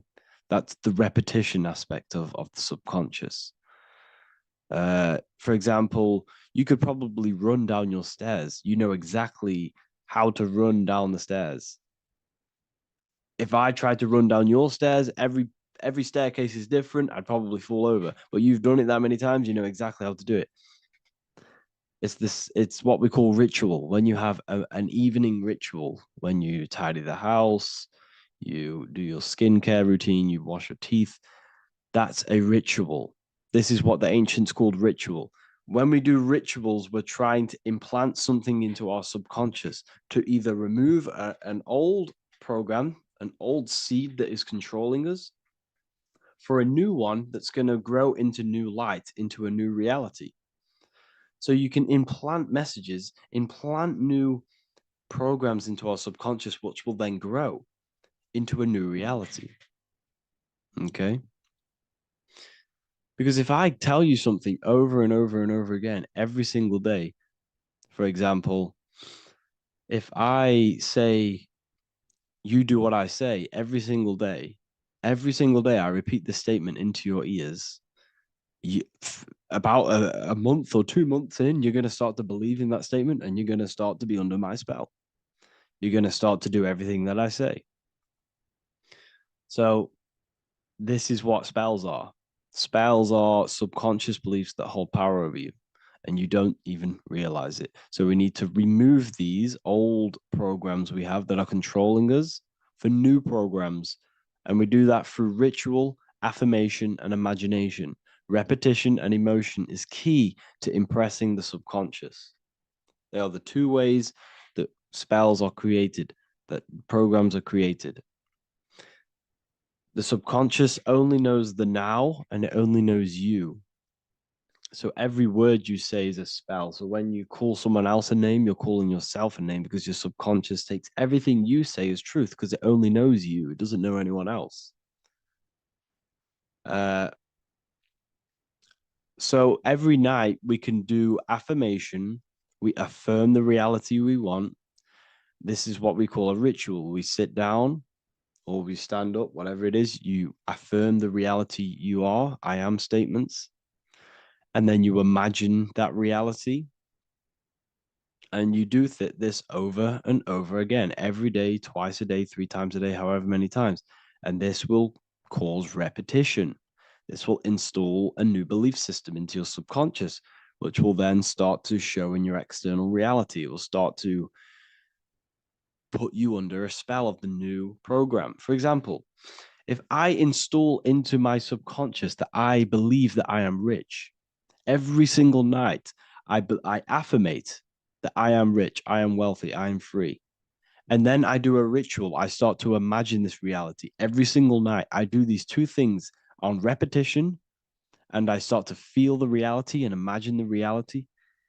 Over time, I'm going to start to believe that I am rich, that I am free, and I am wealthy without having the physical reality. And what this will do is that it'll implant a message deep within your subconscious mind. It will plant the seed of this belief. And this belief over time will grow into 90% of my thoughts, 90% of my actions, 90% of my words. My words, my thinking will change due to this new belief. I may not even realize it, but I'm looking for more opportunities to make money. I'm speaking to more people because of this belief that I've installed. This belief has triggered new ways of thinking. My mind, my conscious mind is now only operating to fulfill this belief. And my conscious mind might not even be aware of it. You won't even realize that you're manifesting this belief of being rich. And that's how it happens. You implant the belief within your subconscious. You implant the spell into your subconscious, which will then gain control over you. So we need to make sure we're removing the negative spells, the negative programs that are controlling us, for new regenerated ones, for new ones that are going to create new realities, a better life. Okay? You don't want negative traumas, negative seeds controlling you and growing into your life. If you don't cut them off, they will continue to grow and grow and grow. Your anxiety will get bigger and bigger and bigger. Your depression will get bigger and bigger and bigger. But it's all actually stemming from one belief system or one trauma. Okay? So this is important. Everything in this physical plane is an effect of the higher planes, is the shadow of the mind. Everything we think, all physical objects began as a thought, then an imagination, then energy, then a physical reality. So we must change the mental plane. We must plant seeds into our mind to change down into our physical material life. It's about manipulating this higher plane so we can create change and effect in the physical external material plane. That's what magic is. This is what spellcasting is. This is all what it is. It's not fantasy. This is the manipulation of the higher planes of consciousness, which your mind has access to. You have access to these higher planes. Okay? This is exactly what I teach in my university. I teach different rituals. I teach specific rituals to get rid of certain things, certain belief systems. I teach all different rituals, all different ways for you to create your own reality and live the best reality you want. We also have all of these different courses. We have activating the inner eye. This will teach you exactly how to lucid dream and activate your inner vision of imagination. We have the sexual alchemy course. This will give you the power of transmuting your sexual energy into creativity. We have electromagnetism studies. We have esoteric exchange and an exclusive live call that we do every single week. And I connect with all of the students. They can ask me questions, can speak with me one-on-one inside of these live calls. We have the real numerology section. We have the health section. We have a lecture section. Look at all of these lectures we have on occultism, symbolism. All of these lectures are designed to gain you power, to give your personal power back to you, to make you realize things about you. We have a meditation section. We have a library section where you can download all of our library, all of our books, different books on occultism, symbolism, Freemasonry, astral projection. And of course, we have the Manifestation Mastery course, which teaches you exactly how to create reality so you can live that desired reality that you want. This is the last chance to lock in the price of $55 a month. This is less than $2 a day. You can really level up your life because the price is going to increase as the value of the university increases, because there's a new symbolism course coming out. And if you join now, you'll get this course for free, because obviously when this course releases, the price will go up. The symbolism course will teach you the language of esoteric and occult symbolism. I'll leave the links in the description. Make sure to leave a like, comment, subscribe to the channel if you want to see more content. Thank you all, people. Have an amazing day.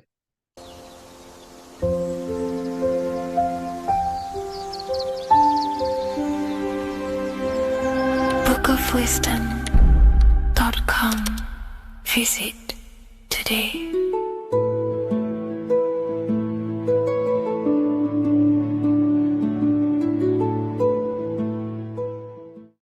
What if I told you that the pentagram can unlock the secrets of creation and make you manifest any reality you want? Hence why the pentagram is used heavily in magic and witchcraft. We have to understand that the pentagram has been heavily demonized. Religions, churches claim that this symbol is associated with Satanism and witchcraft. I personally believe this was intentionally done so that people do not gain their personal power over reality and their life. The pentagram reveals so much about you, and it is one of the most important symbols to understand inside the occult studies. It is one of the most common symbols that you will see across all occult esoteric orders and different occult traditions, such as Freemasonry, Kabbalah, Rosicrucianism, alchemy. You will see this symbol everywhere. And in fact, you even see this symbol, the pentagram, on old church buildings, statues of Jesus next to church buildings.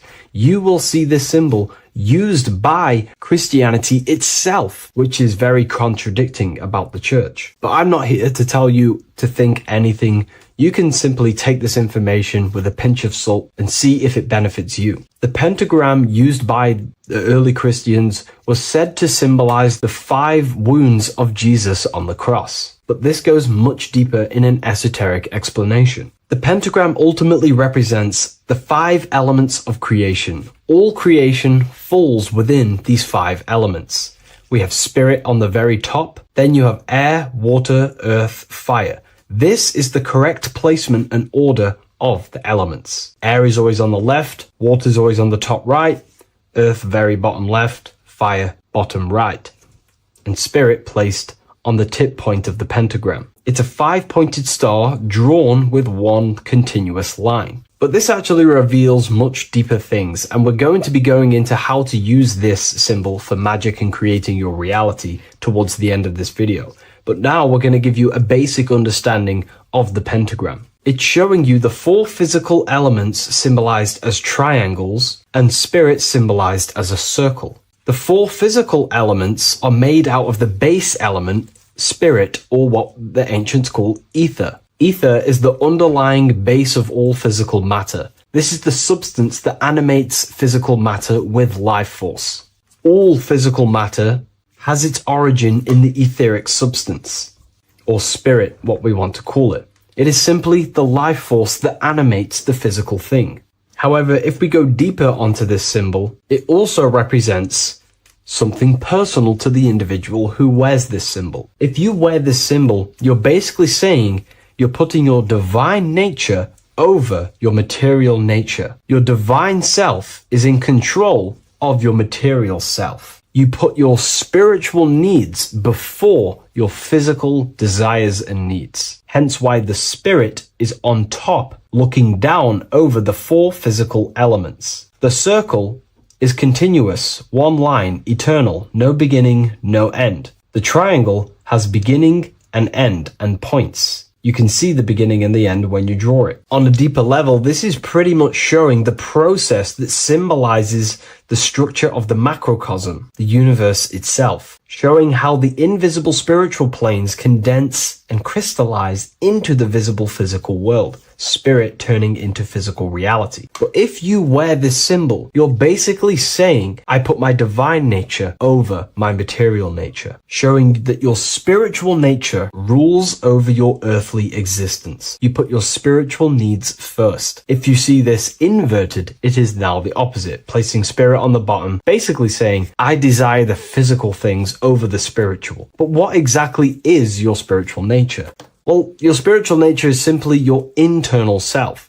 You chase things that are immaterial, such as knowledge, love, experience, expansion, gnosis. These are the qualities of spiritual things that the spiritual person likes to chase and desire, instead of desiring the things that are temporary in the material world and never actually lead to fulfillment. True fulfillment is by chasing spiritual things, God, the nature of creation, the self, gnosis, knowledge. But if we go even deeper, this symbol ultimately represents how reality is created. Hence why this symbol is heavily used in Kabbalistic magic and so-called witchcraft. We are all magicians. Each one of us are creating reality. There are just certain ways you can actually create reality by becoming conscious of them. By becoming conscious of the elements and the qualities of the self that actually create your experience in your life in the present moment. If we look at the pentagram, we see that when you draw a pentagram, it is one continuous line. It is one expressed in 5. The order of the elements are very important. Spirit at the bottom, fire at the bottom right, and so on and so on. Because this is showing you the descent of the spiritual into the material, the invisible crystallizing into a material reality. As you can see when you start to draw the pentagram, you see spirit at the very top. You're descending down to fire. Fire is the closest element to spirit. Hence why in magic and witchcraft,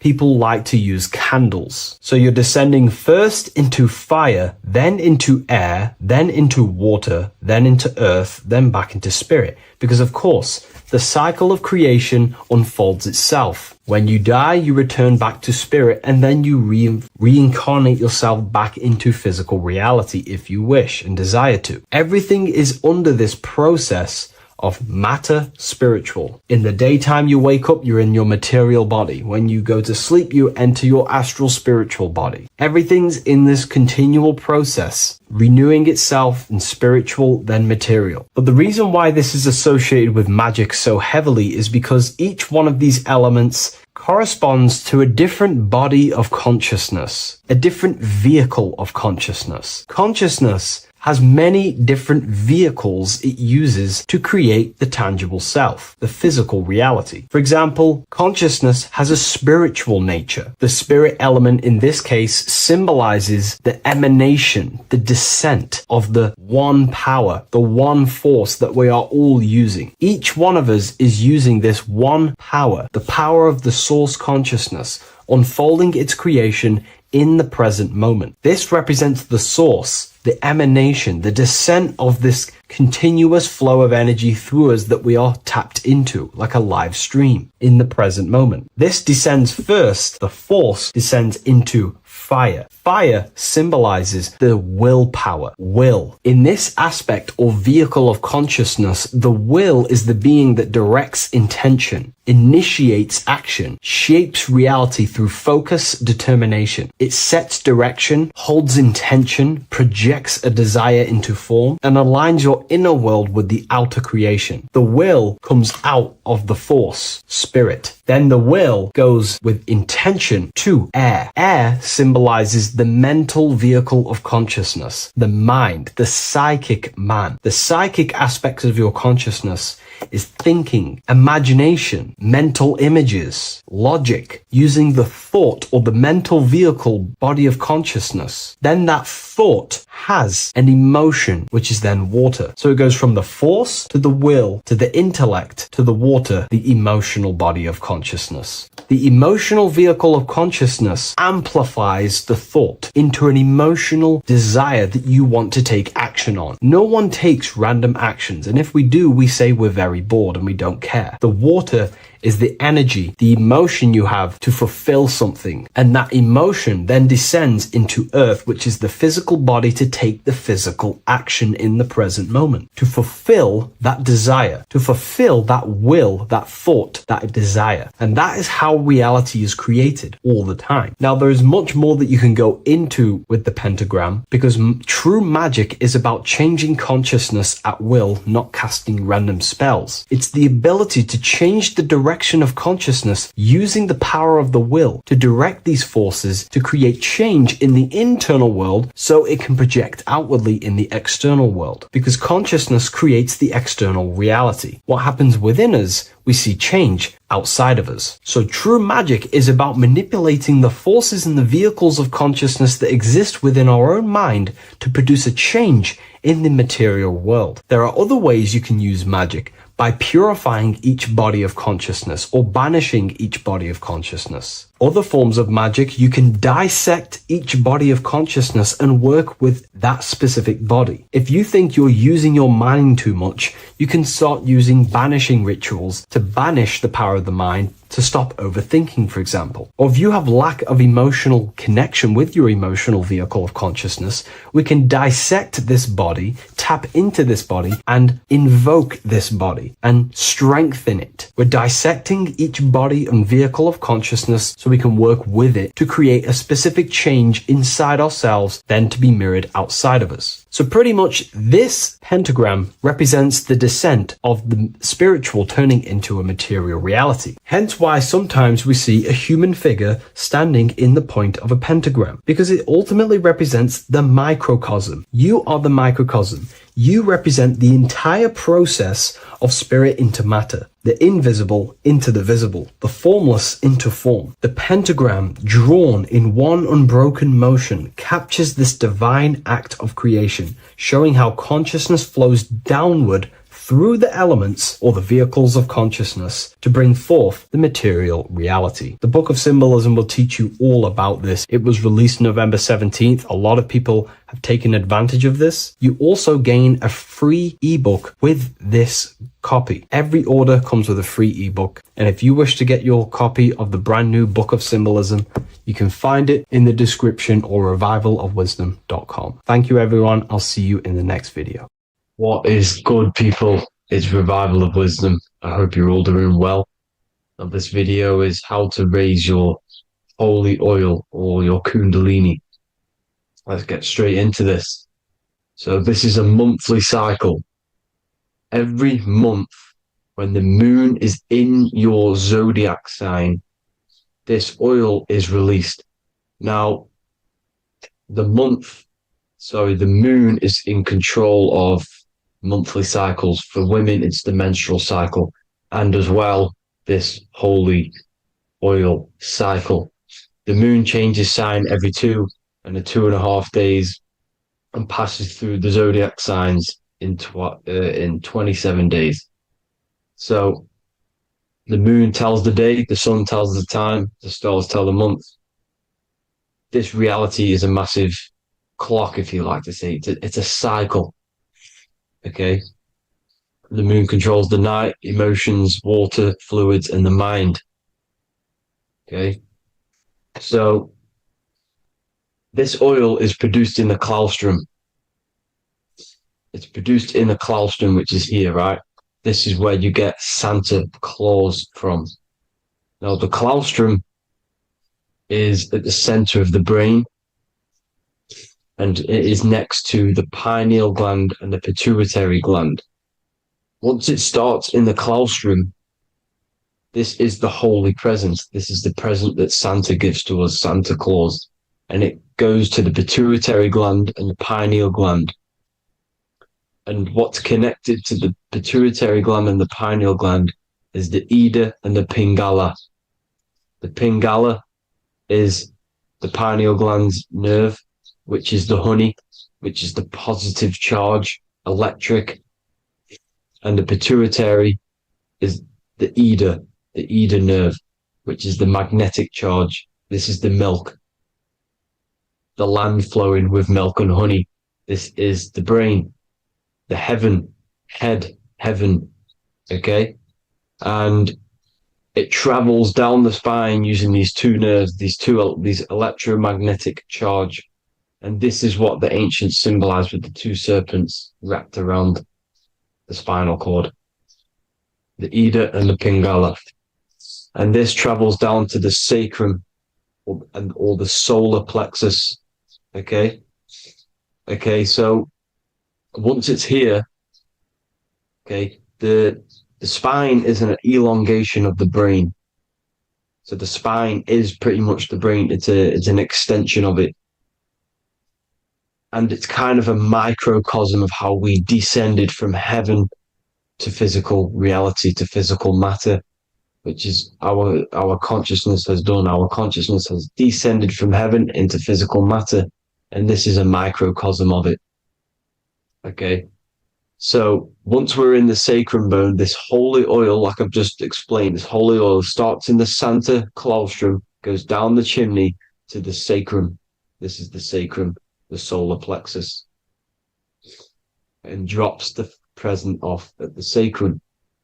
Now, once we're at the sacrum, We need to raise our vibration to take this oil back up the spine. Okay. And the River Jordan symbolizes this in the Bible. King Herod wants to kill Jesus in Nazareth, which is here, this is the River Jordan, is Nazareth. He goes to be born in Bethlehem and then goes back up to Nazareth to Joseph and Mary. Joseph and Mary, the pineal gland and the pituitary gland. The Bible is huge symbolism. It's all metaphors for this sacred process which goes on inside of your body. You are the Temple of Solomon. You are the Holy Land. The Holy Land is your brain. Once this oil is at the sacrum, you need to raise your vibration in order to take it back up. Once this oil has gone back up to the pineal gland, it activates the crystals which are wrapped around your pineal gland. Your pineal gland is this tiny little beam here. This is the claustrum. This is the pineal gland. And it's wrapped in crystals. And when this oil travels back up the spine by raising your vibration, back to the upper room where Jesus met the 12 disciples, or the 12 cranial nerves in the brain, and it activates and it turns on this pineal gland. And once it's turned on, it illuminates all the cells and the nerves in your brain and turns them all on and activates the higher God man, the God consciousness, Christ consciousness. And it regenerates the whole body. This is the secret to regeneration. It regenerates all the cells in the body. And this is how the ancients lived for thousands and thousands of years, as talked about in ancient texts. They lived for hundreds and thousands of years because they knew this secret. And this fluid, this brain fluid, the secretion, or the Christos in Greek, which means gold, because this is the alchemical process from turning lead to gold. Your body is the alchemical furnace. Now, the ancients knew about this center of the brain because they symboled it. This is the eye of Ra, and it's the brain. And this is what's wrapped around our consciousness. Our consciousness isn't wrapped around the brain. The brain is built around the consciousness. We are the consciousness. You don't have a soul, you are the soul. Okay? Now, the head, heaven, hell, heel at the bottom of your foot, that's hell. Head is heaven and hell. Simple. Now, the pineal gland produces DMT, which is dimethyltryptamine, which is known as the spirit molecule. So, let's move on. Now, when this oil travels up, back, the spine, the chimney, it crucifies at the top, which is called the vagus nerve. So when it reaches here, the optic thalamus, it crosses and crucifies once it's raised back up. And this is why Jesus dies at 33. He was crucified at 33. Because you have 33 vertebrae on the back of the spine. And then it's crucified by the cross of the vagus nerve. When this oil crosses the vagus nerve, this is the crucifixion at 33. And it symbolizes the death of the physical consciousness. You then become spirit. You then become God consciousness, activating the Kundalini, regenerating the body and the mind. Okay. The Garden of Eden. You are the Garden of Eden. The land of milk and honey is upstairs. The pituitary, which is the milk, the pineal gland, which is the honey, which is DMT. It even says this in the Bible. As he brought us into the place, and he has given us this land, a land flowing with milk and honey, which is also symbolized as the sun and the moon. The Bible also says, the light of the body is the eye, not the eyes, the eye. If therefore thine eye be single, thy whole body shall be full of light. This is the activation of the pineal gland by raising this oil back up to the pineal gland, to the center of the brain.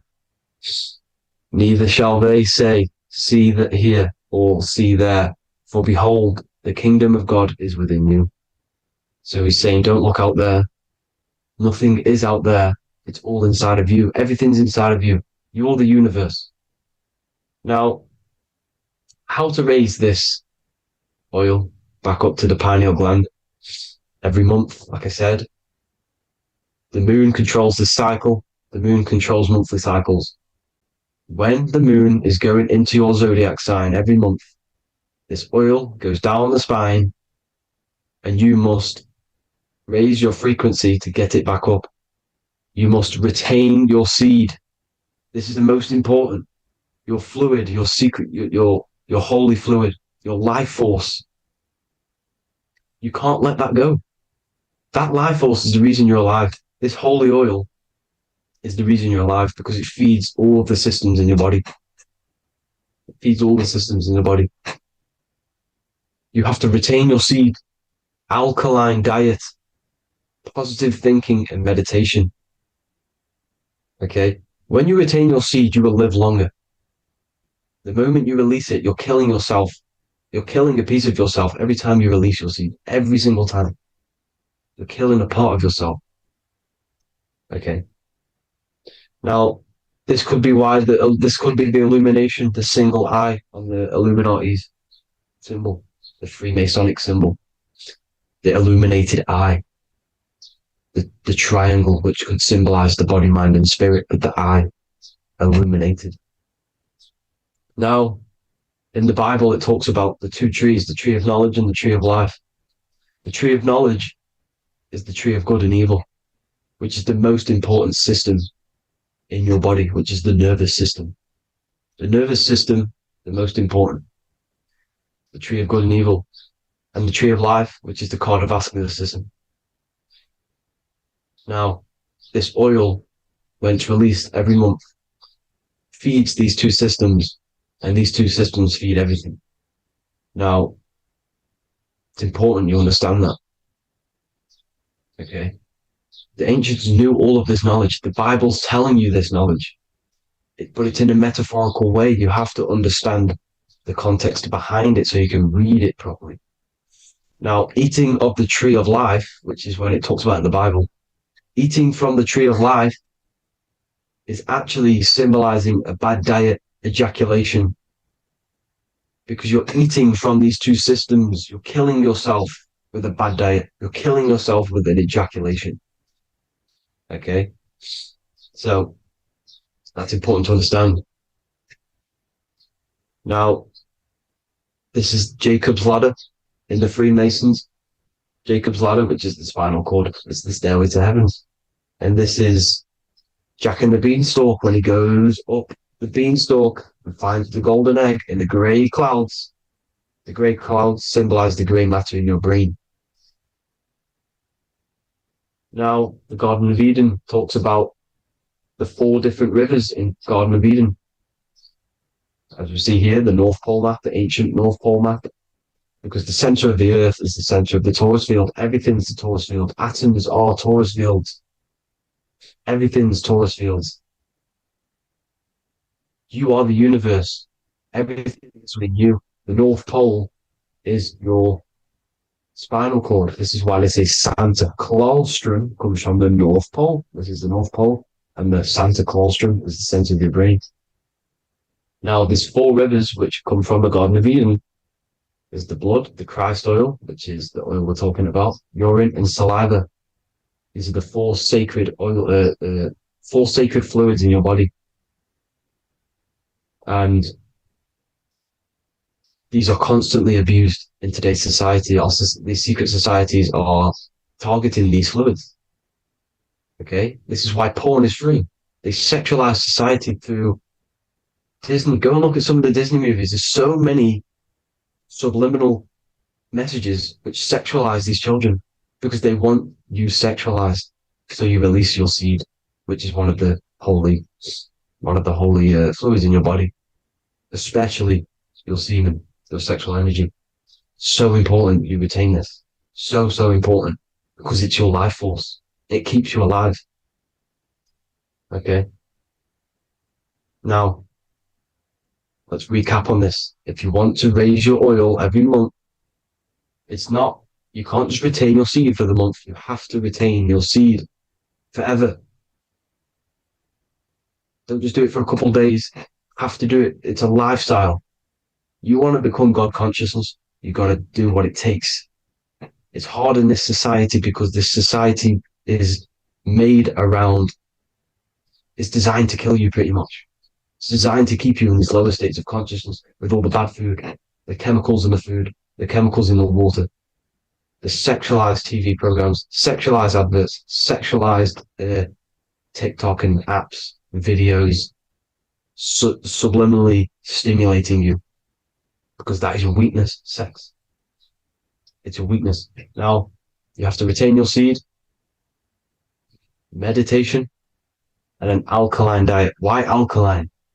Because acidic is low vibrational. This is the color spectrum. And what's the highest vibrational color? Violet. It's the lowest, red. You have to have an alkaline body in order to raise this oil. When you drink, when you have a bad diet, when you drink alcohol, when you smoke, this destroys the oil. It destroys the oil in your sacrum, and it can't be raised again, can't be raised up. This is why it's so important. Without that oil, you don't live. That oil makes you live. It feeds everything in your body. It's crazy how we're not taught this. It's insane. But that is how you raise the oil, people. I hope you all gain some knowledge out of this video. And I hope this assists you on your journey, your spiritual journey. And please like and share this video. We need this knowledge out to the public to wake up humanity. Thank you all, people. God bless.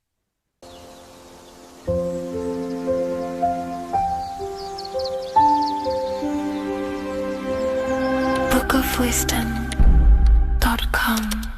Visit today.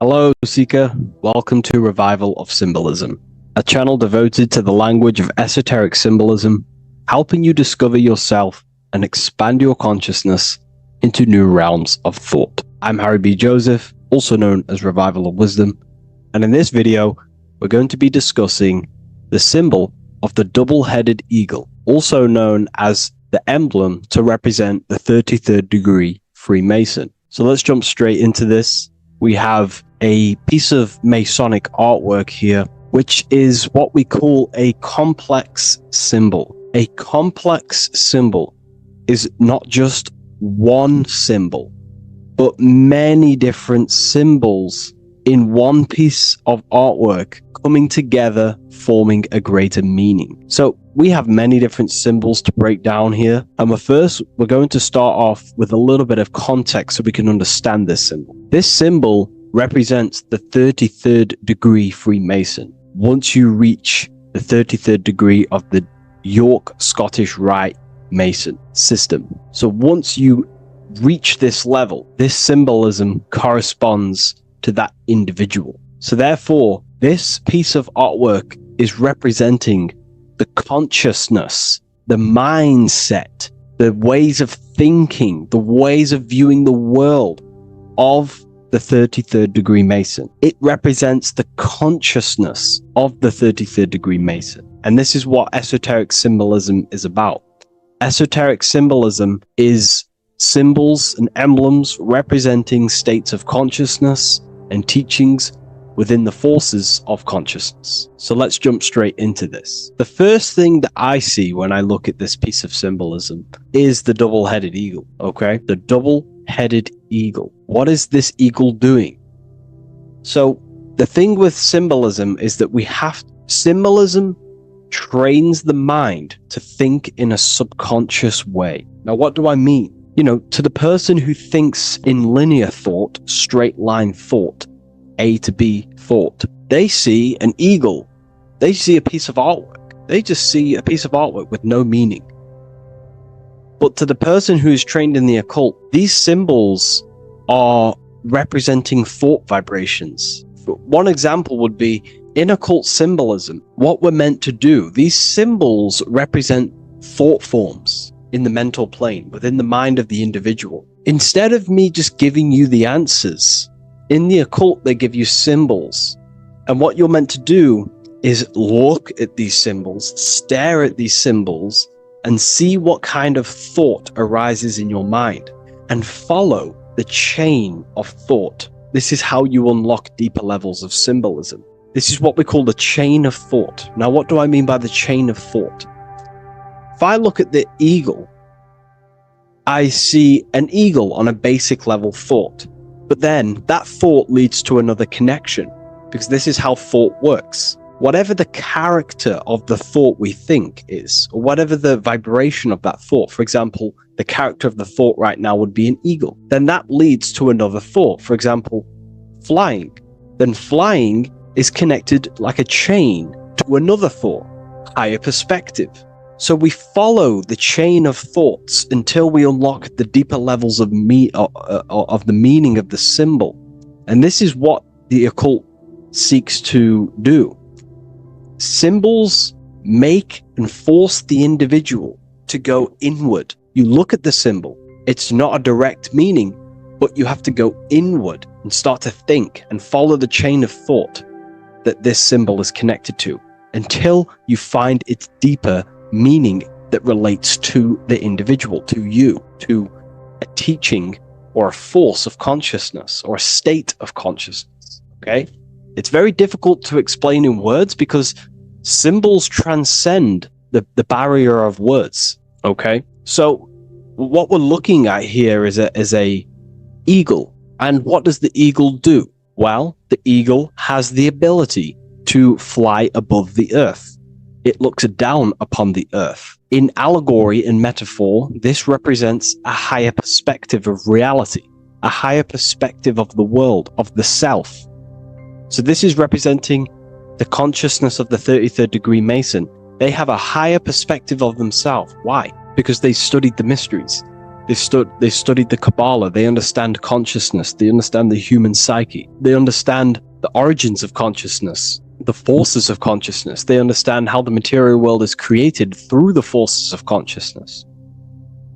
So the eagle represents higher perspective because it can fly above the earth. And here you have the earth, this circle here, this sphere. So it's flying above, symbolizing a higher perspective of reality, a higher perspective of the physical world, the physical body, and the self. Because ultimately, this is what it's about. Freemasonry is about, of course, self-mastery, building a better self. That's what the craft is. But it's ultimately trying to figure out the mysteries of consciousness itself and the origins of reality. We gain this insight through Kabbalah, the study of the Kabbalah tree. So let's not get off track here. So the eagle ultimately represents a higher perspective of reality because it can fly. On a deeper level, it also represents the astral body because the astral body can fly above the material plane. It has no connection, no limitation to the physical plane. It does have a connection to the physical plane because all of the dimensions, the mental, the astral, the etheric, the physical, are all interwoven to each other. However, it also represents the activation of the light body, hence why we see this light rays around it. But that's a bit too deep for now. Let's go a little bit deeper into about the basics of this symbol. If you look at this eagle here, this eagle's looking backwards, and this eagle's looking forward. So this is forward and backwards. This is symbolizing time. So we have an eagle looking into the past and an eagle looking into the future. This is called the mastery of time. This is how you master time. You have a crown in the middle of these two heads. A crown. A crown is something worn by royalty, and royalty has a lot of power. So this is symbolizing personal power and mastery. How do you gain your personal power and mastery over time, over the past and future? Well, it's very simple. In order to master time and master your future and master your past, you have to look at the forces in your past that have led you to this very moment. Here we have a triangle which represents the number 3. Remember, in this middle, which is the present. So you have to look into the past to see what thought, emotion, action, the number 3, the 3 expressions of consciousness. Consciousness expresses itself through thinking, feeling, and acting. That's how consciousness manifests itself in 3 different ways. You have to look into your past to see what thought, emotion, and action has led you to this very point in your life in the present moment. And what you can do now, which is your power, the present moment is your power, you can ultimately change your thought, emotions, and actions now to create a better future. You observe the past to see what thought, emotions, and actions created your present moment. You notice the mistakes and you change the now through thought, emotion, and action to generate a better future. This is how you master time. Now, keep in mind, this is always in the mind of a 33rd degree Mason. Someone who is highly, mastered, they keep this in mind. Just like they keep in mind what thoughts they are paying attention to. 33rd degree Mason has a lot of self-mastery power, and they hold conscious thought. Most people think unconsciously and without power. A 33rd degree Mason is trained, their mind is trained. Therefore, their mind thinks powerfully. They do not think randomly, because they understand thoughts are the seeds to physical creation. All physical creation is a crystallization of thought. So ultimately, this double-headed eagle representing left and right, and the crown in the middle represents mastery over time. That's how you master time. Again, here we have the eagle standing on top of a sword. The sword is, of course, on a basic level, the sword represents power. Because if I hold a sword to you, I hold the power over you, because you will more likely fear. But if we go even deeper, the sword cuts through the air. When you swing it, it moves through the air. Therefore, it's a symbol of the air. Because you can't really make a symbol of the air, because air is invisible. So the sword is a symbol of the air. And the air is one of the 4 physical elements in alchemy. We have water symbolizing emotion. We have fire representing the spirit. We have earth symbolizing the physical body. Then we have air symbolizing the mental body. The mental body. So the mental body is symbolized by this sword. A sword has to be continually sharpened. If you don't sharpen the sword over a long period of time after using it, it will become dull and it won't be very effective. This is an allegory symbolizing the human mind, because the human mind is like a sword. If you do not sharpen your mind, you will lose control of your mind. When you stop doing the meditations, when you stop being conscious, when you stop doing the affirmations, the mind falls back into old, unconscious thinking patterns, and we start to lose control of it. The mind is seen as a sword within the occult, because this is pretty much your tool. Your mind is your tool. This, just like the sword is a tool. Your mind is a tool to create reality. So we need to make sure this tool is always sharpened, that we stay on top of the mind, hence why the eagle is on top of the sword, symbolizing control over the sword, mastery over thought. This also goes into thought forms. In the occult, there's something called thought forms. Thought forms are basically taught to the individual and understood by the individual, who understands that the mind is not just in the brain. The mind is a part of a mental field. All around you, there is not just a field of energy. There's also a field of mind surrounding you. It's a mental universe. And this field of mind is what we call the mental plane. The field of mind is where all of the possible thoughts in the universe infinitely express itself. So each area has different thought forms. Each postcode, each place you go has different thought forms. This is why if you walk into a cathedral, for example, an ancient, amazing structure, your mind instantly becomes, you're amazed. You feel different when you walk into these areas because all around you is a mental field. And there's something called thought forms. Thought forms are basically what religion call spirit guides or angels, helpers. This is what thought forms are.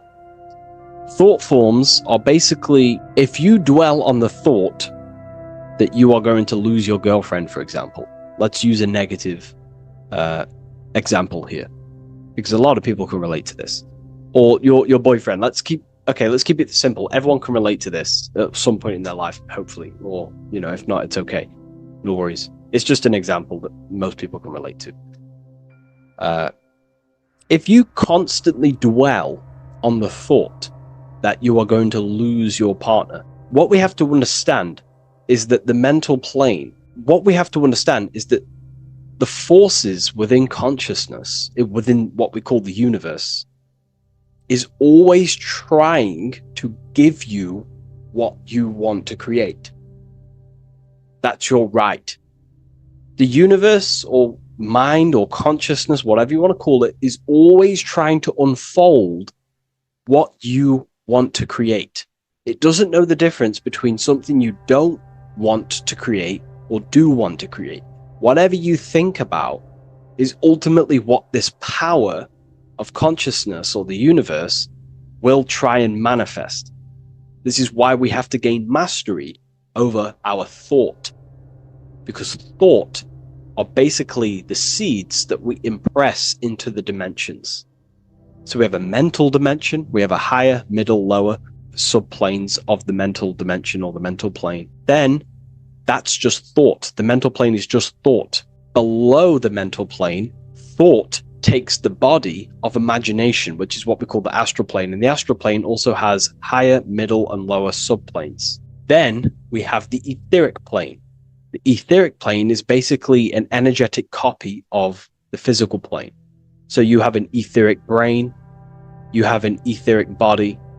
It's just basically an energetic, exact copy of everything that is physical. So if we think something within our mental body and we dwell on that thought, the more attention you give, the more you feel that anxiety about losing your partner, you're literally forcing energy and direction and attention into this thought idea, which manifests itself within your own aura. Your aura is basically, it's not just your electromagnetic field. Your aura has many different levels. It has a physical level, it has an etheric level, an astral level, and a mental level, layer. So it has a layer for each one of these bodies. If you dwell on this thought and you keep giving attention, power, you start to imagine this because you're worrying about it. You literally create a elemental or energetic substance that clouds your aura. And this is what people have been called demons, people call spirit guides, whatever you want to call it. This is what it is. It's a thought form. But this is not something that's come after you. This is something that the individual has created. And wherever they go, this cloud of thought forms that they've manifested literally clouds their aura. You can see it within the astral plane and the mental plane. You can see how it's affecting them.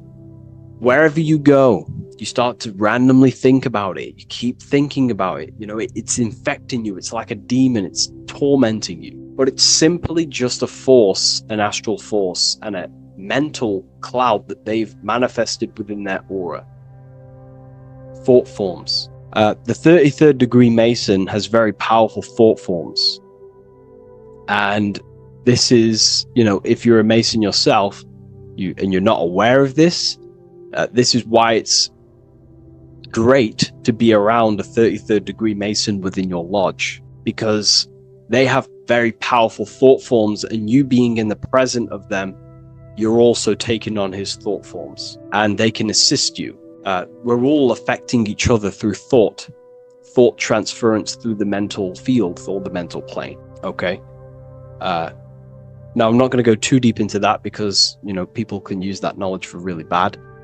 But ultimately it represents thought forms also, symbolized by these clouds. Clouds are a symbol of thought forms, because they manifest themselves as basically like a cloud form energy within the aura of an individual. So this represents the mastery over the intellectual side of consciousness, of thought, sharpening the mind, gaining mastery. Then we have 33 in a triangle. A triangle in alchemy symbolizes, well, the upwards triangle, the upright facing triangle symbolizes the element of fire. The downright facing triangle represents the element of water. So an upright triangle represents fire. Fire is very transformative. If you place, I don't know, a pencil into fire, the fire will burn it down into its raw material. And this is ultimately what this triangle represents.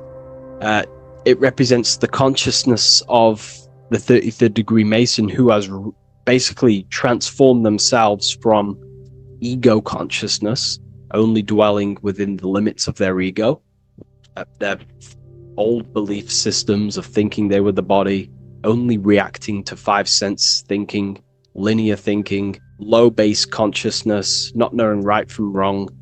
It's basically transforming themselves. They have burnt themselves down to their raw soul form, and they understand that they are a soul, and they've experienced this,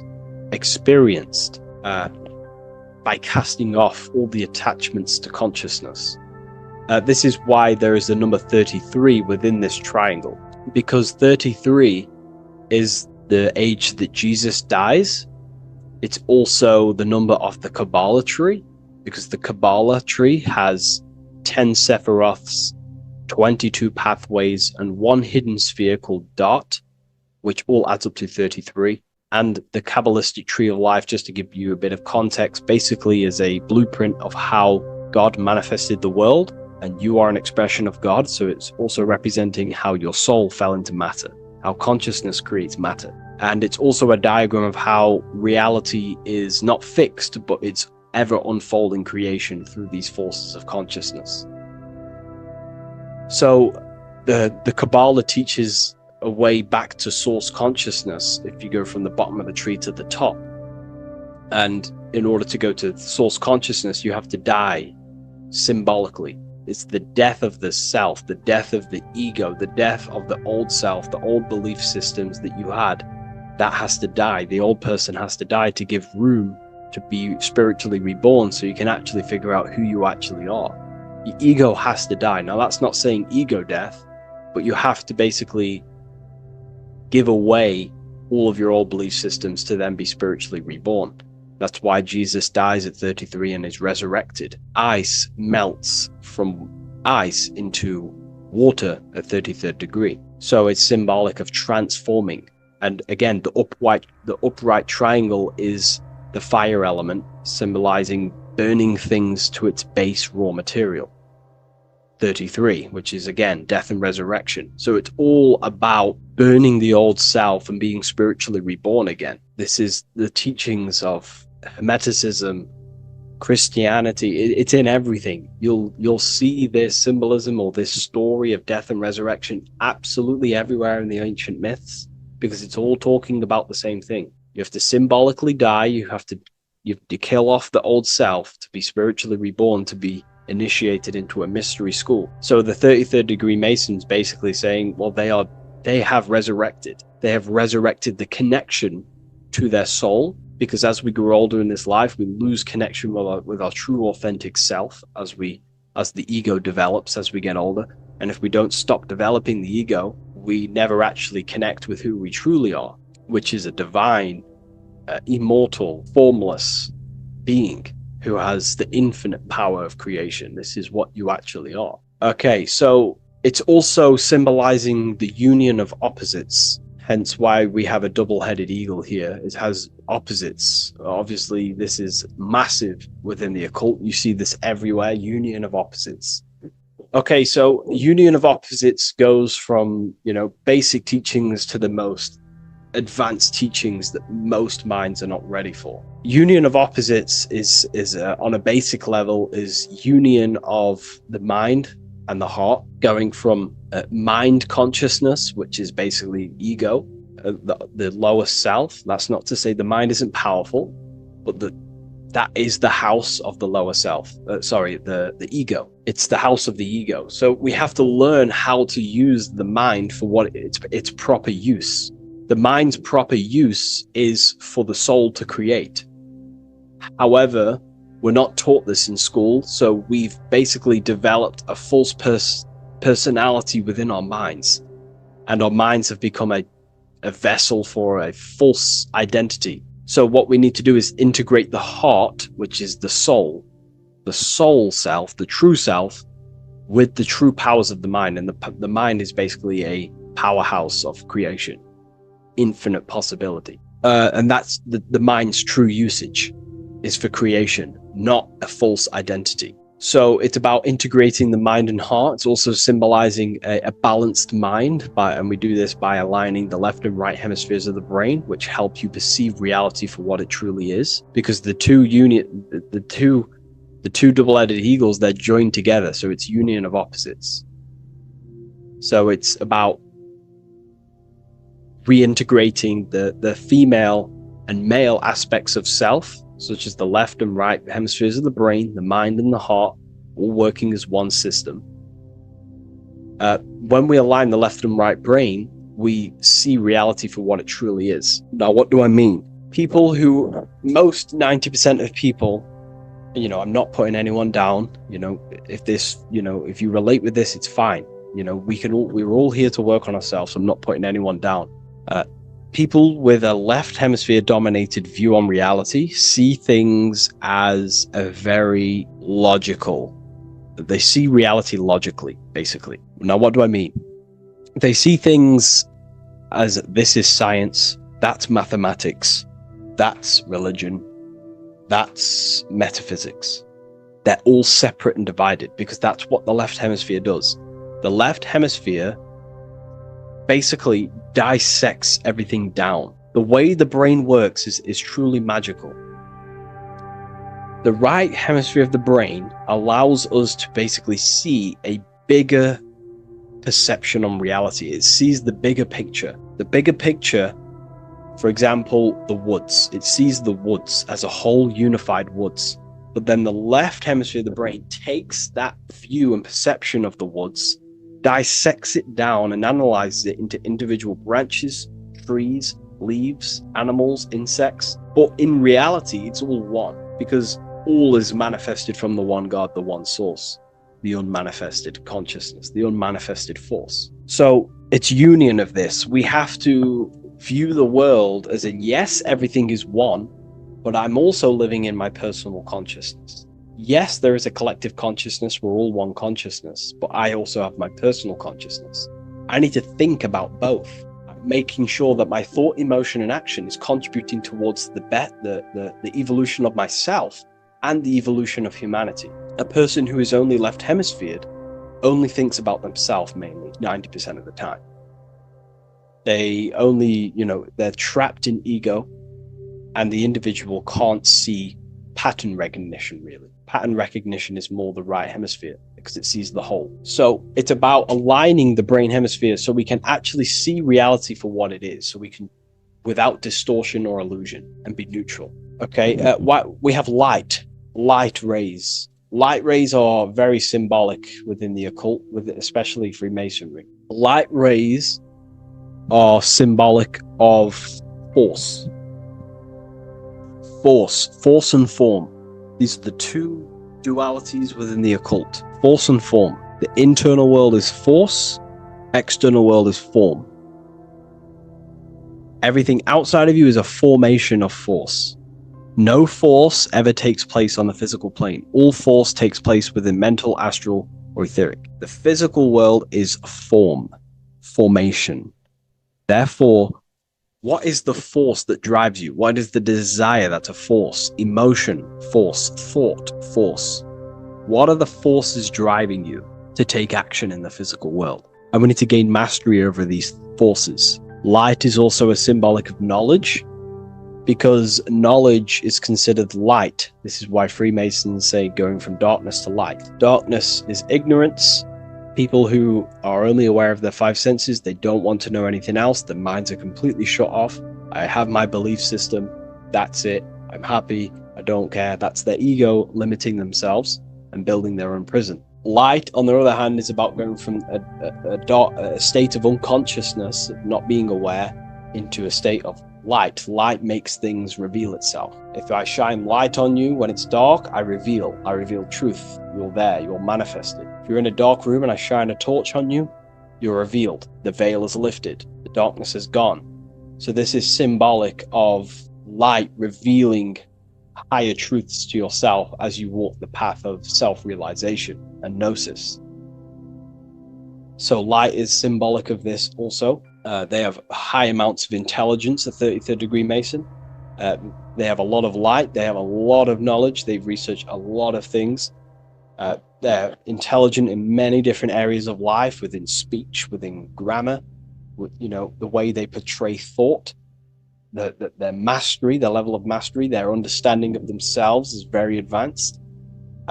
They also know a lot about physiology, about the brain, about the body, life, consciousness, astrology. They know a lot. They have a lot of light. 33rd degree Mason. Me, myself, I'm not a part of Freemasonry, and if I ever do become a part of Freemasonry or any order, I will openly share it to all of you. This information has come from following the chains of thought through self-study and self-realization, and studying Freemasonry from an external view. You can gain a lot of insight just by studying symbolism itself. Masonry is about being a builder. That's what the word Mason is. Mason is about building. The word Mason means builder, and it's about building the self. We're all building either our prison of our soul, or we're building our freedom of our soul. Every single one of you. Every time you reject something that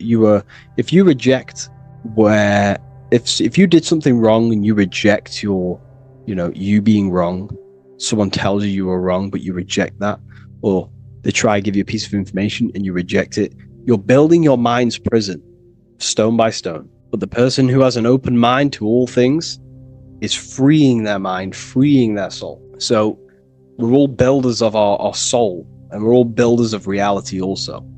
And we're all building Earth. This is the building project is Earth. We're all contributing towards it through our thoughts, emotions, and actions. These are our God-gifted powers: thought, emotion, action. These are our rights to operate in the world. These are your buttons to control the character in the game.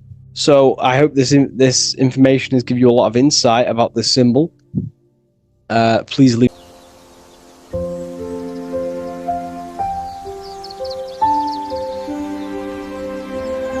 bookofwisdom.com. Visit today.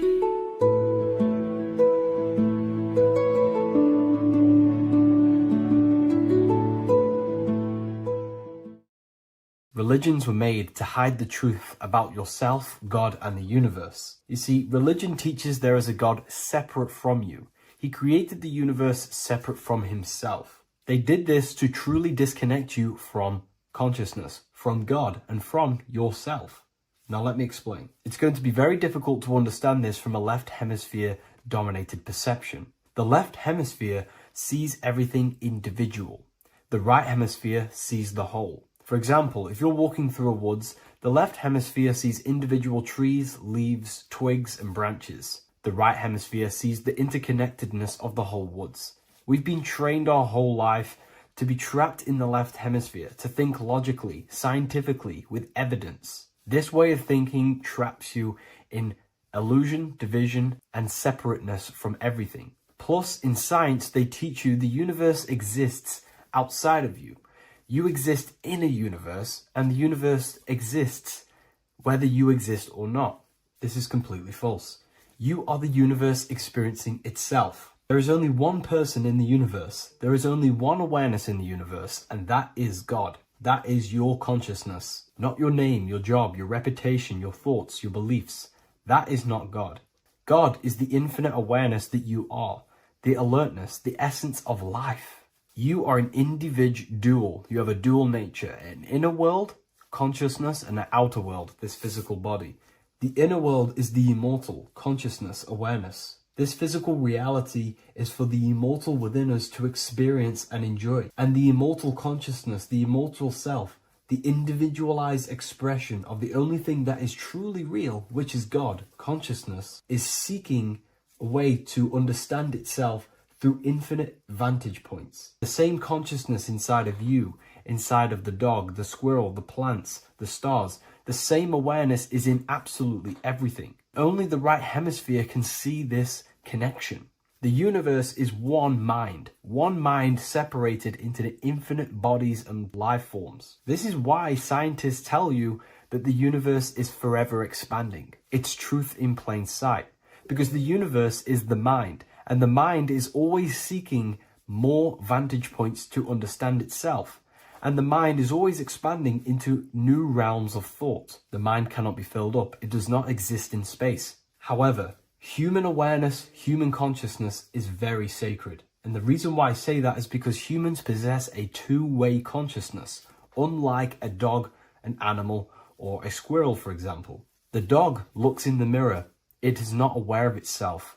It doesn't look in the mirror and see that it needs to improve something. However, humans, we can look in the mirror and say, who am I? Where do I come from? And I need to change this aspect of me. I'm lacking in this area. Dogs do not have this awareness. They function only on their immediate surroundings, on survival and instinct. Human awareness is special because we have the ability to reflect on the self. We can question our consciousness. We can question, who am I? Where do I come from? And where am I going after this? The human mind has no limitation.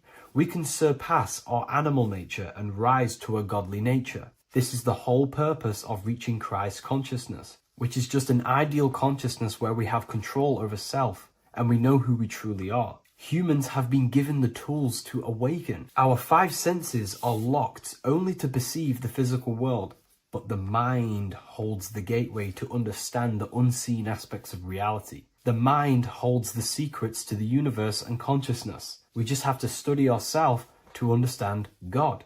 We are all individualized aspects of consciousness. There is only one pure consciousness in the universe, but we're fractaled into infinite life forms, experiencing this consciousness in a different form, molding this consciousness into individual egos and individualized consciousness. Me and you are made of the same fabric.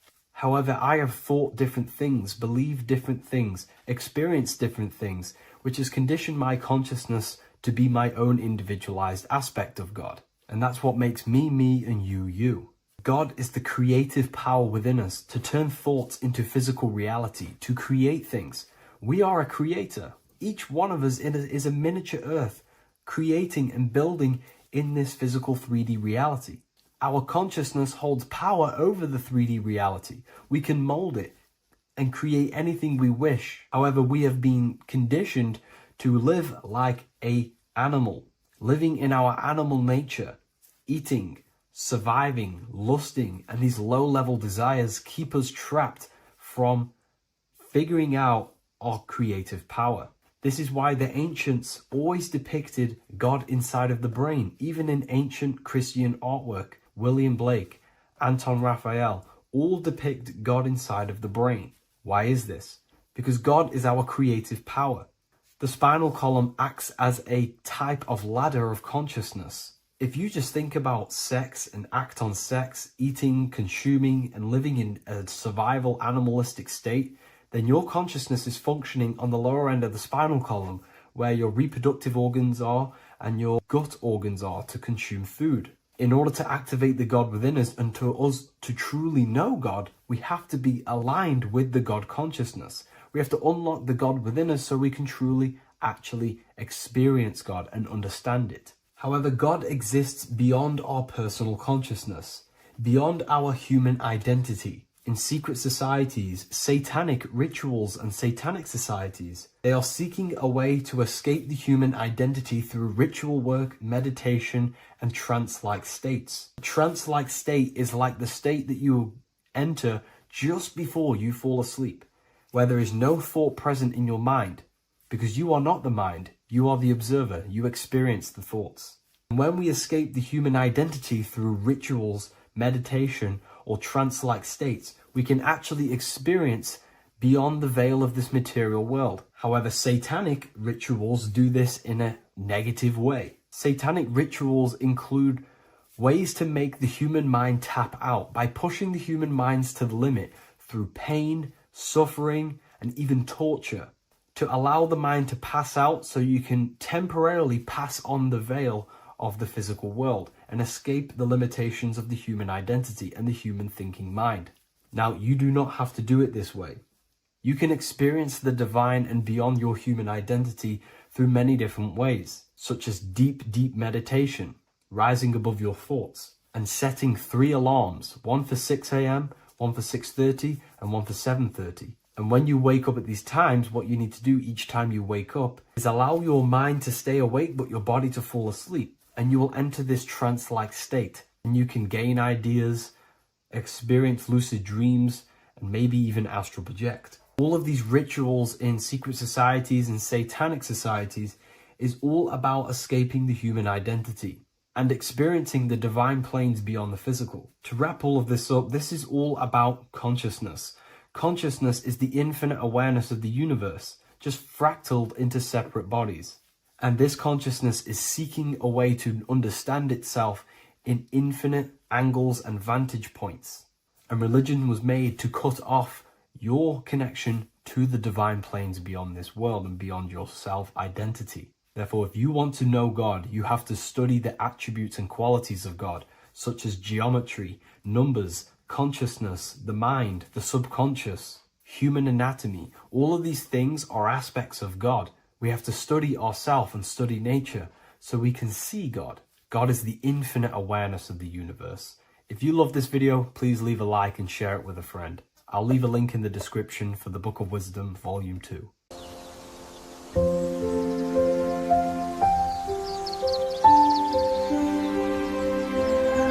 bookofwisdom.com. Visit today.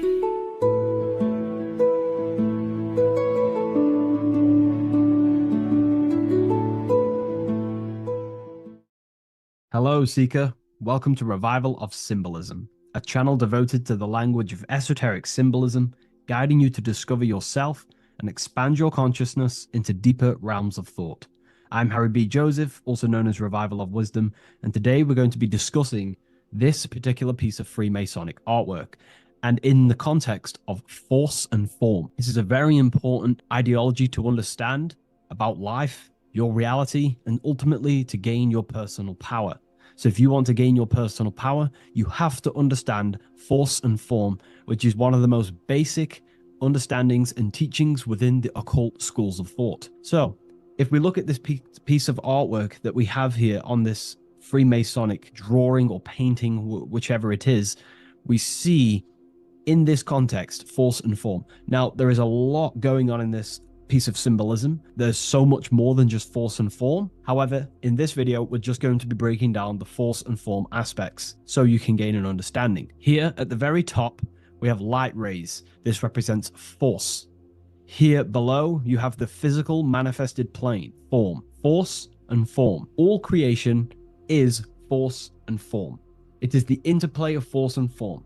Force is the invisible energy that moves, and form is the pattern that contains and directs that movement. Force without form is chaos. Form without force is lifeless. So without any force, there would be no movement or manifestation. Without form, there would just be chaotic forces within the universe. So force and form are the opposites in duality, force and form, okay? So without any force, which is your spiritual life force, your consciousness, which is force, your body wouldn't even exist, because your body is the formation of the spiritual forces. Your life is a creation of your forces, such as thought, emotion, imagination, desire. We're going to be breaking that down in detail so you can use these forces in your life, okay? So we have light rays here. This is a force. This is light emanations coming down from above into the world of form. We have to understand, no physical action on the physical plane, there is no force. All force takes place within the astral and etheric realm. So that's what we must understand. Force takes place in a higher dimension. What you see in the material realm is the formation of that force. So every movement in the material is made manifest through the invisible forces. When you take an action, there is a reason why you are moving the body. And for me, for example, I've written the new book of symbolism, and it's out November 17th. The force that driven me to build that, to take the actions to build that, is a force, and that is an emotion or a desire. So that we all have a desire, which is the force that moves us. And that desire is not a chemical reaction within your nervous system. That desire is, in essence, a spiritual force that takes place within the astral plane. So we have the mental plane. Below you have the astral plane. Below that you have the etheric plane. And then below that you have the physical plane. All creation begins in the mental plane, what we think about. But then if we have a desire about a specific thought, we have a specific emotion towards a specific thought, such as, I don't know, making money. We all have a desire to make money, right? That desire then focuses down the mind, because you can think any thoughts you wish, but if you do not have a desire or an emotion towards it, the mind will not be narrowed down to one specific thought. So then that thought has an emotion or desire behind it, which then manifests itself. The thought descends into an astral form. The thought takes the body of an astral desire or imagination. That imagination and desire feeds the human heart. That human heart feeds the force through the physical brain, through the nervous system, and then allows the body to take physical actions. So each one of us has forces. So it's very, very important that these forces, such as desires, are not random and they are controlled. Because if you desire many different things, you are uncontrolled, you will have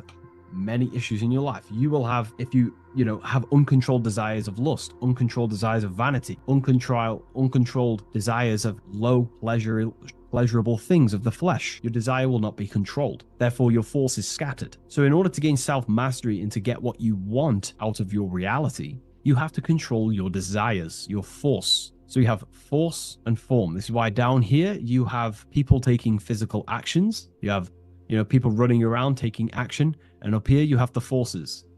So it is the astral forces that is in constant rotation and interplay with the physical material realm, force and form. Force originates in the higher planes of consciousness and descends through the mental and astral into the physical. Within the mental plane, force takes the shape of thought. Thought is the first outline of form, the archetype that gives structure to creative currents. When one conceives an idea, the pure spiritual energy flowing through the consciousness becomes clothed in mental matter. This mental form is the mold through which all subsequent energies must pass. It defines the direction of movement and determines the quality of the outcome. Within the astral plane, the same force becomes emotion, desire, and vitality. Here, the mental pattern receives life. The astral body, being composed of the substance of feeling and magnetism, fills the thought form with motion and color. Force in the astral plane is dynamic, fluid, and responsive to rhythms of desire.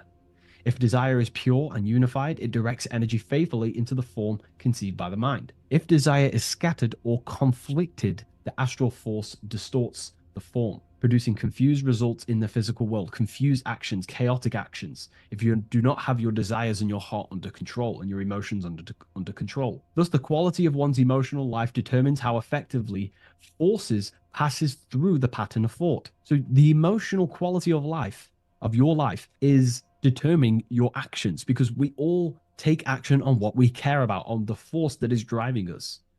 So we must unify our heart with the higher mind, with higher thought, thoughts that are not selfish, thoughts that are not egotistical. In the mental plane, there are three subplanes. We have higher mental plane, middle mental plane, and lower mental plane.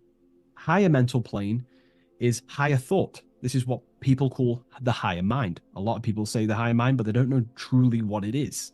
You know, a lot of spiritual people will just throw these words around. The higher mind is simply the mind that exists within the higher mental plane where higher thoughts take place. Thoughts that are guided with love, that are guided with selfishness, without being selfless, you know, thinking with, you know, without being egotistical. If you, for example, if you think, how can I make money? How can I gain? How can I do all this stuff? And you're thinking how to make money for yourself, for personal gain. That's a selfish thought, and that will manifest in the lower mental plane. If you want to become more of a powerful mind and gain your personal power, you want to think in a different way to penetrate the higher mental plane, because the lower mental plane, most minds in the collective consciousness operate in the lower mental plane because that most people think unconsciously. Therefore, their minds are not trained to think in the higher mental plane. So most people dwell in the lower mental plane. This is where all the lower thoughts are. There's not very good ideas because the collective consciousness is there. Once you start to raise your mind, you then start to learn to think differently. Instead of thinking, how can I make money? How can I gain? How can I, get this? Think differently. Think on a collective scale to penetrate the higher mental plane. Think, how can I benefit the world? How can I do something that's going to benefit people? Because money will come as a side effect of that. That's just one example. So when you shift your mindset to use the higher mental plane and train your mind, you're gaining willpower. You're also penetrating the higher mental plane where better thoughts are. You receive better thoughts, better guidance through thought forms. That's a whole other lecture I can make. Thought forms, which are basically demons and spirit guides, what people call. They're just thought forms. So we truly do live in a mental world, and everything is force and form, symbolized by the light and the material reality. The individual who understands this relationship between force and form begins to work consciously with the descent of energy through the different planes of consciousness: mental, astral, etheric, physical.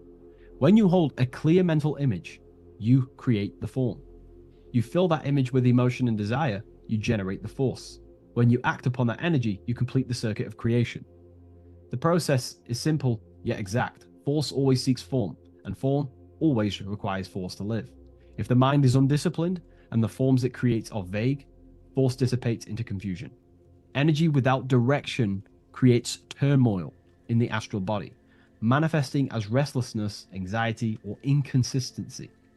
If the emotions are intense but the form is weak, the force becomes misdirected, often leading to chaos in one's actions. Conversely, if the mind creates a strong form but the emotions are dull or lifeless, the form remains unanimated, a structure without vitality.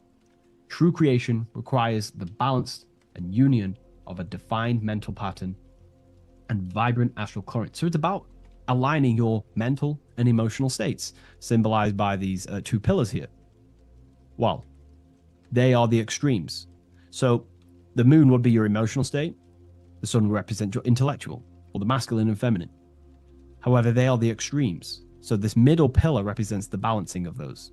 So when we balance our mental and emotional state, we become conscious co-creators using force and form.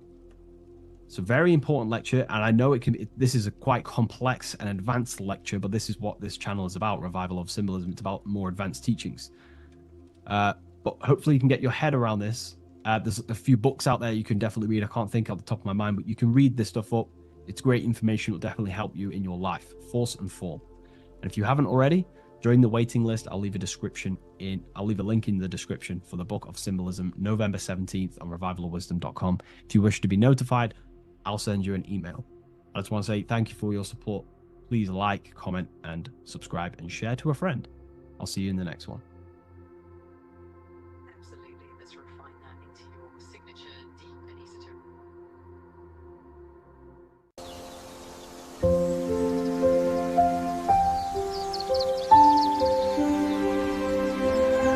bookofwisdom.com.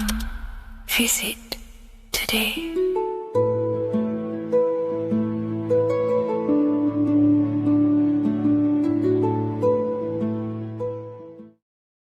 Before you call the Baphomet evil, make sure that you watch this video until the end so you gain a full understanding on what the Baphomet truly is. No, I am not a Satanist. I am simply an esoteric and occult researcher. I've been looking into symbolism for a very long time, And I can reassure you that this symbol does not represent the devil, does not represent any negative figure. It's a very deep, occult, esoteric symbol. What we first need to understand about the Baphomet, it is indeed a symbol. Every symbol we see around us is neutral. The pentagram, the Baphomet is neutral. It depends how you use it, whether it is used in a good or bad way. Everything is neutral. It's your mind's perception that gives it a positive or a negative charge. First of all, let's break down the Baphomet symbol. Let's look very closely at the Baphomet. We have clearly the 4 physical elements corresponding to the Baphomet. Here we clearly have the fire element. The wings represents the air, the flapping in the air. The fish scales, which is the water. And this dome figure representing the earth. The soul is incarnated into 4 bodies. We have a mental body of consciousness, intellect. We have an emotional body of consciousness, which is all to do with intuition and energy. We have a spiritual body of consciousness, our astral body, and a physical body of consciousness for the physical earth. Earth corresponds with your body, air corresponds with your mind, fire corresponds with your spirit, water corresponds with your emotions. So the Baphomet is showing you the 4 elements of the soul, the 4 bodies of the soul that we are incarnated in. Now, let's look at this moon figure. We have the moon. The moon represents the internal world. It represents what we cannot see. The sun represents our conscious mind, what we can see, what we're aware of, the physical world. The moon represents what we are not aware of. It represents our internal world. Remember, we have 2 worlds. You're an individual. You have a dual nature. Individual. You have an internal world. When you close your eyes, you have an internal voice, an internal world of thought and emotion, and an external world of this material body. The moon represents the internal. The moon on top represents the moon controlling the mind, represents the inner world controlling you. Now, this is very symbolic in the occult world. If the inner world is controlling you, then you have no control over reality. This is the devil horns. You know the devil horns? The moon crescent? This represents you are the devil. You're being controlled by your thoughts, by your emotions, by your psyche. Then we have the moon below, which represents control over the inner world. We have control over our thoughts, our emotions, our impulses. So you're either being controlled by thought and emotions, or you're controlling them and having self-mastery. In alchemy, we always see this symbol of the man or woman on top of the moon, representing emotional control and self-mastery of the internal world. The journey of the occultist is to gain full mastery over their consciousness. They want to be conscious of every single thought that enters their mental field of consciousness. We get over 7,000 thoughts a day. It is possible to achieve a certain level of mastery where you are conscious of every single thought that enters your mind.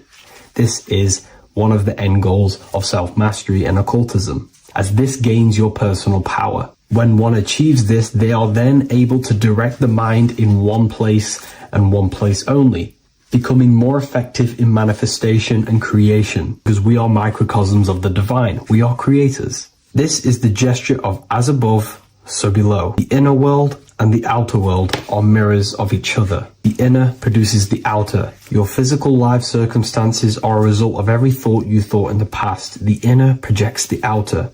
If you want to produce a change in the outside world, you got to produce change in the inner world of consciousness first. As above, so below. As within, so without. This corresponds with absolutely everything in the universe. Now we have the goat head, which represents the animal self. This represents the lower carnal mind. Lower carnal mind, which is earthbound, because a goat is on the ground. It's not a bird, it's on the ground. It represents the lower self, the beastie nature, the one that tells us to hate, to steal, to eat all the time, to consume. It's the beast within us, the beastie side of our consciousness. It has a human body resembling this, the human in the beastie nature, or we have the spiritual nature, the higher self. In essence, this symbol of the Baphomet represents the higher and the lower self of human consciousness. It represents the higher and the lower To conclude all of this, the Baphomet is a symbol that represents the two paths that one can take. We can take the beastie path and become an instinctual animal, our body, or we can take the divine path of reaching our higher self. It is a symbol that represents the higher and lower self and the four different bodies of consciousness. In essence, this does not represent Satan or the devil. The devil represents the lower aspect of our human psyche. The war between Jesus and Satan is symbolic and allegorical for the war that happens within our mental field of consciousness. The internal war between good thoughts and bad thoughts, positive emotions and negative emotions. It is the constant war inside the battlefield of your own mind. Jesus, Satan are symbols, characters that are symbolic of aspects of your own consciousness, because the universe is mental. The only thing that truly exists is your mind. Therefore, all of these ancient spiritual texts like the Bible, the Bhagavad Gita, the Quran are all symbolic of what's happening inside of our mental body. It is the inner chaos that can destroy our life, or when we create structure and restructure our inner world, we can live a peaceful life. If you are struggling from the internal world and you want to gain mastery of yourself while learning the occult secrets, join Ethereal University, a community of like-minded individuals who are all striving for the best versions of themselves. We host live calls and we have an abundance of lectures that you can watch. Or check out the Book of Wisdom. This is volume 2. I'll leave all the links in the description. Have an amazing day.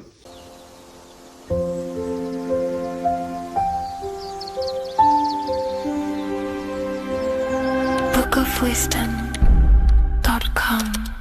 Visit today.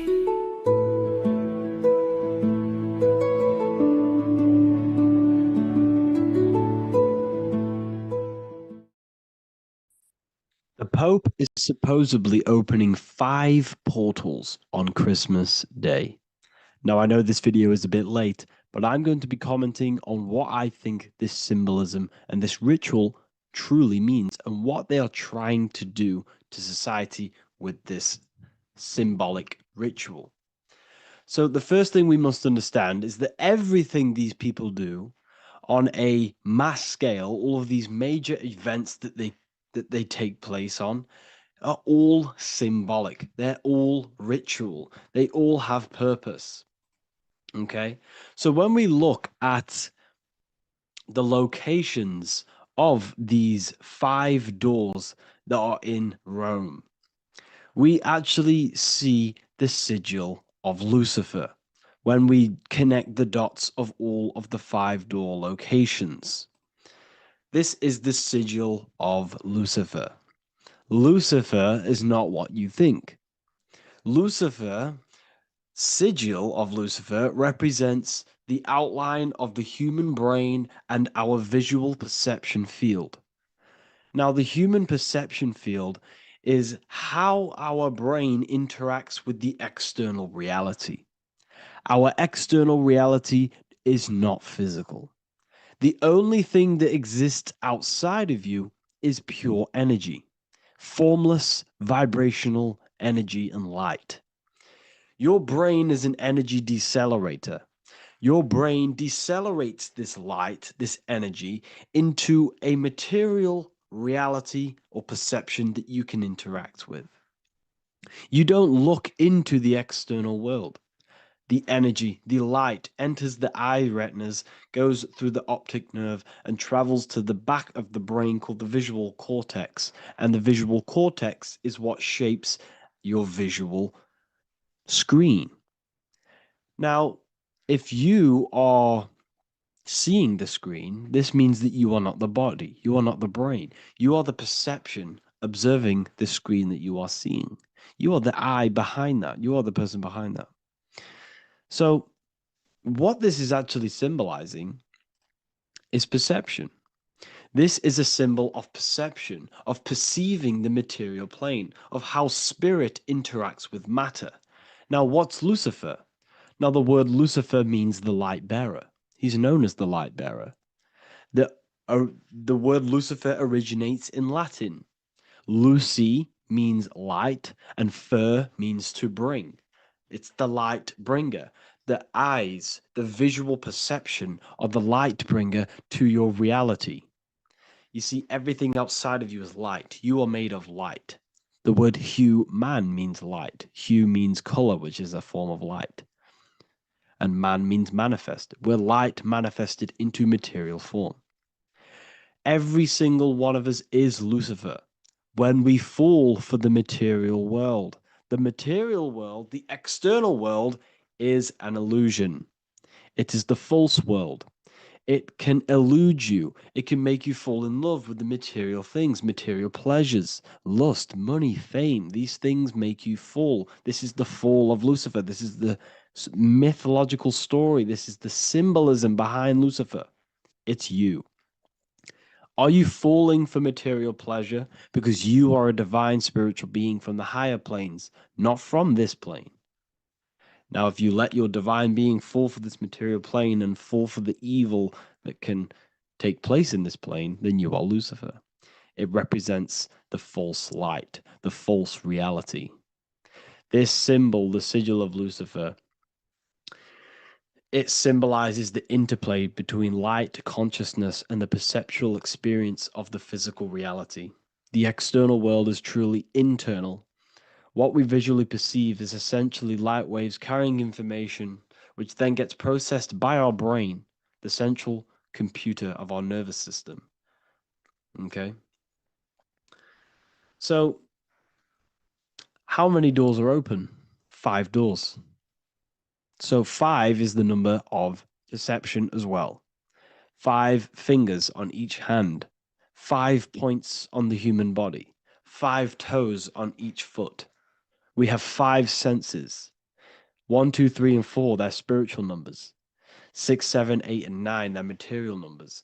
5's the gateway. 5 is the middle bridge of how our spiritual self interacts with the physical self, how spirit interacts with matter. So this ritual is symbolic of perception. This is maybe bringing in a new perception. A new event will happen after this, a new perception of the world. Or personally, I think this ritual was to obviously shape the collective consciousness, because your reality is an externalization of your inner consciousness. It's simply just a mirror. Your material life, your material world outside of you is simply a mirror reflecting with mathematical and geometric precision of your internal consciousness. Your consciousness is creating and causing the effect called reality, physical reality. Your life is a result of every thought you thought in the past. Therefore, with that being said, everyone who perceives this ritual of, oh, the Pope's opening 5 spiritual portals, who's letting in demonic energy into the world, they're going to let demonic energies and demonic spirits all in the world. Well, what if I told you the only portal they're opening is a portal in your own mind for negativity? By you believing in negative forces coming into the world and going to possess everyone, that's opening up your own mind. The collective spiritual community has been brainwashed in thinking there's going to be demonic energy. Therefore, what will happen? There will be demonic energy. Not because the Pope opened up a portal to the demonic energy, it's because everyone opened up their own minds to the demonic energy. Therefore, we as a collective consciousness shape the external world on a macrocosm scale. For example, the microcosm is your personal life. Your personal life. You have created it through consciousness. Your belief system is just externalized in your world. But on a collective scale, we all believe in money, for example. And because we all believe in money and we believe that this piece of paper holds value in our minds, okay, in the mental plane, this has an effect on the physical plane by shaping the physical plane by being ruled by this belief as on a macrocosm scale.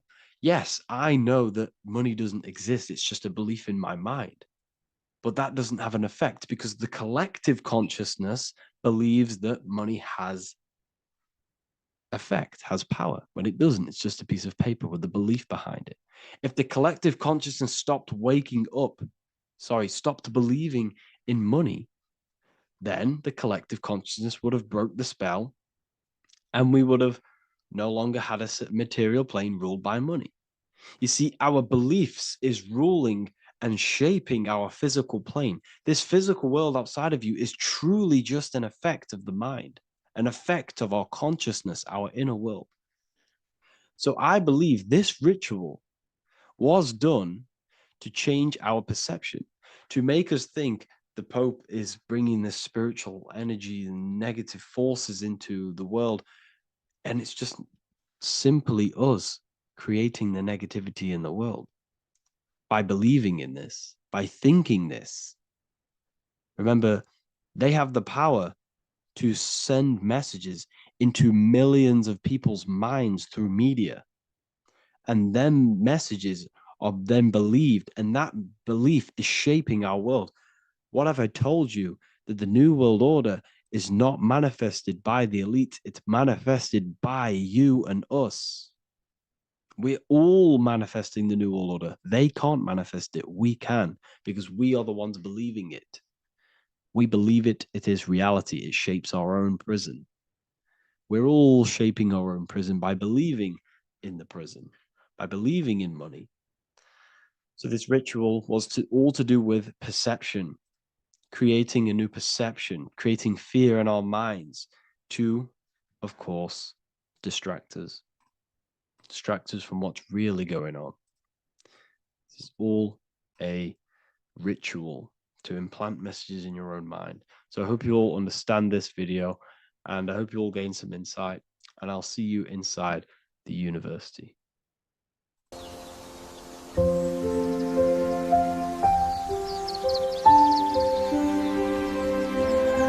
bookofwisdom.com. Visit today.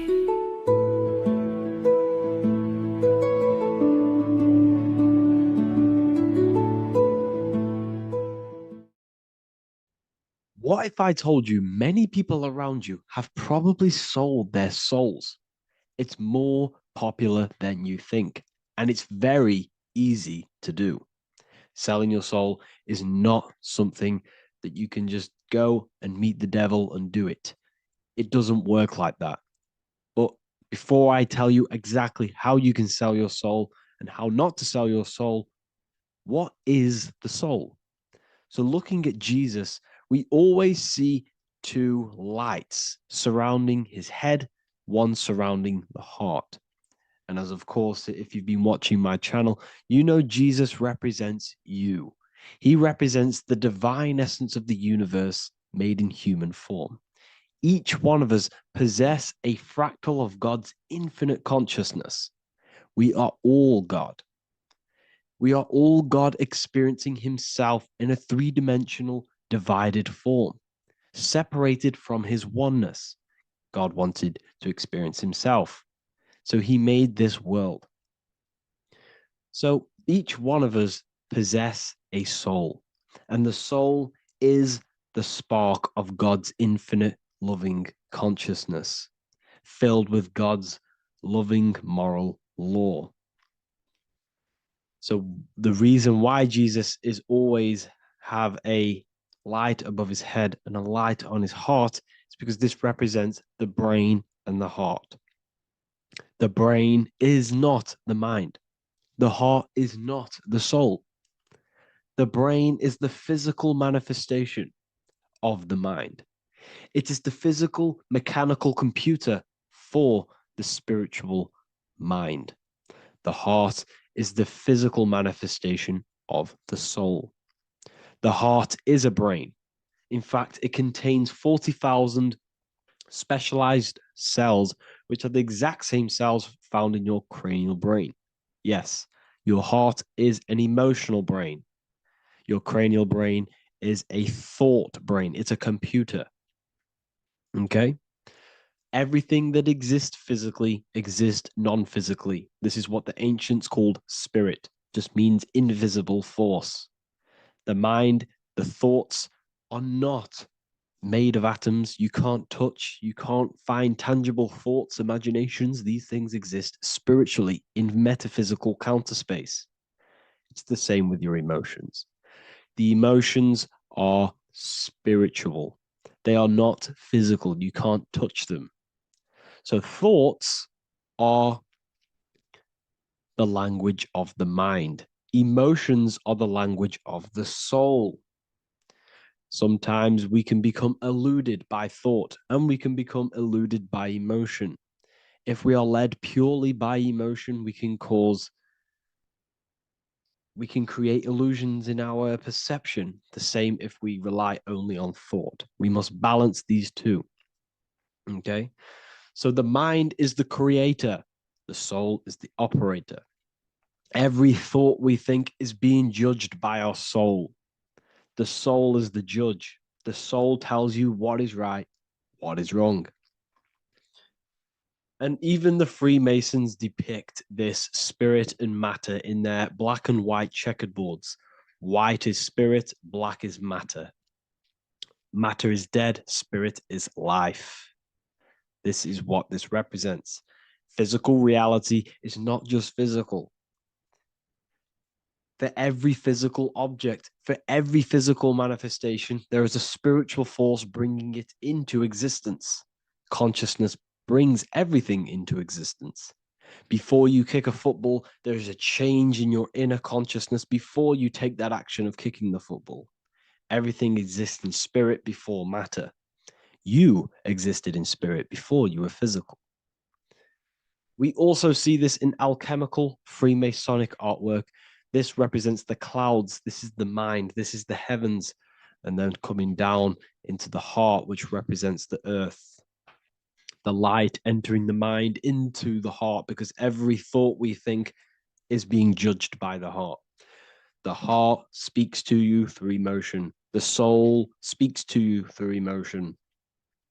Every thought you think, your heart is telling you that is right, or it's telling you that is wrong. Why? Why is this? Emotions can guide us, okay? Emotions are the language of our soul. Our soul guides us to our soul purpose. Each one of us contains a purpose in this physical life. There is a reason you are alive. There is a reason why you came from spirit into a material reality. Your jealousy reveals where you need to be in life. If you are jealous of someone, this is your soul saying you need to be there. That's where you need to be. Your fear reveals your greatest growth in order for you to reach your life's purpose. If you fear something, this is your soul telling you you need to overcome this in order to reach your life purpose. This is the next obstacle. The soul, your life purpose is not found in your passion. It's found on the other side of your greatest fear. The soul's always seeking, it's always seeking truth. It's always seeking to expand, to learn. The soul must go through pain in order to overcome, in order to grow. That's why we are here, to grow and expand and create. We also see this in alchemical artwork. Again, the mind in the clouds, the heart and the soul. They must work in unity. Each one of us contains the spark of the divine, which is the soul. Okay? Which is the soul. This is the operator. G-O-D, generator, operator, destroyer. The generator is the mind. The operator is the soul. The destroyer is the body. Everything will generate, everything will operate, and everything will die. That's the Trinity, the Father, the Son, the Holy Spirit. There's always a Trinity, Brahma, Vishnu, Shiva. Okay, so each one of us contains God's law, and it's encoded within our consciousness, within our soul, within our heart. That is what's judging everything you do. Every time you hurt someone, you can feel it. If you've ever punched someone, you can feel it. You know it's wrong. If you've ever stole something from someone, it doesn't matter what you've learned in the past. If you steal something, you know deep down within your soul is wrong. This is because each one of us are encoded with God's law of love and integrity. I don't care how tough you think you are and how hard you think you are and what you've done in your life. I don't care. You know what is right, what is wrong, because you are encoded with love. Does not matter how far your mind can take you away, how corrupt your mind can become. There is always a spark of love and empathy in your heart, in your soul. You know this when a child. When you're a child, you're not racist. You don't want to hurt anyone. You don't want to steal. As a child, you're pure love, you're pure awareness, you're pure. You would never think about being racist. It's the corruption of the mind that leads us to corruption. Our soul always wants to do good. So the soul is encoded with God's law. And when we go against this law, this destroys our body. Yes, because your body is electromagnetic, and that's being casted from your heart. So every time you go against the heart's guidance in moral law, we weaken our electromagnetic field, which weakens our body. If you've ever looked at someone who's very negative, you can see them. You can see that they are aging quicker. You look at Scrooge, for example. If you ever watched Scrooge, look at how corrupt he looks. That's his heart. You can see the people's hearts on their face. People who do negative things and have negative thoughts, negative emotions, you can see it in their eyes and their face. It's because it corrupts you. It corrupts the body. It ages the body. Goodness is life. Okay. So can you sell your soul? You cannot sell your soul physically. But what you can sell is your conscience. What you can go against is that moral law. And you can exchange physical material things such as money, fame, cars, houses, business, in order for you can exchange that to go against your inner dialogue. For example, these rappers, celebrities, what are they doing? They're not selling their soul. You can't sell your soul to some entity on the astral plane. But what you can do, you can take money to say, I'm going to go against my heart. I'm going to go against my inner moral law. I'm going to take that money and I'm going to do something wrong. It's basically going against your soul. It's selling your soul's guidance of moral law. That's what selling your soul is. And that's what these rappers are doing. That's why they're so sad. You know, this is why all these rappers are on drugs, doing all sorts of things to escape, to short-term escape what they've done. They're going against their inner guidance for money.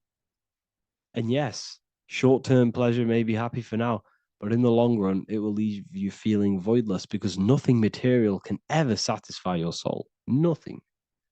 You could gain £1 million tomorrow, guaranteed within 2 weeks, you'll be back to the exact same position mentally, emotionally as before, because nothing physical can ever satisfy you. Guaranteed, if you received $1 million in, yes, if you received $1 million now, in a week's time, you'd be hunting for the next million because it does not satisfy you. There's a reason why these billionaires don't stop working, because they're so addicted to earning and earning and earning. It doesn't satisfy you. The only way you can satisfy yourself is through Christ consciousness, is through self-love, is through loving thyself, knowing thyself, and becoming balanced internally in consciousness instead of seeking external validation through material things, which end up leaving you feeling voidless, empty inside, and sad and depressed and anxiety. Everyone's looking outside of themselves for validation, when true validation comes from within. True satisfaction, true happiness comes from within, reaching Christ. Christ is a state of being, a state of consciousness that we must cultivate within ourselves so we can live a happy, balanced life. You can have all these material things. when you're satisfied inside, but don't rely on them. Me, I enjoy material things, but I don't desire them. I don't chase them. I don't rely on them for happiness, for validation. You can have big cars, you could have your favorite watches, you could have Lamborghinis. Yes, it's fun, but don't let it give you your happiness. As long as you're happy on the inside, it's okay to have these things. You should seek balance with your inner world and outer world. Okay, so this is what they are doing. Rappers, celebrities, actors, Hollywood. This is what they've done. They've exchanged their inner integrity, their inner law, their inner moral compass for exchange for material wealth, fame, money, and cars. That's what they've done. And power. It corrupts you. They slowly corrupt you. So yes, you cannot sell your soul. And if you wish to learn more, I'll see you inside Ethereal University with my community, where we are learning every day to master ourselves, to expand our consciousness. If you want to lucid dream, astral project, master yourself, create the desired reality you want, learn about human consciousness and your full potential, then Ethereal University is for you, and I'll see you inside. The link will be in the description. Thank you for watching.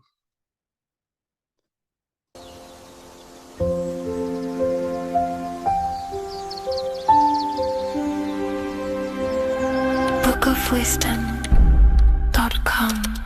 Visit today.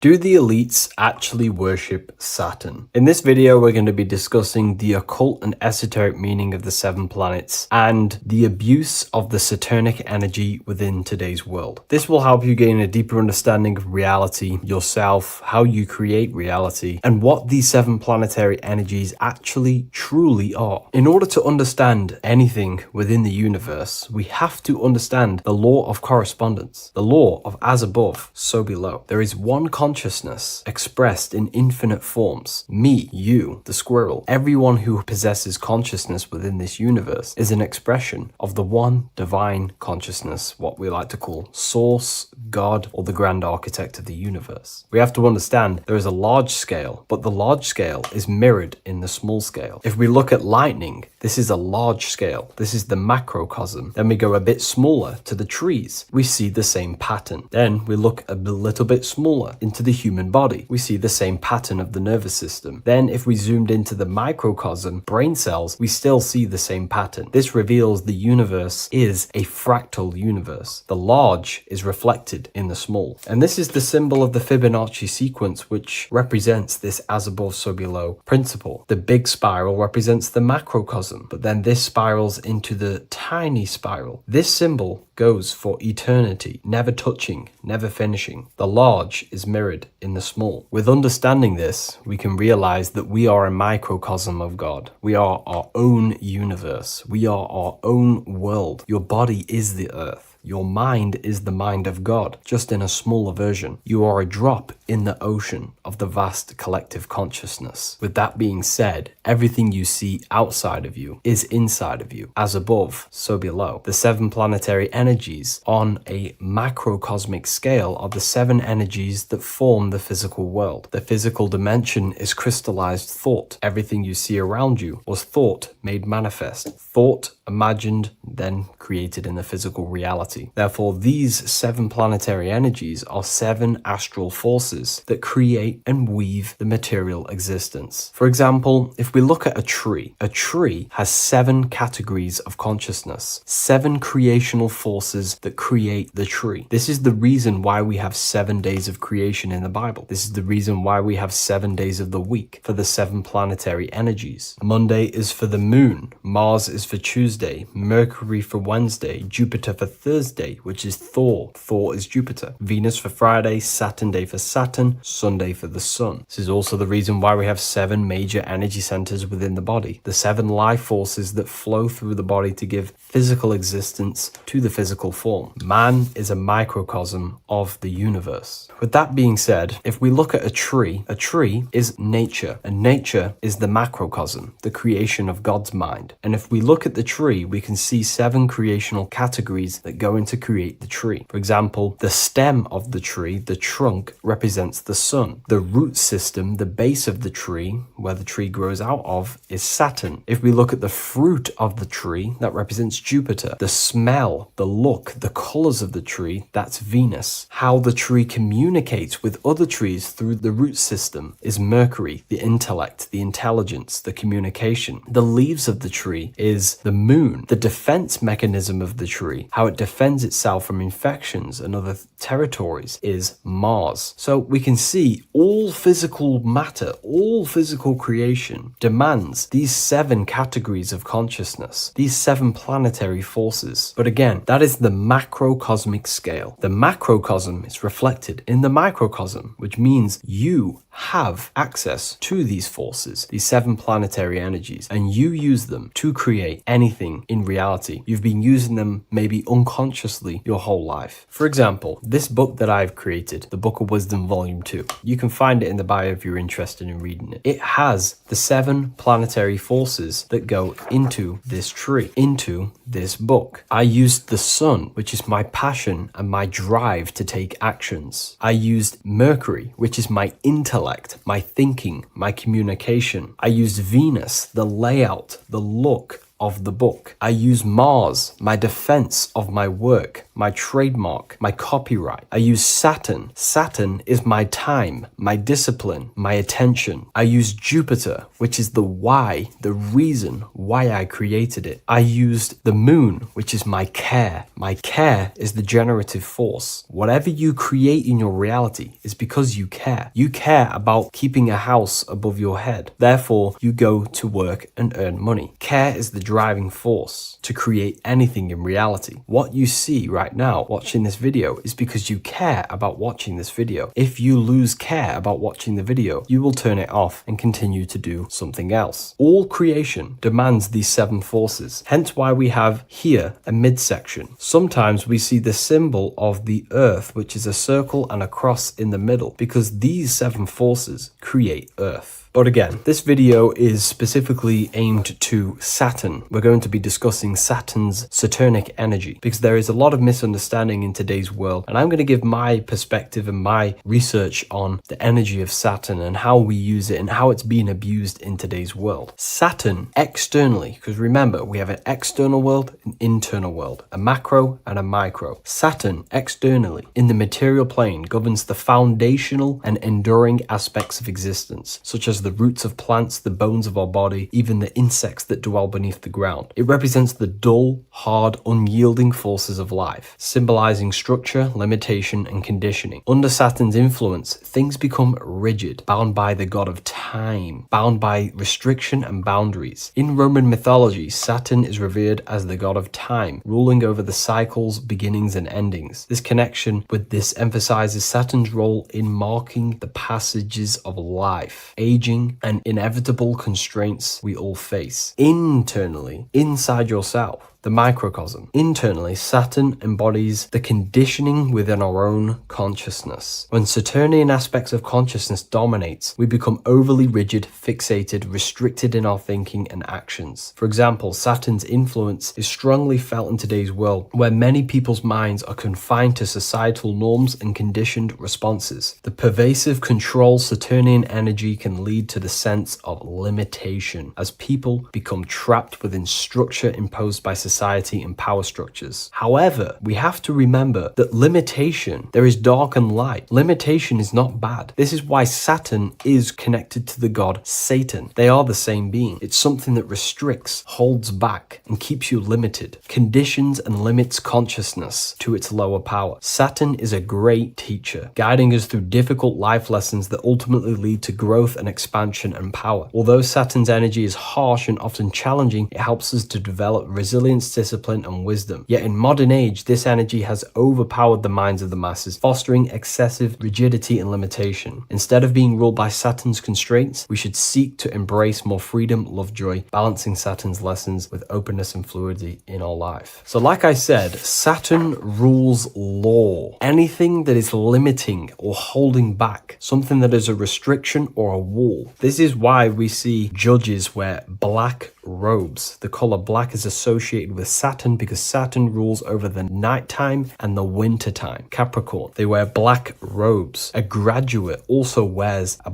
black robe with a black square cap on its head because black is associated with Saturn, restriction, limitation. University graduates wear this. Personally, not to offend anyone, these educational systems that we have in today's world are not here to give you power, to find you the power of consciousness or yourself. They are simply to restrict you, to keep the mind limited in a certain belief system. That's not to say the things in university are completely useless, but what I'm saying is it is a conditioning by the educational system. And if we actually look at the top of the hat, it's a square over a circle. And in Freemasonry, we see the compass on top of the square. In Freemasonry, we see the square underneath the compass on top of the square. The square creates squares and the compass creates circles. So this is symbolizing the square, which is matter, the circle, which is spirit, matter over spirit when it needs to be spirit over matter. This is a symbol of conditioning, limiting the mind into being locked in the five senses and base consciousness. Saturn's energy is keeping people restricted. This is why there is so much Saturn symbolism in today's world, because Saturn is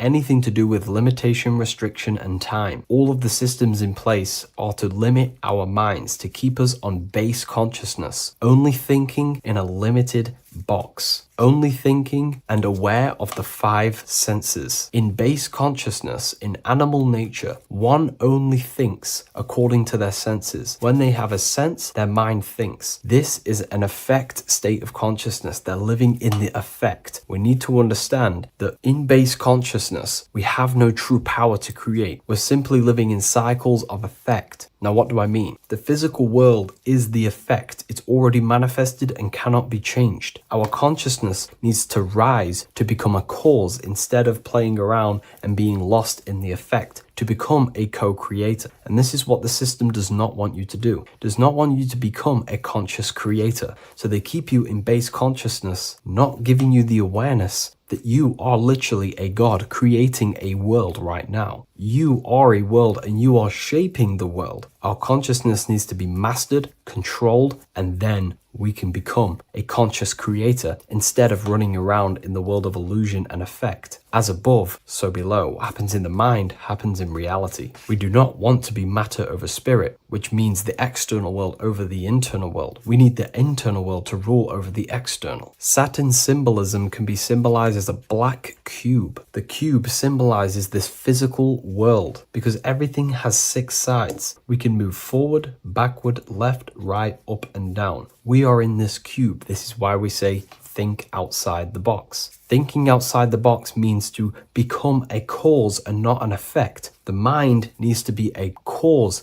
an instruction center, and not just thoughts that are reinforcing the effect and lost in the effects of the material world. Instead of reacting, we need to become a commander. This is a symbol of conditioning and the physical plane. Black is dull, lifeless. The physical world is lifeless. It has no power to create. It has no power to do anything. It is simply a projection and an effect. You, the mind, consciousness, are the cause. You can create the effect. In today's system, Saturn's energy is heavily relied on, which is just simply man-made laws, restrictions, time wasting, and keeping people in base consciousness, only aware of the physical 5 senses. Let's get something straight about the elites. They do not worship Saturn. There is nothing to worship. They simply use the energy of Saturn to keep people limited. They're not using the planet Saturn, but they're limiting people in their belief systems and physically, where they can go, restricting boundaries, countries, restricting people's minds through mass media, which is all symbolism of limitation and restriction of Saturn. They're not worshipping it, they're using it and abusing it. Saturn could be anything in your mind that keeps you limited. If you have a limited thought that does not allow you to take action on something, that is a Saturnic energy within your own mind. Anything that is indoctrination, anything that is boundaries on you, that is a Saturnic energy. Some people say that the Saturn and the moon are working together to trap our soul. This is highly symbolic. Saturn and the moon are not forming a matrix to trap your soul and keep you reincarnated. Again, this is symbolic, and in the esoteric version and understanding of this, we can see that they do have a relationship. The moon is our subconscious mind, and Saturn is restriction. If we have restrictions and belief systems in our subconscious mind that keep the soul locked and trapped only in these 5 bases, this 5 senses, then we will think and condition ourselves that we are only the physical body and never actually free ourselves from the material world and ascend. Saturn and the moon are not working together, but these are highly linked. By limiting the subconscious, we keep people stuck in base awareness, keeping them locked in the world of effect, never becoming a conscious creator. We have 2 spiritual currencies, time and attention. These are the 2 currencies that we spend. We spend time or pay attention. These are the 2 spiritual currencies that pretty much create our reality. And the system aims to hijack these 2 currencies from you, to limit you, to dominate you, so you do not become a conscious creator. So again, no one worships Saturn. It's simply just a symbol of limitation and restriction. Limitation has good and bad. Limitation can make us learn, overcome, become strong, disciplined, but when it's abused, it can keep people locked in base consciousness and stuck in their lower nature, never figuring out how powerful they are. You hold the power to shape a world. That's how powerful you are, to turn thoughts into physical existence. I'll see you in the next video. Please leave a like, comment, and a subscribe.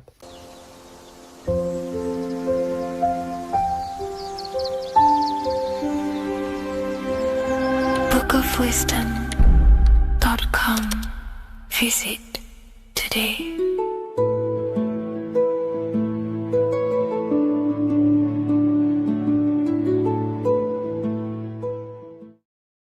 So in this video, we're going to be breaking down the symbolism of the skull and bones.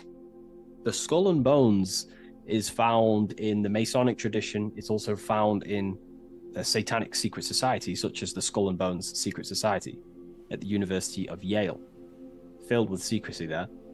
Anyways, to dive deep into this symbolism, we have to think between the lines and read between the lines of what this symbol means. So this symbol is obviously a symbol that represents something in yourself. It is a way of living. It is a way of think, feeling, and acting. It is a state of consciousness. Each symbol represents a state of consciousness. Each symbol reveals something about yourself, the way you process things, the way your consciousness functions. This is what symbolism is for. It is visual representations of modalities of consciousness. So the skull and bones, if we instantly look at this symbol, we typically think of death, because a skull and bones, they are the last things to rot when the body dies. You see this symbol associated with death all the time. If you look on the back of of a product such as cigarettes or what else, vapes or vape liquid, you will see this symbol. Why? Because it represents poison or something that can kill you, or death, something that is toxic. So you always see this symbol on products that are toxic, things that can cause harm or internal damage to the physiology of the body. So that's a very basic exoteric term, which is external. It's a very external teaching. But inside the occult and esoteric traditions and occult schools of thought, this symbol represents the death of someone's consciousness or spirit. It is the death of their soul. Now, what do I mean, the death of their soul? This is used in satanic societies, or it's used in Masonic traditions. Two different meanings, okay? So inside the Masonic tradition, this symbol of the skull and bones is always found on a coffin, on a Masonic coffin. The coffin will have a symbol of the skull and bones. And if we observe the symbol, we have two interesting sections. We have a skull and we have bone. Okay, these are two symbolic aspects of consciousness and forces of consciousness. The skull encloses the brain, and the brain is all to do with intellect and thinking, intelligence. However, these bones are for the limbs, such as arms and legs, and the arms and legs are specifically for action. The body uses these bones for taking action in the external material world, in the manifested world. So it's a symbol of thought and action, intelligence and action. But what is that the death of? If this symbol represents death, it is a symbol of, the death of something, which is the soul. Okay? You can have very high intelligence, and you can also act upon that intelligence. However, you could also have no connection with your divine nature. So the thought and the skull and bones is a state of consciousness representing someone who is in the coffin. The Masons use this on a coffin. It is a symbol of thought and action. Mainly, it represents base consciousness. In the Masonic tradition, it represents base consciousness. I'm going to explain the Satanic tradition of the symbol after. But in the Masonic tradition, they use this symbol to represent someone who's on base consciousness, which means they only think and act. They have no connection with the divine self, no connection with their higher self or the spirit or the divine nature of themselves. They only use their intelligence and they only use their body. They have no connection with emotion. There is no emotional symbolism in this image here. Hence why the image is either gray or black. It's normally gray because gray symbolizes dullness. Each color is symbolic of emotion, and looking at colors invokes emotion. However, gray has no emotional tone. It's dull, it's dead. So it represents disconnection from the emotional body of consciousness, but it represents thinking and acting without the emotions. Why is that significant? It represents the death of emotion. Someone who is in an unconscious state of living. Why is emotion important? Because emotion is basically the connection to law, moral law, natural law. When we're given birth into this world, we have a natural state of consciousness of innocence and love. As a child is not born racist. A child is not born a killer. A child is not born chopping people's heads off. A child is born with love and living in peace in a natural condition of consciousness. Therefore, the skull and bones is the inversion of this. It represents someone who either has high intelligence and they take action, or it just simply represents someone who is unconscious and they only think and act. They have no connection to their heart energy, emotional energy. This is very important, okay? They have no connection with their heart energy. And the heart energy is what allows you to take action on things that are good. For example, if you think of stealing an old lady's purse, the feeling will tell you it's wrong. But if you take an action anyway, that is now going against the heart, which is the feminine, the guidance system, the heart of goodness and righteousness and love and care.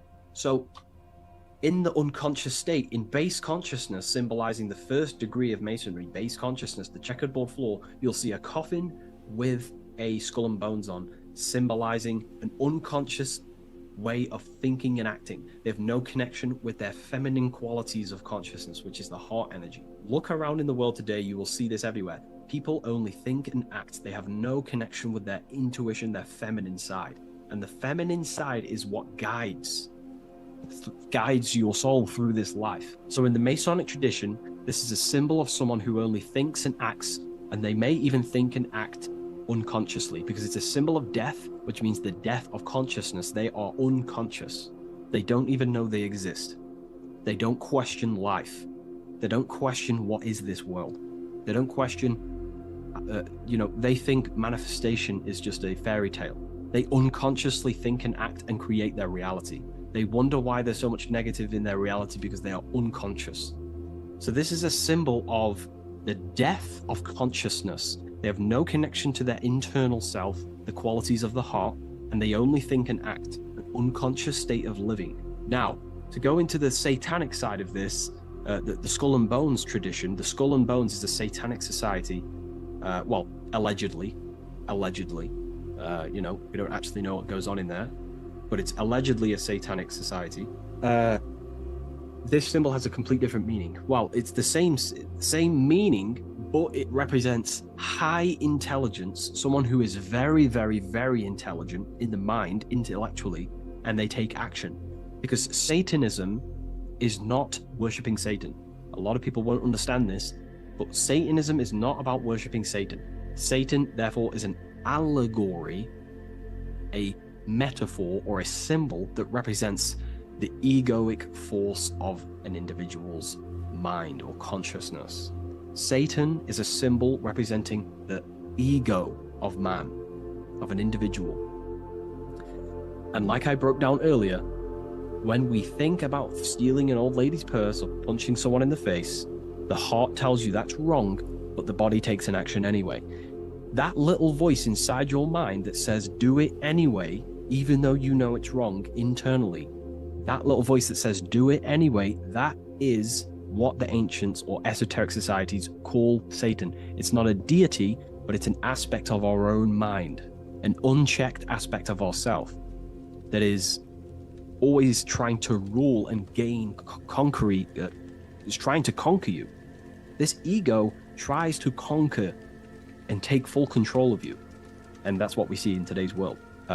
So therefore, in the satanic society, this is a symbol of head consciousness, no heart consciousness, because satanic societies do not want to connect with their heart. They prefer to live in their personal consciousness. What do I mean? The universe is one consciousness, one giant being expressed in individual forms. And that universal essence beyond your ego, beyond that universal consciousness, is the heart. But the head is the personal consciousness. The head is where your perception of yourself is. That false character of who you think you are, your beliefs, your name, your job, your status, your reputation. That is all head ego consciousness. It's not necessarily evil. However, in satanic societies, they do not connect with the divine. They would rather live in their personal consciousness and become their own God instead of connecting to the God of the heart, which is the God of the universe. They prefer to become like a material God. They want head consciousness, and they think and act without heart. They will think, they'll have high intelligence, they'll develop their mind, they'll develop the power of their mind, but they'll never develop with their heart. They'll never connect with their heart. So this is what the symbol is representing in satanic societies. They live in satanic consciousness, which is simply head consciousness, thinking, acting, high intelligence, high IQ, no connection with the divine. Okay?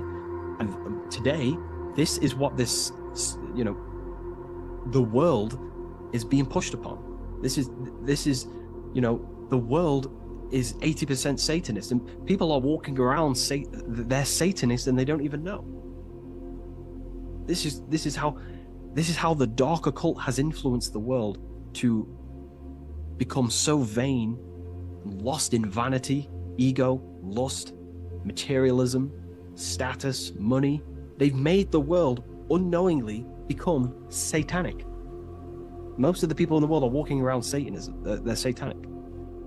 And what they've done is purposely tricked people to believe that Satanism is about worshipping Satan, when actually it's a state of consciousness. They think Satan is a deity. Yeah, very well said, esoteric. Yeah, they think Satanism is about worshipping this man in the sky or this negative force.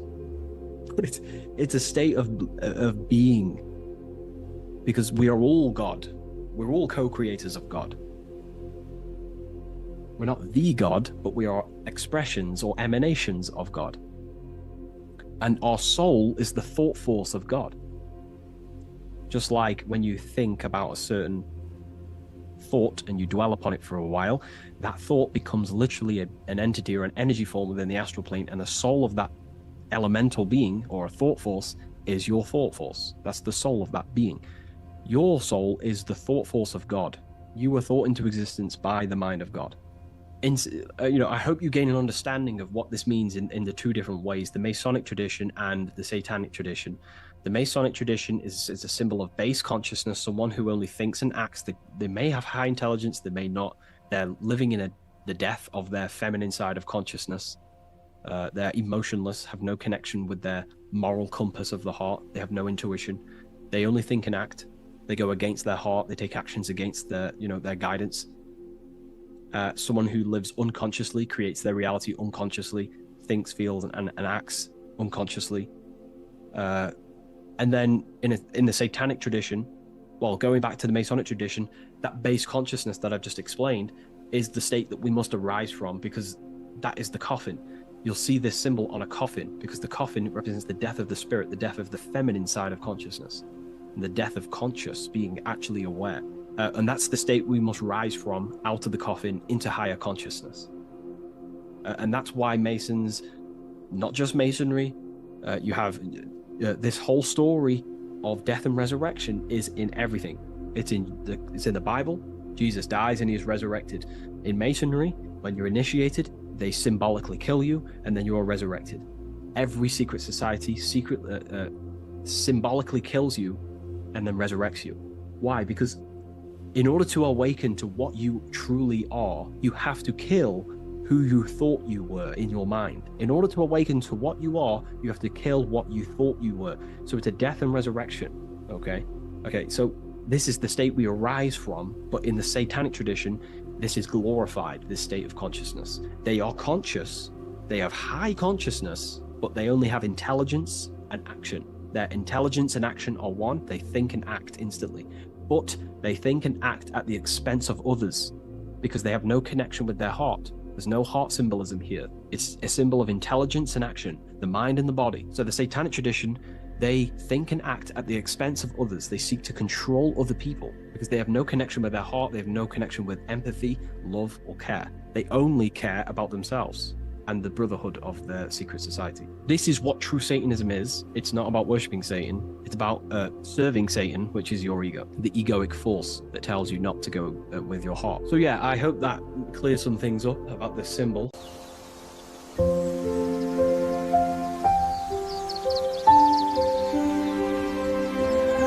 bookofwisdom.com. Visit today.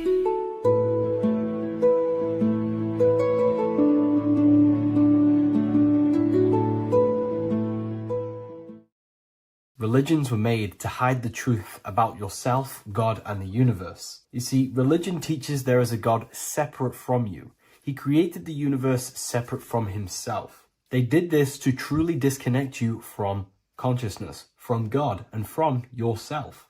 Now let me explain. It's going to be very difficult to understand this from a left hemisphere dominated perception. The left hemisphere sees everything individual. The right hemisphere sees the whole. For example, if you're walking through a woods, the left hemisphere sees individual trees, leaves, twigs, and branches. The right hemisphere sees the interconnectedness of the whole woods.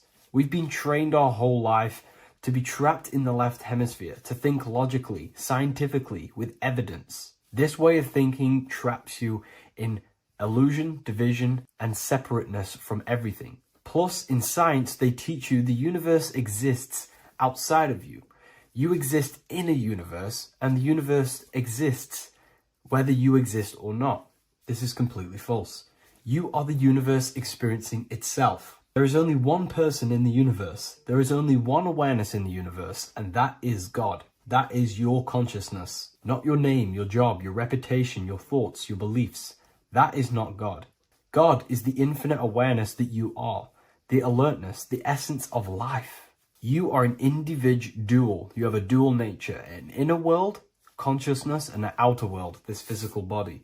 The inner world is the immortal, consciousness, awareness. This physical reality is for the immortal within us to experience and enjoy. And the immortal consciousness, the immortal self, the individualized expression of the only thing that is truly real, which is God, consciousness, is seeking a way to understand itself through infinite vantage points. The same consciousness inside of you, inside of the dog, the squirrel, the plants, the stars, the same awareness is in absolutely everything. Only the right hemisphere can see this connection. The universe is one mind separated into the infinite bodies and life forms. This is why scientists tell you that the universe is forever expanding. It's truth in plain sight, because the universe is the mind, and the mind is always seeking more vantage points to understand itself. And the mind is always expanding into new realms of thought. The mind cannot be filled up. It does not exist in space. However, human awareness, human consciousness is very sacred. And the reason why I say that is because humans possess a two-way consciousness, unlike a dog, an animal, or a squirrel, for example. The dog looks in the mirror. It is not aware of itself. It doesn't look in the mirror and see that it needs to improve something. However, humans, we can look in the mirror and say, who am I? Where do I come from? And I need to change this aspect of me. I'm lacking in this area. Dogs do not have this awareness. They function only on their immediate surroundings, on survival and instinct. Human awareness is special because we have the ability to reflect on the self. We can question our consciousness. We can question, who am I? Where do I come from? And where am I going after this? The human mind has no limitation. We can surpass our animal nature and rise to a godly nature. This is the whole purpose of reaching Christ consciousness, which is just an ideal consciousness where we have control over self and we know who we truly are. Humans have been given the tools to awaken. Our five senses are locked only to perceive the physical world, but the mind holds the gateway to understand the unseen aspects of reality. The mind holds the secrets to the universe and consciousness. We just have to study ourselves to understand God. We are all individualized aspects of consciousness. There is only one pure consciousness in the universe, but we're fractaled into infinite life forms, experiencing this consciousness in a different form, molding this consciousness into individual egos and individualized consciousness. Me and you are made of the same fabric. However, I have thought different things, believed different things, experienced different things, which has conditioned my consciousness to be my own individualized aspect of God. And that's what makes me, me, and you, you. God is the creative power within us to turn thoughts into physical reality, to create things. We are a creator. Each one of us is a miniature earth, creating and building in this physical 3D reality. Our consciousness holds power over the 3D reality. We can mold it and create anything we wish. However, we have been conditioned to live like an animal, living in our animal nature, eating, surviving, lusting, and these low-level desires keep us trapped from figuring out our creative power. This is why the ancients always depicted God inside of the brain. Even in ancient Christian artwork, William Blake, Anton Raphael, all depict God inside of the brain. Why is this? Because God is our creative power. The spinal column acts as a type of ladder of consciousness. If you just think about sex and act on sex, eating, consuming, and living in a survival animalistic state, then your consciousness is functioning on the lower end of the spinal column, where your reproductive organs are and your gut organs are to consume food. In order to activate the God within us and to us to truly know God, we have to be aligned with the God consciousness. We have to unlock the God within us so we can truly actually experience God and understand it. However, God exists beyond our personal consciousness, beyond our human identity. In secret societies, satanic rituals and satanic societies, they are seeking a way to escape the human identity through ritual work, meditation, and trance-like states. A trance-like state is like the state that you enter just before you fall asleep, where there is no thought present in your mind, because you are not the mind, you are the observer, you experience the thoughts. And when we escape the human identity through rituals, meditation, or trance-like states, we can actually experience beyond the veil of this material world. However, satanic rituals do this in a negative way. Satanic rituals include Ways to make the human mind tap out by pushing the human minds to the limit through pain, suffering, and even torture, to allow the mind to pass out so you can temporarily pass on the veil of the physical world and escape the limitations of the human identity and the human thinking mind. Now, you do not have to do it this way.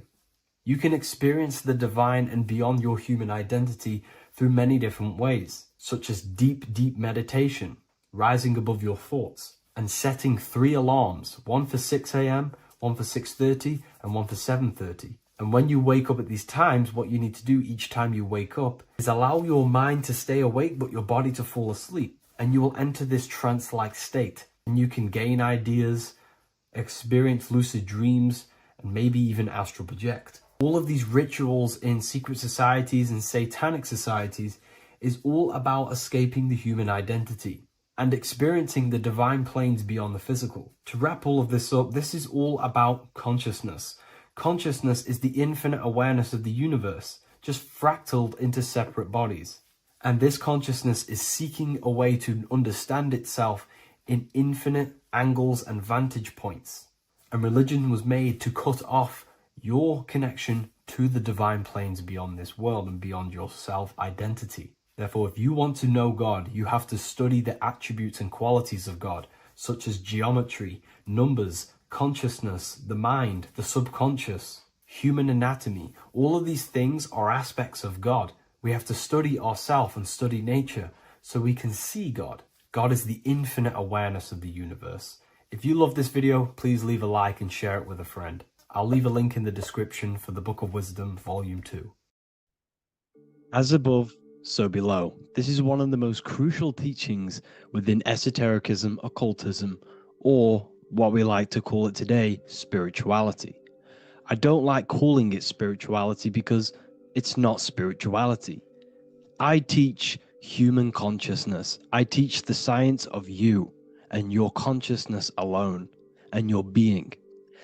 And in order to fully understand you and this world around you, you must understand this number one principle of as above, so below. There is many misconceptions of this, and there is many simple teachings of this, but I'm going to break it down today from the most simplest to the most complex, and you will see the connections between all things. This is the most important lesson you could ever learn, and I'm going to teach it you today. So what you must understand is with the term as above, so below, it applies with everything you see in this world and about yourself. We have something called the macro, which means the bigger scale. On the bigger scale, we have the whole earth. If we look down from the sky on top of rivers, this is what we see. We see this tree pattern. Then on a smaller scale, we see trees have the same pattern. Then we look even closer. We're going smaller and smaller into the leaves of the tree. We see the same pattern. Then we go even more micro into the human brain and look at the human brain cells, and we see the same pattern. This is proof this is a fractal universe, and everything is in the micro is reflected in the macro. As above, so below. As within, so without. On the macro is a reflection of the micro. So now that you understand this, we can go a bit further. A yearly cycle of spring, summer, fall, winter is a macro. A micro is a daily cycle. So a day is a mini year. The summer is the midday. Autumn is the evening. Night is the winter, and spring is the morning. This is a macro, a reflection. We have a miniature cycle of the zodiac every single day. And this cycle is also reflecting the cycle of life and death. We live, we are born, which is the spring. We live, which is the summer. We then age, which is the autumn. And then we die, which is the winter, and then we are reborn again. This is the cycle of life and death, and you do this every single day. You see, death is a macrocosm of sleep. This is why we say sleep is the cousin of death, because you die every single night. You do this process of life and death every single day. As above, so below. What's in the micro is in the macro. So when you go to sleep, you are essentially dying. And then in the morning when you wake up, you are then born again. This is a fractal cycle that we live in. Everything in this whole world is fractal. Everything applies to as above, so below. We have the sun, we have the moon, we have the day, we have the night. We have the life, we have the death. We have the conscious, we have sleep. As above, so below. We have the conscious mind, because now we're diving into as within, so without. As above, so below more refers to the external world. As within, so without is referring to your inner world and the outer world. What you must understand is about yourself. You exist in two realms. You're an individual. The dual nature of you. You exist in two realms at once. You have an inner world of your thought, emotion. This is the inner world that no one else can see but yourself. And you have an outer world with a physical body which everyone can see. So you exist in two worlds. You have the inner voice, you have the outer physical voice, which I'm speaking to you with now. But I also have an inner voice, which no one can hear, only but me. So you exist in the light and you exist in the darkness. The sun represents your external self, your physical, conscious mind. The moon represents your shadow self, the inner self, the psyche self. The spirit self. There is an as above, so below. The sun is within you. The moon is within you. Everything is within you. Now that you understand as above, so below, what is your body? Your body is a miniature earth. Let me repeat, your body is an earth. Your body is the earth. Okay? Because like I say many times in all of my videos, you are not in the world. The world is you. You are the universe. Your brain is a computer creating this reality. What you see with your eyes is produced in the back of the brain called the visual cortex. You don't look into the world, the brain produces the world. The body produces the world. When you touch something, you're not actually touching something. This is the electrical nervous system. When you touch something, what you feel is actually electrical signals on your nervous system reporting back to your brain. Therefore, when this body dies, you leave the earth because this body is the earth. Okay? As above, so below. You have the mental plane, the astral plane, the etheric plane, and the physical plane. This is essential for understanding reality and the teaching of as above, so below. Everything in this material plane began in the thinking mind. For example, the microphone I'm speaking into, the phone you're watching this video off, or the laptop or iPad. Where did this begin? It didn't begin in the factory.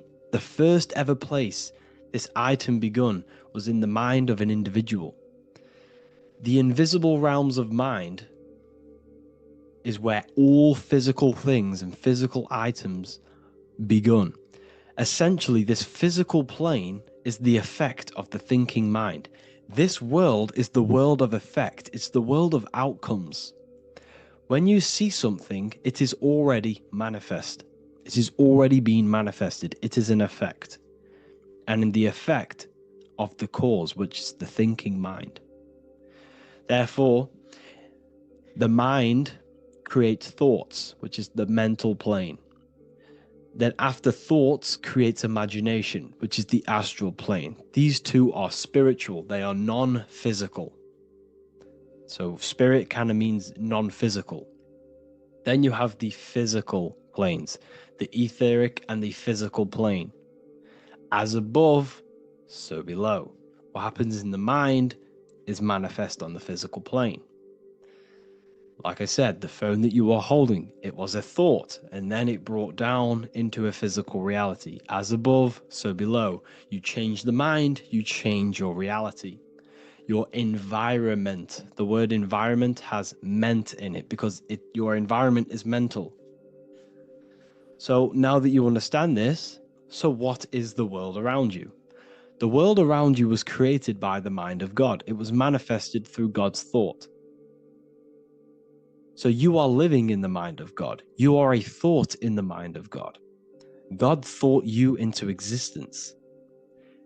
But like I said, we are all fractals. Everything is fractal.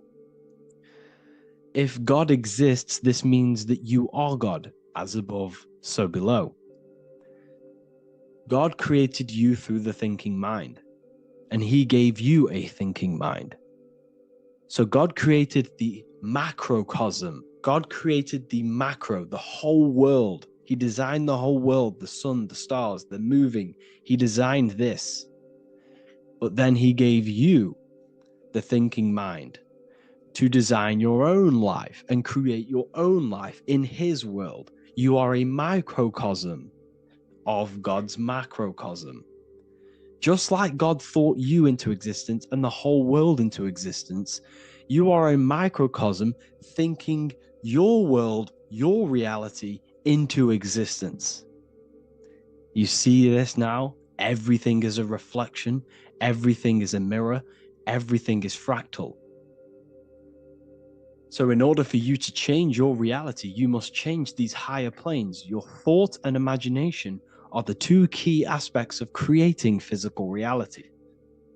Every object you see around you was begun in these higher planes of the non-physical, and they were brought out of spirit into physical matter through the thinking mind and physical action. So now we're going to get a bit deeper. The brain is not the mind. Now that you understand, we have spirit and matter. As above, so below. You have a non-physical side of reality and a physical side of reality. The mind is the spiritual brain. The brain is a physical manifestation, a physical effect of the mind. The mind uses the brain to operate in the physical world, and it's the same with the heart. The soul manifests itself physically through the heart. The heart is a physical manifestation of the soul, of the emotion, thought and emotion, the mind and the soul, the brain and the heart, heaven and earth. So you have the inner world and the outer world, the spiritual, non-physical, and the physical.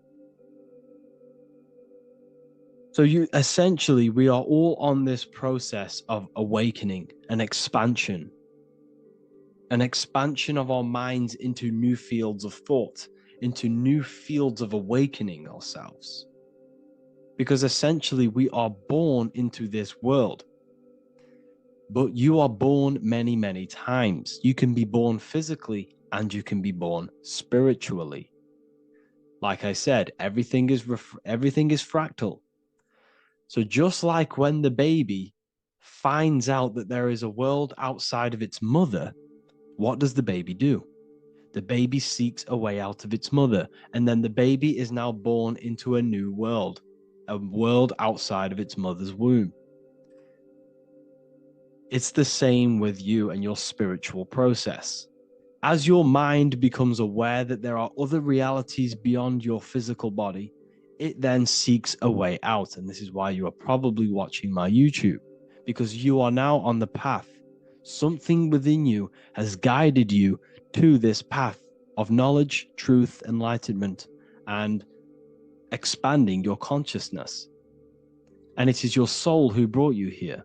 Your soul speaks through emotion, like guidance. Emotion is the language of the soul. When you feel very bad, this is your soul telling you you're not in the right place. You're doing the wrong things. Because the soul is always unfolding its purpose, which is expansion and learning. That is it. The mastery of the self and the learning of the mind is the only thing that counts in the end after this life. So you are on a journey of expansion, of learning, creating, and spiritual rebirth. As above, so below. What does this body tell you? When I see someone overweight, I don't see the overweight. I don't see the body. I see the mind. I see an undisciplined mind. I see a mind that lacks self-control. I see a mind that seeks external validation. That's what I see when I see an overweight person. I don't see his body. I see the result of his mind. Because what does the Bible tell you? You shall know them by their fruits. It's the same saying as above, so below. You shall know them by their fruit. The fruit is their manifestation. Your body is a direct correlation and manifestation of your mind. Your inner world projects your outer world. As within, so without. As above, so below. Now, what do you see when you see this man's body? I see discipline. I see strength, mental strength, not physical strength. I see mental resilience of pain. Because all of this man's mental energy has been manifested physically within his muscle. This body is a direct manifestation of this man's mind's pain and suffering. And it shows discipline. This is why people instantly respect you if you are in shape. You walk into a room and you are in shape, people will instantly give you respect because they know that you are mentally disciplined. The body is a reflection of your inner world, and it's the same with your friends, your family, your connections with people. If you think about yourself very negatively all the time, and you don't have a good connection with yourself, you don't have a connection with your true self, this will manifest into every single relationship you have in your life. If you don't have a good relationship with your inner self, you don't have a good relationship with the people and the friends around you. Because as within, so without. If you think negative about yourself, you will only pick up the negative in other people. If I think very highly of myself and I think very happy and good things about myself, I will then see the good things in other people. Because it's as above, so below. As the inner world is, so is the outer world. It's the same with your life circumstances. Your life is a direct correlation of every thought you thought in the past. If you possess millions of pounds, millions of dollars, this is because you have thought this into physical reality. You live the life you are deserved. You live the life that you manifest through your thought. If you live a very poor life, this is a reflection of your mind. This is a reflection of what you have thought into physical existence. Because like I said, everything begins in the mind. As above, so below. And this is even present within the body. So where is the head? The head is at the very top of the body. And where does all manifestation begin? In the mind. That's where the mind is, in the head. And then the thoughts we think travel down the body into the heart, which is the emotion. Every thought we think is in the emotion. Every thought we think creates an emotion. This emotion then drives the action. Where does the action come from? The feet, because the feet move our body. We move with our feet to take action. Our hands. You see, so the body is even a micro reflection. I can't even say it. Reflection of the order of manifestation. This blew my mind when I figured this out.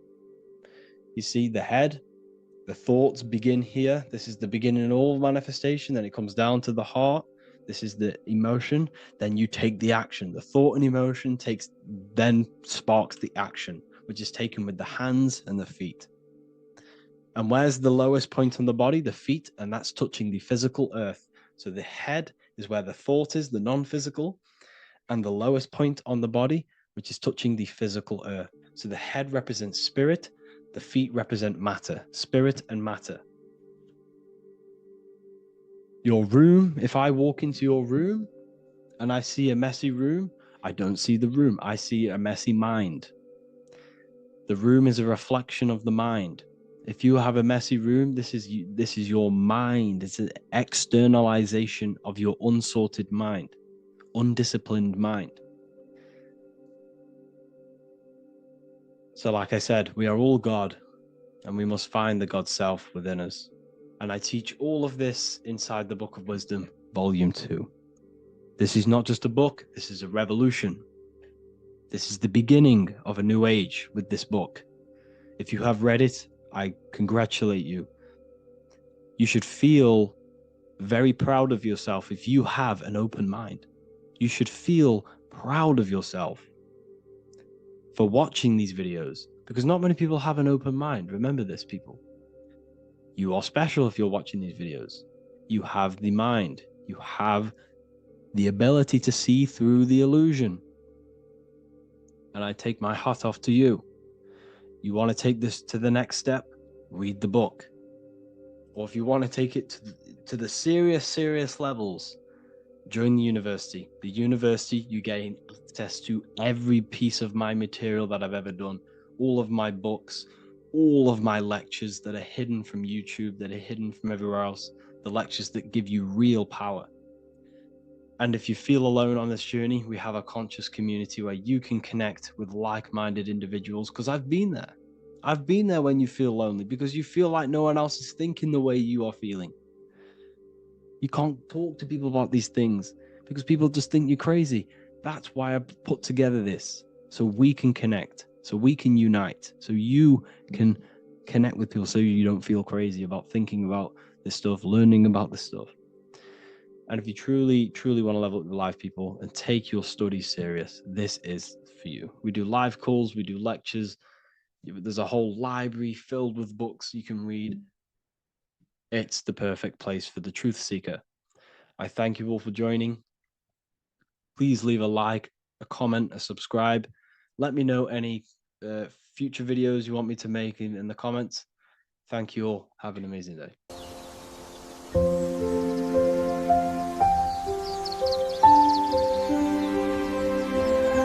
bookofwisdom.com. Visit today.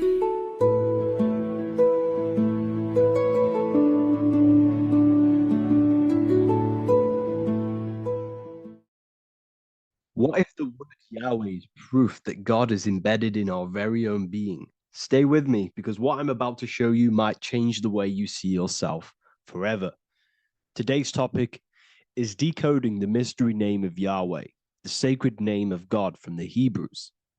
By the end of this video, you'll uncover the true meaning of the word Yahweh and how your connection to it unlocks your own personal power. When we look at the word Yahweh in Hebrew, we flip it on its side. We're actually looking at the human body. These are the legs, this is the torso, here are the arms, and here's the head. So if we actually switch this on its side, we see the human body. The Hebrew name Yahweh often translates to I am, the I am. Now, what is the I am? The I am, when you say I, you're referring to your highest self. Everything with the letter I in the beginning, most of them words are referring to our inner self, inside, intelligence, internal, in. The I represents the inside self, the invisible self. You cannot see the I am, because this is the spirit, this is our consciousness. It's the intelligence controlling the human body. When you say I, you're not referring to your name, your job, your reputation, your ego, or your thoughts. You're referring to the observer who is beyond the thoughts, the one who's observing the thoughts. That's the soul. Look at the word Yahweh, Yahweh, the sacred name of God. Yahweh can be observed in the natural rhythm of the human breath. When inhaling, we subtly hear Yah. When exhaling, we hear Way. Do this yourself. Breathe in through your nose, you'll hear Yah. Breathe out, you'll hear Way. And in fact, the letter H, H, when it's pronounced, it carries the soft sound of wind or breath, a gentle exhale that mirrors the very essence of life, giving air. Breath is the spirit of life. It's what connects us with consciousness. If we stop breathing, we lose consciousness. The body shuts down. We're breathing the spirit of breath. We're breathing in the spirit of life. It's the very essence that gives us physical existence, and we're constantly staying connected to this breath at all times. Now let's look at Yahweh. 1, 2, 3, 4. There are 4 letters. The tetragrammaton is the 4-letter Hebrew name for God. Okay? Tetra meaning 4. We have 4 gospels of Jesus. Jesus is depicted with a cross with 4 sections. Jesus has the 4 sacred animals around the side of him, always depicted with these 4. A bull or an ox, an eagle, a man, and a lion. These are the 4 fixed signs of the zodiac. Aquarius, the man, Scorpio, the eagle, Leo, the lion, Taurus, the bull or the ox, which are related to the elements. Leo is a fire sign, Aquarius is an air sign, Taurus is an earth sign, Scorpio is a water sign. These are the 4 elements. And the 4 elements correspond to the 4 bodies of consciousness, as we see here.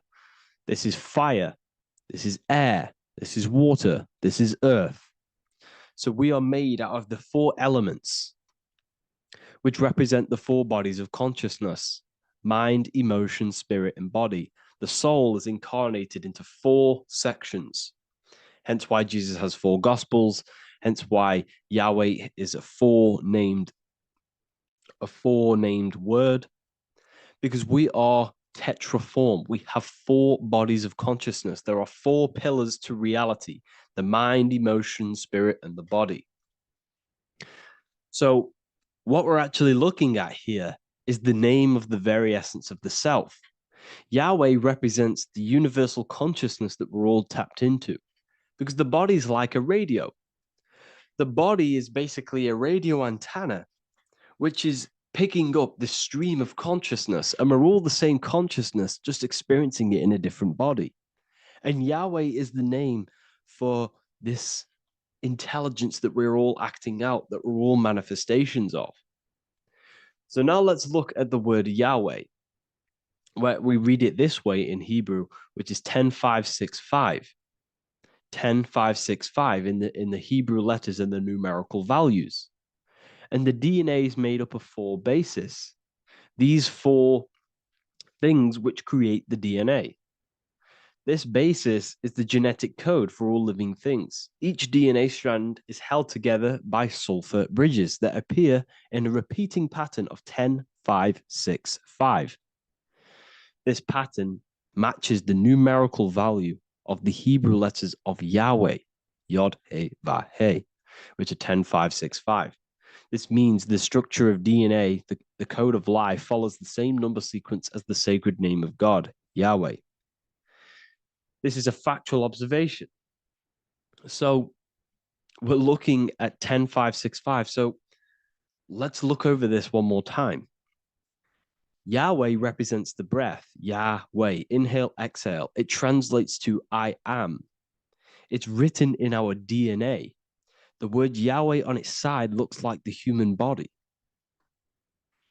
Now, this is where things get a little bit deeper. 10565 adds up to 26. The number God, well, the word God adds up to 26. Allah adds up to 26.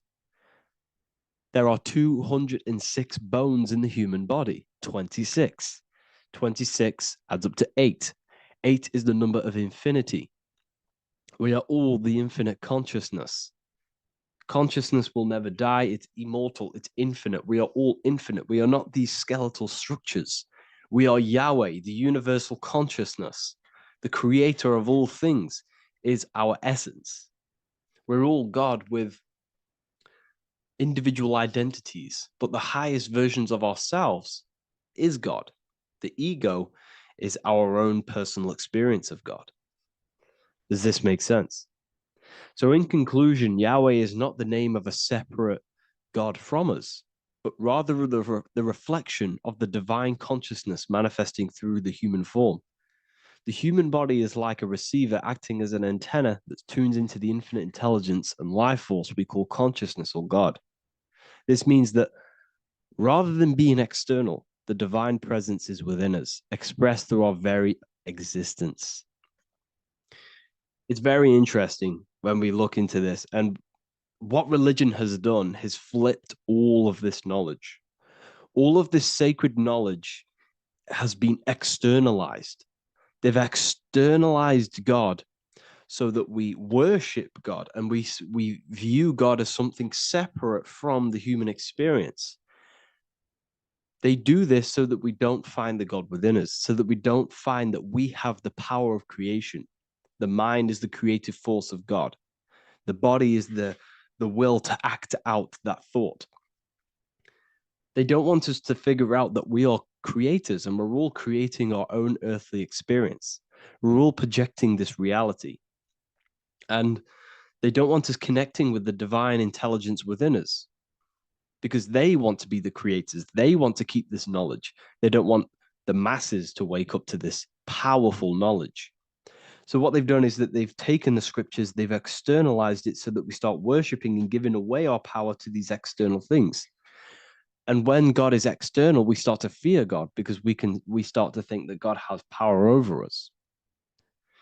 He can send us to hell or heaven. So this is what's going on. They've been externalizing this for thousands of years to keep us in a suppressed state. Okay. Humans are very advanced because we possess self-awareness. We possess the ability to move our awareness and our thoughts outside of the instinctual nature. For example, a cat or a dog. These things can only live in their instinct. They live based on instinct. They smell, they eat. That's pretty much all they do. But humans, we have the ability to rise above that nature and turn to our infinite selves, our higher selves. We can move beyond our instinctual nature and create very advanced things. That's why humans are made in the image of Yahweh. We are literally God in human form. So this is what we all need to realize. And I hope this video has helped. Please leave a like, a comment on inside of the description. I'll have some links to my books and my university. The people who have read them have just absolutely changed their lives. You could probably see that in the comment sections if someone leaves a review of the book. We also have Trustpilot. But yeah, I thank you all. And I'll see you in the next one.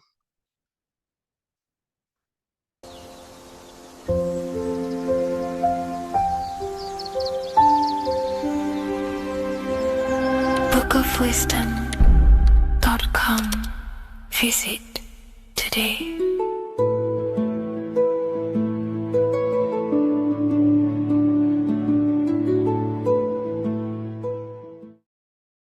People, how are you all doing? It's Revival of Wisdom. And today we're going to be talking about your birth certificates and how we are slaves to a system and how they have trapped us into this system. Okay, so the first thing you need to understand about this system is there are two types of laws. You have the law of water, which is admiralty law, and the law of the land. So the admiralty law is the law of water, and this is what money is. Money is water. This is why we say liquidity, currency, the current. A current is water, something moving through something. Cash flow. And this is why banks are called banks, because a river bank is on either side of the water and it directs the currency. You see? So money is water. And as you can see here, Ripple, the cryptocurrency, Ripple, water Ripple, and they're building a bridge over water, overseas, international banking with cryptocurrency. So money is water, and this has specific laws about water, but water is the same everywhere. You see, what the difference is with the law of the land is that you can have different laws in different lands. I can't do certain things in the UK that people can do in America, for example. You see, that's the law of the land, but the law of water is the same because water is everywhere. Now, this is very important to understand when it comes to, these birth certificates. So, Pope Gregory, this is where we're going to start off. Pope Gregory in 1582 took the Orthodox Eastern sunrise calendar and changed it to his own Gregorian timeline, not a calendar, a timeline. This timeline was copyrighted by Pope Gregory under the name of the Vatican. So the Vatican owns the timeline that we are using today, 2023. They own it. They own the title of this Gregorian calendar. Okay. Therefore, anyone who is born under this copyrighted timeline, not calendar, they are subjected to Rome because Rome owns the timeline. They have a patent, a copyright for that timeline. What is on our birth certificates? That timeline. We are born underneath, we are subjected to the Vatican. This is why all birth certificates go to the Vatican. They own every single birth certificate. Okay? So when we use this timeline, we are subjecting ourselves to this timeline. Okay? Which the Vatican has a claim over. This calendar or timeline is set to sunset, not the sunrise, which is associated with death, darkness, and the moon, lunatics. You see, so this is a sunset calendar timeline. Okay, this is now, they've changed a couple things, right? They say that the new year is January the 1st. Okay, when we know this is in winter. January is winter, which is associated with darkness, death, the death of nature. So this is a death cult, people. These people are evil. They're so evil. The Vatican. And this is why we use April Fool's Day, because April is in Aries, and Aries is always the start of the zodiac. This is why Aries rules the head region. 12 zodiacs, 12 systems of the body. Each zodiac is associated with each part of the body, and this is why Aries is the head, cerebrum. But we're not going to talk about it in this video. But yes, that is what April Fool's Day is. They're putting it in your face. April Fool's Day is the real start of the year, when the sun starts to rise again, when the risen Savior is resurrected, when it's born again. This is when the Jews celebrate the Passover. This is when the Christians celebrate the resurrection of Jesus, and they eat lamb. The Jews eat lamb because we're in Aries, the new year. The sun is now born again, our risen Savior, the light of the world. So yes, this is what April Fool's Day is. It's the first day of the year, which they changed. Pope Gregory changed. So you need to understand is that you are in the womb. You are inside of a ship, because every ship, literally a ship, every ship is female. This is why they say she delivers the product, because she does deliver the product, you, the baby. Same thing with a ship, they deliver products. They are a she. And when they pull up to the bay, like you can see on this picture, they're pulling up to the bay. This is now called the birth canal. The ship is now in birth on paper. Okay, this is law.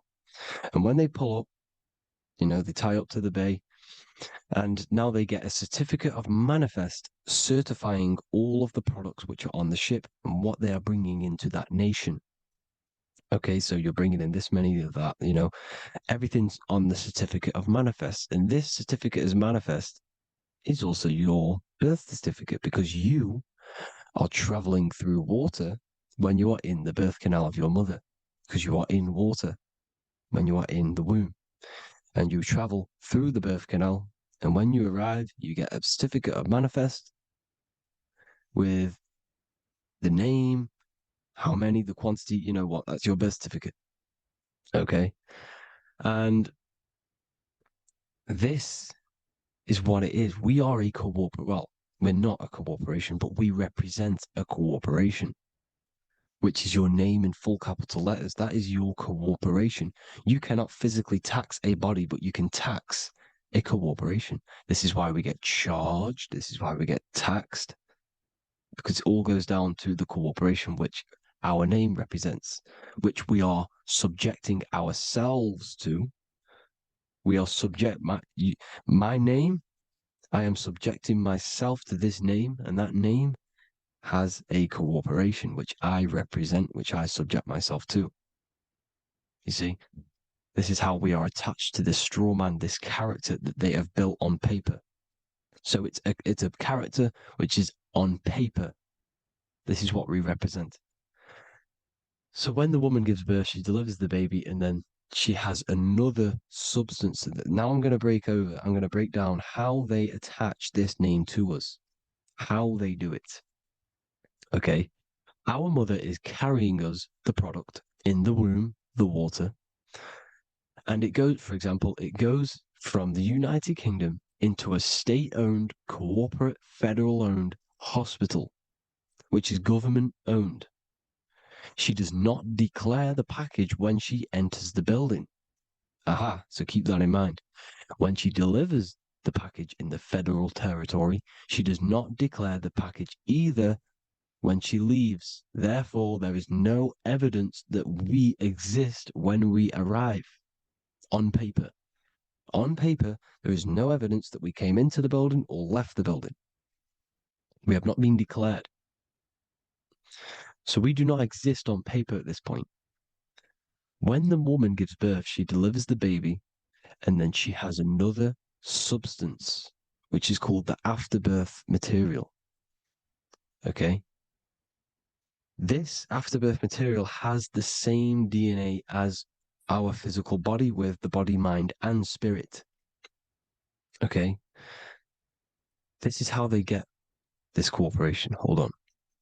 The afterbirth material does not get claimed by the mother nor anyone. Therefore, they salvage that substance because we are under the Vatican. Every state is all Catholic. Your birth certificate is Catholic. No matter what religion you think you are, every single birth certificate is Catholic because we are subjected to Rome. All roads lead to Rome. Rome runs all of this. Okay, we're still under the Roman Empire. Okay, so Rome are Catholic and they believe in salvation. This is how religion comes into this. This is how they use religion to get this. So they salvage the afterbirth material and they claim it and they salvage it and give it and charge it to Rome. And they give it a name. Here's the legal term, born alive. Here's what it says. Each product of such birth is considered live, born, and fully recognized as a human person. So each product of such birth, so that could be anything, the afterbirth, the person who actually comes out, the baby. So your afterbirth, which we do not take with us, we take the baby with us. They keep that in the hospital. They collect the afterbirth and they salvage it and they give it the name, which it is us. We are a representative to that afterbirth material, which they put the name on, they claimed, which is subject to Rome. So we are walking around our whole lives as a representative to that claimed salvaged afterbirth material, which the federal state have. Okay. We are under the Catholic Church, Vatican. Therefore, the afterbirth material is a child of God. See, on paper, therefore, they believe in salvation and salvage the afterbirth material. This material has no mother or father. The state pick it up. It becomes a war to the courts and gets charged to the state. So we are a representative to that character they salvaged because it is the exact same DNA as you. Subject is the name or the title, and the matter is the physical aspect left behind in the hospital, which represents us. You see? So now we're moving on to Unum Sanctum. Unum Sanctum was in 1302, a very, very important year. Very important year. Unum Sanctum says this is basically how they claim everyone in the world. So the Vatican had all this power, all this gold, all these people under them. They need to get a claim for them so then they can rule over them and make them slaves. So what they did, they created Unum Sanctum. Pope Boniface VIII did this. And it says, the spiritual man judges of all things, and he himself is judged by no man. The spiritual man, keep that in mind, unless he invent like Manichaeus, two beginnings, which is false and judged by heretical, since according to the testimony of Moses, it is not in the beginnings, but in the beginning that God created heaven and earth. Furthermore, we declare, we proclaim, we define that it is absolutely necessary for salvation that every human creature to be subjected to the Roman pontiff. So they are claiming us in Unum Sanctum, and it's in the vaults in the Vatican. They will put a spell on it because they are sorcerers, they are magicians. They put a spell on it, they lock it up, and whatever goes on that piece of paper goes. And this Unum Sanctum is claiming all of us. So what does it say in the beginning? The spiritual man judges of all things, and he himself is judged by no man. The spiritual man, the man with the body, mind, and soul, the first baby that comes out the birth canal. That's you, your body, you, body, mind, and soul. You have the Christ, which is I am, which is grace. Grace means here now, in the present. You have the Christ, which means I am. Therefore, you have a soul. If you can say I am, you have the Christ. You have a soul. But a creature can be anything with no soul. You see, so no man can judge the man with the soul. However, as it says in the second part, we proclaim, we define that it's absolutely necessary for salvation that every human creature to be subject to the Roman pontiff. So they are subjecting the afterbirth, not the man with the body, mind, and soul, but the afterbirth to the Roman pontiff, to the Roman Catholic Church. We are the ones who are claiming to be the afterbirth material, which is our birth certificate, which is our representative. We represent that because it is our DNA. This is how we are stuck. We are stuck because we represent this DNA, which is on paper, recorded. You see? So we, being untaught, uneducated in these subjects, we are subjecting ourselves to this system, to this slavery, because we just want to live. We just want to live happily, just peaceful. Think about it. Where's all this coming from? Where's all this war, all this killing, deaths coming from? We just want to live. It's coming from the Catholic Church, these evil death cult, which has subjected us, which has used us as slaves, and we are still slaves, and it's just going to get worse and worse and worse. So this is how we have subjected ourselves to be the slaves to this system. It's a lot to take in, and there's a lot more deeper stuff which goes into this. I'm just going over the surface. I'm going quite deep, but there is little details that I still need to learn myself. But this is the general how that we've been stuck to this slave system. So we are batteries, okay? This is why we get charged. When you go in a court, you get charged, okay? Because you're a biological battery. This is why cities look like motherboards, because we are feeding energy to this matrix. Okay, when we look outside of ourselves, when we give power to so-called Jesus Christ, worshipping idols outside of ourselves, we are where attention goes, energy flows. We are feeding the matrix with energy. By looking within, placing your attention within yourself, you are taking back your power. Because the I am is Christ. The you, the soul, is Christ. It's God. The awareness is God. Okay? However, we are subjecting ourselves to this system. We're subjecting ourselves to this system and the feeding of our energy. So what we need to look for the future is that, think about it, with the end goal is to change our DNA, is to literally make us robots, transhumanism, slaves.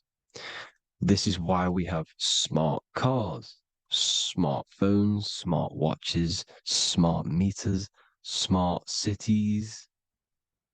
And all of this is going to be connected by the smart grid, which is 5G. This is why 5G is rolling out. 5G is going to connect all of these technologies to one. It's like a big net system. And you know why they're doing this? It's because all of this is going to be connected through AI, through this 5G, and that 5G is going to be controlled by the elites. So you say anything wrong, you do something wrong, you say the wrong thing online, they'll turn off your car, they'll turn off your phone, they'll turn off your smartwatch, they'll turn off your TV, because it's all going to be connected and controlled by the smart grid. And this is what the Great Reset is, people. But they're going to trap us inside of these 15-minute smart cities so we can't leave the area, because they're going to use climate change as a tool to enslave us to not travel because of so-called climate change and the fumes that we are putting into the air, which is all BS. They're doing this to push these new cities, to push all of it. But listen, they're trying to get inside of your body. The only way they can do that is to get you addicted and using this technology. First, they got on the body with the smartphone. Well, first of all, we use the technology. We get used to it with it in our hand. The next step for them was to get on the body, which is the Apple Watch, as you see down here. They have now successfully got onto the body. The next thing is to get inside of the body. This is the brain chip. You see how they've slowly lured their way in, slowly got you addicted to this technology, got you dependent on this technology. And what they're going to do is that they're going to mold society to be dependent on the brain chip. So in order, for example, if you want to go and pay for food, you're going to have to get a chip to pay for the food, because it's all going to be digital money. And that digital money will be connected to the chip, and you'll need the chip to pay for things. You see? So this is how they're slowly transhumanizing us. These phones, these apps, these things which are all we are which are all using was created by Freemasons. Mason means traveler, because they travel the depths of the mind. They understand human consciousness. They understand the brain. They understand the mind. By the deepest root cause, they understand it. This is what Masonry is. It's the occult. So these technologies is designed by these people. This is why they're so addictive, because they understand how it works. They understand how to get people addicted, because they understand human consciousness, the brain, the body, and the mind. So This is the advantage Freemasons have over us. And these secret societies, which have gone through the orders of Freemasonry and progressed onto these secret societies, which are the evil side, because I'm not saying Freemasonry is evil, okay? But the societies which they go beyond Freemasonry, because you can go beyond the 33rd degree into these secret societies, and they use this knowledge for the bad, to enslave people. And this is what's going to happen. Transhumanism. So I hope you all learned some insight for today. Please do a bit more research on, the birth certificate and stuff like that, the straw man. And have an amazing day, people. Please like, comment, and subscribe. Peace.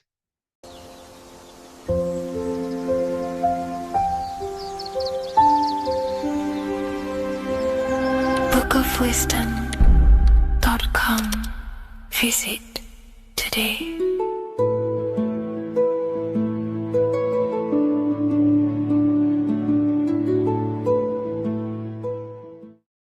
What is good, people? It's Revival of Wisdom. Today we're going to be talking about Saturn. I've done this video in the past. However, this video is going to contain a lot more in-depth explanation of Saturn. So the 33rd degree Mason, Manly P. Hall, said, Saturn is the key to crystallization, physical matter. Light is matter, matter is light. They are interchangeable. Low vibrating light turns into matter, high vibrating matter turns into light. And Saturn is the god of this world, this physical world. He crystallizes light into matter. This is symbolized as the Masonic checkered board, matter and spirit, matter and light, light and matter. He's also the god of time, destruction, justice. He creates and destroys, because all things in time die. He creates and destroys you. So, because we live in this physical world, which is the electric world, this is why we say electricity, because it comes from the root word of El, Saturn. They used to call Saturn El, E-L. This is why we used to say Elohim is God. The real God of this world is Saturn, but it's being hid. This is being hid. Jesus is Saturn. All of this is Saturn. It's all Saturn worship. It's the real God of this world, So, physical matter is a result of two opposing forces equalized on the plane of inertia, because everything is created out of electromagnetic toroidal fields. And these two poles equalize on the plane of inertia, which gives you planet Earth, plane of inertia. The plane of inertia is what Saturn is. It's the ring around the center of the plane of inertia. Thank you to Walter Russell saying, physical matter is a result of two opposing forces on the plane of inertia. This is what Walter Russell says, so please check out his work. He's got many books, many books on light and electromagnetism and stuff like that. So I advise you to check him out. So the torus field gives you the binary code 0 and 1, the female vagina and the male phallus. This is the code for this world. Saturn crystallizes physical matter. Now Saturn is the most outermost layer of the 7 layers of heaven, where it says in the Quran, it says, Allah, it is He who created the 7 layers of heaven. Saturn is the outermost layer. He's the top. He's the most high. So when we say the most high, we're referring to Saturn. He's the most high before the firmament, before the stars.